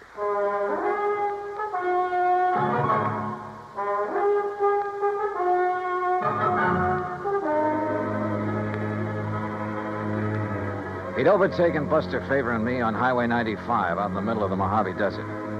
At gunpoint, made us drive my rented air-conditioned car up a rough, winding side road, miles and miles up into the mountains, and finally stopped. There, he'd ordered us out into the stifling desert heat. He'd taken our watches and money, and there, in spite of my warning, Buster had turned on him. Then, with a gun aimed at my back, he'd ordered me to walk away from the fallen man. Then he took off in our car. Buster! Buster! Hey, the dirty murdering... Just take it easy, Johnny. Oh, what? Buster, you're okay. Yeah, but I sure had myself worried there for a minute. Pretty lousy shot, wasn't it? Oh, brother, you were crazy to make a dive at him. Only legitimate way I could think of to get down on the ground. What are you talking about? You see these? I can't see a thing, but it sounds like a couple of stones. Yeah, real sharp ones, the kind that cut a tire to ribbons out here. Chunks of lava. Oh, what? I shoved them under the right front wheel. Buster, those tires are probably self-sealing. Sure. So just to make certain, I went to work with this old knife of mine that he didn't seem to want. When he hits a few of those washouts we went over... Oh, good boy. But on that rough road and with power steering. Don't you worry. He'll have to stop and change a tire before he gets very far. Rubber sealant was already leaking out fast. Meantime, we better get on after him. Come on. Are you forgetting he still has that gun? Johnny, I'll show you tricks for getting a man in the desert at night that you never heard of. And don't forget, he'll be the one standing in the light from his car. If he's had to stop. He'll be stopped. If you stumble onto any rocks about the size of a baseball, pick them up. Oh? Yeah, maybe I'll show you why I ought to be pitching for the New York Yankees. And while I'm occupying him from one side in the darkness, why... Okay, Buster, let's go. Easy. This heat'll get you faster than you think. Then let's hope it gets him when he stops to change a tire. That's what I'm banking on. If he does. Don't you worry, Johnny. He will. Slowly, carefully, we trudged on down the side of the mountain, conserving our strength. I was glad that Buster knew the ways of the desert. A couple of times we left the winding trail to make shortcuts around big mounds and rocks, around old mine workings. And then we saw them. Car lights, Johnny. You see? Yeah, but they're moving down there, winding back and forth. He hasn't had to stop yet. No, I guess it... Hey, wait a minute. Those lights are coming up the trail. Yeah, why would he be coming back here? I don't know. Come on, toward that little hill on the side. When he comes around it, we'll let him have a handful of rocks through the windshield. Yeah, right. Pick up stones, anything you can get your hands on. Right. Hey, look, there's a good spot on that mound. Huh? He won't see us, but we'll see him when he pulls around it. We'll be practically on top of him. Here we are. Okay, good. And don't forget, our eyes are used to the darkness. His won't be. We'll just aim for his windshield, Johnny, with all we got. But don't forget, he still has that gun. Once we stop him, we'll have the advantage. With a cracked-up windshield, he won't be able to drive, and as long as it stays nice and dark... You listen. Yeah, I am listening. That's no Cadillac. That sure isn't.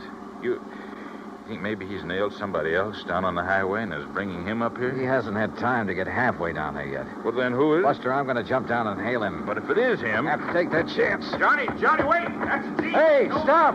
Stop! Hey, you, stop, will you, please?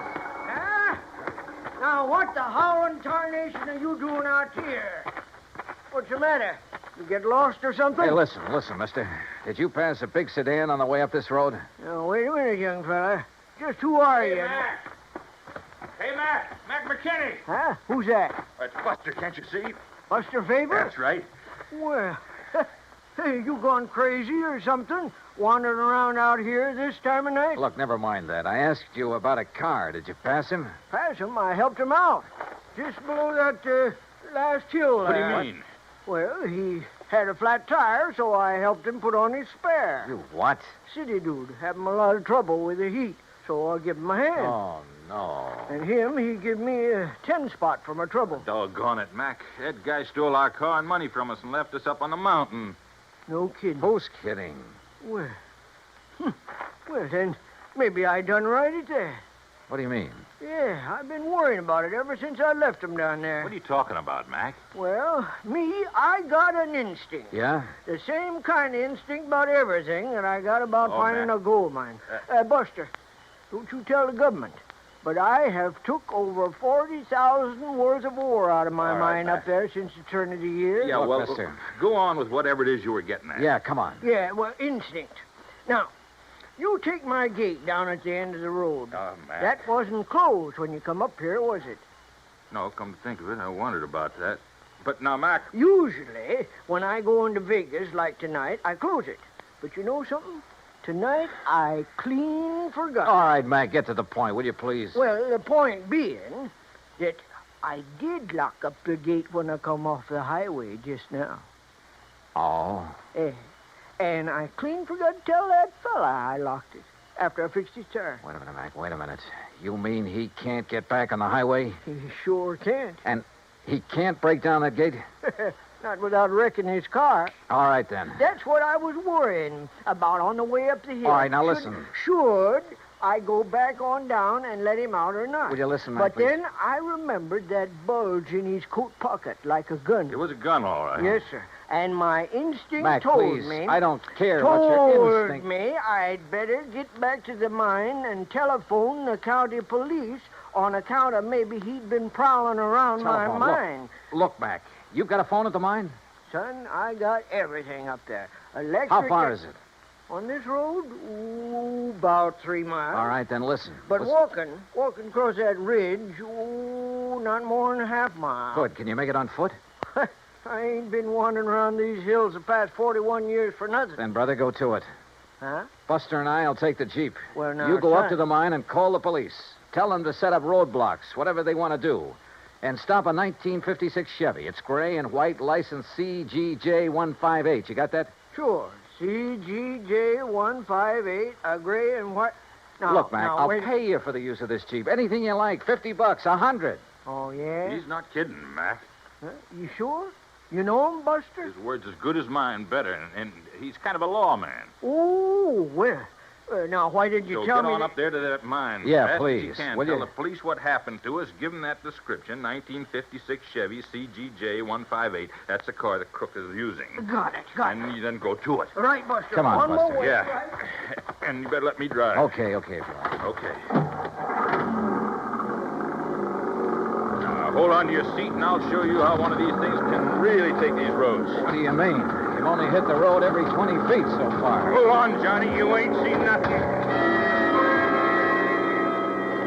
Buster wasn't kidding. And Mac's old Jeep would have put a mountain goat to shame. To this day, it's a wonder to me how he ever held the thing together. To say nothing of how we managed to stay aboard. You think 90 miles an hour on the open road is a thrill? You should try 20 per on that old wagon trail. Hey, wait a minute. Wait, nothing. We got to catch up on that guy. No, what I mean is, how'd you ever know the make and license of his car? There wasn't enough light when he stopped us to see a thing. Why do you suppose I put the car into reverse when we started? Huh? Doing that turned on the backup lights. Backup lights? Sure. Gave me a good look at his car in the rearview mirror. Johnny, you're all right. Oh! Hey, how much more of this is there? We ought to get to the gate any minute. The gate?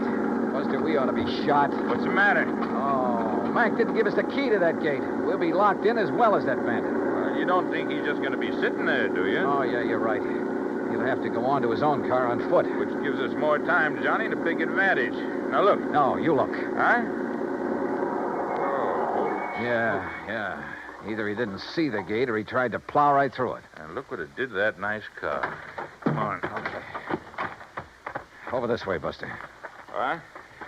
Stay out of the Jeep's headlights. Circle around. He may still be in that car. Oh, yeah. Yeah, you're right. Okay, we'll take it easy. And pick up a rock or two. I'm way ahead of you, brother. I don't see any sign of him. No. He's probably hoofing it down the highway to his own car. We're going to take no chances. Right. That gun of his looked pretty... Right, easy now. Uh-huh. Okay. Well, he's gone. Yeah. Oh, brother, what he's done to this car. Somebody's going to pay a pretty penny. The insurance company. But come on. We'd better light out after him. We'll use the Jeep. But, Buster, if this big car couldn't knock down We'll that drive gate... off the road and cut through the fence if old Mac had a pair of pliers in the toolbox. Come on. There were pliers in the toolbox, all right. And a pair of wire cutters, too. But it took us longer than it should have to find a place where even the Jeep could navigate through the fence. Finally, though, we got out on the highway. All right, not too fast, Buster. If he's still on foot, I want to be sure we see him first. You know what I'd like to see? What's that? The lights from a couple of patrol cars coming this way. You think they'd have time to get there? Even if Mac phoned him right away? Yeah, that's true. But where's our little pal with a gun? We ought to come on his car pretty soon. Unless he's already got to it and taken off. I just don't think so, Johnny. He'd try to move too fast in this heat, he'd collapse.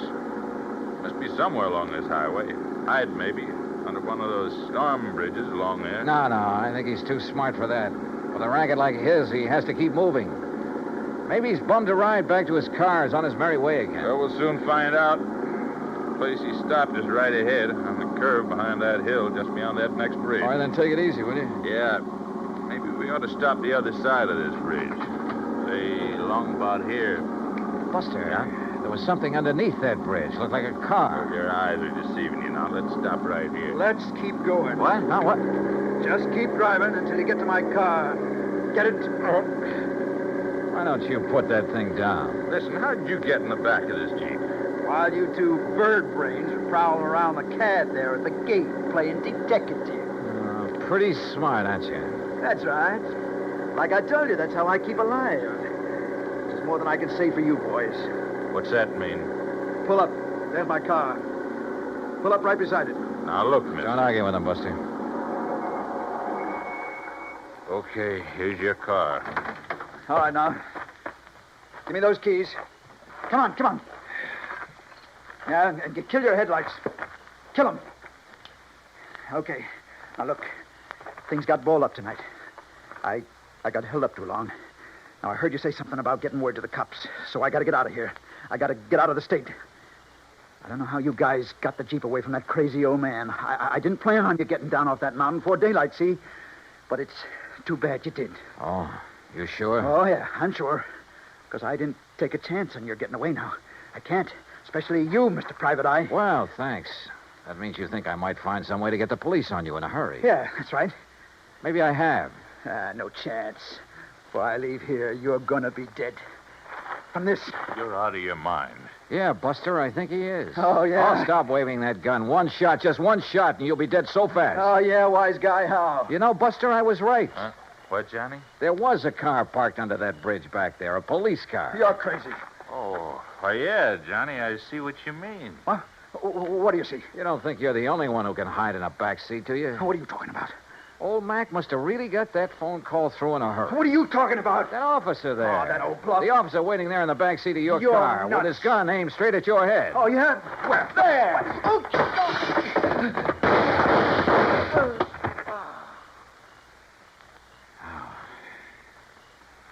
Wow. Boy, that took a lot of nerve, Johnny, and throwing that rock in his windshield when he turned was just enough. Hey, where'd you get that rock, anyhow? For some silly reason, I'd been hanging on to that rock ever since we started down the side of the mountain. Silly reason, huh? Not by a long shot, no, sir. Oh, and what do you know? Here comes a patrol car. The one you were supposed to see hiding under that bridge. You know something, Buster? I really did think I saw a car under there. Oh, no. No, really, honest. I think I saw it back there. Look very much. Expense account total, hold your hat, Pat, including incidentals and my fare back to Hartford, $528. And that includes $50 to old man McKinney for the use of his Jeep and $81.50 for the repairs to Buster's car by way of thanks for his help. The car rental agency will present you with its own damage claim on the CAD. Oh, and of course the windshield on that Chevy will have to be replaced. You see, it was also insured with one of your companies. So, Pat, you can just charge off this case to recovery of that car. Yours truly, Johnny Dollar.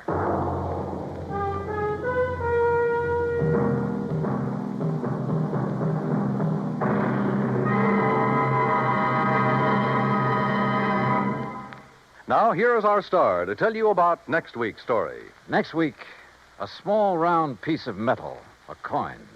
Face value, 50 cents. Insured value, $20,000. Join us, won't you? Yours truly, Johnny Dollar.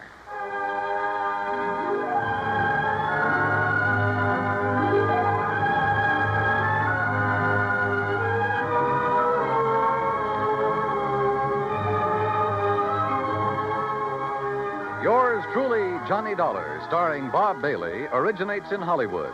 It is produced and directed by Jack Johnstone, who also wrote tonight's story. Heard in our cast were Virginia Gregg, Lawrence Dobkin, Barney Phillips, Chet Stratton, and Junius Matthews. Be sure to join us next week, same time and station, for another exciting story of yours truly, Johnny Dollar. This is Dan Cubberly speaking.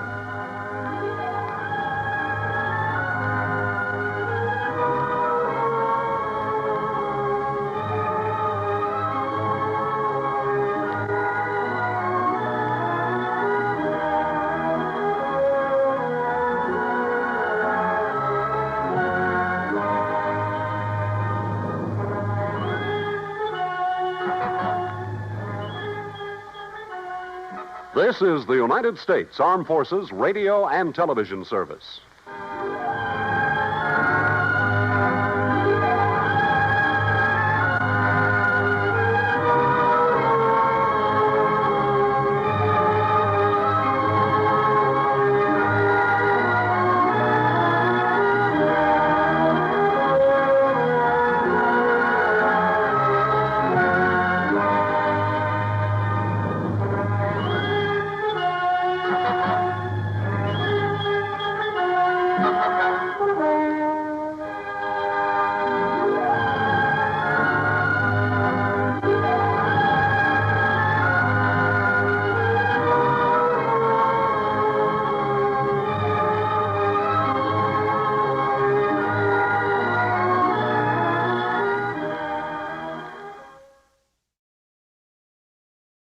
From Hollywood, it's time now for...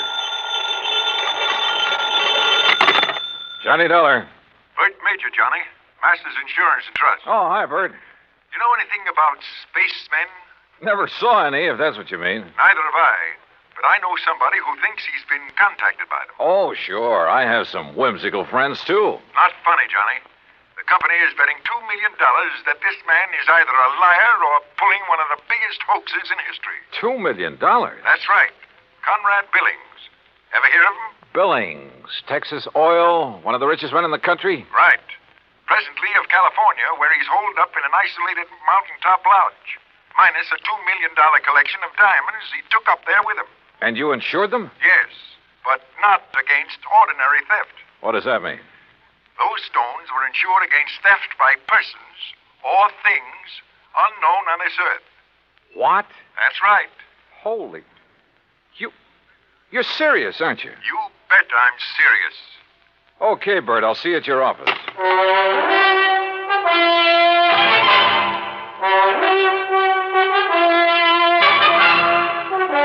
Bob Bailey in the exciting adventures of the man with the action-packed expense account. America's fabulous freelance insurance investigator. Yours truly, Johnny Dollar. And now, Act One of yours truly, Johnny Dollar.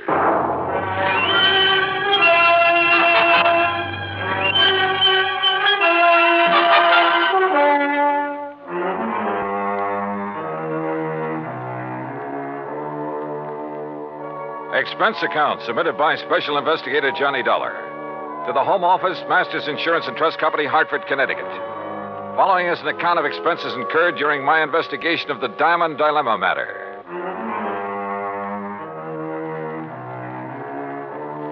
Expense account item 1, $3.20 for a taxi to the office of Bert Major.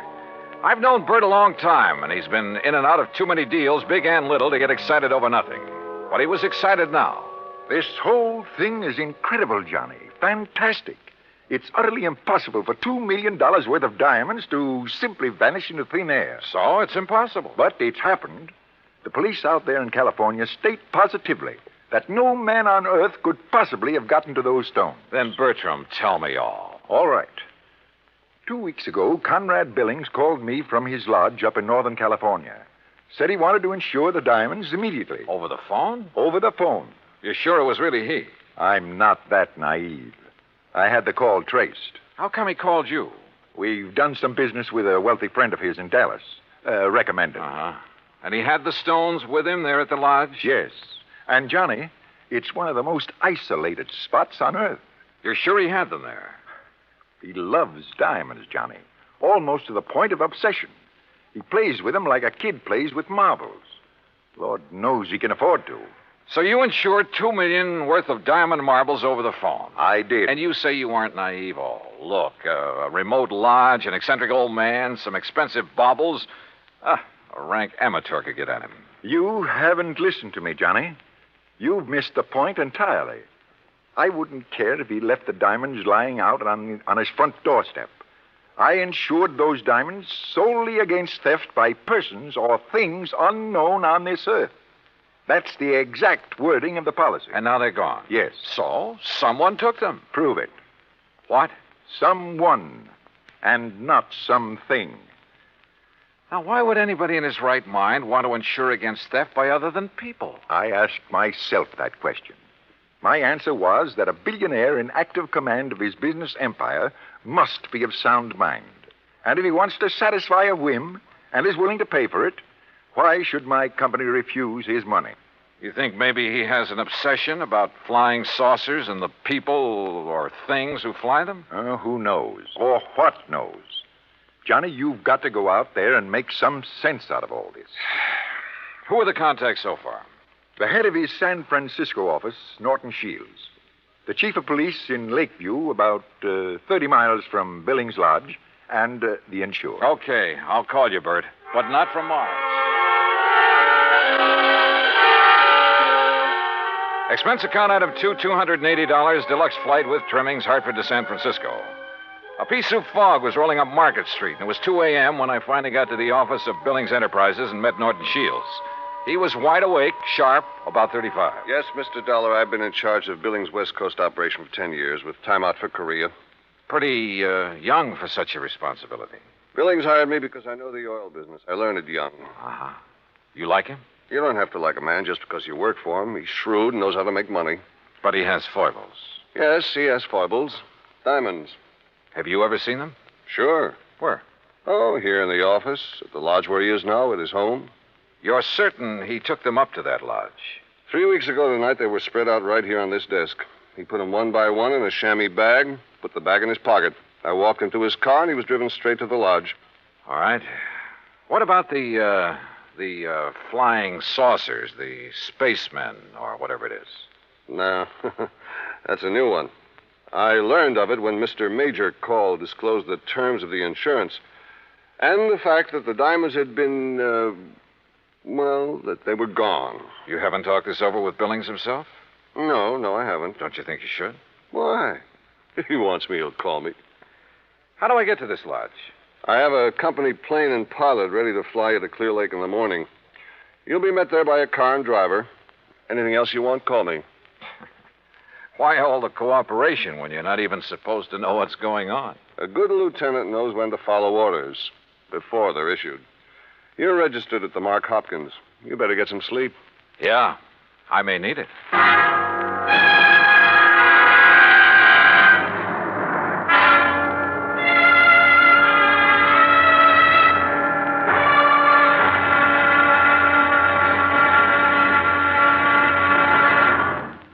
Act Two of yours truly, Johnny Dollar, in a moment. And now, Act Two of yours truly, Johnny Dollar, and the Diamond Dilemma Matter.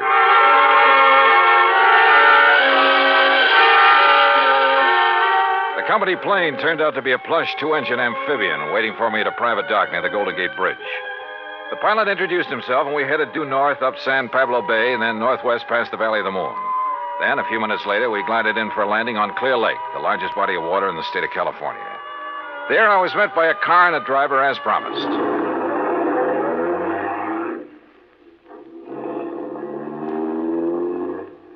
How far is it to Mr. Billings' lodge, driver? About 30 miles. What do you do when Mr. Billings isn't here? Wait for him. Do you, live at the lodge? Nobody does. Just Mr. Billings. No caretakers, housekeepers, anything like that? Just Mr. Billings. Well, surely there must be someone to look after. Look, mister, I'm hired to drive a car. I do it. And that's all. The car twisted and turned through some lush country, then left the highway and climbed a narrow mountain road with signs every couple of 100 yards marked private in big letters. After several miles of this, during which we passed through a couple of gates that had to be opened manually, we came to a high steel wire gate with equally high fencing stretching out in either direction. A small redwood blockhouse squatted inside.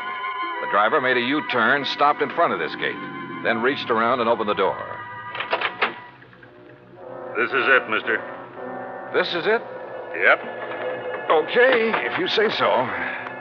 But if this is a millionaire's idea... Hey, wait a minute! Huh.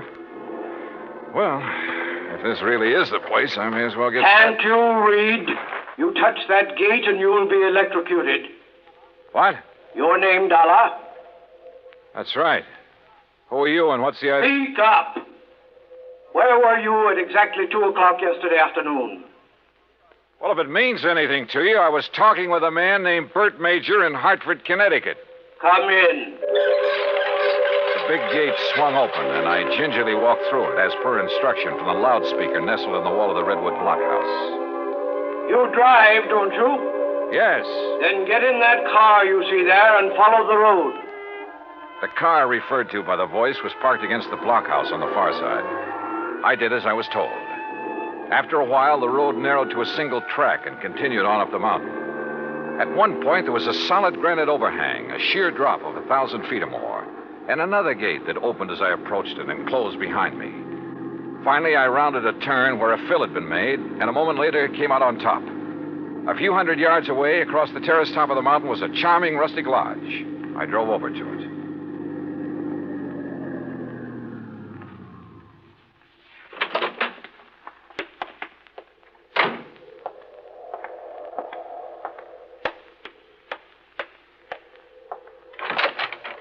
Good morning, Mr. Dollar.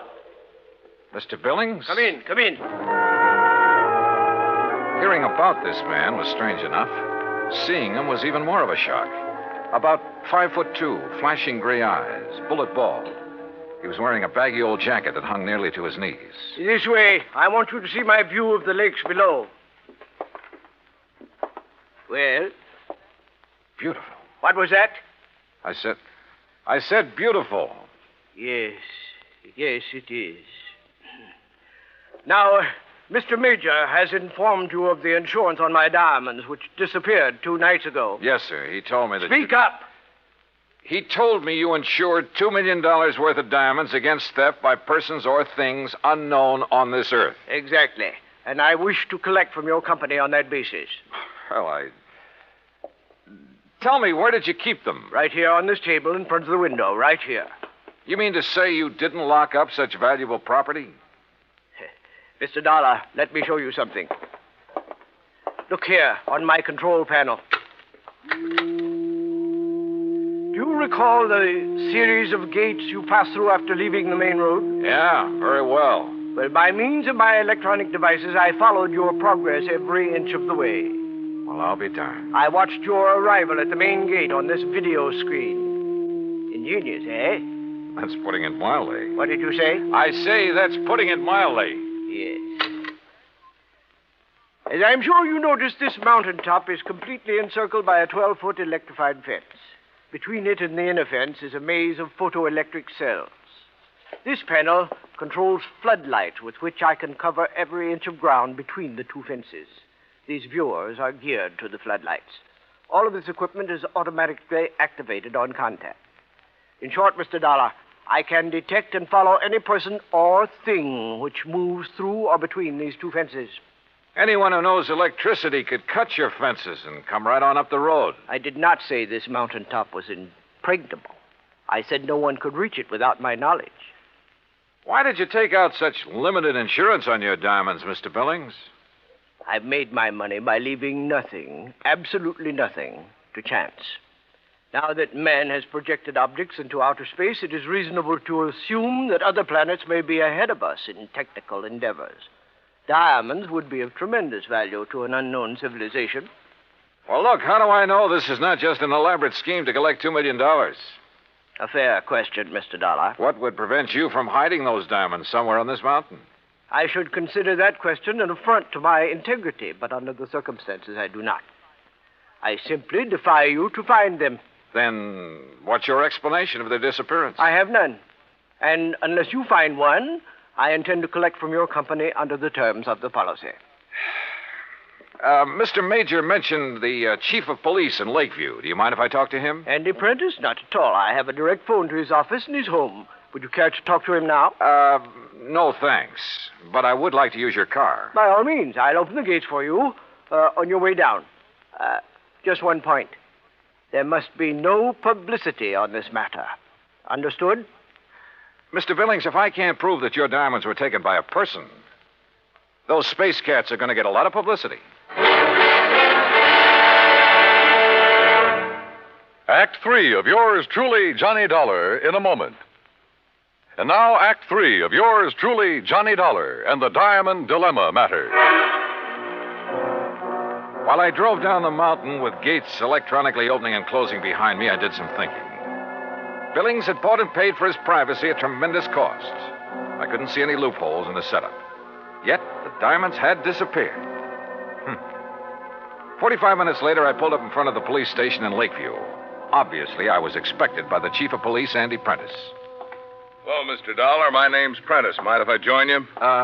No, hop in. Just cruise down by the lake. I'm sure you want this to be a private conversation, too. Good idea. Well, what's your opinion on the diamonds? Well, I don't know who took them, but I'll tell you one thing.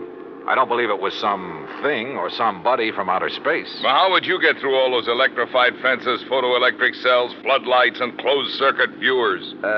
Yeah. Well, what's your opinion? I'm as practical and logical as the next fella.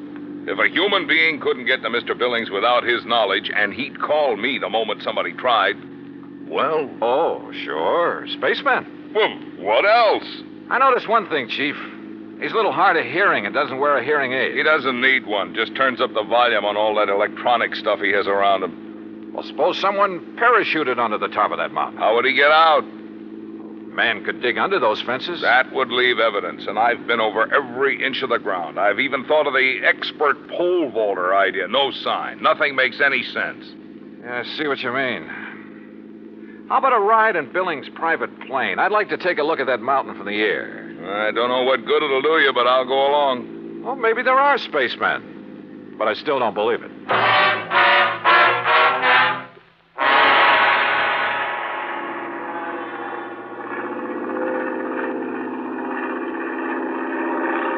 We're coming to it now. See the road winding up? And there's the lodge. Yeah. I asked the pilot to circle around the top as close as the air pockets will permit. Good.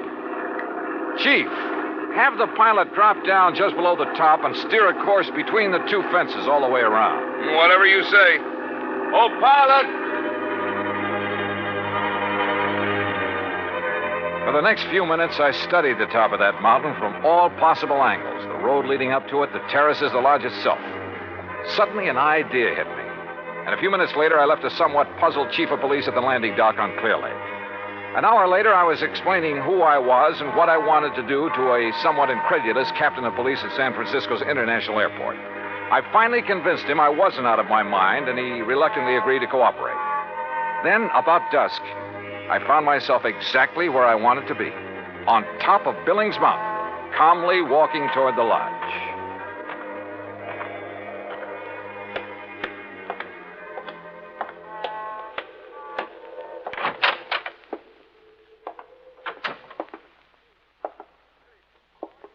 Good evening, Mr. Billings. What? I said good evening, sir. Mr. Dollar. Why, I don't understand. See? No spacesuit. Why, I can't believe it. How did you do it? How did you get here? The same way as the man who stole your diamonds. But this is impossible. Impossible. My electric system gave me no warning. That's because you have it located in the wrong place. What? It's in the two fences and between them halfway down the mountain. Above them, there is one level spot, 50 yards across, that isn't covered by your automatic whistles and bells. But it isn't it's not necessary. Wrong. It's just big enough for a helicopter, which is waiting for me out there right now.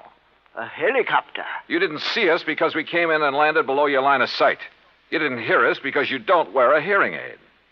I can't believe it. But you must be right. And you'll have to agree that your diamonds were not stolen by persons or things unknown on this earth.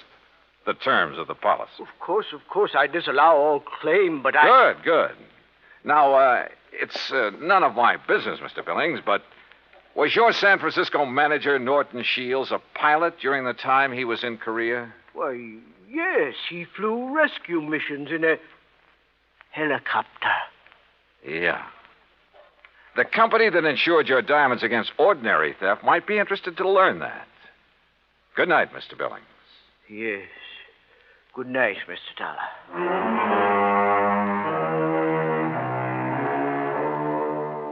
You know, in some ways, I felt sorry for him. He'd spent millions of dollars to insure his diamonds and his privacy.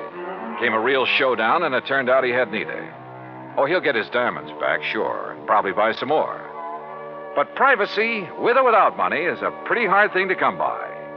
At least in this man's world. Expense account total, including incidentals and transportation back to Hartford, $284.30. Yours truly, Johnny Dollar.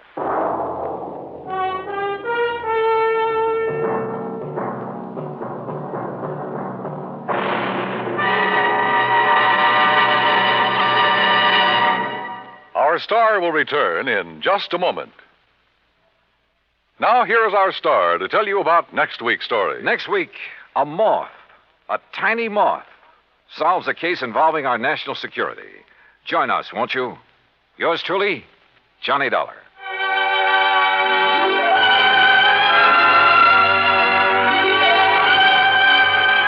Yours truly, Johnny Dollar, starring Bob Bailey, originates in Hollywood and is produced and directed by Jack Johnstone. Today's story was written by Alan Botsey. Heard in our cast were Edwin Jerome, Paul Dubois, Frank Gerstle, Junius Matthews, and Marvin Miller. Be sure to join us next week, same time and station, for another exciting story of yours truly, Johnny Dollar. This is Dan Cubberly speaking.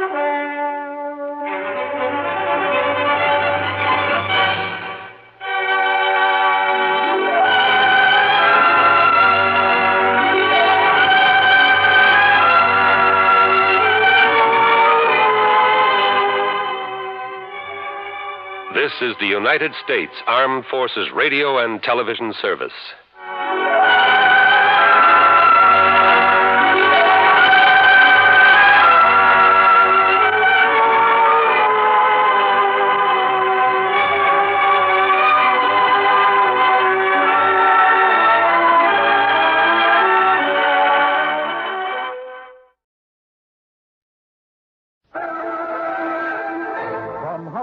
It's time now for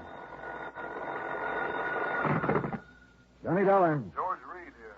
Well, good morning, George. Bad morning, Johnny. What's the matter? You remember Jediah Gillis? Eccentric old man loves animals? Sure. Well, for the second time, he's talked us into issuing a special coverage policy on an item he wanted insured. And for the second time, it's disappeared, huh? Right. I hope it's not another singing mouse. I'm afraid it's something worse. An articulate canine. I take it a what? Dog, Johnny. And I take it a You mean a talking dog? Yep.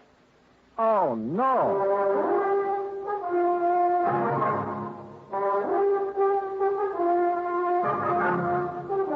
Bob Bailey in the exciting adventures of the man with the action-packed expense account. America's fabulous freelance insurance investigator. Yours truly, Johnny Dollar. I didn't know about mice. I do know about dogs. And I've never heard one yet that could say anything but rough. Well, maybe you haven't, but Michael Murphy has. Michael Murphy? Iron Mike Murphy, vice president of Milford Steel. Oh, what's he got to do with this? Well, he's the former owner of the articulating canine. Gillis bought the dog from him? According to this application, he did. When did it happen? Well, about 3 weeks ago. First I heard of it was when Gillis called from New York asking for the coverage. How much insurance does he have on the critter? The maximum we'd allow, $7,500. 75? Oh, no, George. That's hardly worth my time. I can't make any commission from a small policy like that. Why don't you pay him off and forget it? I'd like to, Johnny, but it isn't that simple. No? No. Since you found his mouse, Gillis thinks you're some kind of a miracle worker. No, Pied Piper, you mean. Or pie-eyed something or other. Anyway, the boys upstairs have agreed to let you write your own ticket again, providing... Yeah? Providing you locate the dog. Or in the event you don't, you pacify Gillis. Keep him happy so that he doesn't cancel his other policy. And if I can't do either? Then you wind up with your regular commission and expense account, which our auditors will check and double-check. A real sucker bet. But okay, George, you've got yourself a deal. Expense account item 2, 85 cents cab fare back to my apartment. Item 3, $26, transportation Hartford to New York City, including cab fare to the Statler Hotel. By the time I checked in, changed my shirt, it was 8:30. I picked up the phone and called the number George Reed had given me.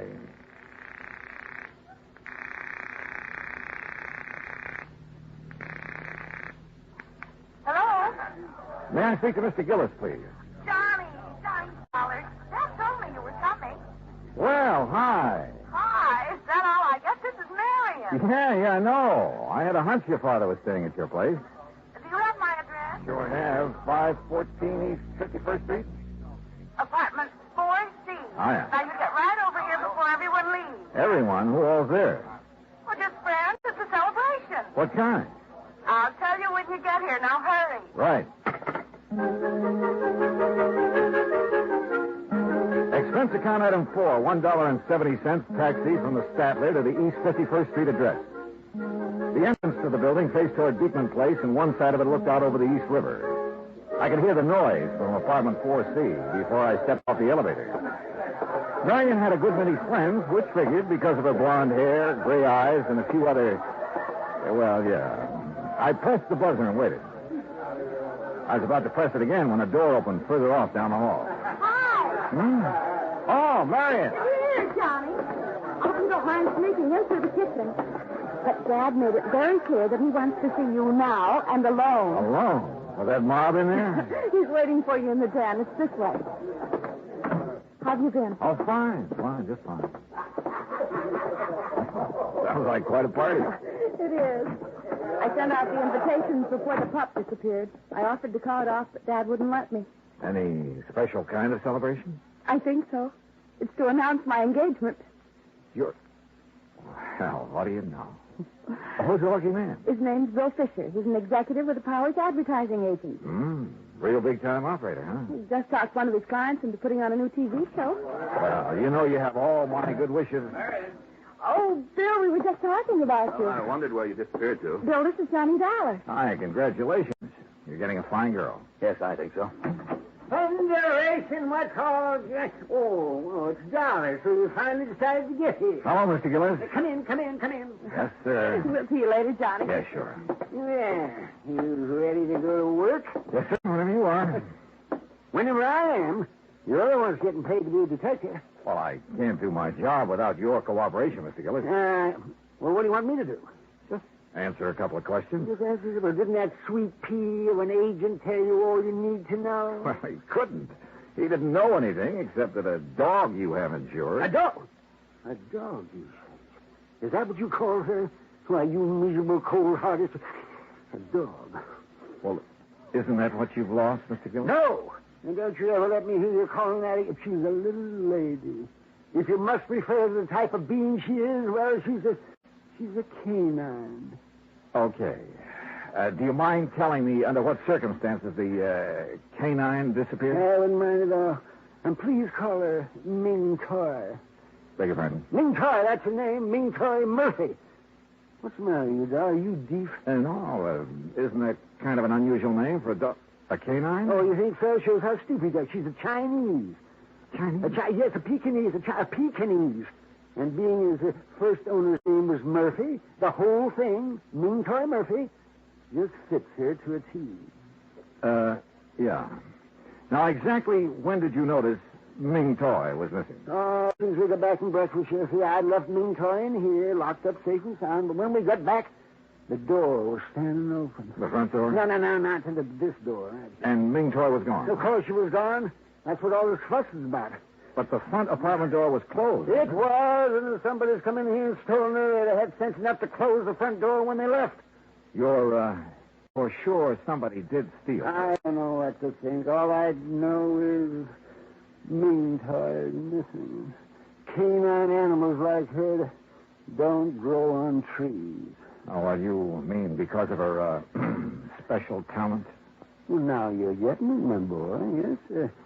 Because she can talk. Oh, now, Mr. Gillis, can you honestly say you heard her speak? Speak, well, man, all dogs can speak. But Ming Toy talk. Just like a human being, I suppose. Yeah. I see you don't believe me. Well, you just march yourself over here to this tape recorder. Oh, Mr. Gillis, if she can talk like you say, it's still going to take me a while to kind of get used to that. You and the whole country, providing we get her back. The whole country? TV, boy. What? Television. A new show called The Big Shock. The first one's on tomorrow night.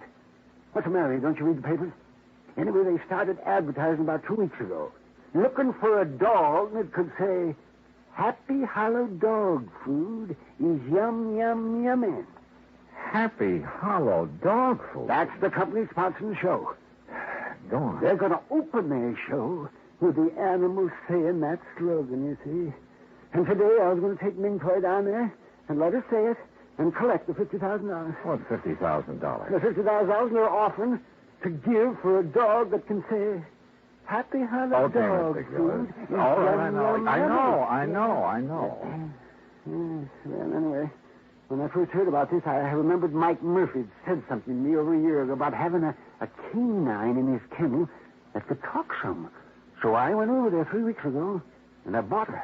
Was the ad in the paper at that time? Of course it wasn't.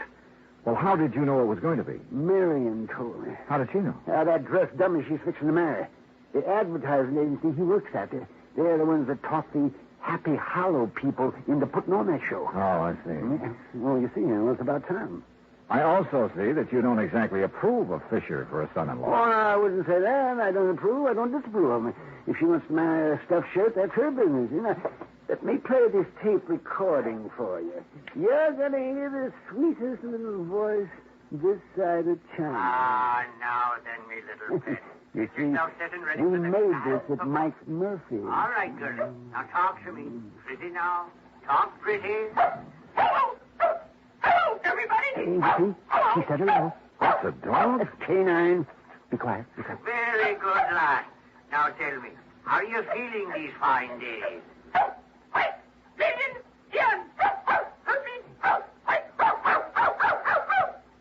Hey, what happened? She saw a cat. What do you think? Oh. You still doubt she can talk, Nello?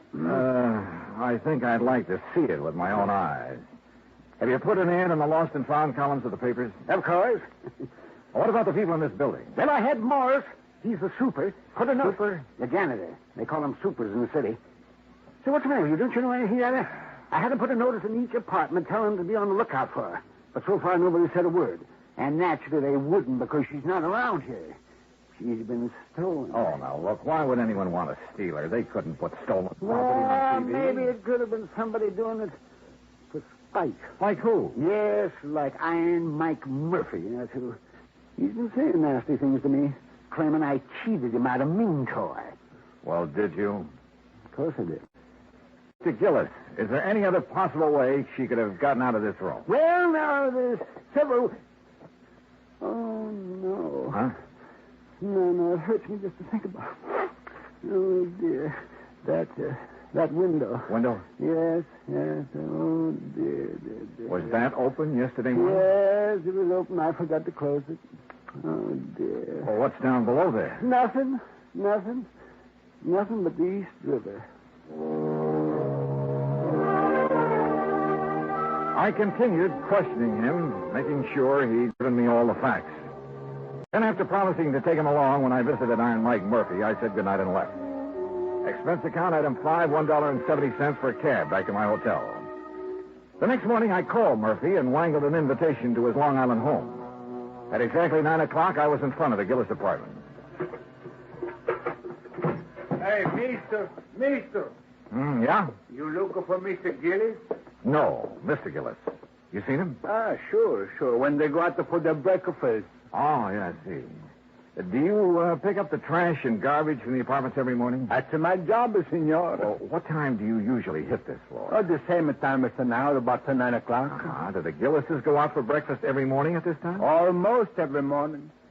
What about day before yesterday? When the little one disappeared, see, it was the same hour. Uh-huh. Tell me, Morris, do you remember seeing anyone on this floor that morning? No one who did not have a business here. But there was someone? See. Near the Gillis apartment? Where you stand, waiting at the meeting. Well, who was it, you know? Oh, no, I don't know his name. Yeah. He's such a nice gentleman, and he carried what I know was another present for Mr. Gillis. I told him they were out for their breakfast, and he went away. You still haven't told me who it was, Morris. My heavens, senor. Who else would bring Mr. Gillis such a pretty box or such a beautiful gift? Who else but the gentleman she's soon to marry?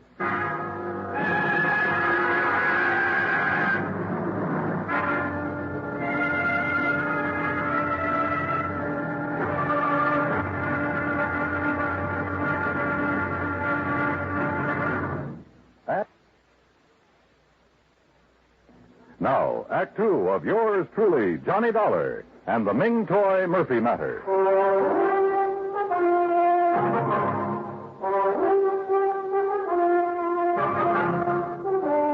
People in love usually keep odd hours, so I wasn't surprised that Morris, the janitor, had seen Marion Gillis's fiancée outside the apartment the morning the dog, Canine, had disappeared. I thanked Morris for his help, went back downstairs to my cab, where I saw the Gillises walking toward me from First Avenue. Morning, Dollar. Hi, John. Morning. Sorry we're late. Got to gabbing over that second cup of coffee. Better not let your doctor hear you say that. No, Marion, be still. Yes, you ready, Dollar? Ready and waiting, Mr. Gillis. And then let's go. I got a few things I can't wait to say to Mr. Iron Mike Murphy. Now, remember, Dad, no excitement. I'll remember. Marion. Yes? Are you going to be busy around noon? No, I don't think so. Why? Just thought we might have lunch together. 21? Anywhere you like. Say 12:30? Perfect. See you then. According to Mr. Gillis, Iron Mike Murphy didn't know that Ming Toy was missing, so it was going to be interesting to see his reactions when we told him. The Murphy home was squared across a couple of acres near Great Neck. The main house was a large two-story brick affair with a tack room, swimming pool, and the kennels behind it. For Iron Mike pursued his hobby of raising Pekingese dogs. We found Murphy at the kennel. Well, Gillis, you lying, thieving devil. You hold your tongue, Mike. What are you doing out here anyway? I came along to help Mr. Dollar. He doesn't know you like I do, so I wouldn't be able to tell when you're lying like I can. Ah, I suppose you think that's funny. Dollar, you know what this man did to me? He stole a wonderful little dog right out from under me nose. And you stole her back. Well, what do you mean by that, You man? know what I mean. The day after you called me on the phone, you saw that ad in the paper. Well, the next day, somebody stole Ming Toy.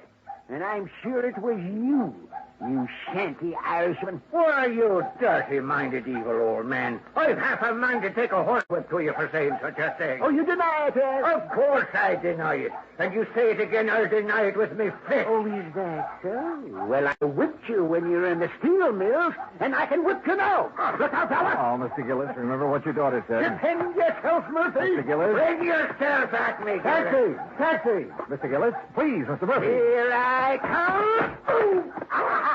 Justice triumph. Ow. Call me names. Hey, driver, over here.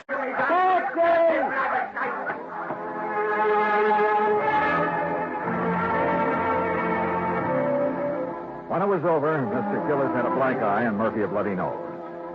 Gillis and I went back to town. Paid there $12. That's item 6. After seeing Mr. Gillis safely to his apartment, I went across town to the 21.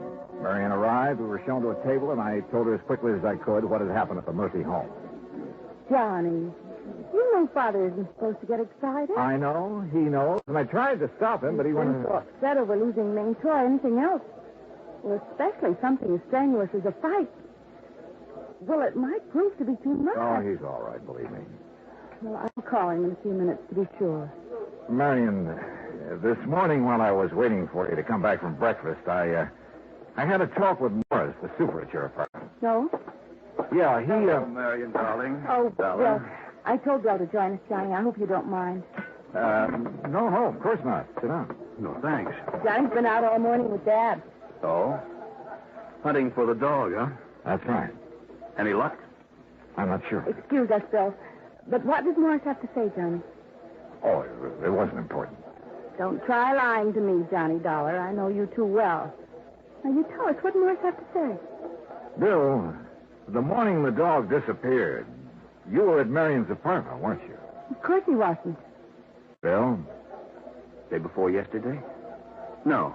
You sure? Positive. I was in my office all morning. What time did you get there? You remember? Yes, we've been very busy lately getting the big shock ready for the air. It was about 8:45. Your secretary will swear to that? Naturally. Johnny, what's this all... Excuse me. Where are you going? I'll make a couple of phone calls. Be right back. I called Bill's office, spoke to his secretary, and of course he had lied. Instead of going back to the table, I took a cab to my hotel, made a couple of more phone calls, and waited. About 40 minutes later, Bill Fisher called and asked me to meet him in a bar near Rockefeller Center. You like a drink, Johnny? No, thanks. Not right now. No? I figured you'd be thirsty. You've been such a busy little boy. What do you mean? You know what I mean. Calling my secretary, then calling the Happy Hollow people to find out whose idea it was to advertise offering $50,000 for a talking dog. Oh, I wouldn't be ashamed of having that idea if I were you. It's a good one. Except for one thing. It was meant strictly for the publicity value. Nobody ever heard of a dog that could really talk, so I guaranteed them their $50,000 would be safe. Go on. See, it was tough enough getting the Happy Hollow people to put a show on TV in the first place. They really don't have that kind of money. And if they'd had to pay out the $50,000 on top of everything else, well, that would be it. We'd lose their account. I'd lose my job. Uh-huh. So what did you do with Ming Toy? Well, naturally, since she could talk, I had to get rid of her. You understand that, don't you? How did you get into the Gillis apartment? That was easy. I'd been there the night before. When I left, I slipped the latch so the door wouldn't lock. When they went out to breakfast the next morning, I went in.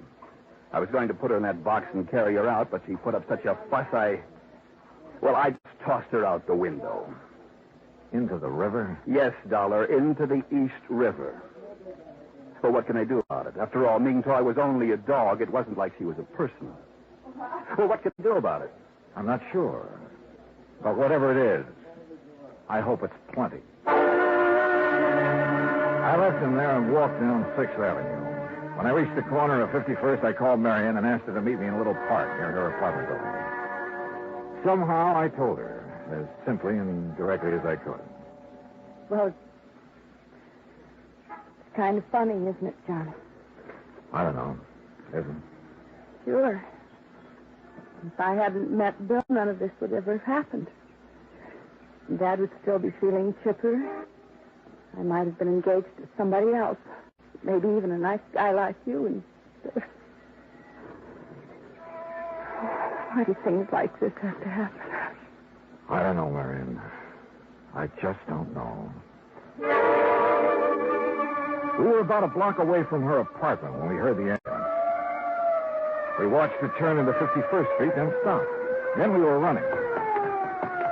Johnny, it's Dad, I know it. No, you don't know any such thing. Oh. All right, folks, all right. Now keep back. Give the men room to work. Johnny, they're not going into the building. No, they're doing something out there in the middle of the street.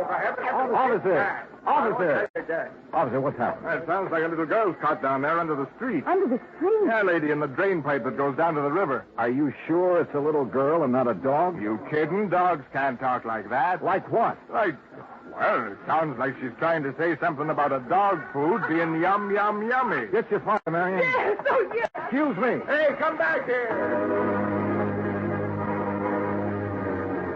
I joined the power and water men who had lifted up a manhole cover and put down a ladder. It didn't take us long under the street, just a couple of minutes. Then we climbed back out again. Johnny!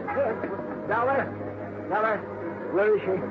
Where's my baby? She's still down there, Mr. Gillis. You left her. Dollar, she's not? No, sir, she's fine. Then why didn't you bring her back? Well, maybe you'd better look for yourself, Mr. Gillis. All right, I'll do just that. Dad, you can't. You just try stopping me, won't? Come on, Dollar.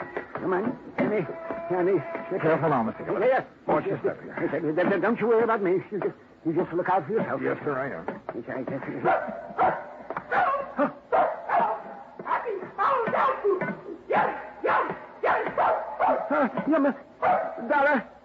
Dollar, do you hear? She's saying happy Howard dog food. Yes, sir. By George, boy. Here, let me down here. Where is she? Where's my little sweetheart? This way, Mr. Gillis. Hello, you little rascal, you. Yummy. Careful now, Mr. Gillis. She's under this water pipe. This one I Yes, sir. You'll have to stoop down to see her. What's that meaning sound out? She. Well, I'll be jigs with it. Puppies, Dollar. Yes, sir. 6 of them. Yes, well, that little rascal. Puppies. So that's why she disappeared, huh? To have her family. Oh, she called me Papa. Papa. Well, you naughty little girl. By golly. Papa. Well, sir, by golly. Well, who'd have thought? I guess Ming Toy did, sir. Yes, he must have. Yes, indeed. Oh, Papa. Look, Johnny. I'm a grandfather.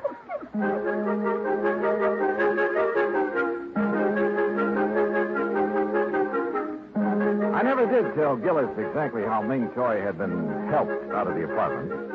All he knew was that Marion, for reasons of her own, had called off her engagement to Bill. Ming Toy spent a week in bed recovering from her ordeal, and naturally, since Gillis refused to let her appear on TV that night, the $50,000 went unclaimed. And, alas, the long-suffering public has yet to hear the dulcet tones of a talking dog named Ming Toy Murphy. Expense account total, including hotel, incidentals, and transportation back to Hartford, $225.70. Yours truly, Johnny Dollar.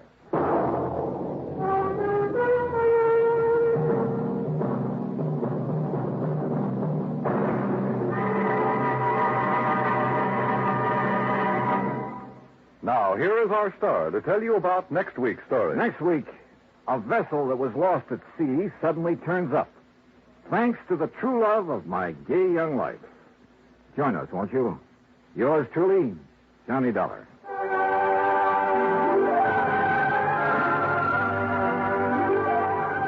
Yours truly, Johnny Dollar, starring Bob Bailey, originates in Hollywood. Written by Charles Smith, it is produced and directed by Jack Johnstone. Heard in our cast were Virginia Gregg, G. Stanley Jones, Herb Ellis, Joseph Kearns, Jay Novello, Bill James, and Howard McNear. Musical supervision is by Amerigo Marino. Be sure to join us next week, same time and station, for another exciting story of yours truly, Johnny Dollar. This is Dan Cubberly speaking.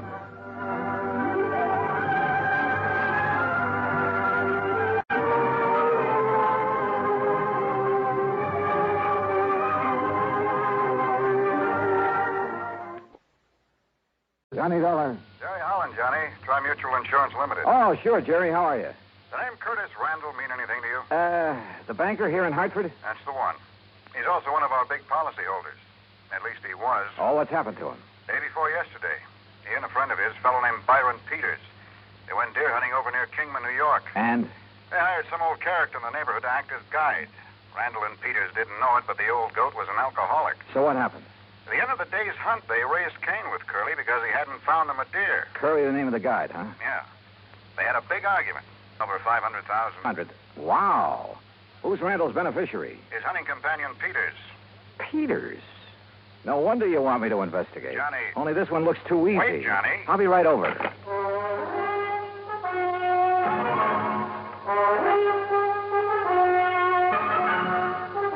Bob Bailey in the exciting adventures of the man with the action-packed expense account. America's fabulous freelance insurance investigator. Yours truly, Johnny Dollar.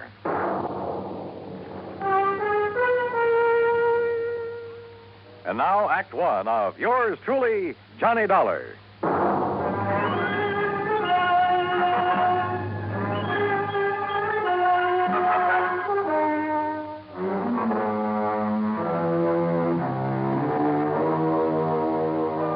Expense account submitted by Special Investigator Johnny Dollar to the Tri-Mutual Insurance Company Limited, Hartford, Connecticut. Following is an account of expenses incurred during my investigation of the Hapless Hunter matter.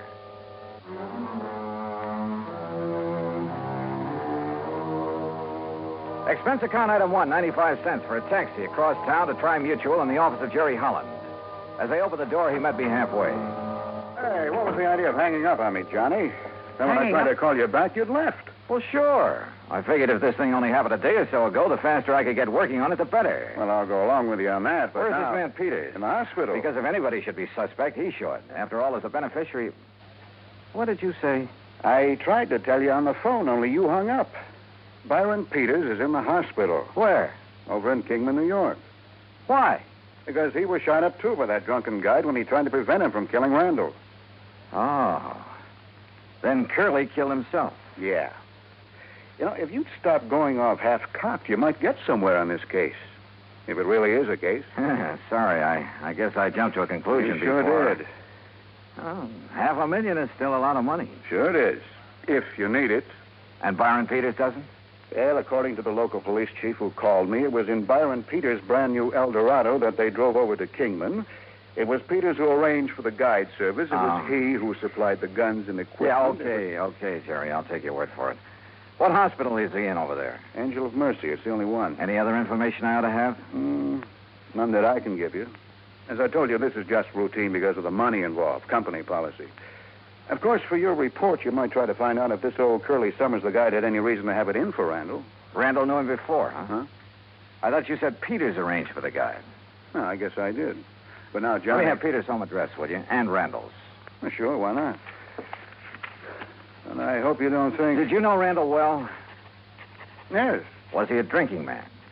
One martini before dinner, that's all. There you are. Why? How about Peters? Oh, I don't know. What difference would it make? Oh, just wondered. Don't kid me, Johnny. You've got something up your sleeve. Why, Jerry. Come on now, what is it? You know something about these people that I don't? Not a thing, so help me. But $500,000 is a lot of money. And I tell you that if you suspect Byron Peters, you're crazy. Did I say I still suspect But the him? way you've been talking. Did I? Well, no. Well, I do. Sure, with so little to go on, I had no reason at all to suspect Peters. Except for a hunch. But hunches have paid off for me more than once. Expense account item 2, $380, a tank full of gas for the drive across Route 6 to the New York state line. There I picked up 9W, then 212 to Kingman. I found the Angel of Mercy Hospital on the way into town. The chief resident physician, Dr. Matthews, was completely cooperative and of no help whatsoever. Quite pointless to see him at the moment, Mr. Dollar. Oh, what do you mean, Doctor? Mr. Peters is sleeping under sedation. Oh? I'm afraid the ordeal with the police left him quite exhausted. The police have already seen and questioned him? Yes, and they had no business questioning him so long in view of his condition. Shock, you know. Tell me something. Do they suspect that he killed Mr. Randall, too, then wounded himself for an alibi? You mean that you do? Yeah. Do they? Oh, my boy, you must be joking. Of course not. Oh? Why not? Whether you realize it or not, and you will, if I permit you to see Mr. Peters, see the manner in which he was wounded, see the extent of his wound. I'll realize what? Oh, my boy. I asked you a question, Doctor. You will realize how impossible it would have been for him to shoot himself in that fashion, how narrowly he himself escaped death at the hands of that rum-crazed guide.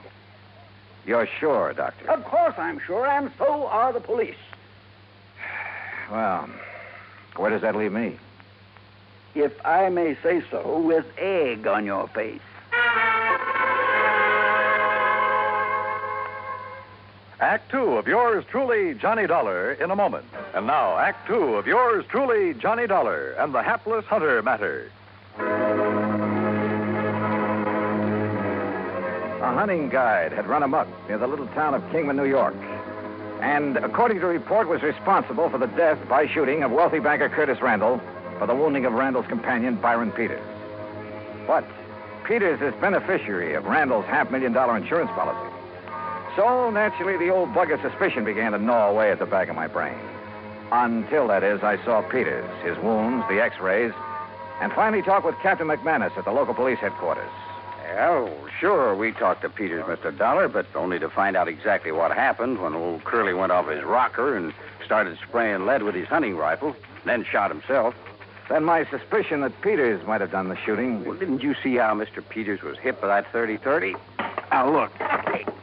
He saw Curly pull the rifle on Mr. Randall and shoot him down. Yeah. Yeah, so he lunged at Curly like this. Curly whirled around, pulled the trigger. Yeah. Well, the x-rays I saw. Sure. Well, then you know. When Peters lunged at him, the bullet creased his head from the top, went right through the muscles in the back of his left shoulder, and landed in the floor. So it's pretty obvious that Peters couldn't have shot himself. Well, it's impossible.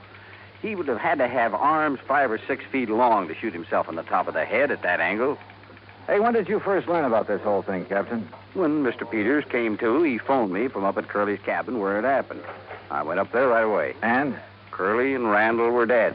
Peters was still lying next to the fireplace where he'd fallen. What, if he was able to phone you? He pulled the phone over to him by the cord. Still had a good right hand, you know. Oh, I see. Where were Randall and Curly? Randall by the front door with a bullet in the back of his head. Curly lay between them. Just how much do you know about this Curly character? Well, that's the part I don't understand. Why he did it. I heard he was an alcoholic. Sure, he was a town drunk in a harmless sort of a way, except when he'd go off on a rampage and get into a fight or two, but never during hunting season. Uh-huh. Well, what did he do? Odd jobs of any kind, most anything. People had always refused to pay him until the job was done. To make sure he'd stay sober, huh? Well, at least reasonably sober. And just as soon as he got paid, he'd buy a lot of cheap whiskey and hole up in his cabin. That's where the murder occurred. Except during hunting season. Then he'd never touch it. He was a good guide, Mr. Dollar. He made a lot of money from the people who came up from New York City and Hartford and such. That's the part I don't understand, his hitting the bottle during the season. Well, did he ever have any trouble with his clients before? Oh, he'd bellyache about them being so rich when he was so poor, that sort of thing. But he'd have to get awfully drunk to... I swear I don't understand it. Yeah. Well, look, Captain, I'd like to see the bodies of Mr. Randall and Curly. Are they still hereabouts? Still over at the coroner's office. Then let's go, huh? I wasn't wasn't quite sure what I was looking for. Maybe that's the reason I found it. At least found something that started that old suspicion bug gnawing away again. Peters, back at the hospital, had had a bad powder burn on his forehead, next to where the bullet had creased him. Okay. He had said that Curly the guide pulled the trigger when he lunged at him. Randall, there at the coroner's office, had no powder burns. Okay. It was apparent that he had been shot from across the room. But Curly, who was supposed to have shot himself upward through the jaw, also showed no sign of powder burn. Sure, the bullet hole indicated he could have shot himself by holding the gun at arm's length. A .30-30 is fairly short. But no powder burn. I said nothing of this to Chief McManus. Well, it pretty much bears out what Peters told me and I told you, doesn't it? Curly shot Randall, then Peters, then himself. Captain, suppose, just for the sake of argument, that Randall did the shooting. First, that is. Well, now, Mr. Dollar. Wait, speaking of argument, Peters said that Randall and Curly had a pretty big one.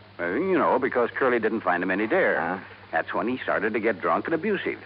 But as for Mr. Randall... On the other hand, suppose that Peters started the whole thing. Oh, now, look, that doesn't make any sense.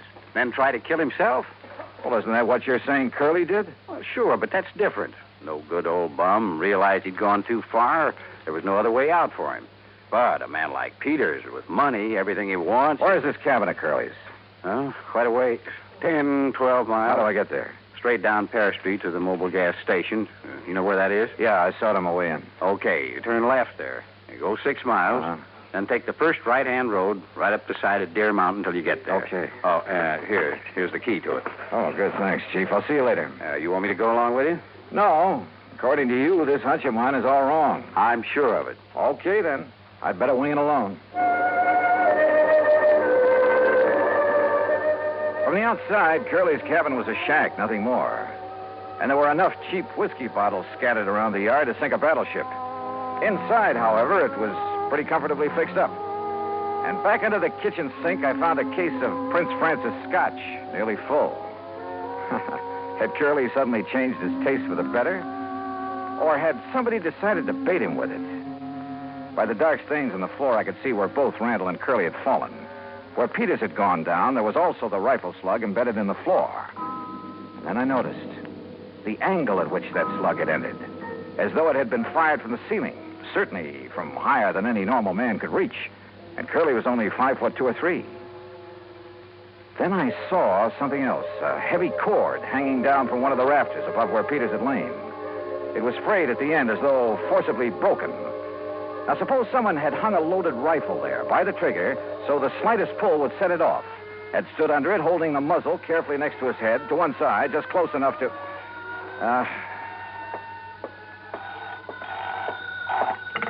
Yeah, hello. Mr. Dollar? Captain? Yeah, listen. Now, you may be right, though I still don't see how you can be. What do you mean? Look, I've got Dr. Matthews at the hospital here on this party line. You still there, Doc? Right here, Chief. Well, then you better tell Mr. Dollar. Well, it's about Mr. Peters. Yeah? He's left. Left? I thought you had him under sedation. I guess it didn't take hold the way I thought it would. Well, what happened? Well, he woke up and asked me who it was that had been here to see him while he was drowsy. Did you tell him who I was? Yes, then he seemed to drop off again, so I left him. A few minutes later, I heard his big fancy car pulling away. Doctor. I went back to his room and he was gone. Doctor. Listen, Dollar. Yeah, Chief. I don't know what it means any more than you do. But if I was you, I would get away from that isolated cabin. You see what I mean? Dollar? Sure, Chief. I'll leave right away. That was very smart, Dollar. Byron Peters? That's right. Byron Peters.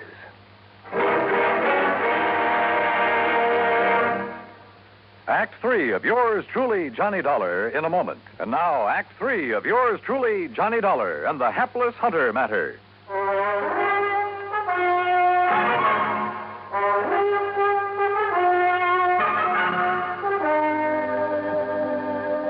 So you weren't as badly hurt by that bullet as you pretended. That's right, Dollar. Does that help bear out your absurd suspicions about me?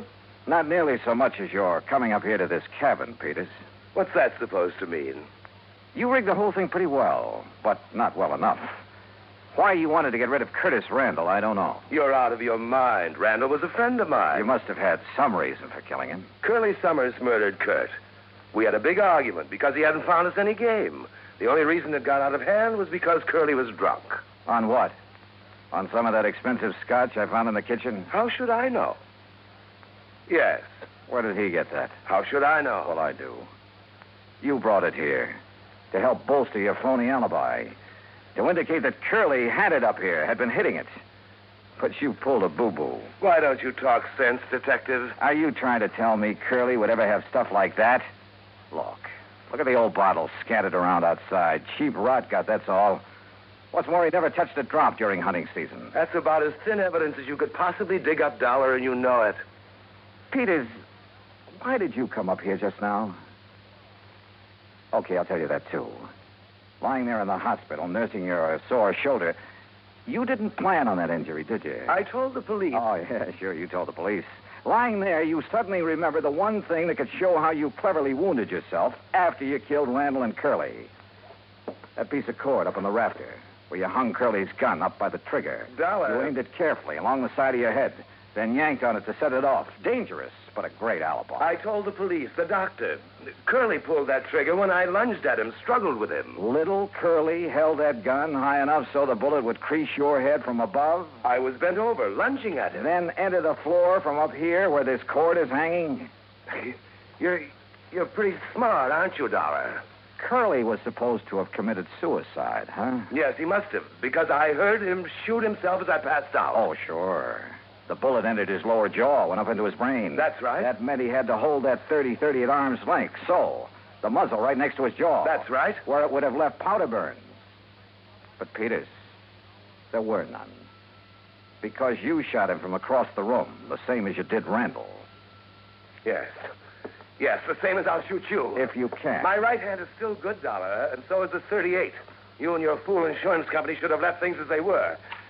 Chin up, Dollar. Tell me one thing. Sorry, I haven't got time. When I left the hospital, I made sure I was seen heading for New York, and a carefully set up alibi. You still won't get away with it, you know. Any more than you got away with killing Randall. I had until you came along, and I will when I've killed you.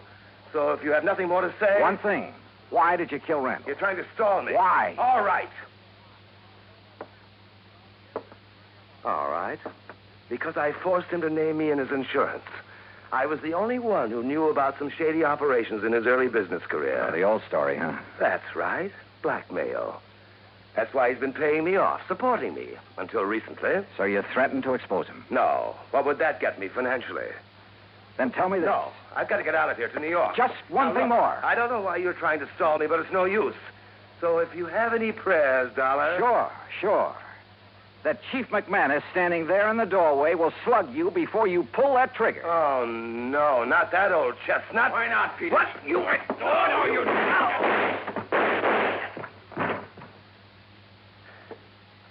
Doggone it, Dollar. I thought I told you on the phone to get out of here.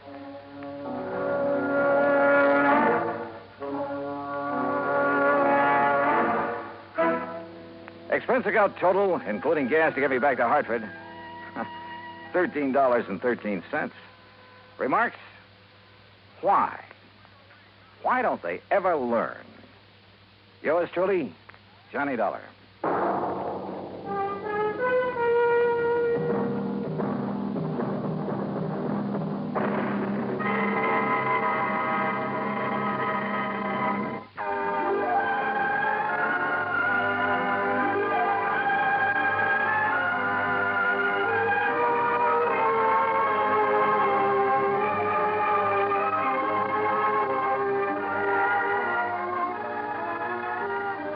This is the United States Armed Forces Radio and Television Service.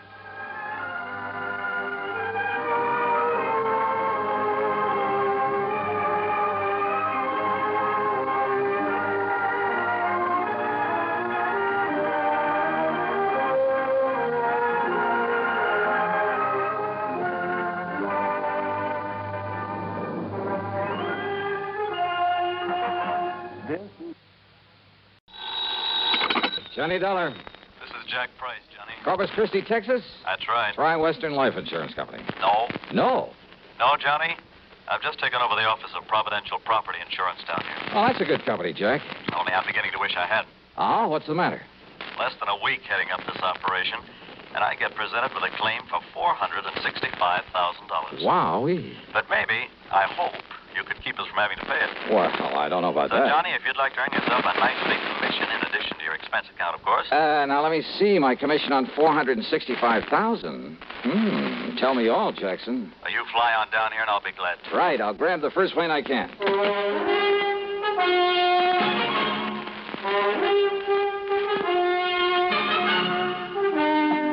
CBS Radio brings you Bob Bailey in the exciting adventures of the man with the action-packed expense account, America's fabulous freelance insurance investigator. Yours truly, Johnny Dollar.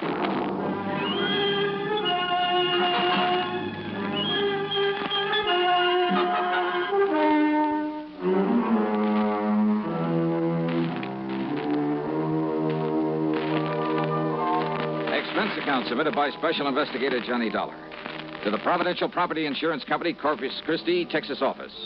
Following is an account of expenses incurred during my investigation of the Canary matter. After hanging up on him, I realized that Jack Price hadn't told me a single thing about the case he wanted me to handle. But who cares when it means a commission on nearly $500,000? So item one on the expense account is $128, plane fare and incidentals, Hartford to Corpus Christi, Texas. Price met me at the Cliff Mouse Airport. We piled into his car and headed for town. Johnny, I've made a reservation for you at the Driscoll Hotel on North Broadway. Oh? You'll get yourself a good night's sleep, and you can start on this matter first thing in the morning. Well, what's the matter with right now? At least you can tell me what it's all about.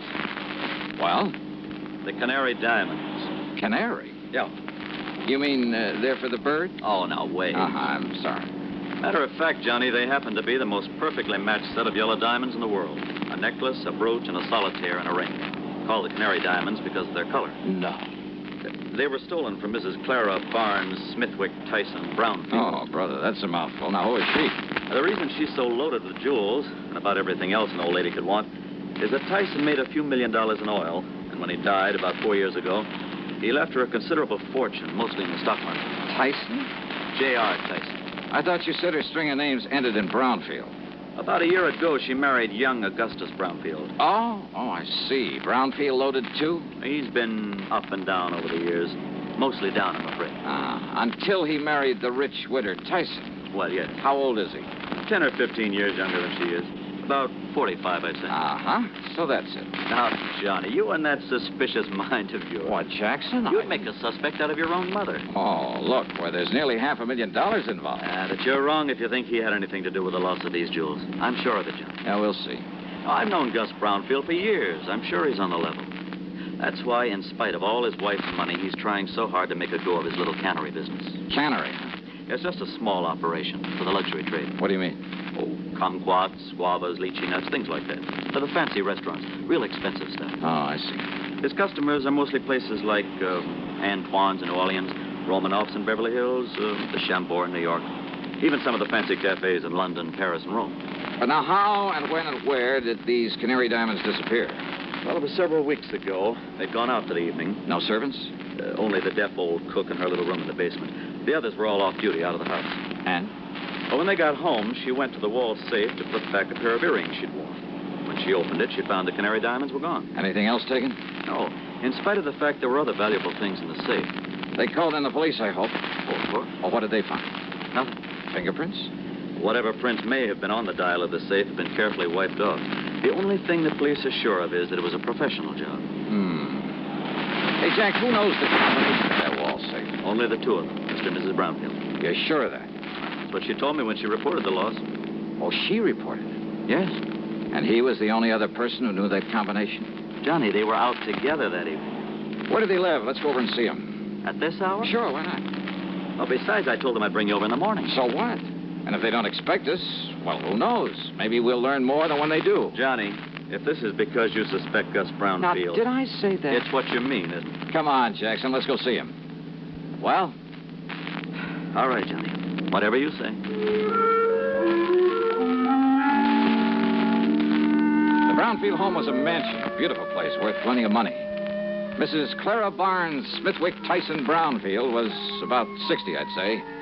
She was a lady in every sense of the word, with a sort of quiet dignity that goes with wealth and good breeding. Her husband, Gus, was at least 10 years younger, and, well, he seemed like just an ordinary, hard-working, nice, good-looking guy, sincerely devoted to his wife.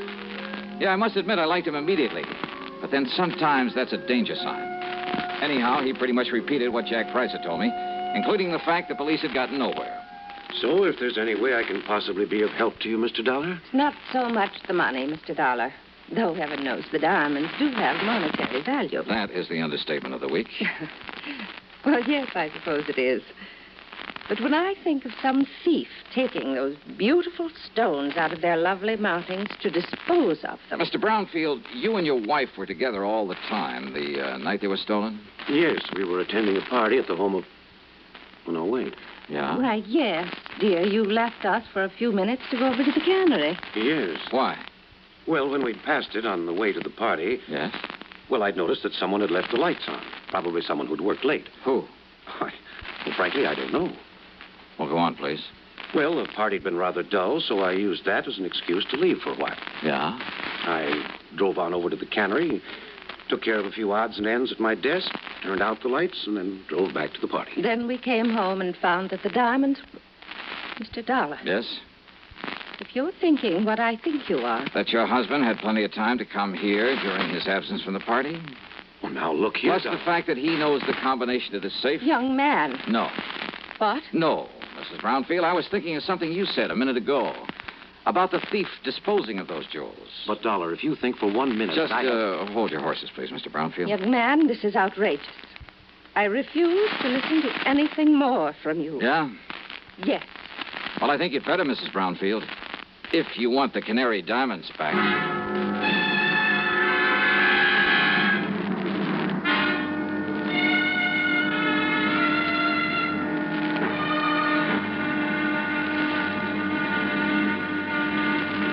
Next time you refresh, enjoy a frosty, ice-cold Pepsi-Cola. Sociability, Charlie. All right, Kay, how's this? Pepsi is light, refreshes without filling. You like to refresh? Have a Pepsi right now. Well, offer it to everybody, Charlie. I will. Enjoy Pepsi at the fountain. It's delicious at home, too. Have one at lunch or with a snack.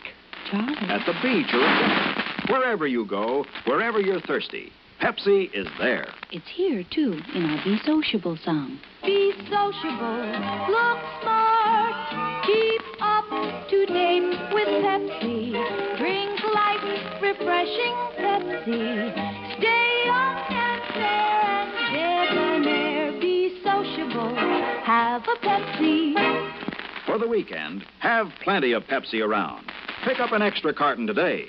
CK, I'm sociable. With Pepsi, everyone is. And now, Act Two of yours truly, Johnny Dollar.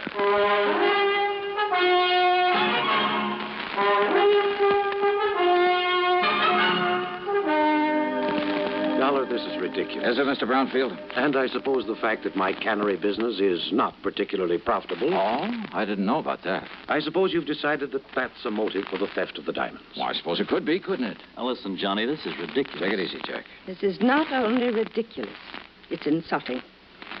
I must ask that you gentlemen leave this house immediately. Mr. Price? Of course, Mrs. Brown. Now, just a minute. No. I've had enough of this. Did I say I suspected your husband, Mrs. Brownfield? Did you need to? No, because I didn't mean to. What? That's right. But I did say that your talk about how a thief might dispose of the stones gave me an idea. You mean about how someone else might have taken them and will try to get rid of them? Something like that, Jackson. But who, Johnny? Yes, Doc.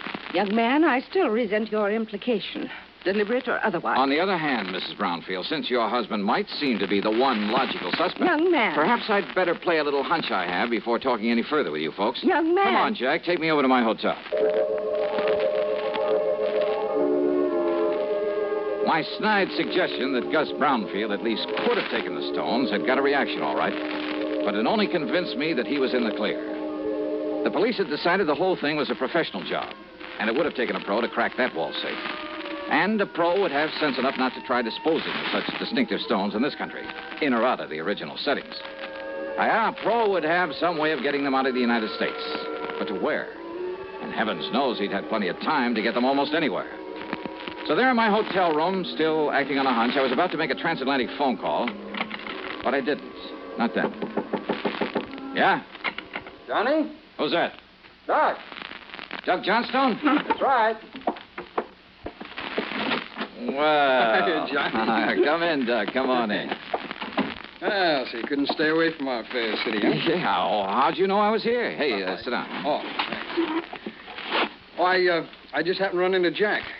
Jack Price. He told me he just dropped you off and told me why you'd come. Oh? I knew that if I didn't step in and give you a hand, why, that other Jack would never forgive me. The, other Jack? Yeah, Jack Johnstone, that wayward brother of mine out in L.A. Oh. Dramatizes all these wild cases of yours, puts them on the air. Hey, you know something, Doug? I've often wished I could drag that brother of yours into some of these cases to see what it's really like. You know, all he does is write them up and put them on tape. If he'd help me figure some of them out for a change. Won't I do? Huh? Matter of fact, I have figured this one out. Oh, so now I have competition. Hey, you're serious? That's right, Johnny. The man who stole the Canary diamonds is now resting comfortably in a local Who Scout. You're kidding. Then I'll keep this clean. Oh, sure. Look, Johnny, Gus Brownfield's an old friend of mine. So when the stones were stolen and looked as though Brownie might be suspect, well, I decided to play detective. Yeah, well, keep talking, Doug.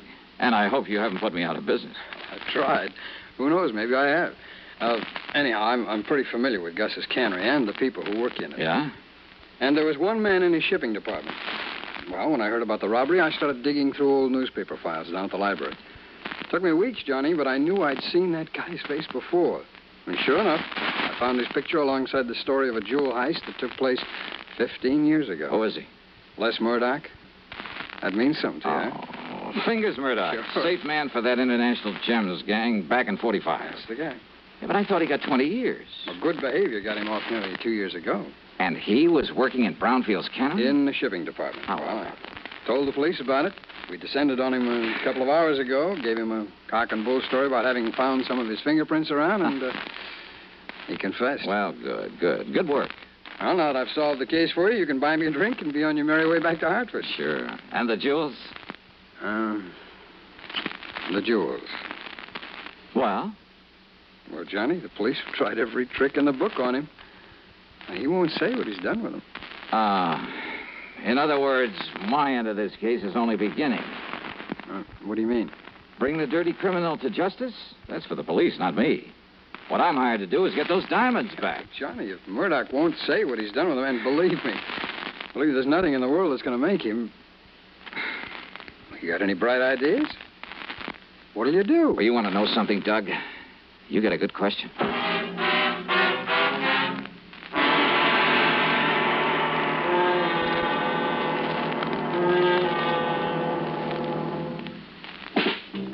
Smoking more now, but enjoying it less. Have a real cigarette. Have a Camel. So good. Have a Camel cigarette. So rich. Have a real cigarette. Have a Camel. So mild. Have a Camel cigarette. And here's the reason why. Best tobacco makes the best smoke. Have a Camel cigarette. You can say that again. Best tobacco makes the best smoke. Have a Camel cigarette.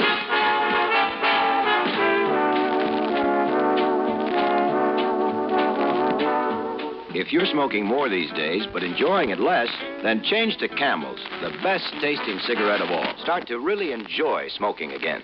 Now, back to yours truly, Johnny Dollar, and the canned Canary matter.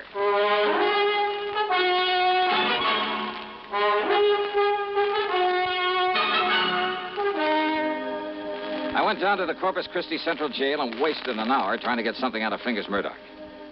Go on, Dollar. Get out of here and let me sleep. Murdoch. And don't give me this bull again about going easy with me if I tell you where the rocks are, because I don't better. Look, listen to me, will you? Instead, I'll just serve another stretch, and then when I get out... If you live that long. Then I'll pick up the dough for him and live on Easy Street. Then you passed them on to a fence, huh? Did I say that, Dollar? Now, go on. Get out of here. You bother me. Then I remembered about some of Murdoch's earlier activities, about his international connections. about the impossibility of successfully disposing of the Canary diamonds anywhere in the United States. Item 2, 10 cents for a phone call to Mr. Brownfield. Yes, there had been a shipment of canned goods the day after the robbery to an outfit in Paris called Imperial Import Company. The shipment was supposed to arrive there late today. Item 3, $12 for a transatlantic phone call to Paris to a wormy little character named Louis Dumassac, who had another name for himself. Oui, monsieur. This is your oldest, your dearest, your most devoted friend, Le Jacques the Great Cat. Yeah, devoted friend, huh? You mean as long as I keep forking over good American dollars for information? But of course, monsieur. Sure. If somebody else came along with a bigger bankroll, you'd sell me out in a second. Oh, no, mon ami. You touch me to the quick. Sure. I mean, to have you put it so bluntly. All right, now tell me just one thing. What do you know about canaries? Canaries? That's right. Uh-huh. Well? They are for the birds. Wait. Well, monsieur, that's not a very funny thing I've just said. Oh, very funny. So what about the Canary diamonds? Well, alas, I've never heard of them. But I'm sure that for a slight consideration, if I can find out all about them for you, say for $500. Now listen, your old pal, Francois Dubuisson, the fence. Yeah, Dubuisson. What? Oh, that miserable, that no good, that double-crossing. I love him dearly. Now, what's that mean? Millions he's made smuggling jewelry and paintings into this country from your United States. Now, with your help at times. But of course, monsieur. But now what has he done? What has he done? Closed up the antique shop that he used as a front for his operations. You mean he skipped the country? Oh, no. He's still here in Paris. Doing what? Is it not unthinkable that so clever a crook should turn to a legitimate business? Under another name? What kind of business? Produce. Produce? Oui. Caviar from Russia, cheese from Holland, fine sausages from Germany. And canned tropical fruit from here in the States. Oui. Yeah, but how did you know? And he calls it the Imperial Import Company. That is so. Then tell me where I can find him and I'll cable you $100. But of course.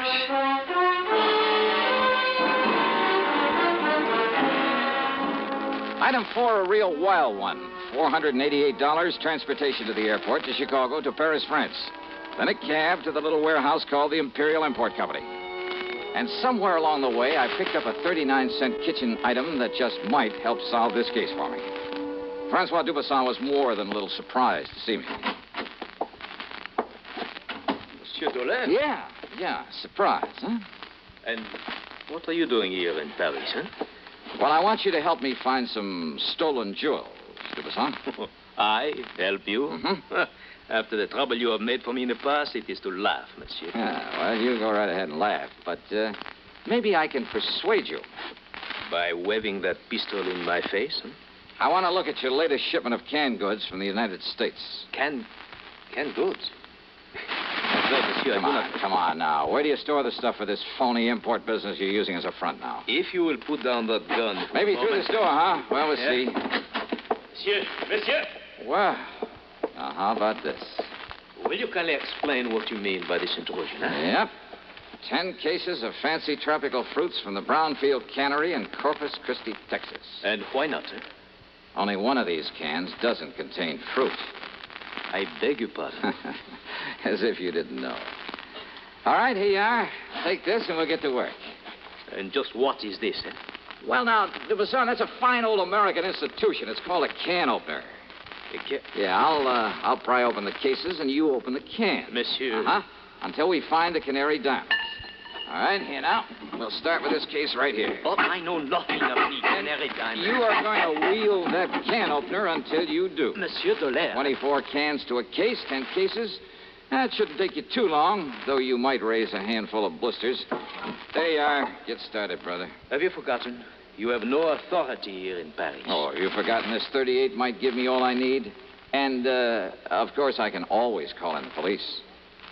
Police? But I won't unless you make me, Dubuisson. I would not like the police. Oh, I know. And if you want the truth when it happens, I'll kind of hate to see them catch up with you. Huh? Sure, with you and the clink, I wouldn't know where to turn when I'm over here looking for something smuggled in from the States. Then, but all I'm interested in at the moment is watching you get to work with that can opener. Well, go ahead, Disbursal. No. No? What do you mean by that? It will not be necessary. I shall show you the case, the very can that contains the Canary diamonds. That easy, huh? Oui, monsieur. Each of them bears a mark known only to me. And, of course, to the unfortunate fingers Murdoch who stole them. Too bad, Disbursal. Eh? Well, I'm really kind of sorry to hear that. You are sorry? Yeah. I'd kind of hoped to stand here and watch you sweat some of the rottenness out of your system.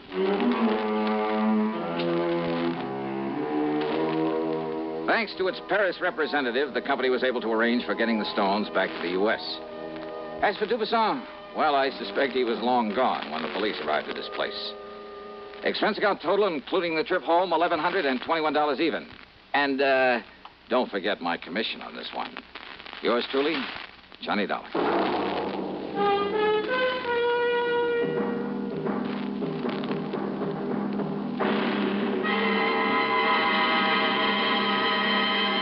Hi.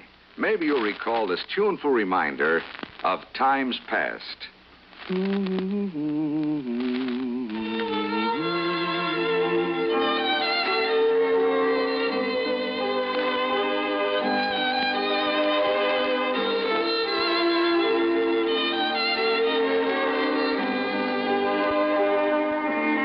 This is Dennis James with something else worth remembering.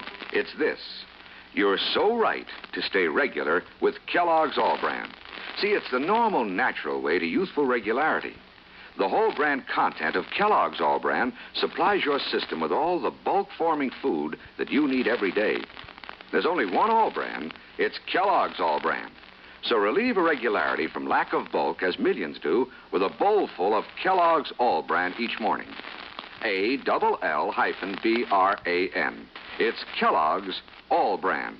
Now, here's our star to tell us about next week's story. Next week, a wild flight across the country after a beautiful girl, and possibly a murder. Join us, won't you? Yours truly, Johnny Dollar.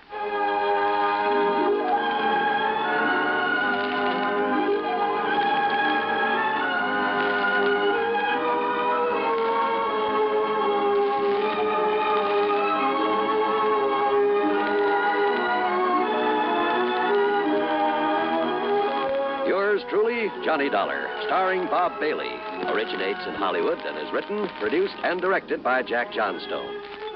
Heard in our cast were Virginia Gregg, Jack Edwards, Russell Thorson, Stacey Harris, Jack Crucian, Forrest Lewis, and Tony Barrett. Be sure to join us next week, same time and station, for another exciting story of yours truly, Johnny Dollar.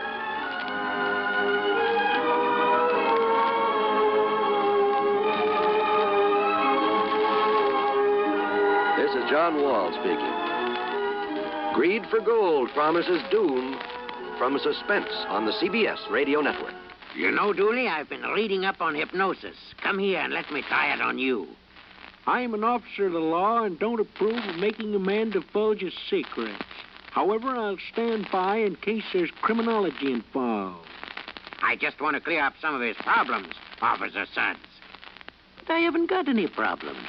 I'm the soul of contentment. Maybe that's your trouble. You're too contented. Lie down, Dooley. You're going to sleep. I feel so good. He's under my influence. Now, little tyke, get up.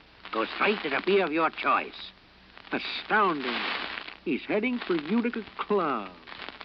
'Cause Utica Club will still take the trouble to age beer the natural way. Utica Club, you see. He's got no problem. He's a happy, well-adjusted beer mug. Brewed by the West End Brewing Company of Utica, New York. You're tuned to 590 WROW in Albany. Johnny Dollar. To read, Johnny. It's Lloyd's of England. George, every time I hear your voice on the phone, I shudder. Well, I guess I have asked you to handle some rather out-of-the-ordinary matters for us. George, they have been so wild, crazy, impossible, I sometimes wonder if you ever issue a normal-type policy. Well, it's a very normal-type policy that I'm concerned about now, Johnny. It's the insured himself who has me worried. Okay, tell me all. His name is Joseph, spelled with an F. Joseph Hentler. He's an inventor, among other things. His invention is what we've insured. It's a device, I guess you'd call it, for making some kind of boron-based compound. Boron-based? The sort of thing the government is vitally interested in for its airplane and rocket fuels. Oh? No kidding. I think you'd better run over here and let me tell you about it. Can you? Right away? When you put it that way, George, yeah, I think I'd better. I'm on my way.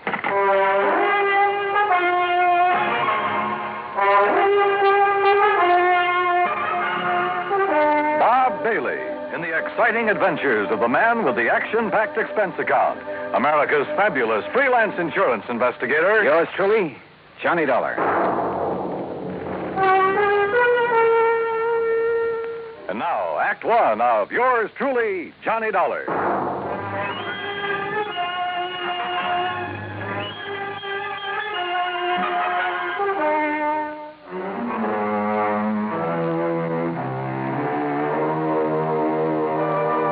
Expense account submitted by Special Investigator Johnny Dollar to Floyd's of England, American Office, Hartford, Connecticut. Following is an account of expenses incurred during my investigation of the Boron 112 matter.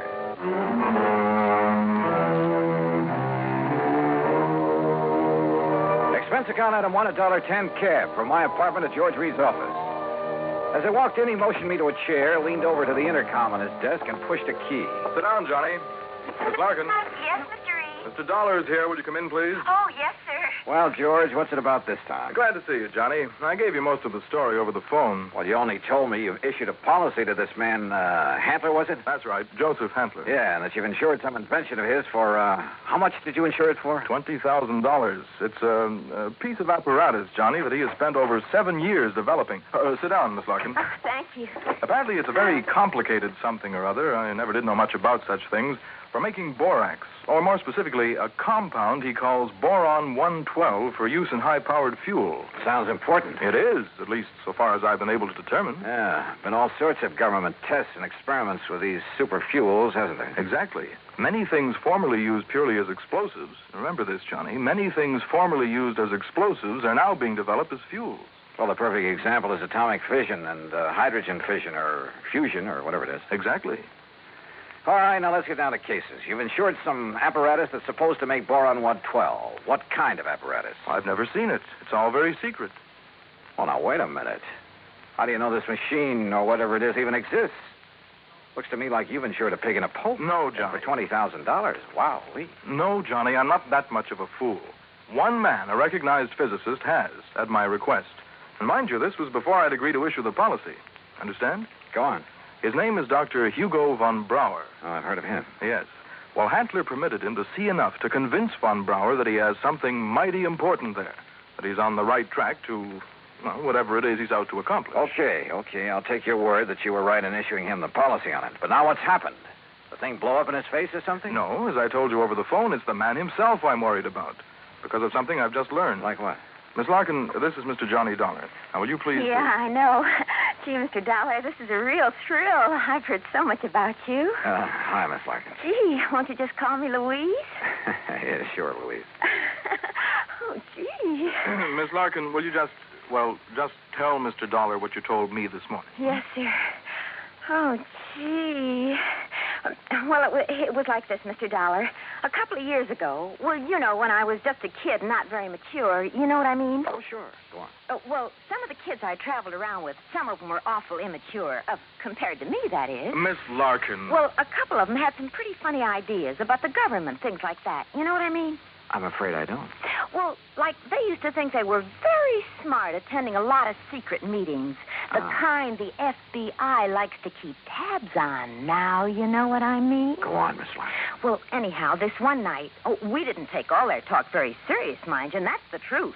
We didn't think there was anything in it, just a lot of talk. Will you please get to the point? I am, Mr. Reed. Well, anyhow, Charlie and me, that was my boyfriend, Charlie White. At least one of my boyfriends.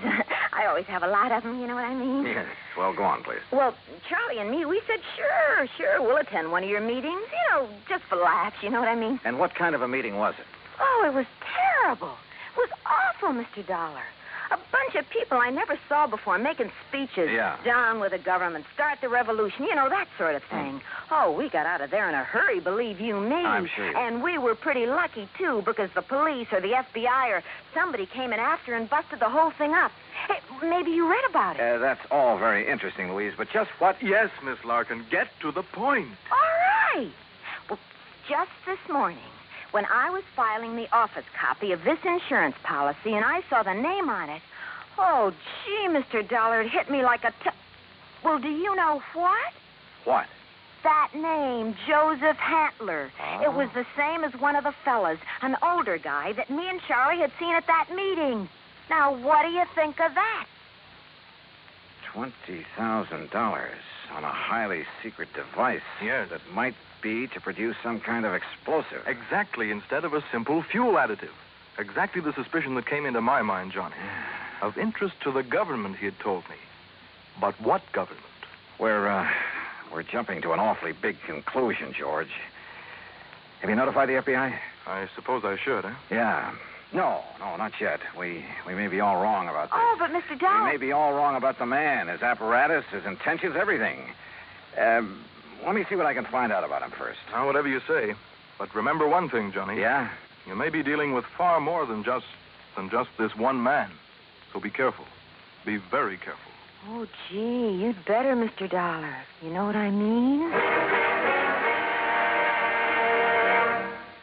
Act 2 of yours truly, Johnny Dollar, in a moment. Now, Act 2 of yours truly, Johnny Dollar, and the Boron 112 matter.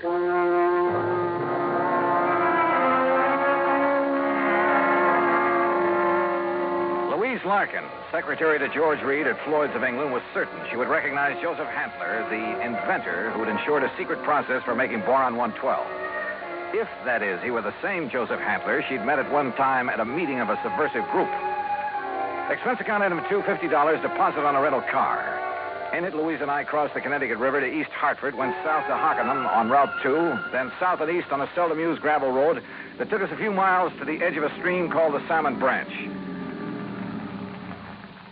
There in a little grove of trees, we found a windowless concrete block building, the so-called laboratory of Joseph Hantler.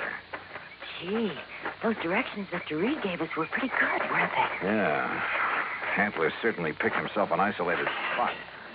Come on. Boy, this is exciting, isn't it? Now, just remember what I told you. If this is the man you met at that party line meeting, don't appear to recognize him. Just give me a slight nod to say yes or no. Yeah, but what if he recognizes me? Yeah, we'll cross that bridge when we get... Stop! Stop right where you are. Do you not see the signs on the fence? Keep out! Keep out! Yeah, Johnny, it's him. You're sure? Yeah, gee. Where did you hear me? I'd like to talk with you, Mr. Hantler. It is Dr. Hantler. Who are you? My name is Dollar, insurance investigator. And who is this woman? Just a friend of mine. So, what do you want with me? Well, I want to see the machine, the apparatus that Floyd's of England has insured for you. No, you may not. I'm engaged in highly secret work here. Work that is worthy only of my own great talents as a physicist, chemist, and inventor. Work for the government. Yeah? What government? What are you talking about? The United States government, of course. Suppose you let me see whatever contract you may have with them. I let you see nothing. I have no contract. Oh? And I do not have any patent on my converter. And why? Because either one would reveal the secret of this amazing device before I can turn it over to the government of this fine and glorious country. Yeah, sure. So that is also why I will not permit either you or anyone else to see inside of my laboratory. So leave. Immediately. Go, get out of here. Dr. Hantler, if you'll just let us... No. Do you understand me now? Mr. Dollar. Oh, hey, now, wait a minute. What's that thing for? You are trespassing on my private property. If I shoot you, I am within my rights. Now leave. Now! Do you hear me? Come on, Louise.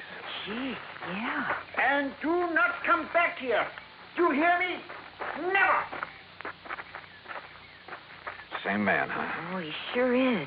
And gee, that gun he pulled on you, I was scared, you know what I mean? Yeah, I know what you mean. Well, what are you going to do, Mr. Dollar? You know something, Louise? I'm not sure. But I was sure by the time we got back to Hartford. I took Louise back to George Reed's office. George was out to lunch, but I stopped long enough to telephone an old friend of mine, Lee Houck, at the local office of the FBI. Asked him to meet me for a bite to eat. Sure, Johnny. How about the Hearthstone? Anywhere you say. 1 o'clock? I'll be there.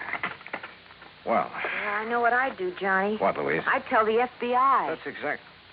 Yeah, well, we'll see. I know what Charlie would do, too. Charlie? My boyfriend, I told you, Charlie White. Oh, yeah. Well, I'd better be on my way. He'd go out there and he'd kill that crazy old man. Well, Johnny, he just hates those people who are conspired to overthrow the government. Hey, look, tell George when he gets back to the Ever office. since we got drugged into that awful meeting of those awful people, why, he hasn't even seen those guys that persuaded he and I to go there that night. Louise. He says if he ever does see any of them, boy, what he'll do to them. Yeah, I'm sure. Now, look, I got to keep a luncheon date. Tell George Reed when he comes back that I'll see him later, huh? Then I'll see you again, Johnny, huh? Hadn't you better answer that phone? Huh? Oh, yeah. Oh, goodbye, Johnny. See you. Floyd's in England. Oh, Charlie. Hey, Charlie, what do you think's happening? Who I've been talking to? My dream man.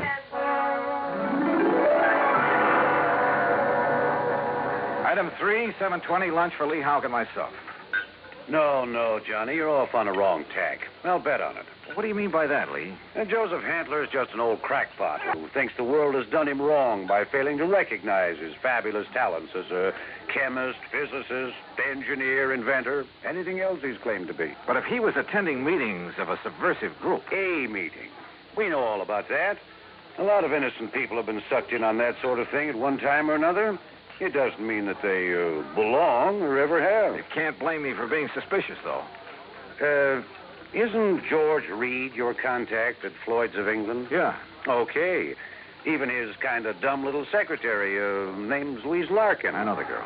Even she was at one of those meetings before we cleaned him out of town. Not much gets by you boys. With one of her boyfriends, Charlie somebody or other. He's the kind you have to watch out for, Johnny. Young hothead. An easy recruit for a group like that, huh? More important, the kind who's liable to take the law into his own hands when it comes to fighting back at him. But you're sure old Handler is harmless? Sure. He's an erratic old coot, liable to blow your head off if he thinks you're interfering with one of his crazy projects. He'd probably rob a bank if he thought he could get away with it to further one of his crackpot inventions, and would feel entirely justified. But believe me, he'd have no part of subversive activity. Hey, you said crackpot inventions. George Reed tells me Dr. Hugo von Brauer okayed this present project. It's a real sad one, isn't it? Huh? Von Brauer, one of the best minds in the country. Until that breakdown last fall. You mean that he's no longer... Holy smoke. Well, sure, Johnny. If George sold him insurance on Von Brauer's okay, well... How does Handler keep going? Does he ever sell anything he develops? No, it probably lives off an old trust fund, something like that. Want me to check on it? No, wait till after I've seen him again. Somehow I've got to see that machine of his, see how badly the insurance company stands to get took. Yeah, Johnny. I think you better. Maybe he was right. Maybe the idea George Reed and I had cooked up, that the old scientist was working on some kind of bomb or explosive, was... Anyhow, my problem was to find out exactly what he was working on, what the company had blindly insured. So I drove out there again. To keep Handler from barging out with his gun, I blew the horn a couple of times as I pulled up alongside the fence. But there was no response to it. Good. Maybe Handler wasn't there. Maybe I could somehow get into the place, see for myself what was up. But suddenly, from inside the building came a couple of dull thuds. And then the whole thing began to bulge at the seams, began to... Oh!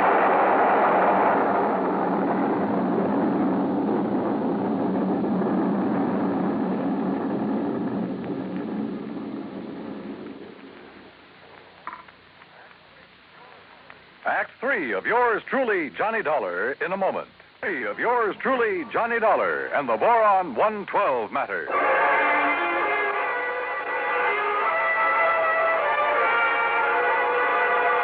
Carefully, I dragged myself out from under what was left of my rental car, where the explosion of the laboratory building had blown me, pushing aside a few chunks of concrete, bits of lumber that had landed on me. And I saw them coming down the road toward me from a car parked in the trees at the side.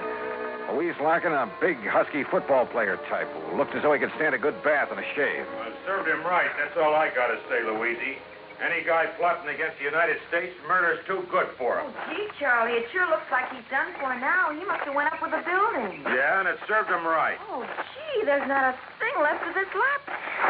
Oh. Hello, Louise. Mr. Dollar. Yeah, that's right. And I take it you're Charlie. Yeah. Hiya, Dollar. What do you think of that? You did a pretty good job, didn't you? What? Yes, sirree. Huh? What are you talking about? Was he still inside? Did you murder Dr. Handler, too? Johnny! Now, wait a minute. You think I done that? Oh, no, Johnny. We just got here. Oh, sure. Honest. Charlie was going to have a showdown with him. He was going to drag him out of that place and hand him over to the FBI. Sure. What'd you think? Gee, I was worried about the old man's gun, remember? I remember. But if you think a lousy gun was going to stop me from handing a subversion guy like him over to the... Now, look, you don't mean you think I done this. What would you think? No, I did it. Oh, was it not wonderful? Dr. Handler? Yes, Mr. Dollar, and I want you to meet... So you're still alive, huh? You're okay. I beg your pardon? Well, you won't be for long because I'm going to take you in. I'm going to... Quiet. Mr. Dollar, my good friend, Mr. Dollar. Huh? I want you to meet this gentleman from the commission in Washington. Commission? D.C., Washington. Dr. Bernard Steiner. The Dr. Steiner? Yeah, but of course. I've heard of you, and now it's nice to meet you, Mr. Dollar. This final test, it was proof. It was final, all right. Yes, it was all the proof I need. We observed the buildup of the explosion from the top of yonder hill. The proof of what? That Dr. Handler has finally come up with a controlled power source in his boron compound of inestimable value to the country's rocket program. So, I am a great man at last. Oh, why he calls it Boron 112, I'll never know. Well, because it was experiment number 112 with my wonderful converter process. What else? Hey, if you're from Washington, mister, I am, young man, and I assure you the government will take over Dr. Handler's process immediately. Well, I'll be doggone. I don't get this. Neither do I, honey. Well, what about the converter, as you call it?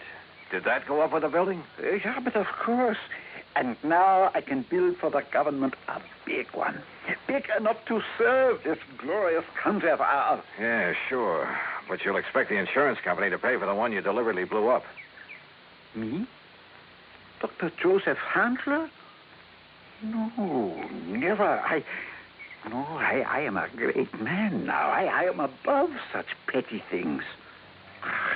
I tear up that policy. I do not want their money because now I am a great man.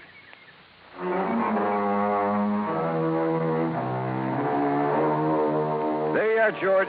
Full report. Payment on the policy is up to you. And if you do pay, at least it's in a good cause.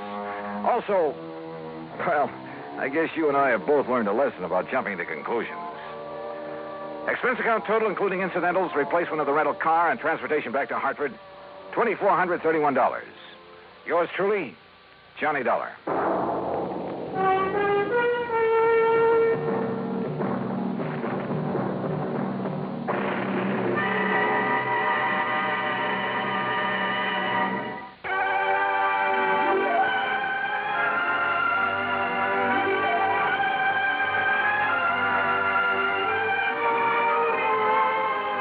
Truly, Johnny Dollar, starring Bob Bailey, originates in Hollywood and is produced and directed by Jack Johnstone, who also wrote today's story. Heard in our cast were Shirley Mitchell, G. Stanley Jones, Parley Bear, Russell Thorson, Frank Gersel, and Lou Merrill. Be sure to join us next week, same time and station, for another exciting story of yours truly, Johnny Dollar. This is Dan Cubberly speaking.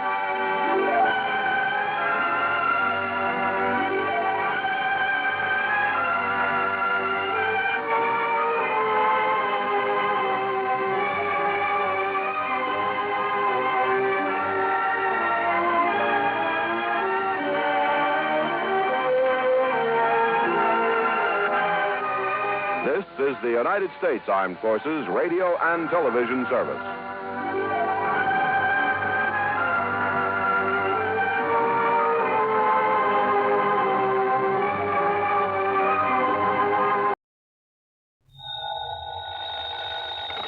Johnny Dollar.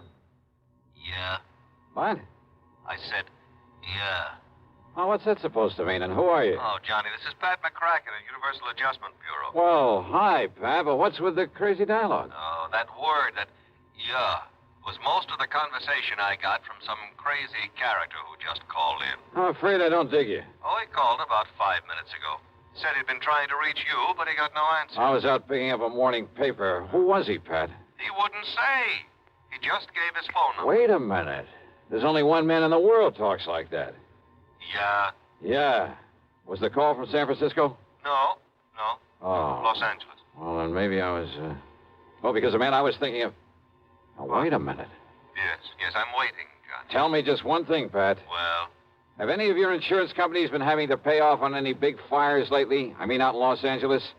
On any fires? You'd better start checking with those companies out there. No, wait a minute. Do it, Pat.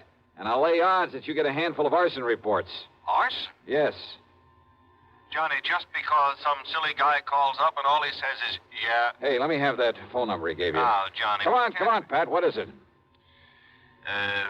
Hollywood 8, 3142. Okay, now you go ahead and check with your West Coast insurance company.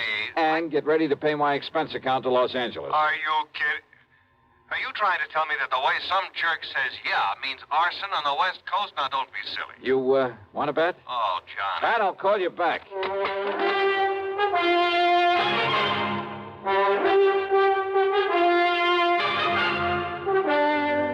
CBS Radio brings you Bob Bailey in the exciting adventures of the man with the action-packed expense account, America's fabulous freelance insurance investigator. Yours truly, Johnny Dollar.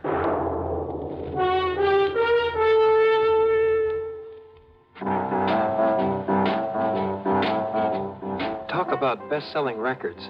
Here's a familiar tune about America's best-selling filter cigarette, Winston.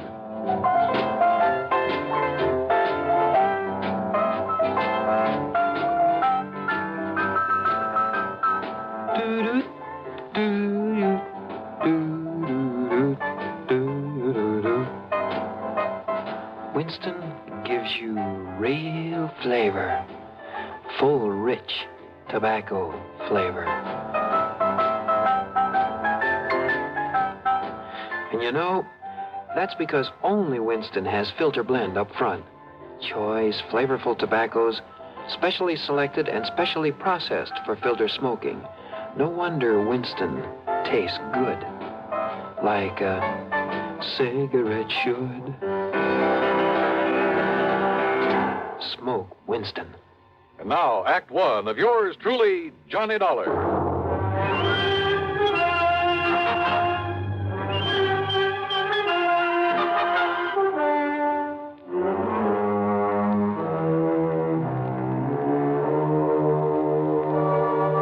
Expense account submitted by Special Investigator Johnny Dollar to the Universal Adjustment Bureau, Home Office, Hartford, Connecticut.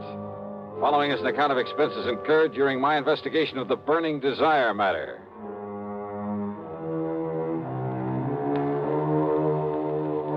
Yeah, as I told Pat McCracken, there was only one person I knew whose conversation might consist mostly of that one word. So, expense account item 1, $250 for a phone call to Hollywood 8, 3142.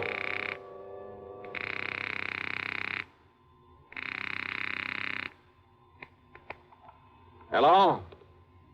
Hello? Yeah? Yeah, I thought so. Yeah? Smokey Sullivan. Well? Smokey, this is Johnny Dollar. Yeah? Hey, you tried to call me here in Hartford. I was out. You called Universal Adjustment Bureau. I got the message. Here I am. Yeah, Johnny. Only what are you doing in L.A.? Last time I saw you was in San Francisco. Got a job here, Johnny. Legit. Hey, that's the stuff. Pays off, too, doesn't it? Yeah. You're my friend, Johnny. You've done a lot for me. So, when I got a chance to help you... Well, is something doing out there, Smokey, that I ought to know about? A bunch of fires, Johnny. Arson, huh? Yeah. Is there insurance involved? Why else anybody use a torch? Yeah, you got a point there. But do you have any lead on whoever is behind the fires? Yeah. So you better come out here, Johnny. Okay. The first plane I can get. Where'll I find you? 322 South Equity Avenue. South Equity. Okay, Smokey, I'll be there. Yeah. Uh-huh. Now I'll call to Pat McCracken, pack my bag, and... Johnny Dollar. Oh, Johnny, thank goodness. Pat? Yes. I was just about to pack up and No, call don't you ever get off that phone of yours? I was talking to the guy who telephoned... Listen to me. Johnny, you were right. Only reason that nobody smelled a rat is because a different insurance company was stuck with each of those fires out there. So until I called them to give me a report... Oh, and listen. I'm listening, Pat. According to the L.A. police, Every one of them could have been arson. Okay, I'll grab the first 7 of them in a row, Johnny, that we know about so far. I haven't got the reports in yet from all the companies, and I'm also waiting for another report from the police. Now, Johnny, your best contact out there. That I've already got. What? Yeah. Oh, you mean that character who called us up? Yeah. Look, will you please tell me, who is he? What does he know about this? Universal Adjustment putting the old expense account on this? Yes, of course. Then I'll give it all to you in the usual report. See ya. Oh, now, Johnny, listen. Sorry, Pat, I gotta catch a plane. Expense account item 2, $162.85 plane ticket from Hartford to Los Angeles. Thanks to the time differential, it was only shortly after dark when the big mainliner set down at the L.A. International Airport. Item 3, $7.50 for a cab to Smokey's address. It was hardly Beverly Hills or Bel Air, believe me. 322 South Equity was in a beat-up part of a downtown industrial section. A weather-beaten 3-story house with a sign out front that said Boarders by the week a month.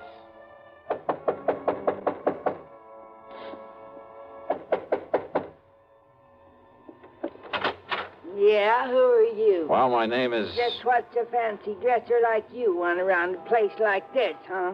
Well... I'm looking for a man by the name of Smokey Sullivan. I understand he lives here. That's right. Are you the man he said he was expecting? That's right. My name is Johnny Dollar. Well, he didn't tell me what the name was, but if you're sure he was expecting... I'm sure. Now, where is his room? And I don't know. Where is his room, please? Well, it's up on the 2nd floor. It's just to the right after you get up the stairs. Okay, thank you very much. Well, now maybe you'd better... It's all right, I'll find it. Thanks a lot. No, what I mean is, I thought you'd already come. What I mean is...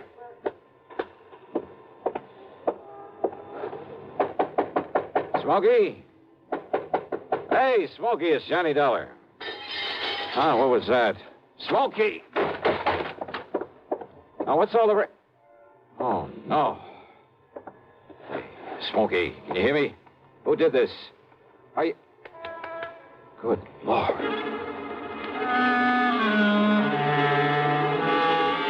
Smokey had really had it.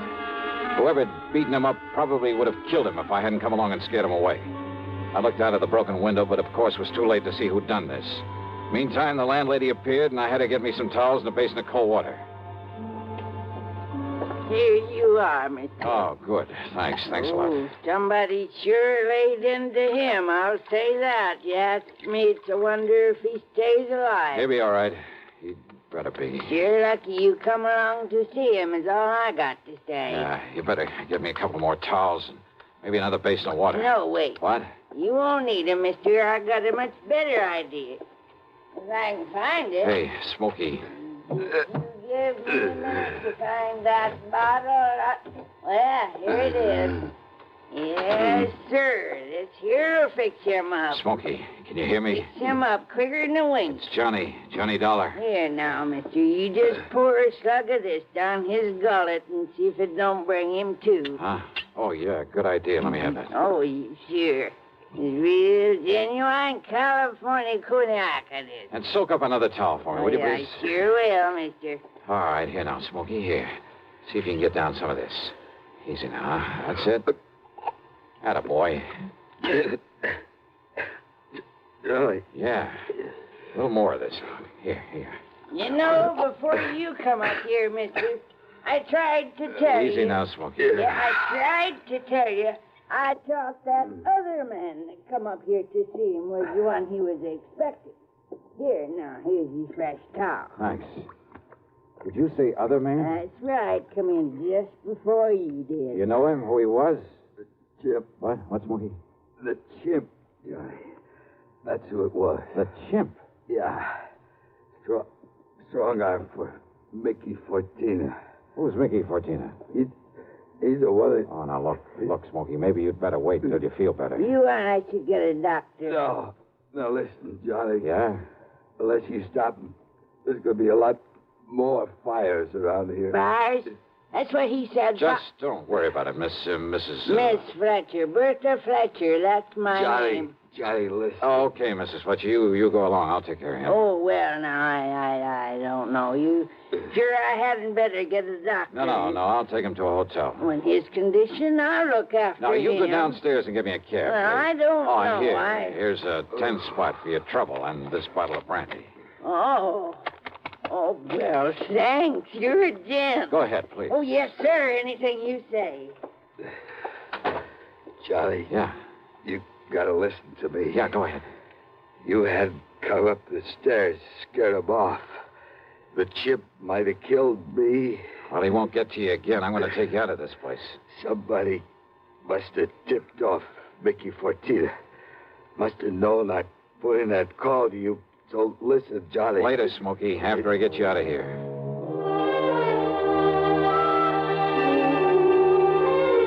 Item 4, the $10 to Miss Fletcher. Item 5, $1.50 for a cab to the Statler Hotel, where I had to show my credentials to the room clerk to get a bed for the somewhat mangled Smokey Sullivan.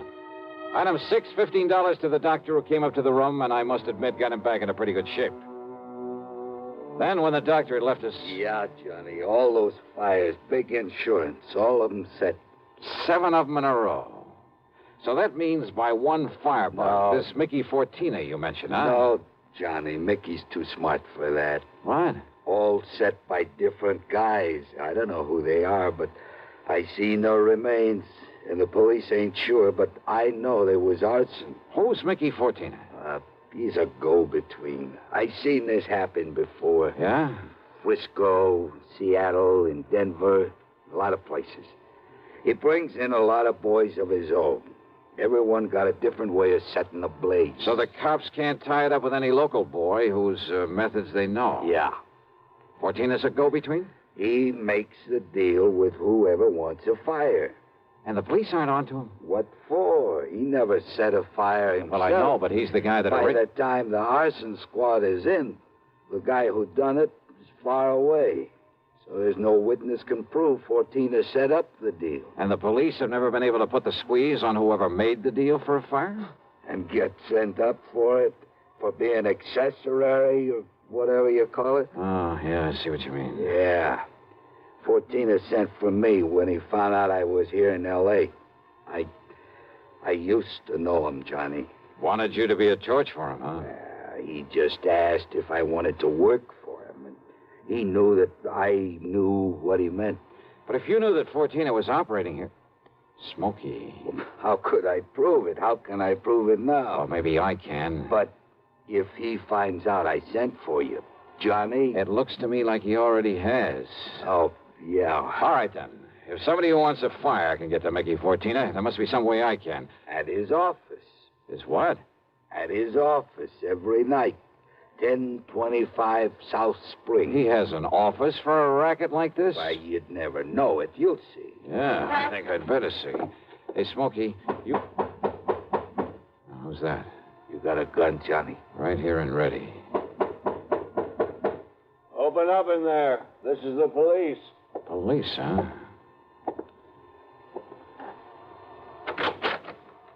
Well, surprise. It is the police.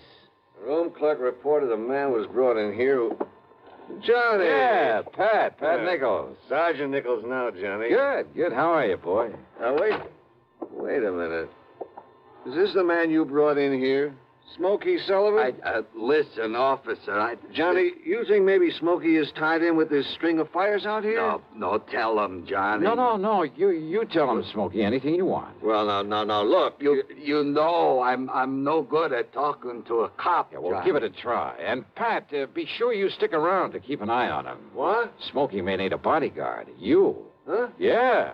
Until after I've made a little business call. Johnny. Now, look, if you're out here because of those fires... Did I say I was? I didn't tell him anything like that, did I, Smokey? No, Johnny. And I see what you mean. Now listen, Just you two. stick around, Pat. I'll see you later.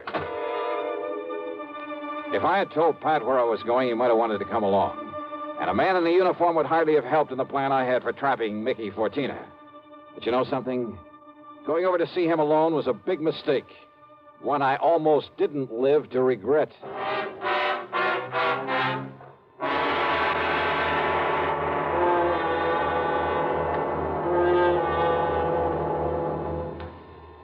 bring you Act Two of yours truly, Johnny Dollar, in exactly 1 minute. Here's Hollywood star Mona Freeman. Who feels like acting with a miserable cold? I relieve cold distress the fast way with 4-way cold tablets. Yes, tests of all the leading cold tablets proved 4-way fastest acting. Amazing 4-way starts in minutes to relieve muscular pains and headache, reduce fever, calm upset stomach, also overcomes irregularity. When a cold strikes, do what I do. Take 4-way cold tablets.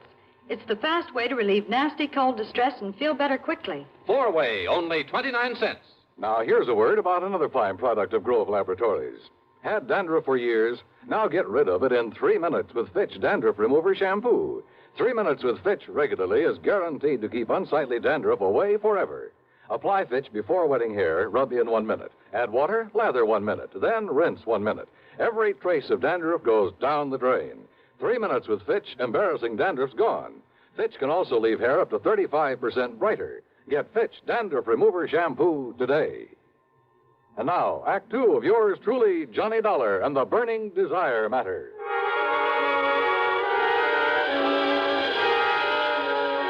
My plan for trapping Mickey Fortina was a very simple one.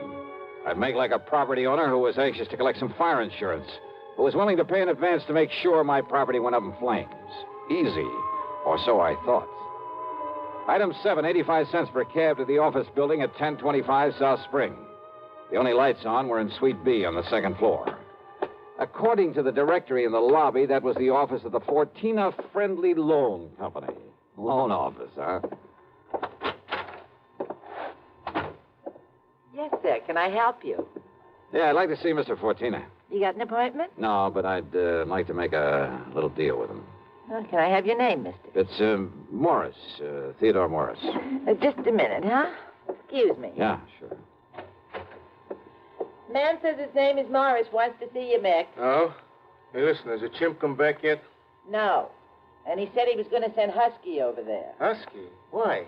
Well, Chimp said he was afraid if he showed up at that hotel... Careful what you say. Close the door. Sure. The chimp. And somebody was going over to the hotel. That can mean only for one thing, to get Smokey Sullivan. I carefully edged over closer to the door of Mickey's office, hoping I could hear more. But it was too thick. And it suddenly dawned on me. If they knew I was the one who put Smokey in that hotel, they probably also knew why I'd come here. There was only one way to make sure. I'd have to go through, or at least try to go through, with a bluff I'd planned. Oh, sorry to keep you waiting, Mr. Morris, is it? Yeah, that's right, Mr. Fortina. Ted Morris. Oh, Mary, when he gets here, send him in. Sure, Mick. Come in, please. Sit down. Yeah, surely. Thanks a lot. All right, I'll get right to the point, Mr. Fortina. Oh, by all means do, Mr. Morris. Well, I own a big shoe store over on North La Brea. Yes? Well, business has been pretty bad. Lately, I've been losing a lot of money. Too much stock on hand, big inventory, and how it is. Well, if it's good merchandise, I see no reason why we can't arrange a loan for you. Yeah, a loan? Of course. What else? Well, listen, I carry a lot of insurance on not only the stock, but the building, too. Oh?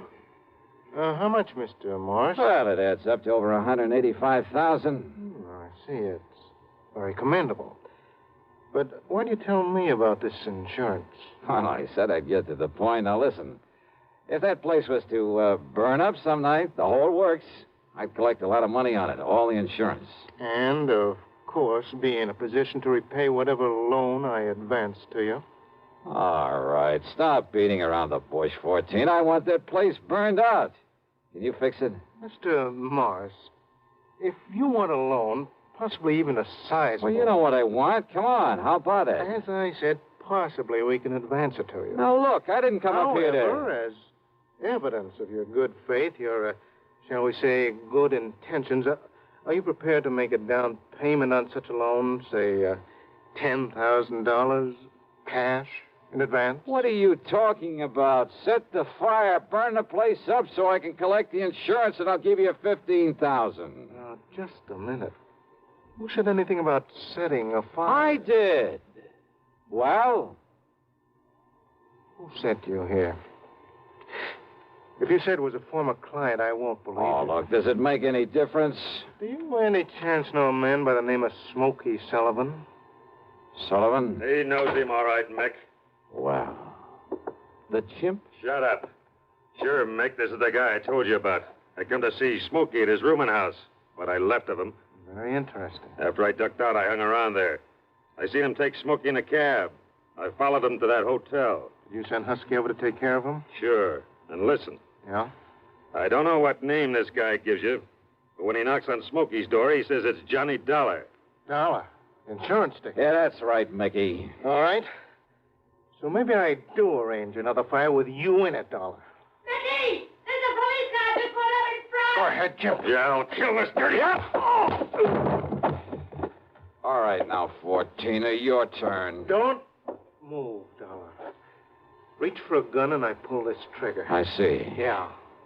How are your eyes, Mickey? Can you see in the dark? What? Without this lamp in here? All righty. All right, you.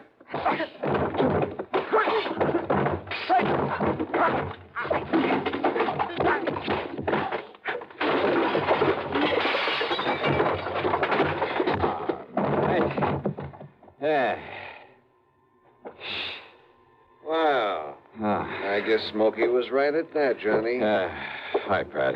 You seem to think you wouldn't need any help around here. You all right, Johnny? Yeah. When that strong arm, that husky Castellini, came up to the hotel room after him, well... I had to tell him, Johnny. I had to tell him what it was all about. Yeah, it's okay, Smokey. It's okay. So we threw Husky in the clink and came over here. Well, I got an admission out of him, Pat, but unless you can get these goons of his to talk, I don't know what you're going to hold them on. After what just happened in here, Johnny, we'll hold him and his goons just as long as we need to. And unless they want to take the whole rap for him, I think they'll talk. Yeah, they talked all right. And as a result, the police in a couple of nearby states should have no trouble at all in picking up some of the other of Fortina's boys, his hired torches. Funny, isn't it? These stupid jerks just never seem to learn. Expense account total, including hotel bill, plane ticket back to Hartford, and the sizable bit of folding money for Smokey Sullivan. $874.20. Yours truly, Johnny Dollar.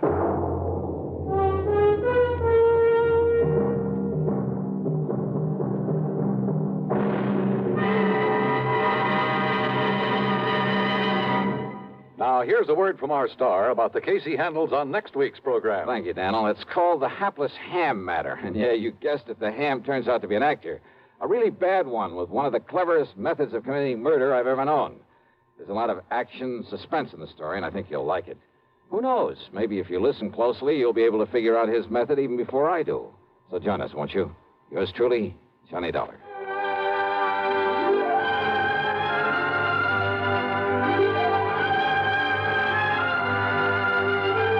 Yours truly, Johnny Dollar, starring Bob Bailey, originates in Hollywood and is written, produced, and directed by Jack Johnstone. Heard in our cast were Virginia Gregg, Gene Tatum, Lawrence Dobkin, Vic Perrin, Paul Duboff, Don Diamond, and Frank Gerstle. Be sure to join us next week, same time and station, for another exciting story of yours truly, Johnny Dollar.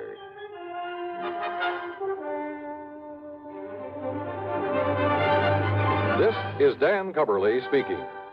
Intrigue breeds terror as Suspense brings a shady moonlight sail next on the CBS Radio Network. If I should ever become totally disabled, it would be a mighty comfortable feeling to have a check coming in every month regularly. Yes, it's a good feeling to know you have a financial cushion against trouble like that. Well, if you're a veteran with World War II or Korean GI insurance, you can protect yourself. You do it by adding a disability income rider to your present policy. The cost of the extra premium is just a few cents a day. For example, a 40-year-old veteran with a $10,000 term policy would pay only $1.60 a month for the added protection. If you sign up for the disability income provision, it works this way. After you have been totally disabled for 6 consecutive months, VA will pay you every month as long as this condition persists. $10 for each $1,000 of your GI insurance policy. That adds up to $100 a month if you hold a $10,000 policy. Full details about total disability income at any VA office. Radio 59 WROW, first on the dial in Albany, Schenectady, and Troy. From Hollywood, it's time now for... Johnny Dollar. Fred Norwood, Northeastern Indemnity Association. Oh, hello, Fred. I haven't heard from you since that case down in Managua, Nicaragua. Got another nice long trip lined up for me? I'm afraid not this time. But if you can leave right away, I wish you'd run down to Baltimore for us. Baltimore? That depends. Depends on what? How free I can be with my expense account in the seafood department. Chicoteague oysters, soft-shell crabs, terrapin soup. Johnny, if you can get us off the hook on this one, I'll okay your expense account blind. Big one, huh? Over 100,000. Murder? Arson? $111,421 missing from a safe. Wow, and you're liable for it if it isn't recovered, huh? For the full amount. But who'd keep that much cash in a safe? Outside of a bank, that is. The Trillingham Tobacco Company. But why? Better get the details from August Trillingham, if you'll take this on. On a freewheeling expense account? Freddie, I'm your boy.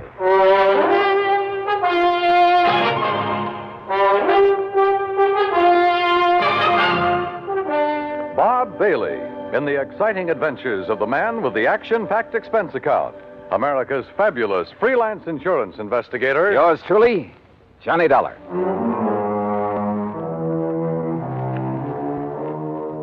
Expense account submitted by Special Investigator Johnny Dollar to the Northeastern Indemnity Association, Hartford, Connecticut. Following is an account of expenses incurred during my investigation of the Wayward money matter. Expense account item 1, 2630, plane fare and incidentals, Hartford to New York to Baltimore, and a cab to the Sheraton Belvedere. After all, I could afford the best. Item 2, a 10-cent phone call to Mr. August Trillingham. He'd be glad to see me. Somewhere that name rang a bell. Item 3, $1.20 for a cab to the Trillingham Tobacco Company on Conway near Charles Street. It was a huge old brick building with what I guess you'd call a vaulted roof. Offices at one end of it, and the rest looked like a kind of warehouse. I'm glad you could get here so quickly, Mr. Dollar. The loss only occurred last night, you know. Well, I left Hartford the minute the insurance company called me. So, somebody blew your safe and walked off with a lot of... Opened the safe, Mr. Dollar, and took over $104,000. Do you always keep that much cash on hand? Yes, because of the nature of our business.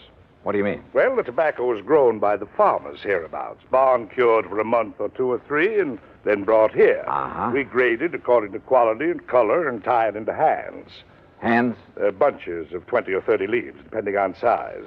Oh, I see. And then we pack it in hogsheads and ship it to the auction warehouses. We're kind of a middleman between the small farmer and the auction. I said small farmer, Mr. Dollar. Well? People for whom tobacco is only an incidental crop. There are a lot of them. And since we buy from them outright, they want cash. Not checks or payment due the first of the month. Oh, no, cash. Oh, I see. And you're always gambling on what you'll be able to get at the auctions. That's right. How's business, Mr. Trillingham? Not as good as I'd like, of course, but I'm sure it'll pick up later in the year. Why do you ask? Oh, just wondered. In a matter like this, I want to know all I can. Yes, but you said that as though you meant to imply that perhaps... I meant to imply nothing. Look, you said that safe wasn't cracked. I said it was opened. And I'm sure I know by whom. You what? Well, then why send for me? Well, after all, the liability is now your company's. Well, who did it? For years, we've had a bookkeeper. Little pipsqueak of a man named Elmer Cockerly. Well, if he must did have been here 15 or 20 years, even before I bought this business. You haven't always owned it? Oh, no. I made my money during the late 20s, Florida real estate. Oh, yes. Seems to me I've heard something about your success down there. I retired, traveled around till the mid-40s, and then decided to get back into the swing of things, and I bought this business. Yes, okay. Now, about this Elmer Cockerly. Oh, a mild, timid, ineffectual sort of little man. And I suppose after 20 or 30 years of this dull, routine job, after seeing and handling so much money all the time... Yeah, I see what you mean. Well, anyhow, at tax time, I decided to have the accounting firm of Hanley, James, Chadwick, Kermer, and Wormsbecker go over our books, just as a matter of course. And? It was then that Elmer Cockerly suddenly discovered that some of the records were missing. I see. Things balanced out at the end of the year, mind you, but those 3 or 4 months were missing. And it was during that period that Elmer had painted his home, bought a new car. Didn't you investigate immediately? Of course. Seems to me it was then that you should have sent for me. Well, since our business is strictly cash, both in and outgoing, there was nothing we could pin on him. What's more, he was as concerned as I was, apparently. And after all, since things finally balanced out, well, but I wonder. Yeah, I should think you would. And now, since he's the only other person who could open the safe... What does he say about this robbery? He didn't come in this morning. I called his wife. She hasn't seen him since he left for work yesterday morning. You know where he lives? Yes. You have a description of his car, license, and so on? Yes, I have. Okay, Mr. Trillingham. I'll notify the police from here. Then I'm going out to his house to see what I can learn there. May I use your phone? Of course. Yeah, it wouldn't be the first time a timid soul had finally felt his oats, had run off with company money. And usually that type was hard to find. The methodical mind always planned things well, including a getaway. Item 4, 80 cents, taxi to a car rental agency. Item 5, $50 deposit, and I drove to Elmer Cockerly's home, a few blocks off Wilkins Avenue, west of town. I wondered why the old fellow had done it. Sometimes the why can be the best clue as to where to hunt for a man. And you know something? A good part of the why became very clear when the door of Elmer's house was opened.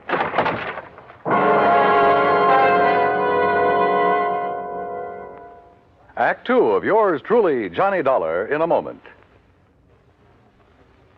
And now, Act two of yours truly, Johnny Dollar, and the Wayward Money Matter.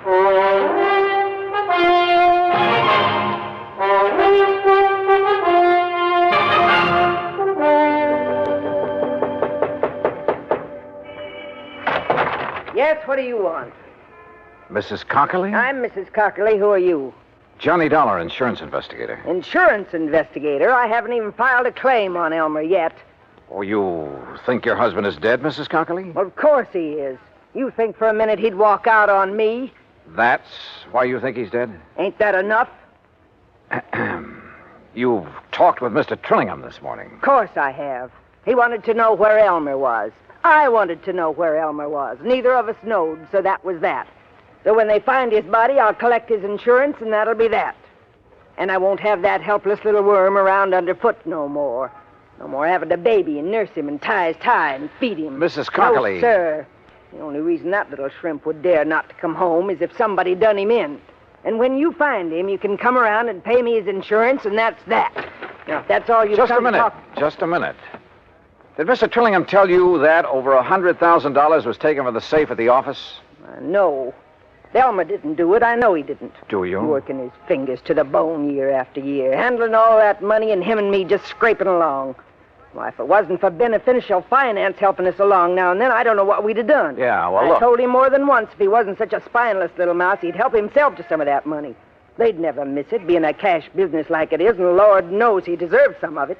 What'd he say to that? Scared him, made him angry, so I'd keep rubbing it in. Great marriage you two had. Sometimes he'd scream and yell like a baby. He dared to scream at you? I'd let him. I got so sick of him, it did me good to see him blow his top.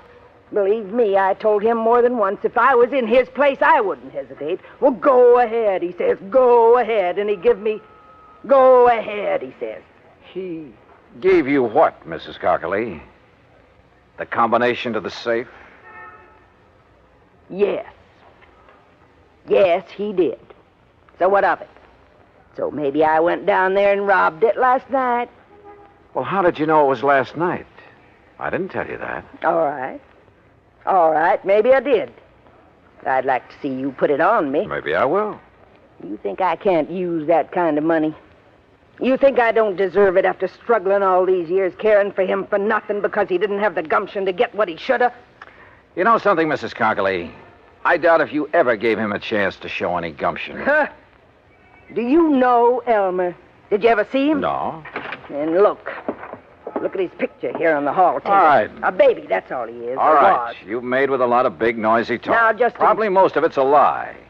I don't believe you'd live 10 minutes with a man if you really felt that way about him. Look, mister. But there must be some reason for it. Some reason for trying to make me suspect you. I told you. Maybe you did do it.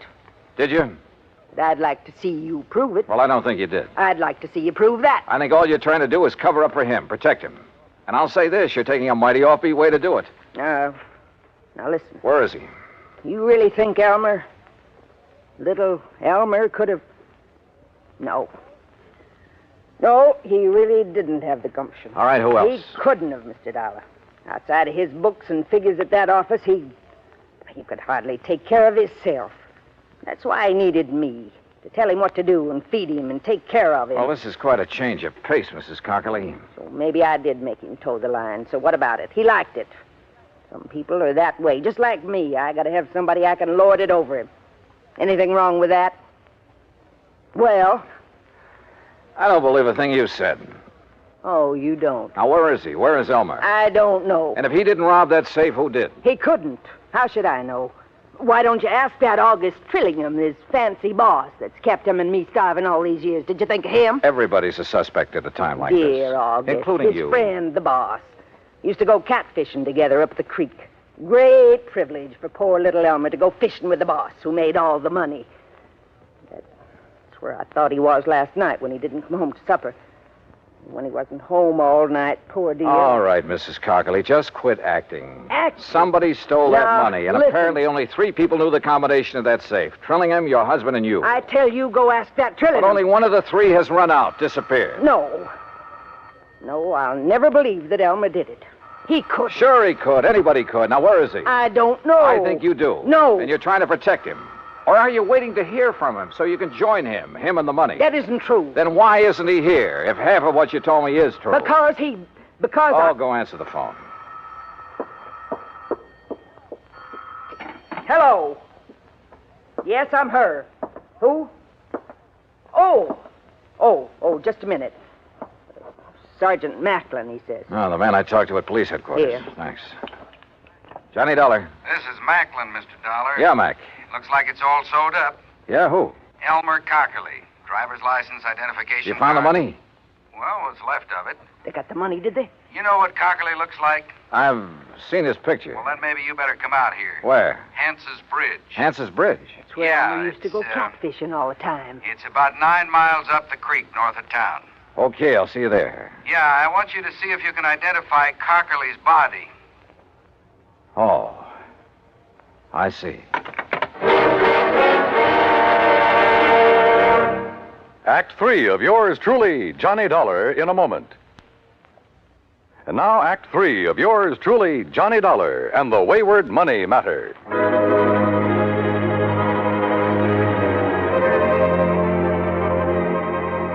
Without telling Mrs. Cockerly what I'd learned over the phone, I took off in my rental car for the creek north of town for Hance's Bridge. Yeah, this was a crazy case if ever there was one. Elmer Cockerly, bookkeeper for the tobacco company, was the only real suspect in the $104,000 robbery. And where there's only one suspect, I always begin to wonder. But who else was there? His wife? Maybe. She'd done everything she could to confuse me. The owner of the company, Trillingham? Yeah, I thought of him too. Until I got the word from the police that they'd found Elmer Cockerly, or what was left of him. They'd found the money, too, or what was left of it. What's left of it is right, Dollar. I'm afraid most of that 100,000 went floating down the creek when Cockerly and his car rolled over into it. Well, we'll see how much of the dough is still inside when we get the car up on the bank. How do you figure it happened, Sergeant? Well, the old boy was making his getaway is all.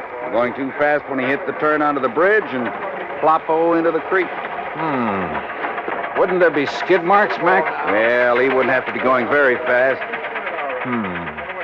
Now, look. Car's up on the bank now. Come on. Yeah. How do you know it's Elmer Cockerly inside of it? License number. And one of the boys dove in, brought up his wallet. Well, here she is, Sergeant. High and wet. Okay, Les.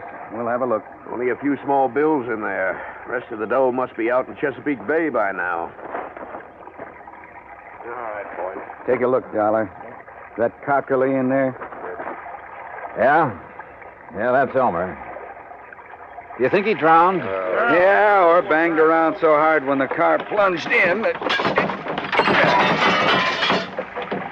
Look.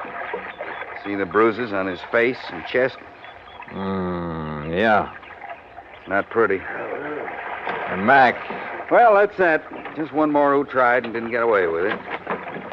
I wonder when they'll learn that it just... Huh? What's that? A little scrap of paper out of his pocket. Huh? Torn. Only part of it, see? Night. Hance. Cat? And Mac, look here. Yeah, what? This bruise, this mark on the back of his head. Yeah, you really got banged around. Show me one thing in this car that could leave a mark like this. Well, most anything. Door handle, top of the steering post. No, sir. All the other bruises are on his face, his chest. And there's only one thing I know that leaves a mark like this. Better get the coroner out here before you touch anything. See you later. But look, where are you going? I'll see you later. Now, what under the... Yes, I heard it from the police department, Mr. Dollar, and well, in spite of what I told you earlier, it's hard to believe. Yeah, it is. He'd been such a loyal soul all those years. But I suppose all that cash, and it was a bit more than we usually kept in the safe, I suppose it was just too much of a temptation for him. Or for any other man. Huh? Even you, for instance. What? Are you joking? So it's not funny. So, business has been pretty bad lately. I didn't say that, Mr. Dollar. I merely said that... I know what you said, Trillingham. And I remember now what I'd heard about your big success in Florida real estate back in the 20s. Well, I don't see what You that were has... one of those guys who sold a lot of swamp and jungle, some of it underwater, to suckers from up north. I was young, an opportunist in those You were days. a crook. You're a crook now. And a killer. Mr. And Dollar... what a natural to hang it on. Poor, timid little Elmer Cockerly. Sure, why not? He'd be the natural suspect in anybody's book. Do you realize what you're Let's accusing me go of? fishing. Catfishing. Tonight at Hance's Bridge. Only you shouldn't have put it into a note to him. What note? The one I found on his body. So you met him there. You slugged him, put him behind the wheel of his car, then ran it down the embankment into the creek. You thought the rolling over would account for any bruises he'd get. Listen, But not that mark on the back of his head, the one made by the butt of a .38 Special. I've seen too many of them, Trillingham. Oh, I see. You still have it. That's right. And I'll use it. You didn't get away with murdering Elmer. You'd never get away killing me. I can go a long ways on $100,000. And before I let you stop me... Mr. Dollar, the police told me poor Elmer has... Close that door. You did it. Quiet. I don't know how, but you killed him. Quiet and close that... Oh, I'll do it myself. Oh, Buster! Yeah, he did it, Mrs. Cockerly. And believe me, he'll pay for it.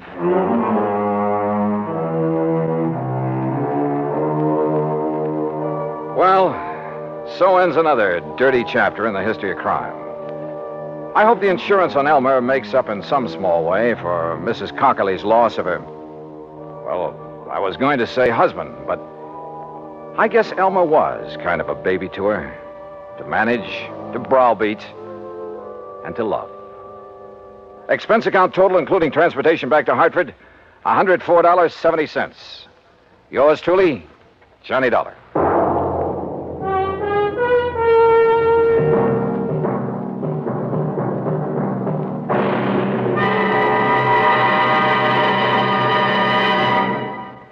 Our star will return in just a moment. Now, here is our star to tell you about next week's story. Next week, a fishing trip to Lake Mojave Resort. Fishing, that is, for a thief. Join us, won't you? Yours truly, Johnny Dollar.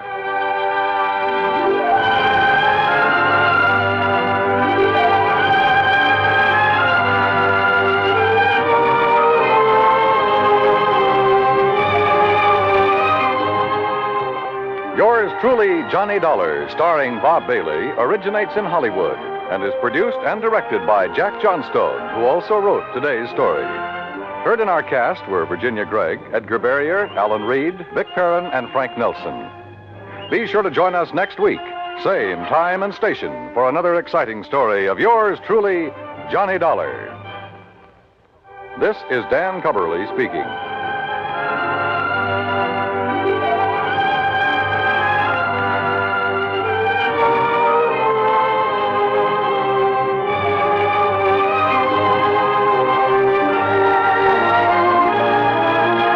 This is the United States Armed Forces Radio and Television Service.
The fishing guide out there at Lake Mojave Resort? That's right. Red. The best fishing guide west of the Rocky Mountains. Yeah, I'll go along with you on that, and I should have recognized your voice. But where were you last week when I was out there? Over to Kingman, Arizona for a couple of days. That's where I ran into some trouble, Johnny. Bad trouble. Oh, what kind, Red? Well, when Avery Nicolette died... Avery Nicolette? Yes, sir. Well, I went over to bury him on account I was the only real friend he had. Yeah? And also to attend to his money and things. He left them to you, Red, huh? Well, you see, Avery showed me his will a couple of months ago. He wrote it all out himself, real legal, from some kind of a book he bought. Yeah? And he said he was leaving everything to me. Insurance and money and everything. So? But when I dug that will out of its hiding place, well, Johnny, somebody changed it. Well, weren't the police and the insurance company able to see that? They claim that I'm all wrong, Johnny, but I know better. You're sure? Only trouble is, well, Johnny, if you ever expect to see me again... You mean that somebody's threatening you? If you ever expect to see me again, you better come out here. Red. And if I was you, I wouldn't waste any time. Johnny. Okay, Red, I'm on my way.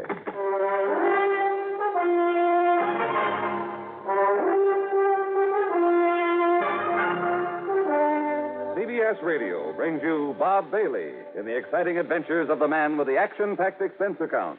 America's fabulous freelance insurance investigator. Yours truly, Johnny Dollar.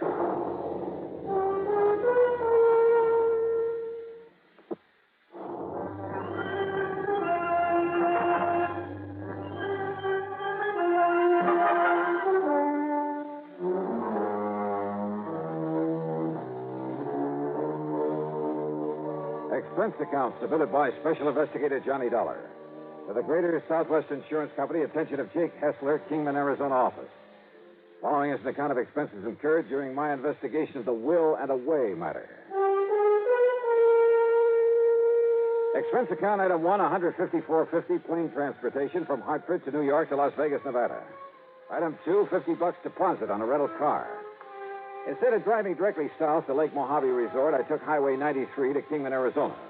I went straight to Jake Hessler's insurance office on East Palm Drive. Johnny Dollar. Well, sit down, Johnny. Tell me all about you. Thanks, Jake.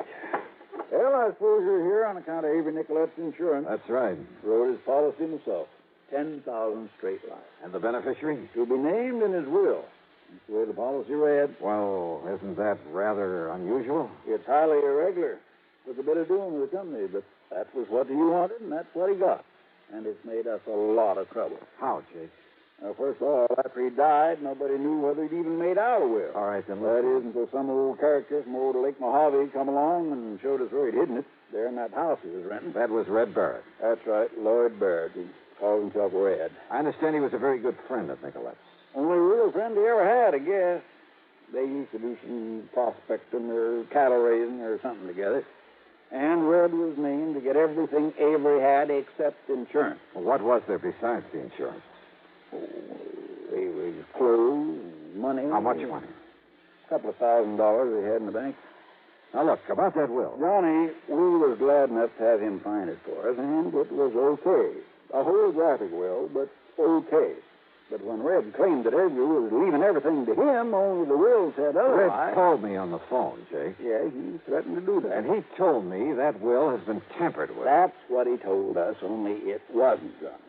And if you don't believe me, you can ask the police and the lawyer about it, only ask them gentle. Well, what do you mean by that?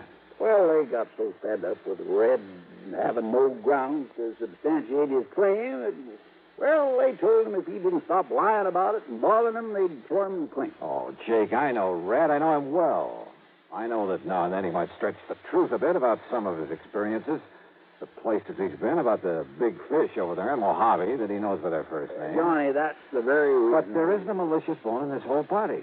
And I refuse to believe that he'd ever lie or try to pull a fast one for $10,000 or $10 million. Yeah, but Johnny... Now, who is supposed to get his insurance? A fellow named Louis Marino. Who's Louis Marino? Well, according to Mrs. Turner... Who's she? Mrs. Mary Turner. She was a kind of a nurse and housekeeper for Avery the past few months. A real nice woman. And according to her? Well, she didn't know much about this Marino, but she'd heard Avery mention him once or twice, that he lived up in Vegas. And, of course, she saw his name in the will when she witnessed it. Who else witnessed that will? Old Tim Hansen. Well, what does he say about it? Well, Tim got killed about 3 months back one night in April. Got drunk and run his car off the highway down towards Needles. Oh, he's no help. Where do I find this Mrs. Turner? Still at the house Avery was renting. And she swears that Marino was mentioned in the will right from the beginning, huh? Yeah, but your friend Red Barrett... Okay, Jake, I'll see you later. You going over to see her? First, I think I'd better talk to Red over at Lake Mojave Resort and get myself a room for the night. Ask me, Johnny. You're just wasting your time and your money. Oh? My money? Hmm? I'm on an insurance case, remember? So, I'm on expense account. What? Sure, with your company footing the bill. Now, Johnny... See you later, Jake.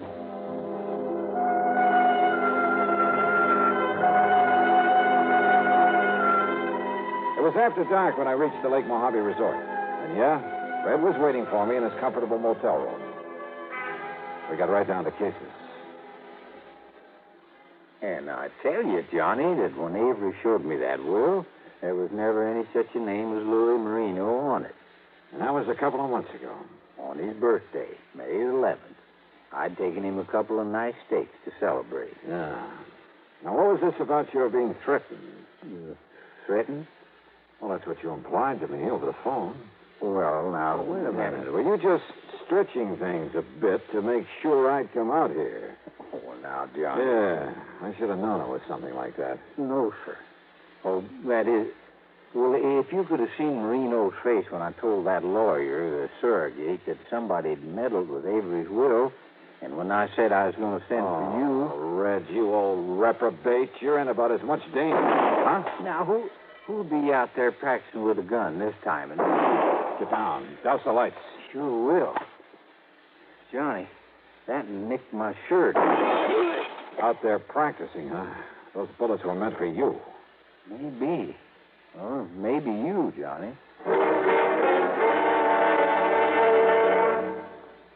And the will and away matter.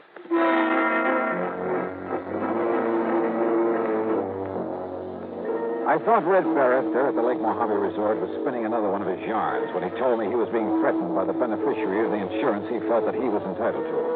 That is, until a couple of gunshots crashed in through the window of his motel room. Yes, sir, Johnny. That Louis Marino knew that I was going to send for you, so those shots could just as well have been meant for you as for me. Wait a minute, Red. Somebody... Stay low. Leave the lights out. Hey, Red! It's Buster. Buster Faith. Yeah. Johnny! Red said you were coming out here to help me. Yeah, Buster. Pull down the blinds, Red, and turn the lights on again. Sure, Johnny. Those shots, Johnny, and I heard this window break. They came from a car up on the old mine road above here. And the car took off and went over the hill. So it looks like Red was right. Red, how much do you know about this Louis Marino? I tell you, Johnny, I never even heard of him until I dug Avery's will out of the linen closet there at his house, and I saw Marino's name on it. Only thing I know about him is that he's been living up there in Vegas, working in a garage, about 3.5 months now. Then he must have arrived there shortly before old Tim Hansen died, which probably doesn't mean a thing. Well, old Tim was the other witness to Avery's will. Johnny, I knew old Tim pretty well. He was kind of a general handyman over there in Kingman. I used to have him come over here and give us a hand now and then. So? Well, did you hear about how he died? Sure. Got drunk one night and ran his car off the road. Only Tim never touched the stuff. You're sure of that, Buster? Yes, sir. Well, did you tell the police and coroner? Yeah, and I guess they changed their report. Not that it means anything. I wonder. Let me get some dates straight. Dates, Johnny? Yeah, how long was Avery Nicolette living over there in Kingman? Since January. And before that? California, working in the oil fields. But the doctor told him if he didn't get over here in the desert that his lungs wouldn't hold out more than a couple of months. When did Mrs. Turner take over as his nurse and housekeeper? Oh, Mary started working for him in March when he took real sick. That's when he made out his will, too. And Mary and Tim were the witnesses. That's also about the time Louis Marino arrived in Vegas. Well, yeah. Johnny. No, let's not try to tie these things up until we have good reason to. Well, you ask me. Then it was back in April that Tim Hansen died. Yes, sir. And when did you see the will? In May. That was the time I almost got killed. What? Oh, coming over the pass that night on the way back here, the steering on my car gave out. Wait a minute. Did anyone examine it after that happened?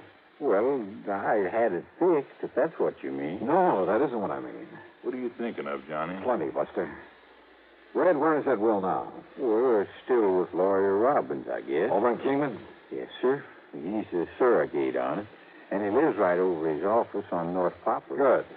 Then I'm going over there to see him.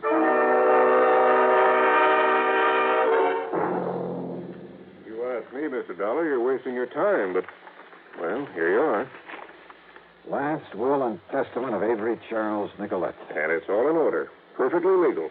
I couldn't have dictated a better letter myself.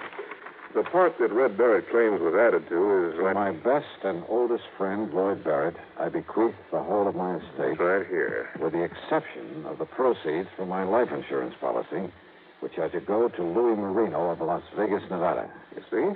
It's in his same hand. Yeah, it looks to be. It is. I even had Mr. Brinkerhoff down at the bank check the handwriting. Even the police brought in a handwriting expert. Wait a minute. What? Have you got a magnifying glass, Mr. Robbins? Oh, yeah, sure. Now, right here. Thanks. Now, listen, Mr. Dollar. You listen, Mr. Robbins. I don't know whether this last part is in Avery Nicolette's hand or it's just a clever forgery. But if this has been tampered with... And I tell you... But I'll tell you this.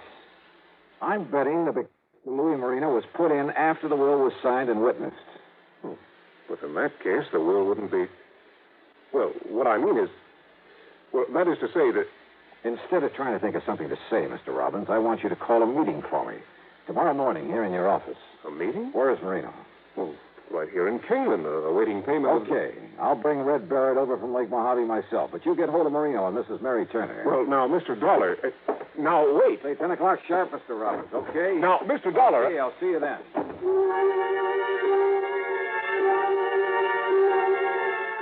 As it turned out, I didn't go back and pick up Red after all. Oh, sure, I started to. Even got a few miles out on the highway. But I ended up by telephoning him from a room I'd taken at a motel right there in Kingman. As for my rental car, well, I don't want to sound dramatic, but what happened was this. About 2 or 3 miles out of town as I was driving along, a funny buzzing noise in the motor. And it stayed real constant even when I slowed down.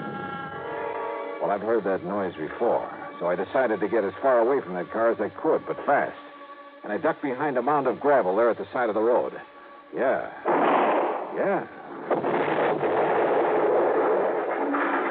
You know something? As the sordid parts and pieces came sailing down around me, I was kind of glad that I had got out of that car.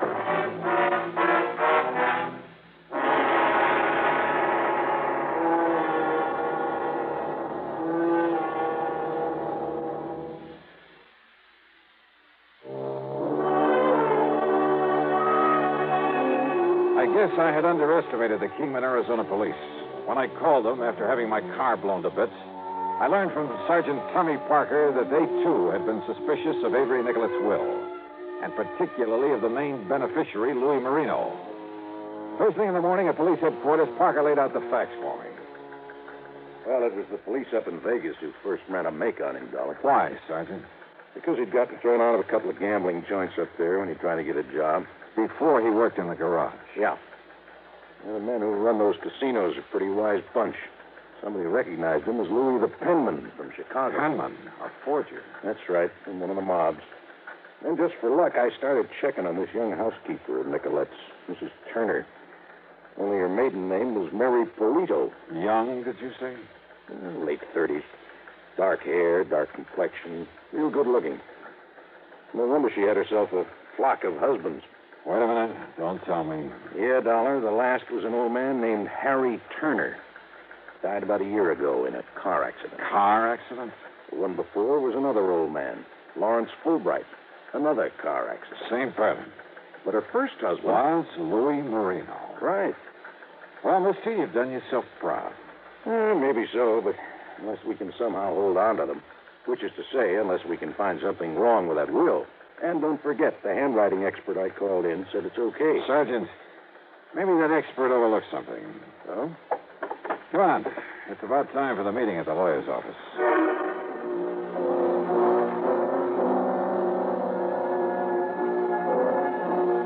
Wisely enough, Sergeant Parker decided to stick around outside while I went into the meeting.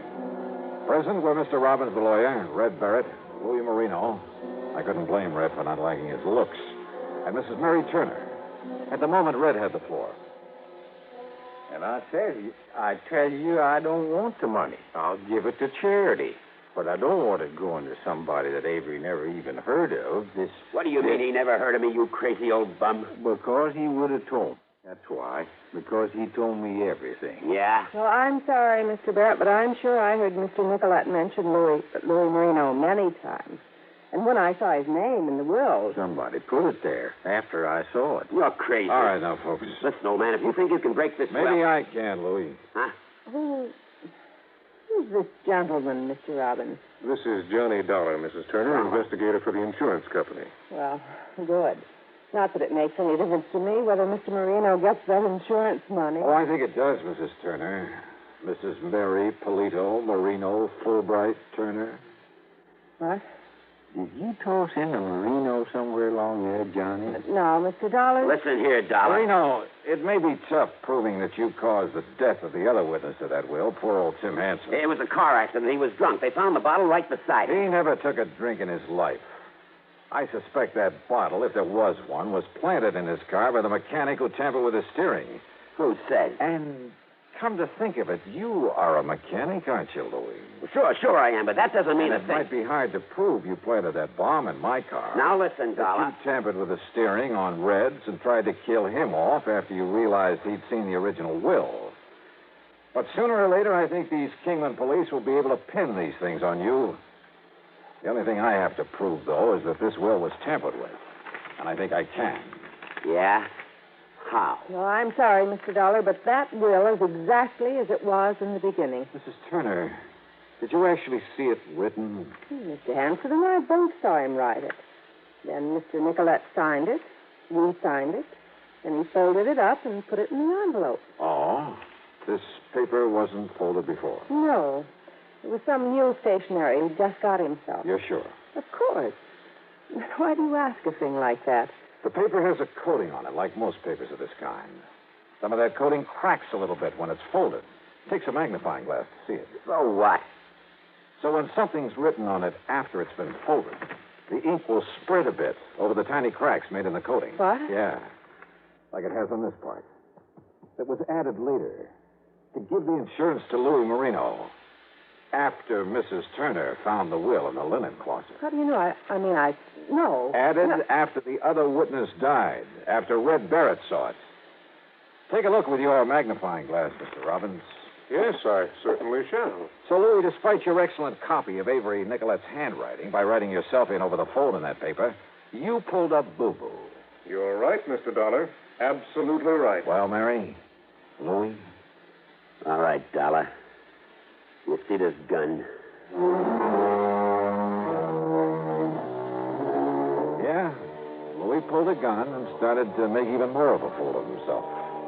But then Sergeant Parker quietly walked in and took over. And you know something?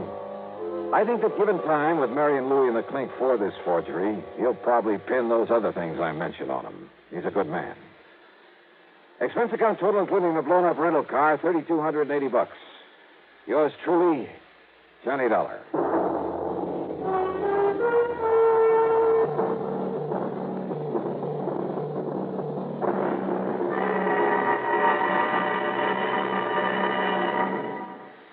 Star to tell you about next week's story. Next week, a beautiful girl, a terrible storm, and a miracle. Join us, won't you? Yours truly, Johnny Dollar.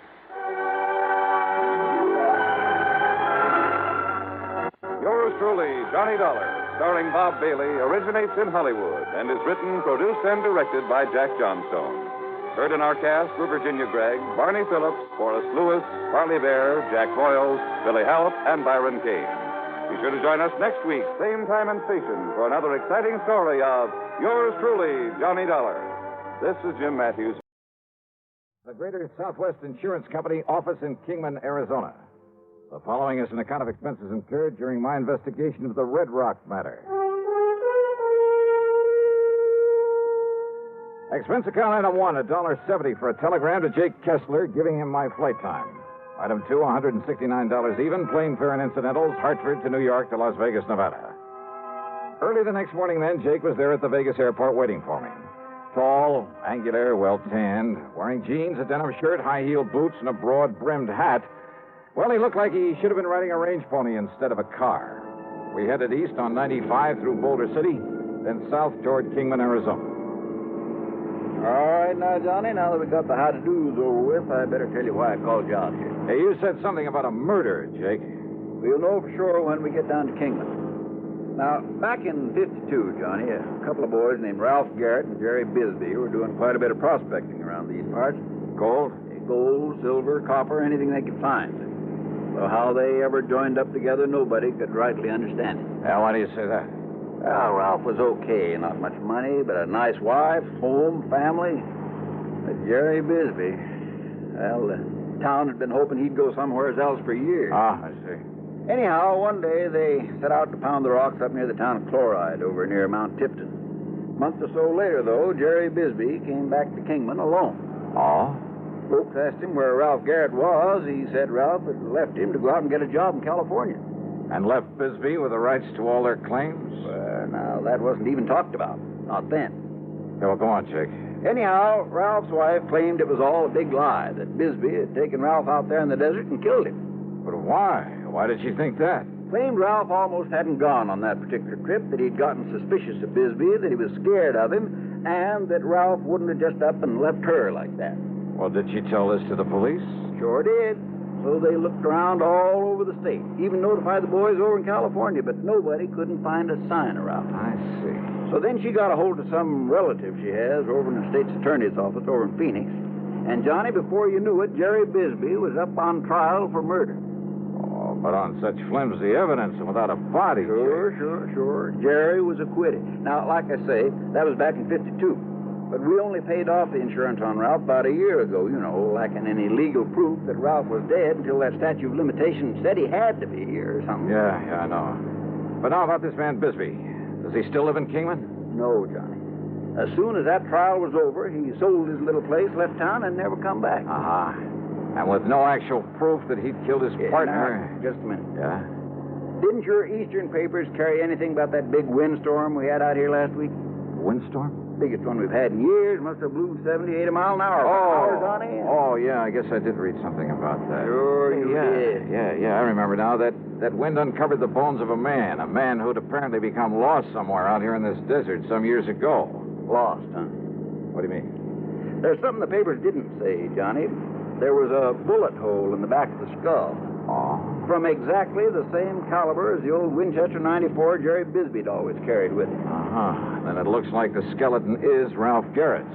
Murdered and buried out there by this Jerry Bisbee. Well, now, there's only one person can identify that skeleton for sure, Johnny. Who's that? Young Doc Blessing. And if we're lucky, we'll find him awaiting for us in Kingman.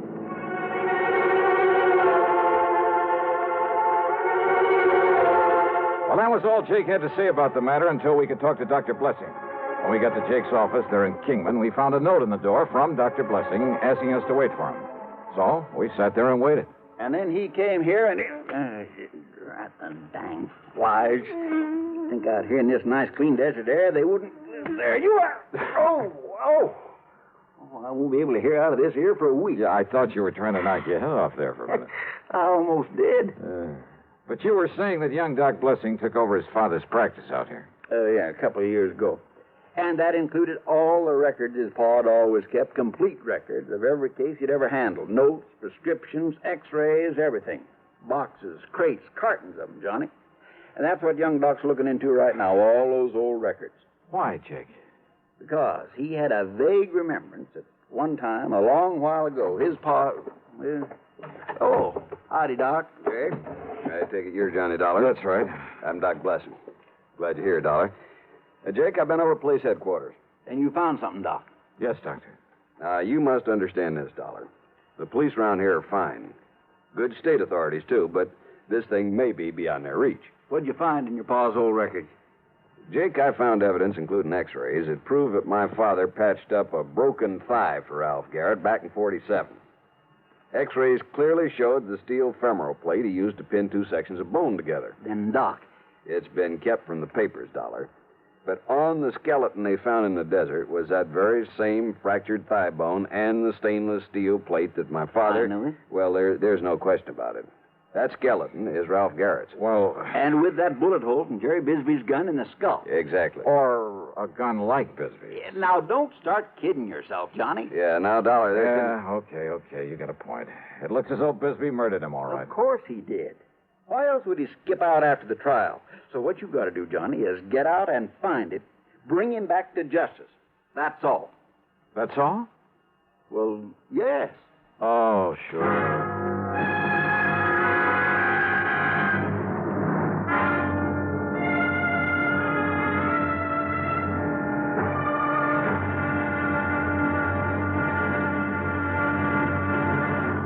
Next time you refresh, enjoy a frosty, ice-cold Pepsi-Cola. Sociability, Charlie. All right, Kay, how's this?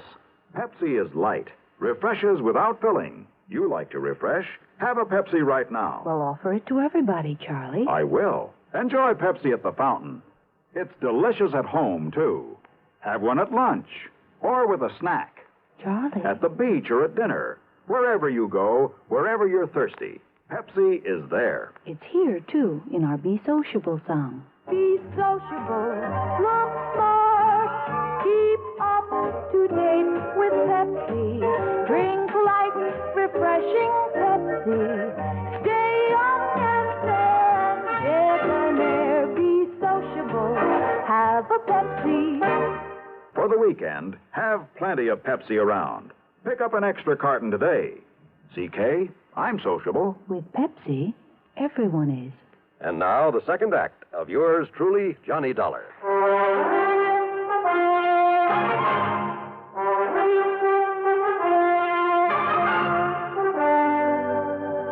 Now, Jake, you say that right after his trial, Bisbee left town. And no forwarding address, and I don't need to tell you nobody's seen hide nor hair of him since. Well, what happened to the rights to the mining claims? Sold them out, didn't he, Doc? That's correct. Did he get much money for them? No. And, of course, he had to share and share alike with Ralph's widow. Hey, Doc, you say you just saw the police. Yeah, Dollar, and of course they're certain, too, that Bisbee murdered Ralph Garrett. On the strength of the evidence I was able to provide for him. Uh-huh. Any idea how they plan to proceed? Yeah, I assume they've notified the state police and that they'll put out bulletins all over the country. All of which will take time, of course. Yeah, in other words, they have no idea whatsoever where Jerry Bisbee might be by now. Well, after all, Johnny, after all these years. Yeah. Bisbee may have gone anywhere after he left here, and since he alone had knowledge of his guilt at that time. Yeah. So all I have to do is perform a slight miracle and... Hey, wait, you say that he was a prospector while he was living here in Kingman. That's right. Well, what else did he do?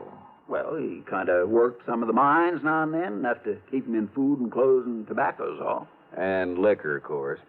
He was a heavy, disagreeable drinker. But that's all. It's the only work he knew. Now I got some house calls to make. If I can be of any further help. Yeah, well, maybe that gives me an idea. Yeah? No, you go ahead, Doc. I can work on it right here. Very well. Don't hesitate to call me. What's this idea, Johnny? Just let me use this phone. Well, sure, go ahead.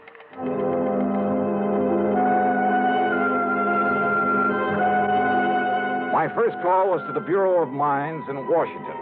I practically had to have them check me out with the FBI before they'd give me the information I wanted.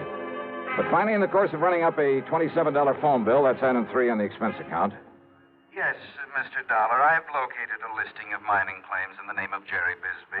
Then he's still prospecting. The list begins with 1944. All claims up to 1952 were in Arizona. Yeah.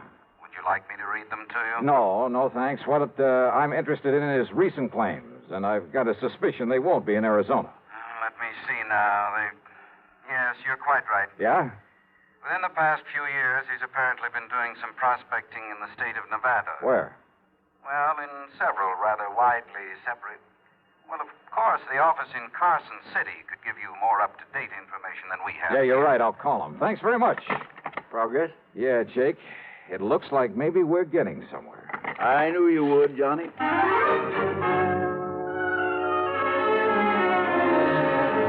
But From my call to Carson City, capital of Nevada, I ran into a stone wall. Well, I'm sorry, sir, but I have no authority to give out such information over the phone. All right, now, listen, please, When miss. Mr. Harker gets back to the office, if you care to call back in 2 or 3 hours. Look, isn't there somebody else there who can give me the information I need? All I want... Without Mr. Harker's authorization? I doubt it, sir. But look, miss, I just want to If get... you were to come here in person and show the proper credentials. Yeah, sure, thanks. What's the matter with him up there, Johnny? Oh, I don't know. Jake.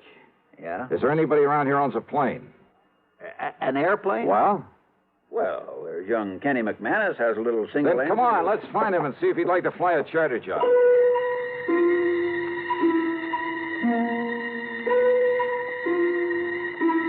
Expense account item 4, $175 to Kenny McManus for the use of his plane and his service as pilot. Only I'm not so sure I would have chartered that particular plane if I'd taken time for a real good look at it before we started off.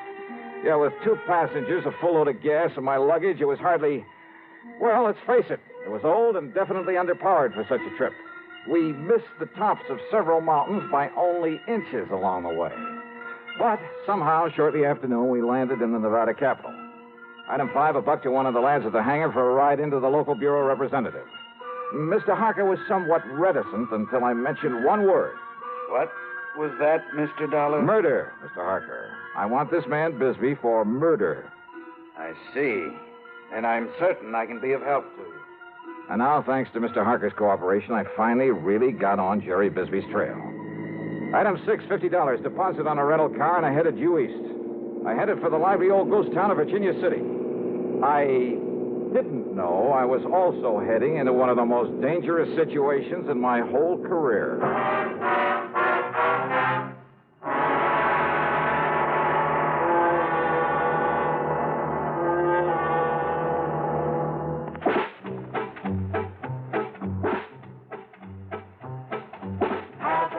A real cigarette, have a Camel. Have a Camel cigarette. Have a real cigarette, have a Camel. Have a Camel cigarette. Best tobacco makes the best smoke. Have a Camel cigarette. Best tobacco makes the best smoke. Have a Camel cigarette. If you're smoking more these days, but enjoying it less, change to Camels. The Camel blend of costly tobaccos has never been equaled for real smoking satisfaction. Have a real cigarette. Have a Camel. Start to really enjoy smoking again. Now back to yours truly, Johnny Dollar and the Red Rock Matter.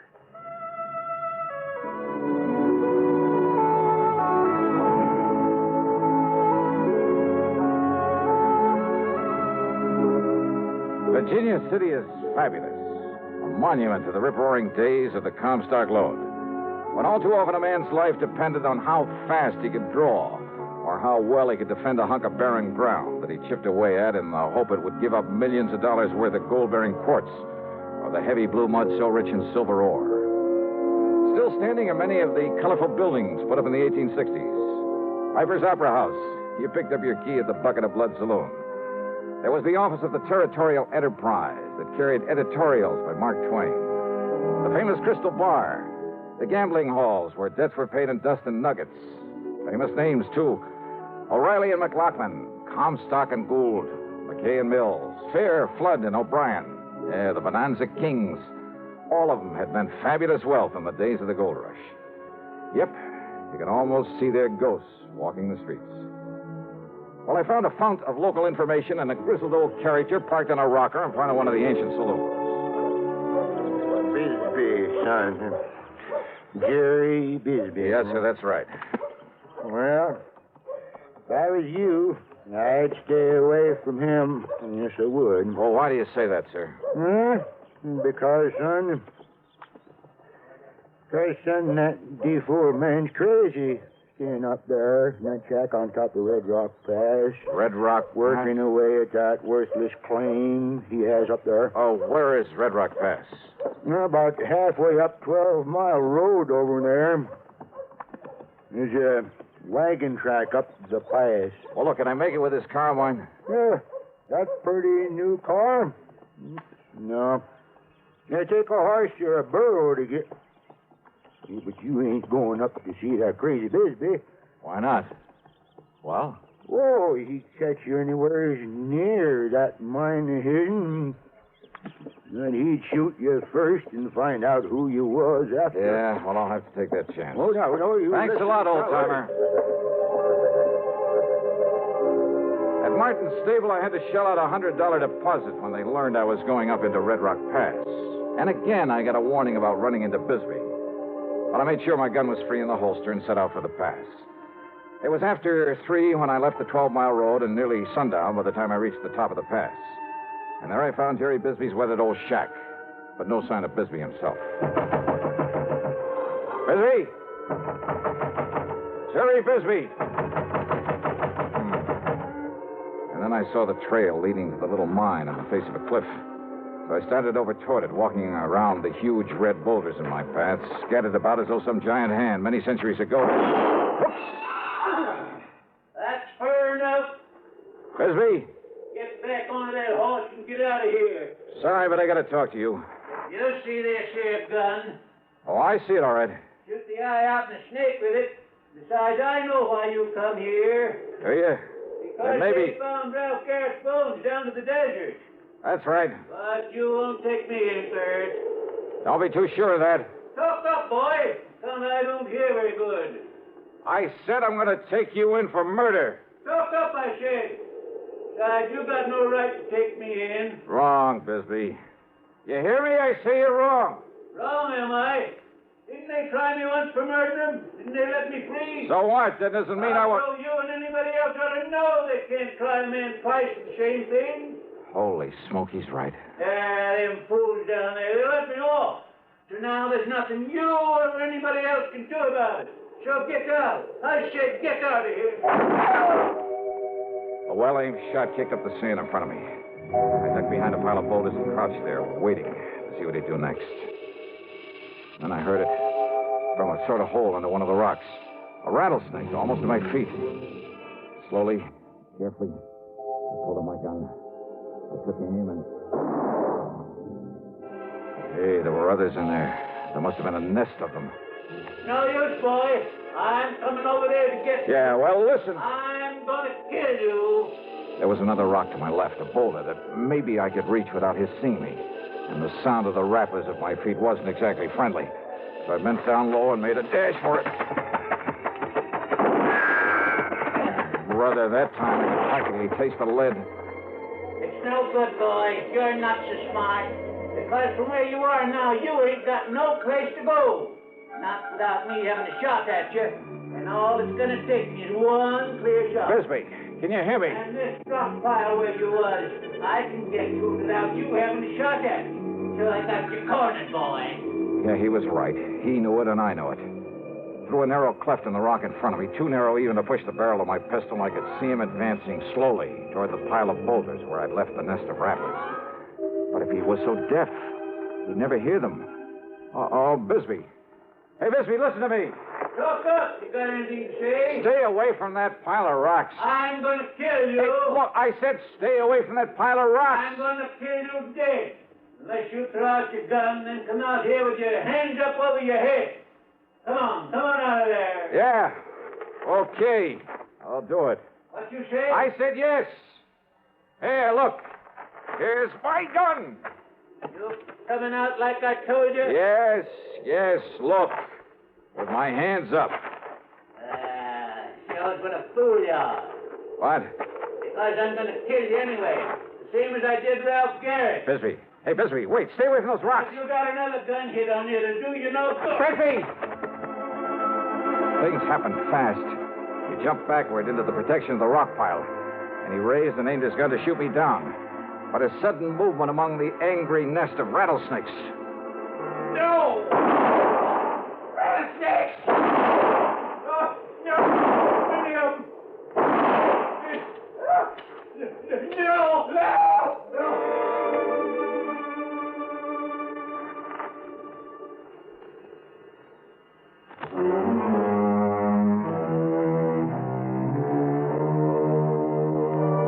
By the time I got over to him and hauled him out of that pit of death, half a dozen of the deadly rattlers must have struck him. He died before I could get him back to Virginia City. Yeah, justice again. In one of her own inscrutable ways. Expense account total, including a couple of good stiff drinks. Then the trip on back to Hartford, $496.25. Yours truly, Johnny Dollar.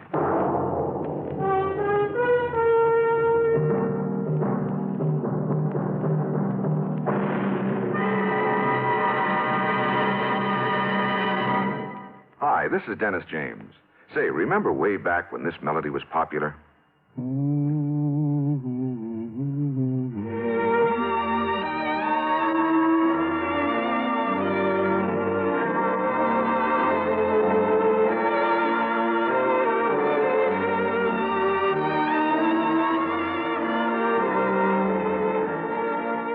There's something very special about a long-time favorite, isn't there? Well, folks feel the same way about one of Kellogg's favorites, Kellogg's All Brand. Going on 41 years now, it's been America's most popular good food way to fight irregularity from lack of bulk. Because it's whole brand, Kellogg's All Brand gentles away irregularity safely and reliably. And because it's deep toasted for extra crispness, it never gets mushy in milk. There's only one All Brand, Kellogg's All Brand. That's ALL-BRAN. Kellogg's All Brand. Now, here's our star to tell you about next week's story. Well, next week, the canned Canary matter. You heard it right. And I promise you that title is a real fooler. Join us, won't you? Yours truly, Johnny Dollar.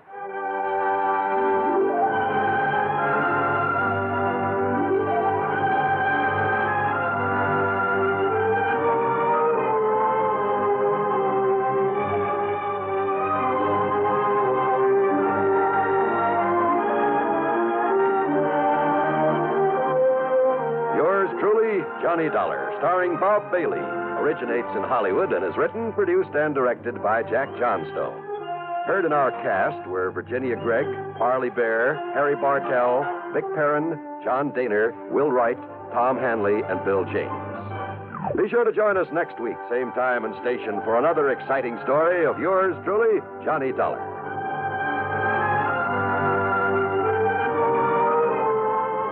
This is John Wall speaking.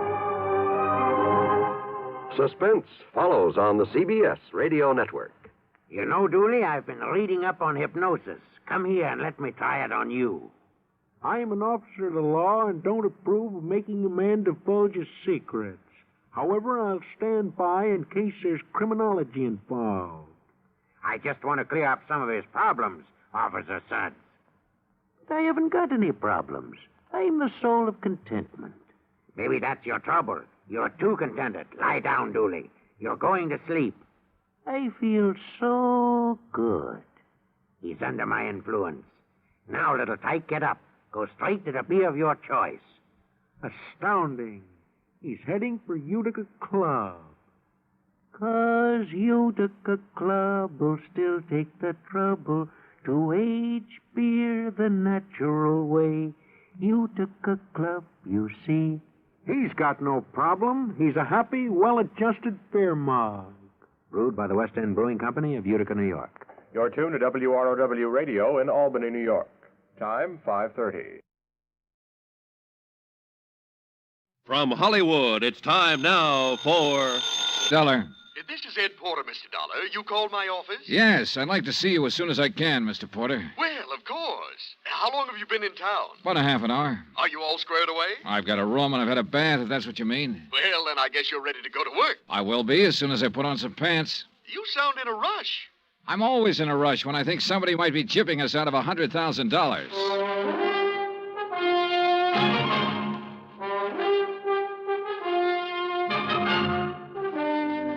Bob Bailey in the transcribed adventures of the man with the action-packed expense account, America's fabulous freelance insurance investigator. Yours truly, Johnny Dollar.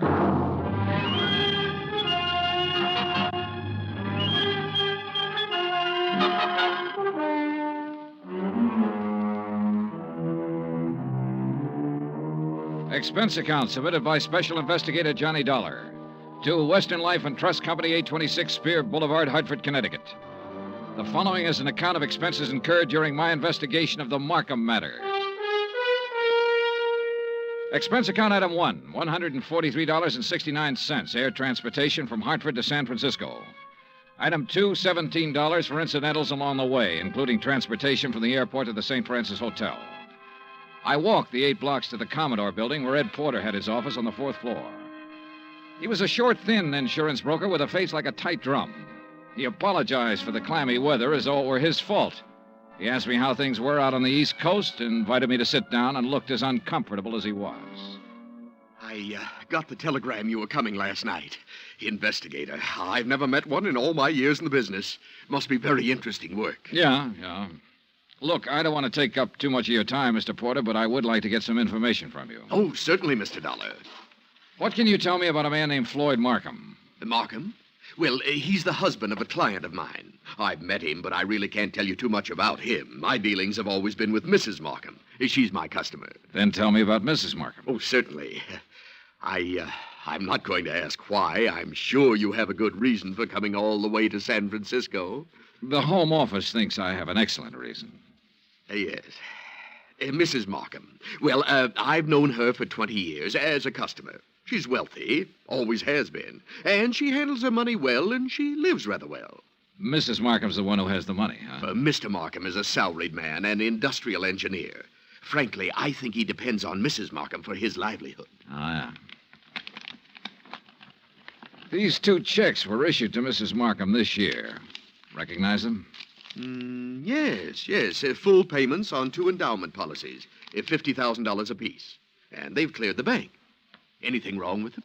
Nothing wrong with the checks. On payoffs like this, I always take it in person. It's a custom, of course, to call and make an appointment and deliver the check to the client. Mm-hmm. And try to sell a little more insurance in the bargain. Well, that's about the idea, yes. Yeah. Anything strange about Mrs. Markham when you delivered either one of these checks? Well, no. Before I left Hartford, I looked up her insurance records. Her premiums are always paid right on the button.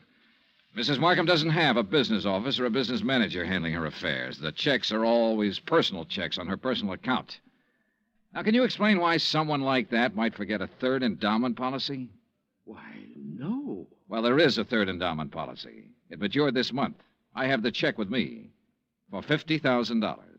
Well, yes, but this business of forgetting... Floyd Markham called Hartford and spoke to the head of the endowment division. He explained that Mrs. Markham was ill and didn't know whether or not a 3rd policy existed. He said he was checking for her. Uh-huh. Now, you say you've known Mrs. Markham over a period of 20 years. Well, is she the kind of person who'd forget $50,000? Oh, no one forgets $50,000. Did you notice that both of those checks were deposited in the Markham's joint account? Well, no. Oh, so they were. Maybe Mrs. Markham's feeling generous these days. Why do you say that? Well, they have a rather strange relationship as far as I've been able to perceive. I mean, what money he makes is his, and what she has is hers. Oh, yeah. I always like to get out of that house because they never seem to me to be a very close couple in any way. But this seems to make sense now. How's that, Mr. Porter? Well, now, I called up and made an appointment to deliver both of these checks. The first time I went over, Mrs. Markham was ill. And the second time, she had just stepped out for a few minutes. Well, who accepted the checks? Mr. Markham. Both times? Yes. As a matter of fact, now that I think of it, he made the appointment on the phone both times. When was the last time you saw Mrs. Markham? Last spring. A check with the bank revealed that Mrs. Markham had not personally made a deposit since June the 18th. The deposit slips were initialed by Floyd Markham. The checks were endorsed by Leslie Markham. There had been no unusual withdrawals. Expense account item 3, $30, stenographic and notary services for the attached statements. Mrs. Markham's been having her hair done here for nearly 10 years now. Once a week, every Thursday morning. Then she just stopped. I called her home, and Mr. Markham informed me that she was away on an extended trip. Mr. Markham called us, it was last June, and informed us that Mrs. Markham was resigning her membership in the Bridge Club. I telephoned the house twice to see what was the matter. Mr. Markham answered both times and said Mrs. Markham was out. Well, she used to come in here 2 or 3 times a month. Made us go over the car from top to bottom. She hasn't been around now for 7 or 8 months. I don't know who's taking care of the car. Expense account item 430 cents, 3 phone calls to the Markham residence. I didn't state any particular business. I simply asked to speak to Mrs. Markham. Each time I called, a male voice answered. Each time, the male voice told me Mrs. Markham was out, she was ill, and she was away on a short trip. Industrial Management Limited, Floyd B. Markham president, has a 3-room office suite near the Embarcadero. 10 years ago, it had been sensationally new and glassy. When I got there, the carpet was a little too thin and the varnish a little too thin, too. The whole place smelled faintly of mildew. Yes? I'd like to see Mr. Markham, please. Do you have an appointment? No, not exactly. My name is Harris. I'm with the Cleveland Pump Company.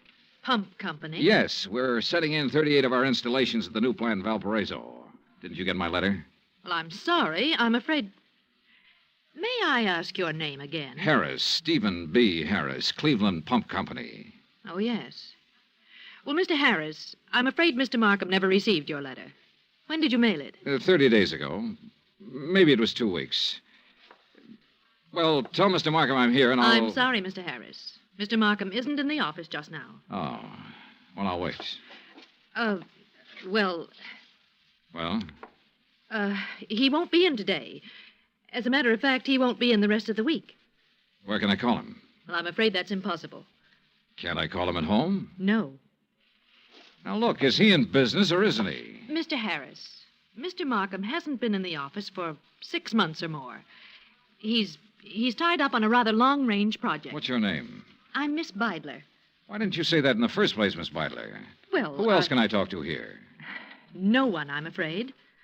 You mean that's all there is in this office? Just you and him when he feels like coming in? I'll tell Mr. Markham you were here. The Markham house was on Fiera Street, about 6 blocks from the Fairmont Hotel. Stone walls, iron grillwork, tangling ivy. An old house that had been built by rich people for rich people to live in. The kind of shabby-looking place that only New Yorkers and San Franciscans can get by with and still be called wealthy. I used Ed Porter's car with the Western Life and Trust Company emblem on the door, parked it in the driveway as close as I could to the entrance. It was exactly 1 o'clock when the door opened. He was tall and pretty, with black hair and broad shoulders. Yes? What is it? I'd like to see Mrs. Markham, please. I'm Mr. Markham. Can I help you? My name's Dollar. I'm with Western Life and Trust Company. Mr. Porter called you? No, he didn't. Oh, well, I must have slipped his mind. He said he was going to call. What's it about? I brought a check from Mrs. Markham on her 3rd endowment policy. Oh. Well, I'll give it to her. She isn't in right now. Well, I'm supposed to deliver it to her. I'll come back another time when she's in. No, you can give it to me. I'll see that she gets it. I'm sorry, Mr. Markham, but I have Look, to give I know you want to give her the check and try to sell her some more insurance. She's just not in the market. And you can save your little spiel where it'll do some good. Oh, you misunderstand me, Mr. Markham. I have to deliver this to her in person. What's your name again? Dollar. Johnny Dollar. Come in. I'll wait till she comes back and make an appointment. Mr. Porter told me he'd made it for 3 today. She's here. Just come in. Why the runaround, then? Mrs. Markham is desperately ill. I don't want to disturb her with things like this. Well, I'm sorry to hear that.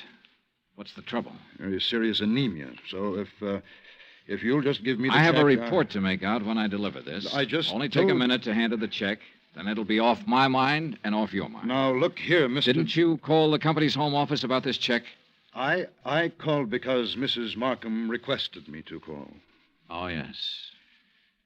Just wait here.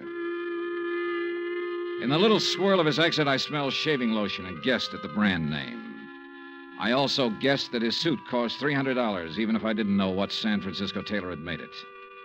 The shirt, the tie, the shoes were expensive, too. Yeah, Mr. Floyd Markham liked expensive things. I wondered if he dyed his hair to keep it all black. I wondered if he was 45 or 50. I also wondered why, in a house of that size, on that kind of street, a servant hadn't answered the door. This way, Mr. Dollar. He led me up a flight of stairs and finally into a high-ceilinged room with a fireplace at one end. A gray-haired woman with a sharp, angular face was seated near the window, looking out over the city and the bay. She didn't turn her head when we came into the room, but I could see that her eyes were watery and slightly glazed. Please, don't take too long and don't upset her. Leslie. Leslie, dear. Yes, Floyd. This is Mr. Dollar from the insurance company. He has something for you. Be a good girl, Leslie, and speak to Mr. Dollar. How do you do? And ask him... Yes. How is Mr. Porter? Oh, he's fine, Mrs. Markham, fine. He'll be sorry to hear that you've been ill. I really would rather that you didn't tell Mr. Porter. Oh. I'm satisfied to make my own slow recovery and not worry any of my friends. We'd like some sherry, Floyd. Now, you know what the doctor said, Leslie. Mr. Dollar, you'd like some sherry, wouldn't you? Why, yes, I'd like that very much. Floyd? No, I'm sorry, Mr. Dollar. It's absolutely forbidden, and you know that, dear. Do you have the check, Mr. Dollar? Yes, right here. Here you are, Mrs. Markham. Thank you. Is there anything else, Mr. Dollar? Well, Mr. Dollar? Now, Leslie... Yes? What is it, Mrs. Markham? I'm very tired. Excuse me if I seem impolite. Good day. Good day, Mrs. Markham. Expense account item 5/10 phone call to Ed Porter at his office. Yes, Mr. Dollar? Look, Mrs. Markham's 5'5", about 120, black hair, gray streak to the right of the part, blue eyes, looks about 40 years old, a good 40. Why, yes, that sounds like her. You mean you've seen her? I've seen what's left of her, Mr. Porter. Oh, good Lord, she's not dead. Almost. What? He's killing her, Mr. Porter. My guess is he's been at it for about 6 months.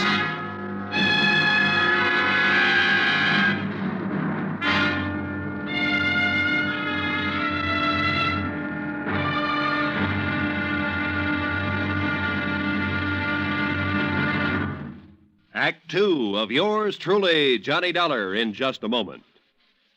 Nobody will take a frown at face value anymore now that the word has gotten around about Jack Benny's return to the air. With Mary Livingston, Dennis Day, Rochester, Don Wilson, Mel Blanc, Frank Nelson, and Mr. Kitzel, nothing less than your very best smile will do for the occasion. Tonight and every Sunday night, hear CBS Radio's Jack Benny Show and give your sense of humor a real workout. Now, Act 2 of yours truly, Johnny Dollar, and the Markham Matter.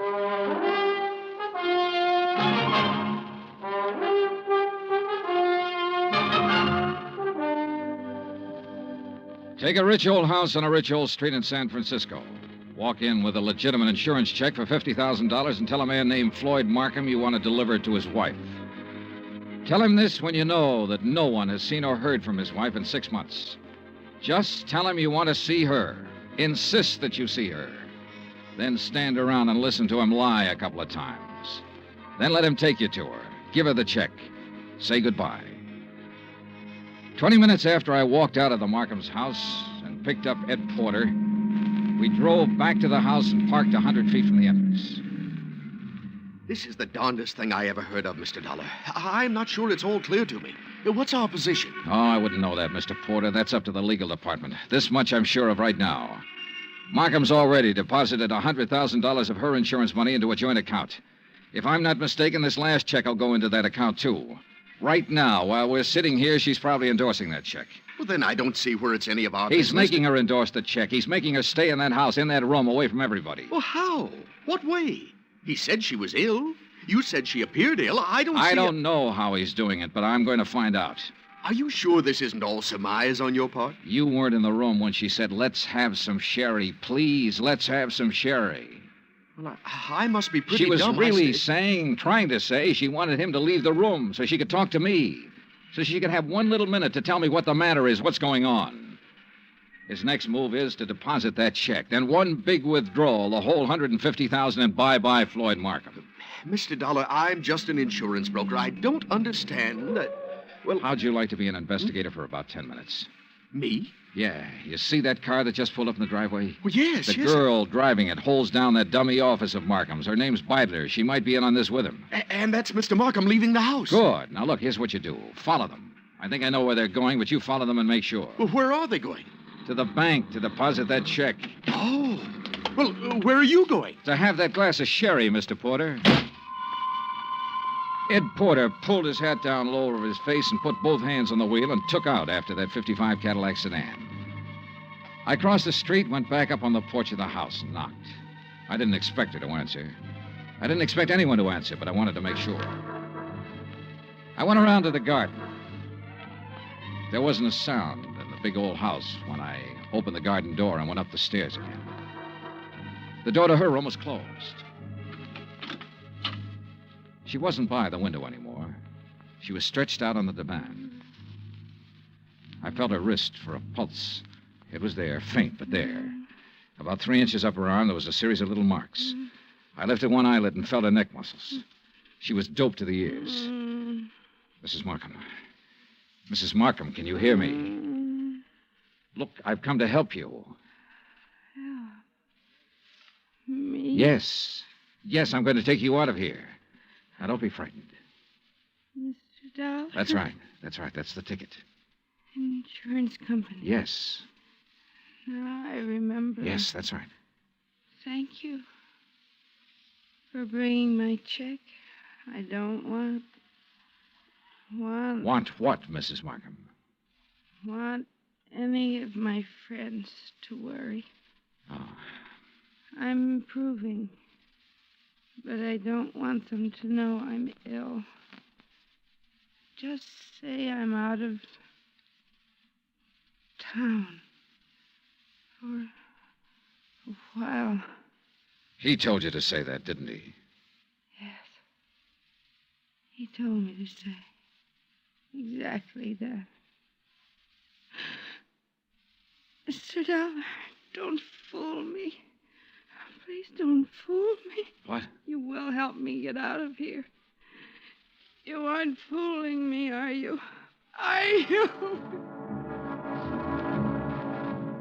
I carried her downstairs and put her in my car and drove her to the St. Regis Emergency Hospital. Expense account item $100, deposit with the hospital office. I explained as much as necessary to the intern who promised to advise me when Mrs. Markham became rational. After that, I drove back to the house. Ed Porter's blue coupe was parked across the street. I didn't know what to do but come back here. And when I got back, I didn't know what to do either. Slow down. You're doing fine. Oh, you were right. You were absolutely right. They went straight to the Bank of America to deposit that money. I kind of thought they might be back here by now. No, they're over at Angelo's having a drink and some dinner. I followed them there. You're getting to be quite a sleuth, Mr. Porter. Well, I try to do my best and use my head. Mr. Dollar, did you talk to Mrs. Markham? As much as I could. She was doped. I took her out and put her in the hospital. Oh. Well, should you have done that, Mr. Dollar? I could have left her up in that room to die, Mr. Porter. Oh, yes. Yes. Well, what's our next move? Ours? Well, certainly. I can't quit now, Mr. Johnny. Well, let's go to Angelo's, Eddie.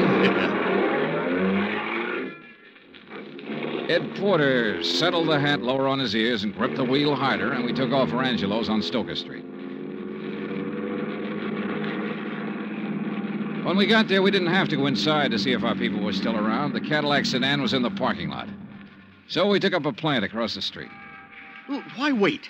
Why not go in and take them out of there and take them down to the police? Well, that might blow the whole thing. Now, we have to wait and see what Mrs. Markham has to say when she's well enough to talk. Yeah, but... I'm sure she'll have some charges to prefer. In the meantime, we wait and see what's what. Yeah, what do you think he'll do when he goes home and finds her gone? Well, that'll be pretty interesting. What do you think he'll do? Well, I imagine he'll think she got up and walked out. No, he knows better than that. He's had her doped up for 6 months. He knows he can go out of the house and she'll stay right where he left her while he's gone. No, that isn't it. Oh. Well, then he'll know that she had help. That's more like it, Mr. Porter. I liked Eddie. It gives me kind of a feeling. Okay, Eddie. Now answer the question. Oh, what'll he do? Well, he'll try to get out of town. That's it. He'll try to leave town. He'll know that he's had it. Come on. Huh? They're pulling out. We followed them to a cocktail lounge near the Presidio. We waited around outside the place for 2 hours. Expense account item 7.25 cents. I called the St. Regis Receiving Hospital. Mrs. Markham's condition was unchanged. Item 8, $2, 2 hamburgers, 2 Cokes, and cigarettes for Mr. Porter and myself. We had just finished eating when Floyd Markham's Cadillac turned out onto the street. We followed it for 10 minutes. When Markham parked on a dark hill, we cut our lights and came to a stop. Mr. Dollar. Yeah, Eddie? Can you see what they're doing? Yeah? What? Necking. Huh? Necking. You know. I should have telephoned my wife. At 12:10, Floyd Markham turned the car around and drove back into town. We followed once more. We saw him double park outside a 4-story apartment house on a steep hill, let the woman out, then drive on. Eddie? Yeah, Johnny? Think you can handle something else alone? Oh, I'd love to. Women sometimes talk a lot easier than men. You keep on him. When he finds his wife absent, I want to know where he goes. Wherever it is, I'll let you know. You gonna shake her down? Something like that. Yeah. Get going.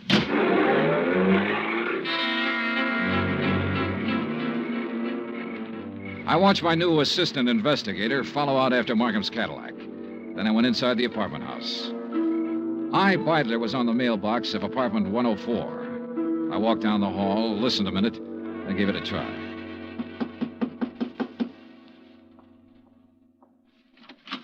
Yes? Well, what on earth are you doing? I'm here to see you, Miss Beidler. It's important. You're, Mr. Harris. I'm Mr. Dollar, Johnny Dollar. I'm an insurance investigator. Oh.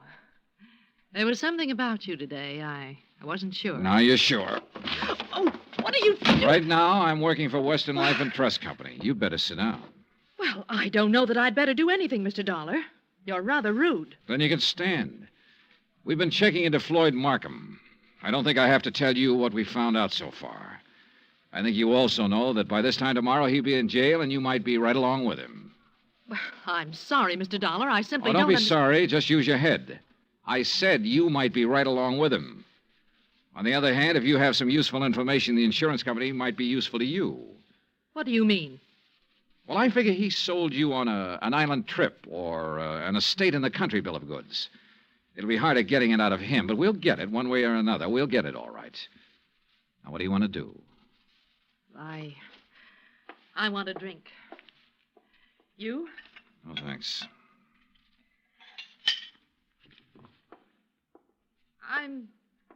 I'm not bad. I'm not a criminal. I've never been in trouble. You are now. Why? Because I fell in love with him?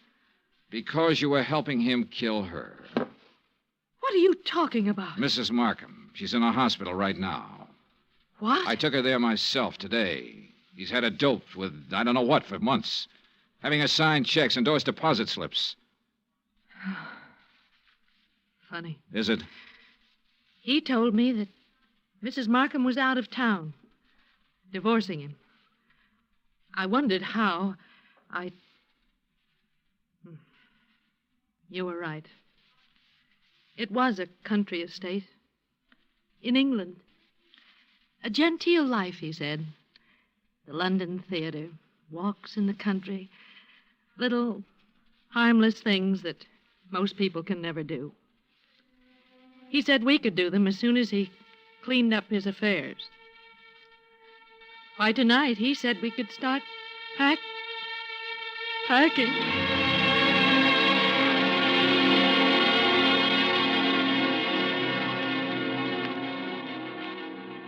I took Iris Beidler with me back to the Markham house.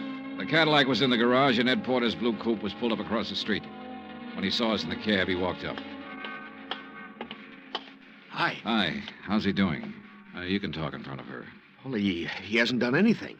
No, I saw the light go on upstairs in Mrs. Markham's room, then it went out again.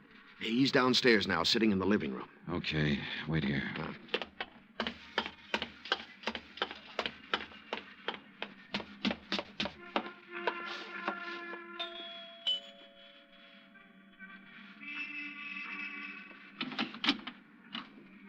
Markham.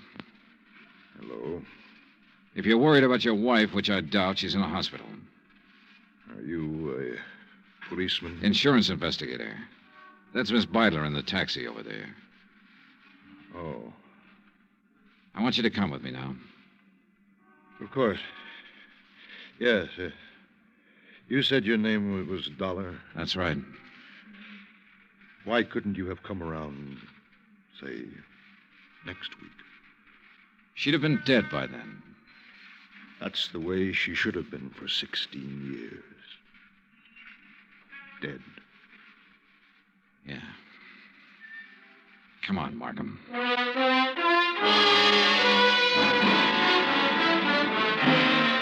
Expense account, item 9, $102, hotel and board in San Francisco. Item 10, $116, airfare back to Hartford.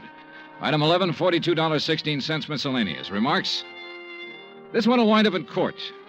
Mrs. Markham's charges will include attempted homicide, attempt to defraud, attempt to... In the end, it was his attempt to run away, and it didn't work. It never works. Even if you get away, you find something new to run from. Total expenses, $968.20. Yours truly, Johnny Dollar.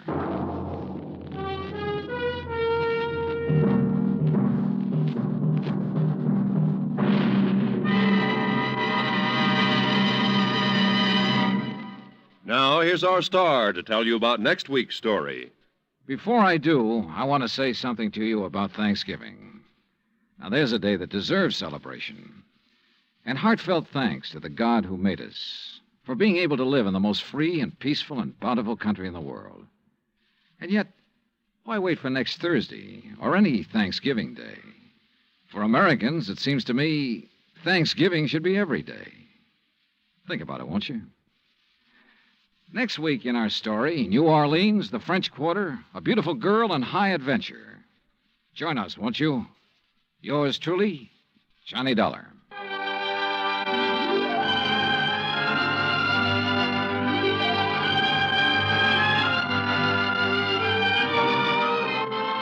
Yours truly, Johnny Dollar, starring Bob Bailey, is transcribed in Hollywood.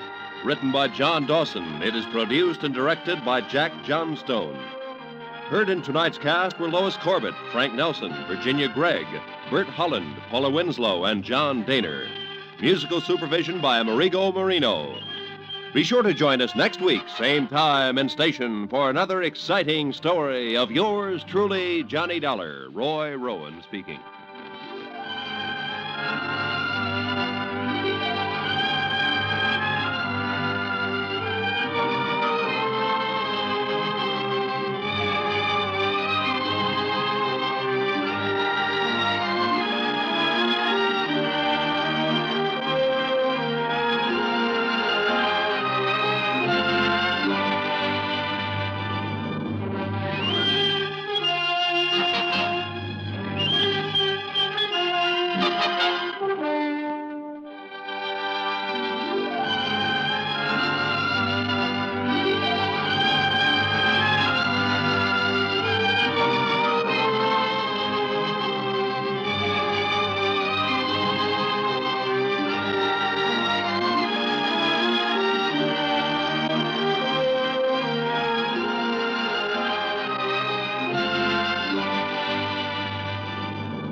Johnny Dollar. George Reed here, Floyd's of England. Hiya, George. Johnny, I just received a frantic call from Mr. Alvin Peabody Cartwright. Isn't he always? What? Isn't he always frantic? I guess you have a point there. Yeah, how is that eccentric, absent-minded, sweet old character? Well, frantic. You said that. But as you know, he's one of our most valuable clients. Yeah, because of those nice fat insurance premiums he pays every year. Exactly. So it's important that we never hesitate to serve him when he calls on us. So what goes? He wants you out on the West Coast immediately. Oh, why? Well, he didn't say, as usual. You know how he is about these things. Oh, yeah, I know. The last time he called, it was about somebody who was trying to murder him. Exactly. But the time before that, it was just to give me a Christmas present. I know. Okay, George. His place in Beverly Hills? No, he's up in Santa Barbara at the home of a Mr. Rockland Rockwell. Rockwell. Also a client of ours, also extremely wealthy. Well, good. Maybe I can drag down a nice big fee on this one. Also, Johnny. Yeah? If this thing involves Mr. Rockwell rather than Cartwright, well, believe me, it may be plenty serious. Oh? Okay, George. I'll be in touch.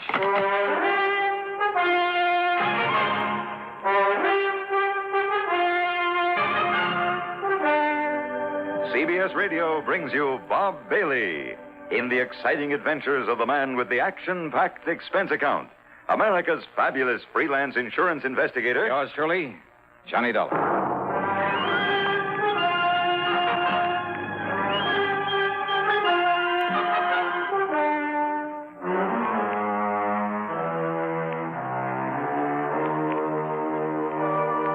Expense account submitted by Special Investigator Johnny Dollar. The Floyds of England, North American Office, Hartford, Connecticut. Following is an account of expenses incurred during my investigation of the too much money matter. Expense account item 1, $171.40 for a plane that got me to Los Angeles early the next morning. Item 2, $50 deposit on a rental car. And the drive up the coast to Santa Barbara took me a little under 2 hours.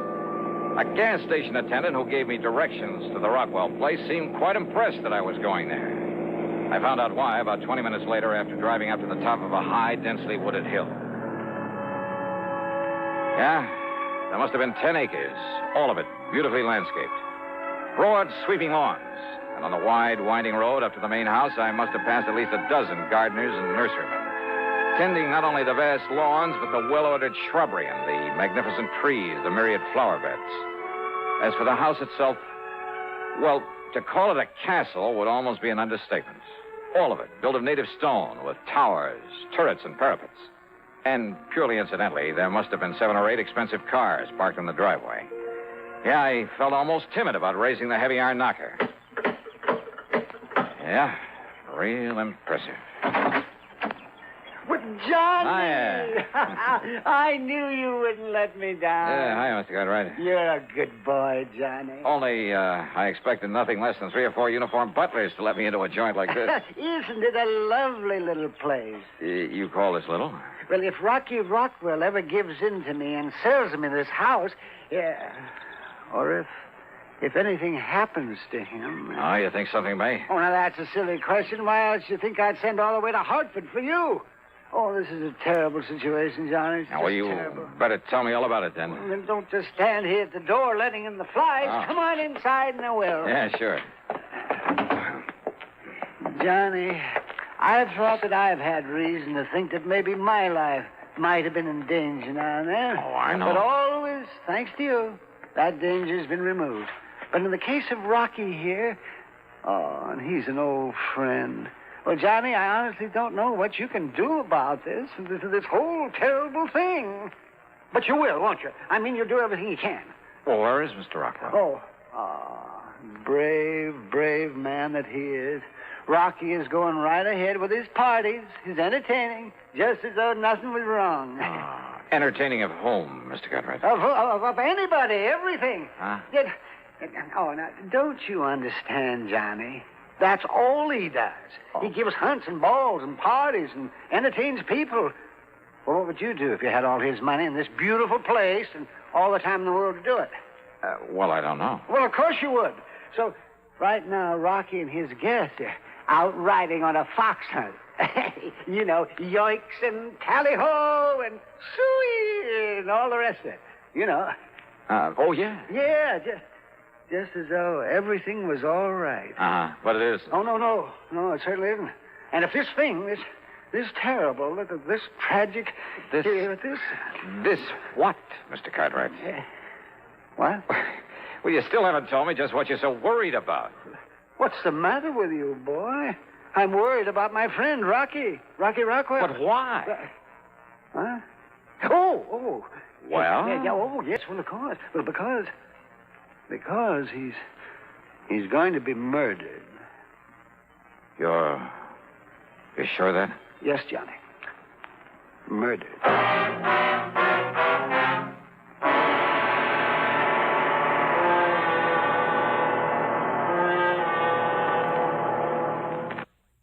And now, Act Two of yours truly, Johnny Dollar, and the Too Much Money Matter.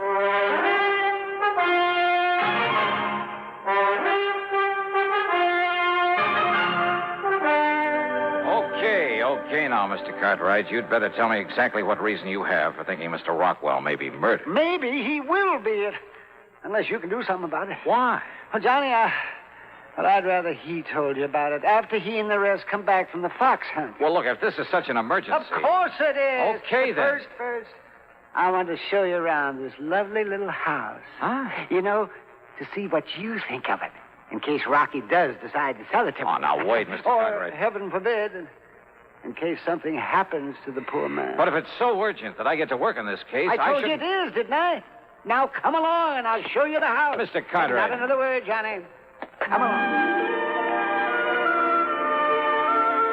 Well, I suppose a description of the Rockwell mansion seems out of place in a report of this kind. But it's just too fabulous to pass up with only a word. The reception hall where we started was floored with polished marble. There was heavy oak furniture and huge gilded mirrors, a wrought iron chandelier. On one side, a broad oaken staircase led up to the second floor. The living room, the main salon, well, it must have been 80 feet long with a 15 or 16-foot ceiling, full-length French windows, and a tremendous granite fireplace with a slab of finished oak for a mantelpiece. A thick, lush oriental carpet covered almost the entire floor. And then there was a music room with not only 2 concert grand pianos, but a full pipe organ. The main dining room could have seated at least 100 people. And there was a morning room with walls of patterned silk instead of wallpaper, a couple of private little sitting rooms. The library must have held literally thousands of leather-bound books on mahogany shelves that reached from floor to ceiling. The den, in addition to a study, was paneled in richly green walnut. So was the billiard room in the huge basement. As for the bedrooms, I mean the 5- and 6-room suites on the second floor. Well, why go on? We ended up back in the den. Or maybe it was only one of the dens. Well, do you like it, Johnny? Wow. Well, now, what does that mean? After all, I may be able to buy it for only $2-3 million. Unless, as I said, Johnny. But why, Mr. Cartwright? Why do you think he's in danger? How should I know why? And why should I be bothered with trifles like that when they... Oh, look. Huh? Look. I see. Here they come. They're riding gaily over hill and dale. They're returning from the hunt. Oh, Mr. Rockwell's with them? Of course he is. So, Johnny, you stay right here. Well, now, look. And I'll go out and fetch him to come in and tell you everything. Well, Mr. Cartwright...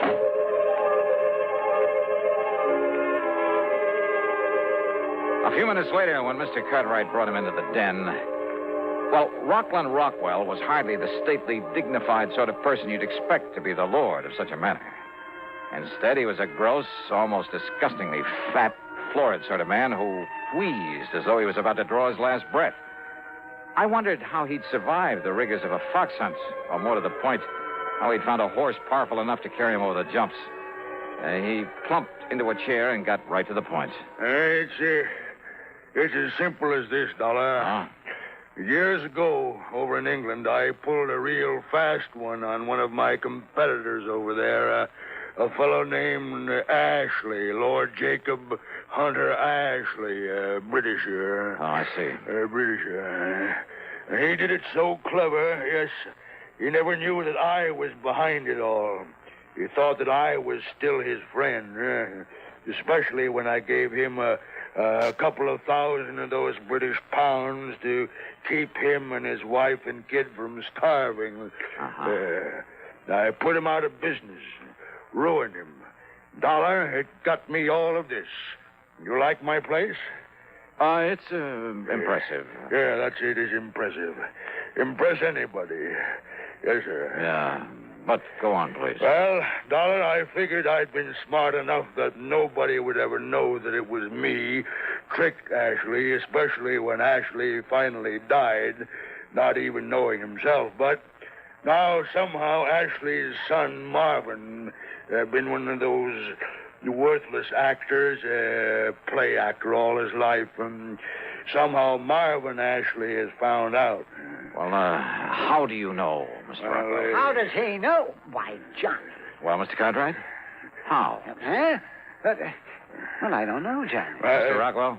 A few months ago, Marvin wrote me from England and said he was coming here and to take bloody revenge for the poverty I inflicted upon his father and family. And his exact words, Dollar. Exact words, huh? Words. Well, then he must have been quite a ham. Yes, and then a few days ago, a telephone call, that silly British accent, just like his father. Young Ashley. Yes, Marvin Ashley, to say that he was here in the States. I see. And I told him that I'm a changed man, Dollar. Well, I hope so, Rocky. Yes. I told him that I'd make it up to him and give him anything he wants. Told him it's been on my conscience, and it has, Dollar. Yeah, Dollar. I'm sure it has. But he told me that he's coming here, that he's going to kill me. Rocky, for what you did, I don't blame him. I know. Yes, well, if I'd have known such a thing about you... I know. But I'm sorry now. I'm sorry. Why? Because you're scared? I say I'm sorry. Isn't that enough? All right. Don't you see, Dollar? Unless you can somehow find him, he'll murder me. Murder me.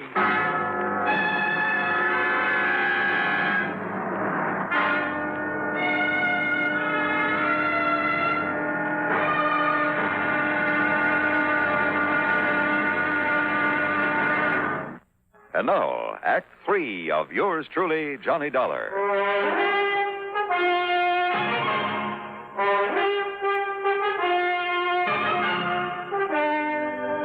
Rocky Rockwell, if I'd known this about you, and I thought you'd earned all your money honestly. Who are you to talk, Alvin?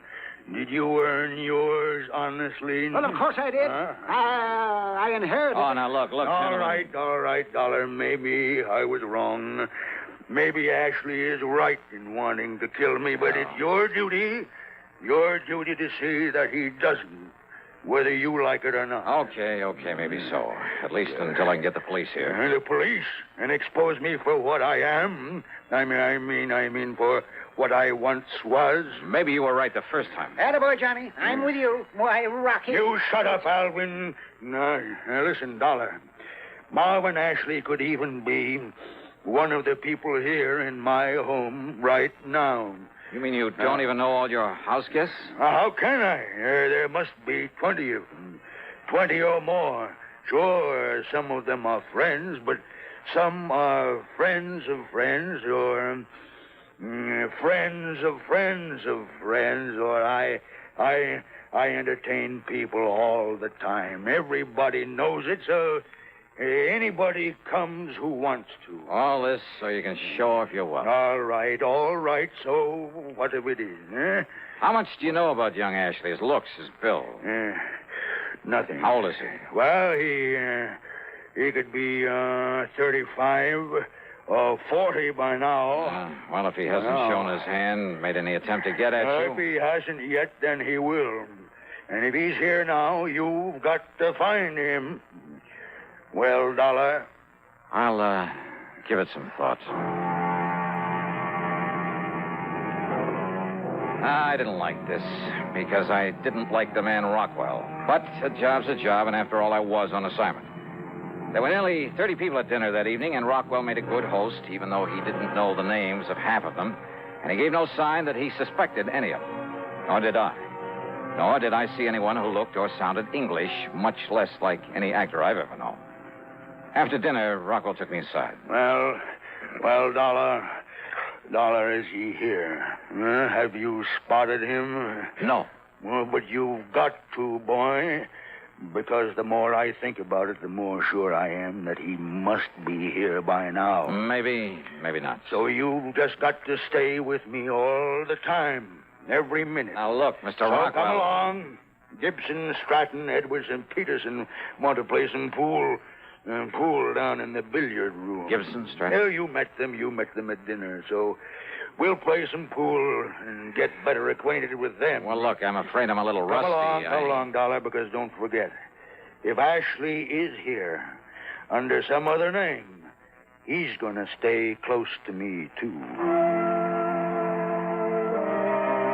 So I went along with him to the billiard room where the four he'd mentioned were waiting to play. After being reintroduced to them, I was satisfied none of them was an English actor by the name of Marvin Ashley. Needless to say, none of them called himself by that name.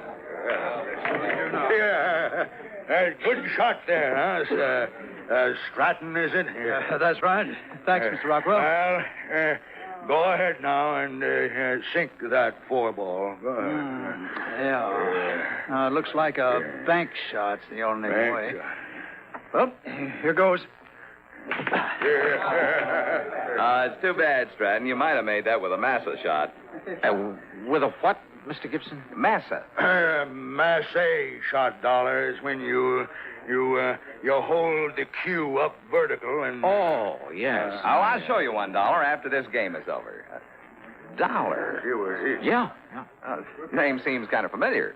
Oh, does it, Mr. Gibson? Well, I could come be on wrong, now, Edwards. What are you waiting for? See if you can get that 4-ball. Sure, Mr. Rockwell. Sure I can. 4-ball. And the 5 and the 6 and all the rest. You watch this. Tell me, you ever get up San Francisco way, Dollar? Well, not often, Mr. Gibson. Why, are you in business up there? Yeah, in a brokerage office. Oh. Rockwell's one of my accounts. I doubt if he even knows it, though. I had to introduce myself like a perfect stranger when I came down here for the weekend. Yeah, I can understand that, all right. Okay, now, Peterson, see how you can do. 5-ball, eh? Well, I certainly missed that time. I got the 4-ball and nothing else. Edwards, is it? That's right, Sam Edwards. And your name again? Dollar. You look familiar, Edwards. Do I? Yeah, haven't I seen your face or picture somewhere before? Excuse me, will you? I want to get myself another drink. Yeah, sure. That was funny. Oh, but as I was about to say, Dollar, when you come up to San Francisco again, look me up. I'll show you the town, give you the grand tour. Fine. Good. Drive you down the coast to Cliff House, perhaps, for lunch. To where? The Cliff House. It's a place to eat there at the... yes, I've heard of the place. All right, come on now, Dollar. We're waiting for you. Oh, well, maybe I'd... look, I'd better skip this turn, Mr. Rockwell. No, you don't. You got to see if you can sink the 8-ball. Well, maybe Mr. Gibson here would like to get that one out of the way, huh? What? Here now, take your cue and show us how it's done. Well, okay, Mr. Rockwell. You mean...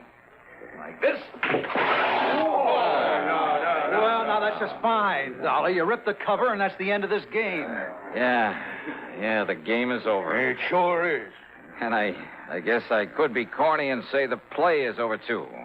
The play, Dollar? For Mr. Gibson here. Only that isn't his name. What was that, Dollar? Well, a couple of minutes ago, you talked about making a massa shot. Well, only a Britisher calls it that. We call it masse.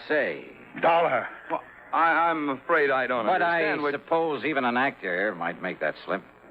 Actor? Yeah, your real slip, though, Ashley, was in naming that restaurant up the coast. Ashley? Are you addressing me said as... Cliff House, didn't you? Are you talking about Cliff House, this side of Frisco? Oh, now, look, yeah, that's here. right, Mr. Edwards. Cliff House. But you said Cliff House, didn't you, Ashley? The way only an Englishman would. Did you say Ashley again? That's right. Marvin Ashley, the actor who came here to murder Mr. Rockwell. Huh? Gibson, broker from San Francisco, huh? Well, not a bad act, Marvin, but I'm afraid your acting days are over. Well, I'm sorry, old boy. But that's where you are quite wrong. Wait a minute. That's a gun. Because I assure you that I am not finished until I kill this despicable... He has a gun! And I have a pool cue.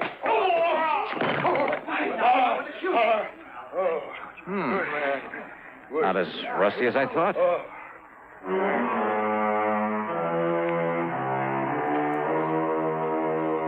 You know something? Dear old Alvin P. Cartwright furnished the high-powered legal talent that got Ashley off with nothing more than deportation. And needless to say, Cartwright is really through with Rockwell, as it would be. Expense account total? Forget it. Alvin P. handed me a check big enough for 3 expense accounts. Yours truly, Johnny Dollar.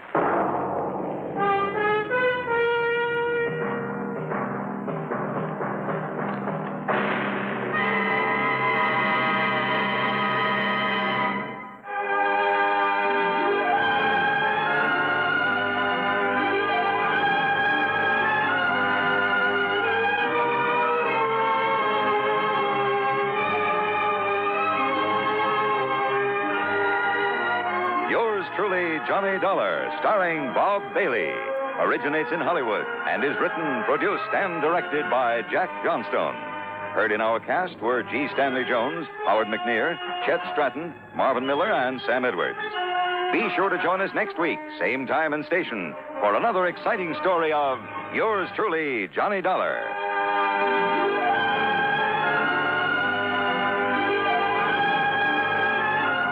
This is Hugh Douglas speaking. Johnny Dollar has come to you through the worldwide facilities of the United States Armed Forces Radio and Television Service.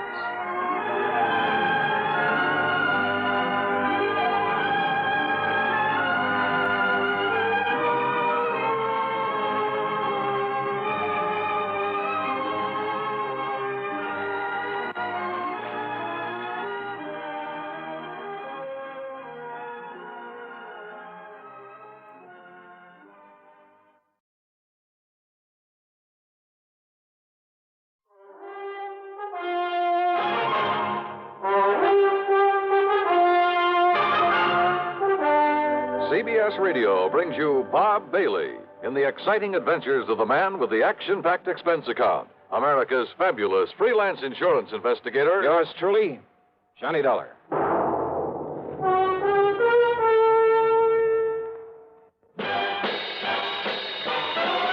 Are you smoking more now, but enjoying it less? Have a real cigarette, have a Camel. The best tobacco makes the very best smoke. Have a real cigarette, have a Camel. Are you looking for flavor and mildness? Have a real cigarette, have a Camel. The best tobacco makes the very best smoke. Have a real cigarette, a real cigarette, a real cigarette, have a Camel. Again, for the 11th straight year, Camel outsold every other cigarette, filter, king size, and regular. The best tobacco makes the best smoke. So if you're smoking more now but enjoying it less, change to Camels. Get more real satisfaction every time. Start to really enjoy smoking again.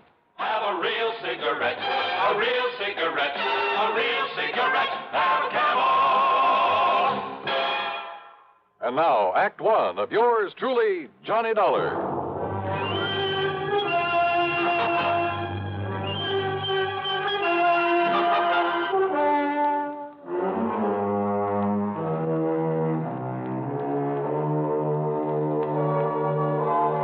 Expense account submitted by Special Investigator Johnny Dollar to the Tri-Western Life Insurance Company, Corpus Christi office. Following is an account of expenses incurred during my investigation of the Unholy 2 matter. It was a little late in the day to ride all the way to Texas, but I managed to make a pretty good set of plane connections. So, expense account item 1, $127.20 plane fare and tips, Hartford to Corpus Christi. Item 2, $4 even for a cab in from Cliff Mouse Airport to the Driscoll Hotel on North Broadway. As I was about to sign my name on a registration card for the benefit of the room clerk, well, I guess this is a pretty small world at that. And I'm sure you're going to find this room very comfortable, Mr. Dollar. Sure. Okay, then, Obie. I'll see you first thing in the morning. Here you are. Thank you, sir. Right now, I'll turn over and tell Wayne Stocks this. Boy, Yeah. take Mr. Dollar's bags up to room. Dollar? Excuse me. Did I hear the name Dollar? What's that? Johnny Dollar, the insurance investigator? That's right. Who are you? Well, the name is Doug Johnstone. Johnstone? Yes. Funny. Man by the name of Johnstone dramatizes all these cases I handle so we can put them on the air. Jack Johnstone. That's right. Well, I'm his younger brother, Douglas. No kidding. No kidding. Well, glad to know you, How are Doug. you, Johnny?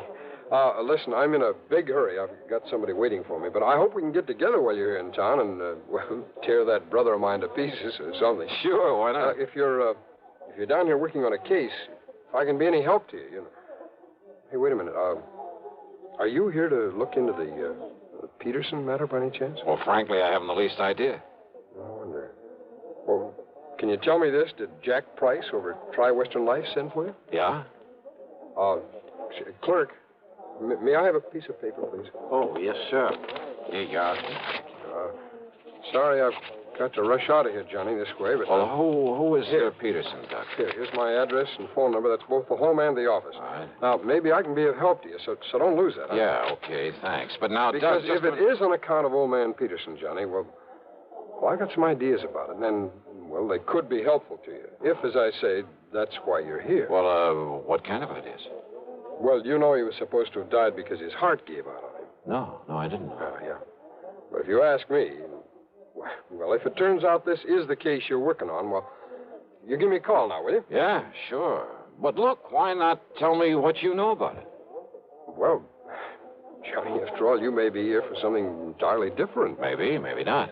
Well, why don't you see first what Jack Price has to say, huh? Well, now, look, Doug, you said... Johnny, this theory of mine could be all wrong. About the death of some man named Peterson. Yeah, John Ridgway Peterson. Well, come on, tell me anyhow. What is your theory? Well, it may not mean anything to you. You may have no interest whatsoever in Peterson. Oh, come on, stop beating around the bush, Doug. What do you think about his death? Well, okay. Murder. What? Yeah, Johnny. Murder.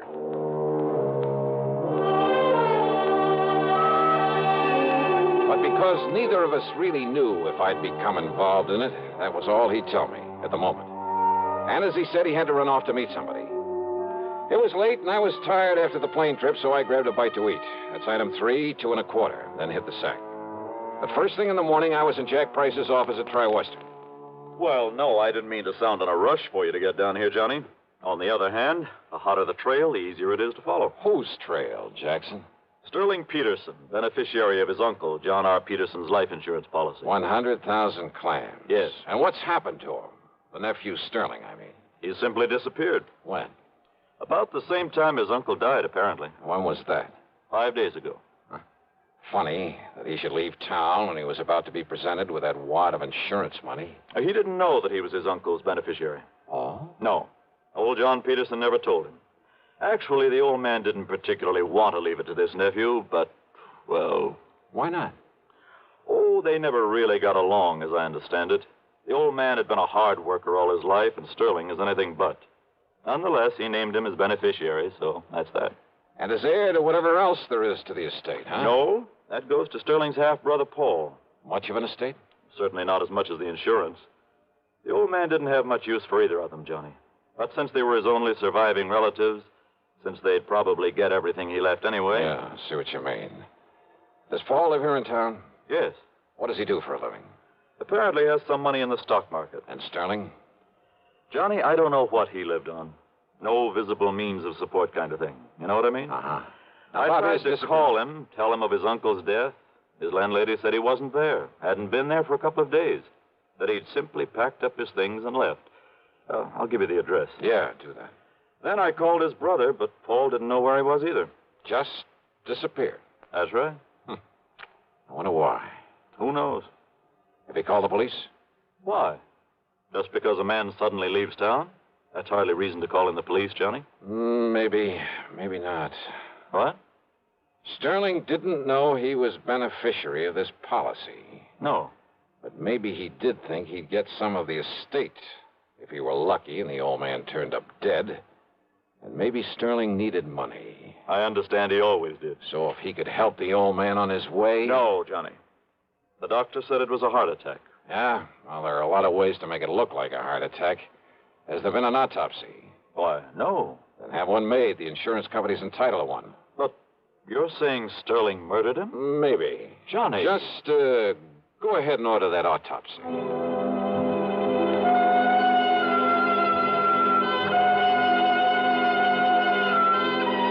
Item 5, $1.25 for a taxi. I found Doug Johnstone in his office, a small place, but with the cluttered desk of a busy man. Full of stock market reports, that sort of thing. Doug brushed him aside and got right to the point. Yeah, I've got to know a lot about Sterling Peterson lately. Now, you see, I have interest in a handful of oil wells, a gas compressor station, and things like that. Ah, lucky man. Well, I spend quite a bit of time over at Merrill Lynch, trading in the stock market. You met Sterling in a brokerage office? Well, that's where I met his brother, Paul. That's where I learned about Sterling. It seems he was always trying to get money out of Paul. I take it Paul is pretty well healed, huh? Hardly. He's a sharp one. He has a pretty wild idea of how to make money in the market. What do you mean by that? Well, you know how it's always flattering for someone to ask your advice. Naturally. Well, I'd recommend he buy something like IBM, Good, solid stuff for a stable company like U.S. Steel, AT&T. Nothing wrong with that, brother. No, but instead he'd throw his money into some crazy penny stock like, well, Golden Dream Uranium Company. It was being pushed by some crooked promoter, some boiler room operator. Yeah, I see what you mean. I'd suggest Union Carbide. He'd end up with some speculation nobody ever heard of, and so on. Yet somehow he managed to stay solvent. The point is, Sterling was always going to Paul for money. Money for what? Oh, to pay off his gambling debts. Much as I hate to admit it, civic pride and all that sort of thing, there are plenty of places in and around this town to gamble. Yeah, so I've heard. So when a stupid guy like Sterling Peterson simply won't learn the house never loses, well, you see what I mean. Yeah. And Sterling never really worked for a living. No, and he was always in debt up to his ears. Isn't it possible he simply left town because his debts had caught up with him? Some of his creditors were getting tough with him? Well, Sterling needed money badly, and... Well, Johnny, I think he finally reached the point where he's willing to kill to get it. His own uncle? If what Paul has told me about him is true, yes. Now, you remember, he thought that he would inherit part of the estate. Which, of course, was wrong. But he didn't know that. Not then. Then his running away... Now, the way I look at it, Johnny, if he did kill his uncle... And you think he did? Yes, I do. Wow. Well, when he found out he wouldn't get his uncle's money, his property, after all, that he'd killed him for, nothing, he didn't know about the insurance, you know. Yeah, I know. Well, what was left for him around here? I'll buy. Nothing but a lot of creditors pounding on his door. And once people begin to think about that, they might get suspicious, start asking him questions about his uncle's death. Questions that he didn't have good answers for. But to run out is the surest way in the world to arouse suspicion. I know. It's stupid. Well, what do you think? Well, I'm not sure. But thanks. I'll see you later.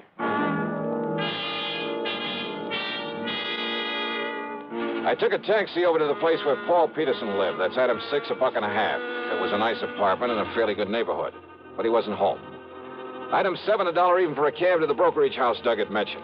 I talked to Wayne Stockseth, a friend of Doug's. He hadn't seen Paul Peterson around there for several days. Well, Paul said something about going out of town, Dollar, to look at some of the companies he considers investing in. I see. When he gets the money from his uncle's property and so forth, Paul will have quite a bit to play with. And play with is the proper term, despite our advice to avoid so many cheap speculations. I've heard he's a bit of a plunger. Yes, I'm afraid so. Well, if he does come around, Wayne, ask him to call me immediately. I'll be at the Robert Driscoll. Item 8, $2 for a late lunch. Item 9, $1.30 for a cab to Jack Price's office.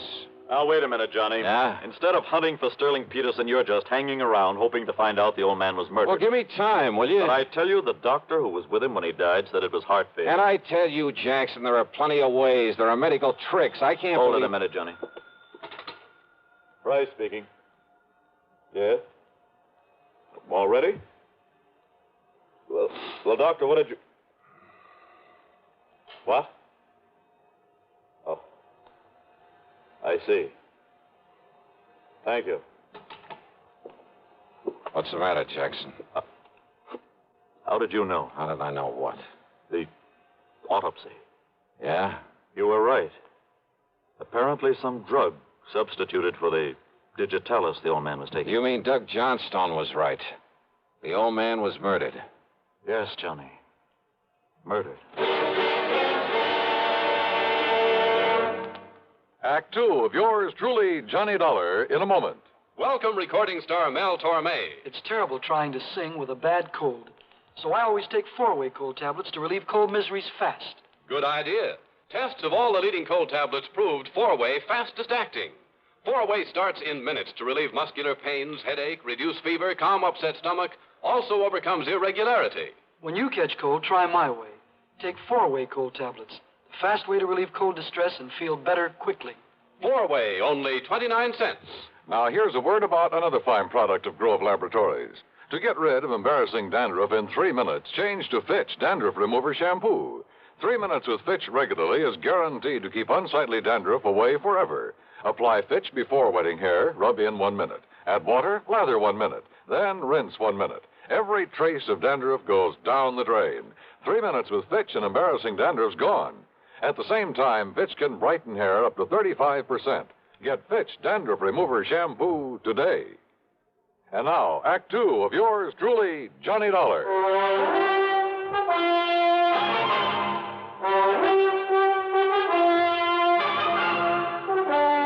Expense account item 10, $1.70 for a taxi to the cheap rooming house where Sterling Peterson had lived before his mysterious disappearance. The landlady turned out to be quite helpful. Well, that chiseling, no-account, tin-horn gambler owed me 2 months back rent, Mr. Dollar. Well, if we can find him. Only I'm beginning And to you doubt it. ask me, there's something mighty suspicious about the way he picked up and left. Yeah, what do you mean, Yeah. Mrs. Toomey? Well, now, here, now, you look for yourself. You see all them empty hangers in that closet there, and them empty drawers I pulled out on the bureau? Oh, so what? Yeah, took every stitch of clothes he had. How he ever stuffed them all in them 2 little suitcases he owned would have been impossible. So he picked up a tour over, a couple of more handbags. Without me seeing him come in here with them? You apparently didn't see him leave. Well, no. Look here, in the medicine cabinet in the bathroom. Now, here, receipt. Yeah, that is funny. Well, it sure is.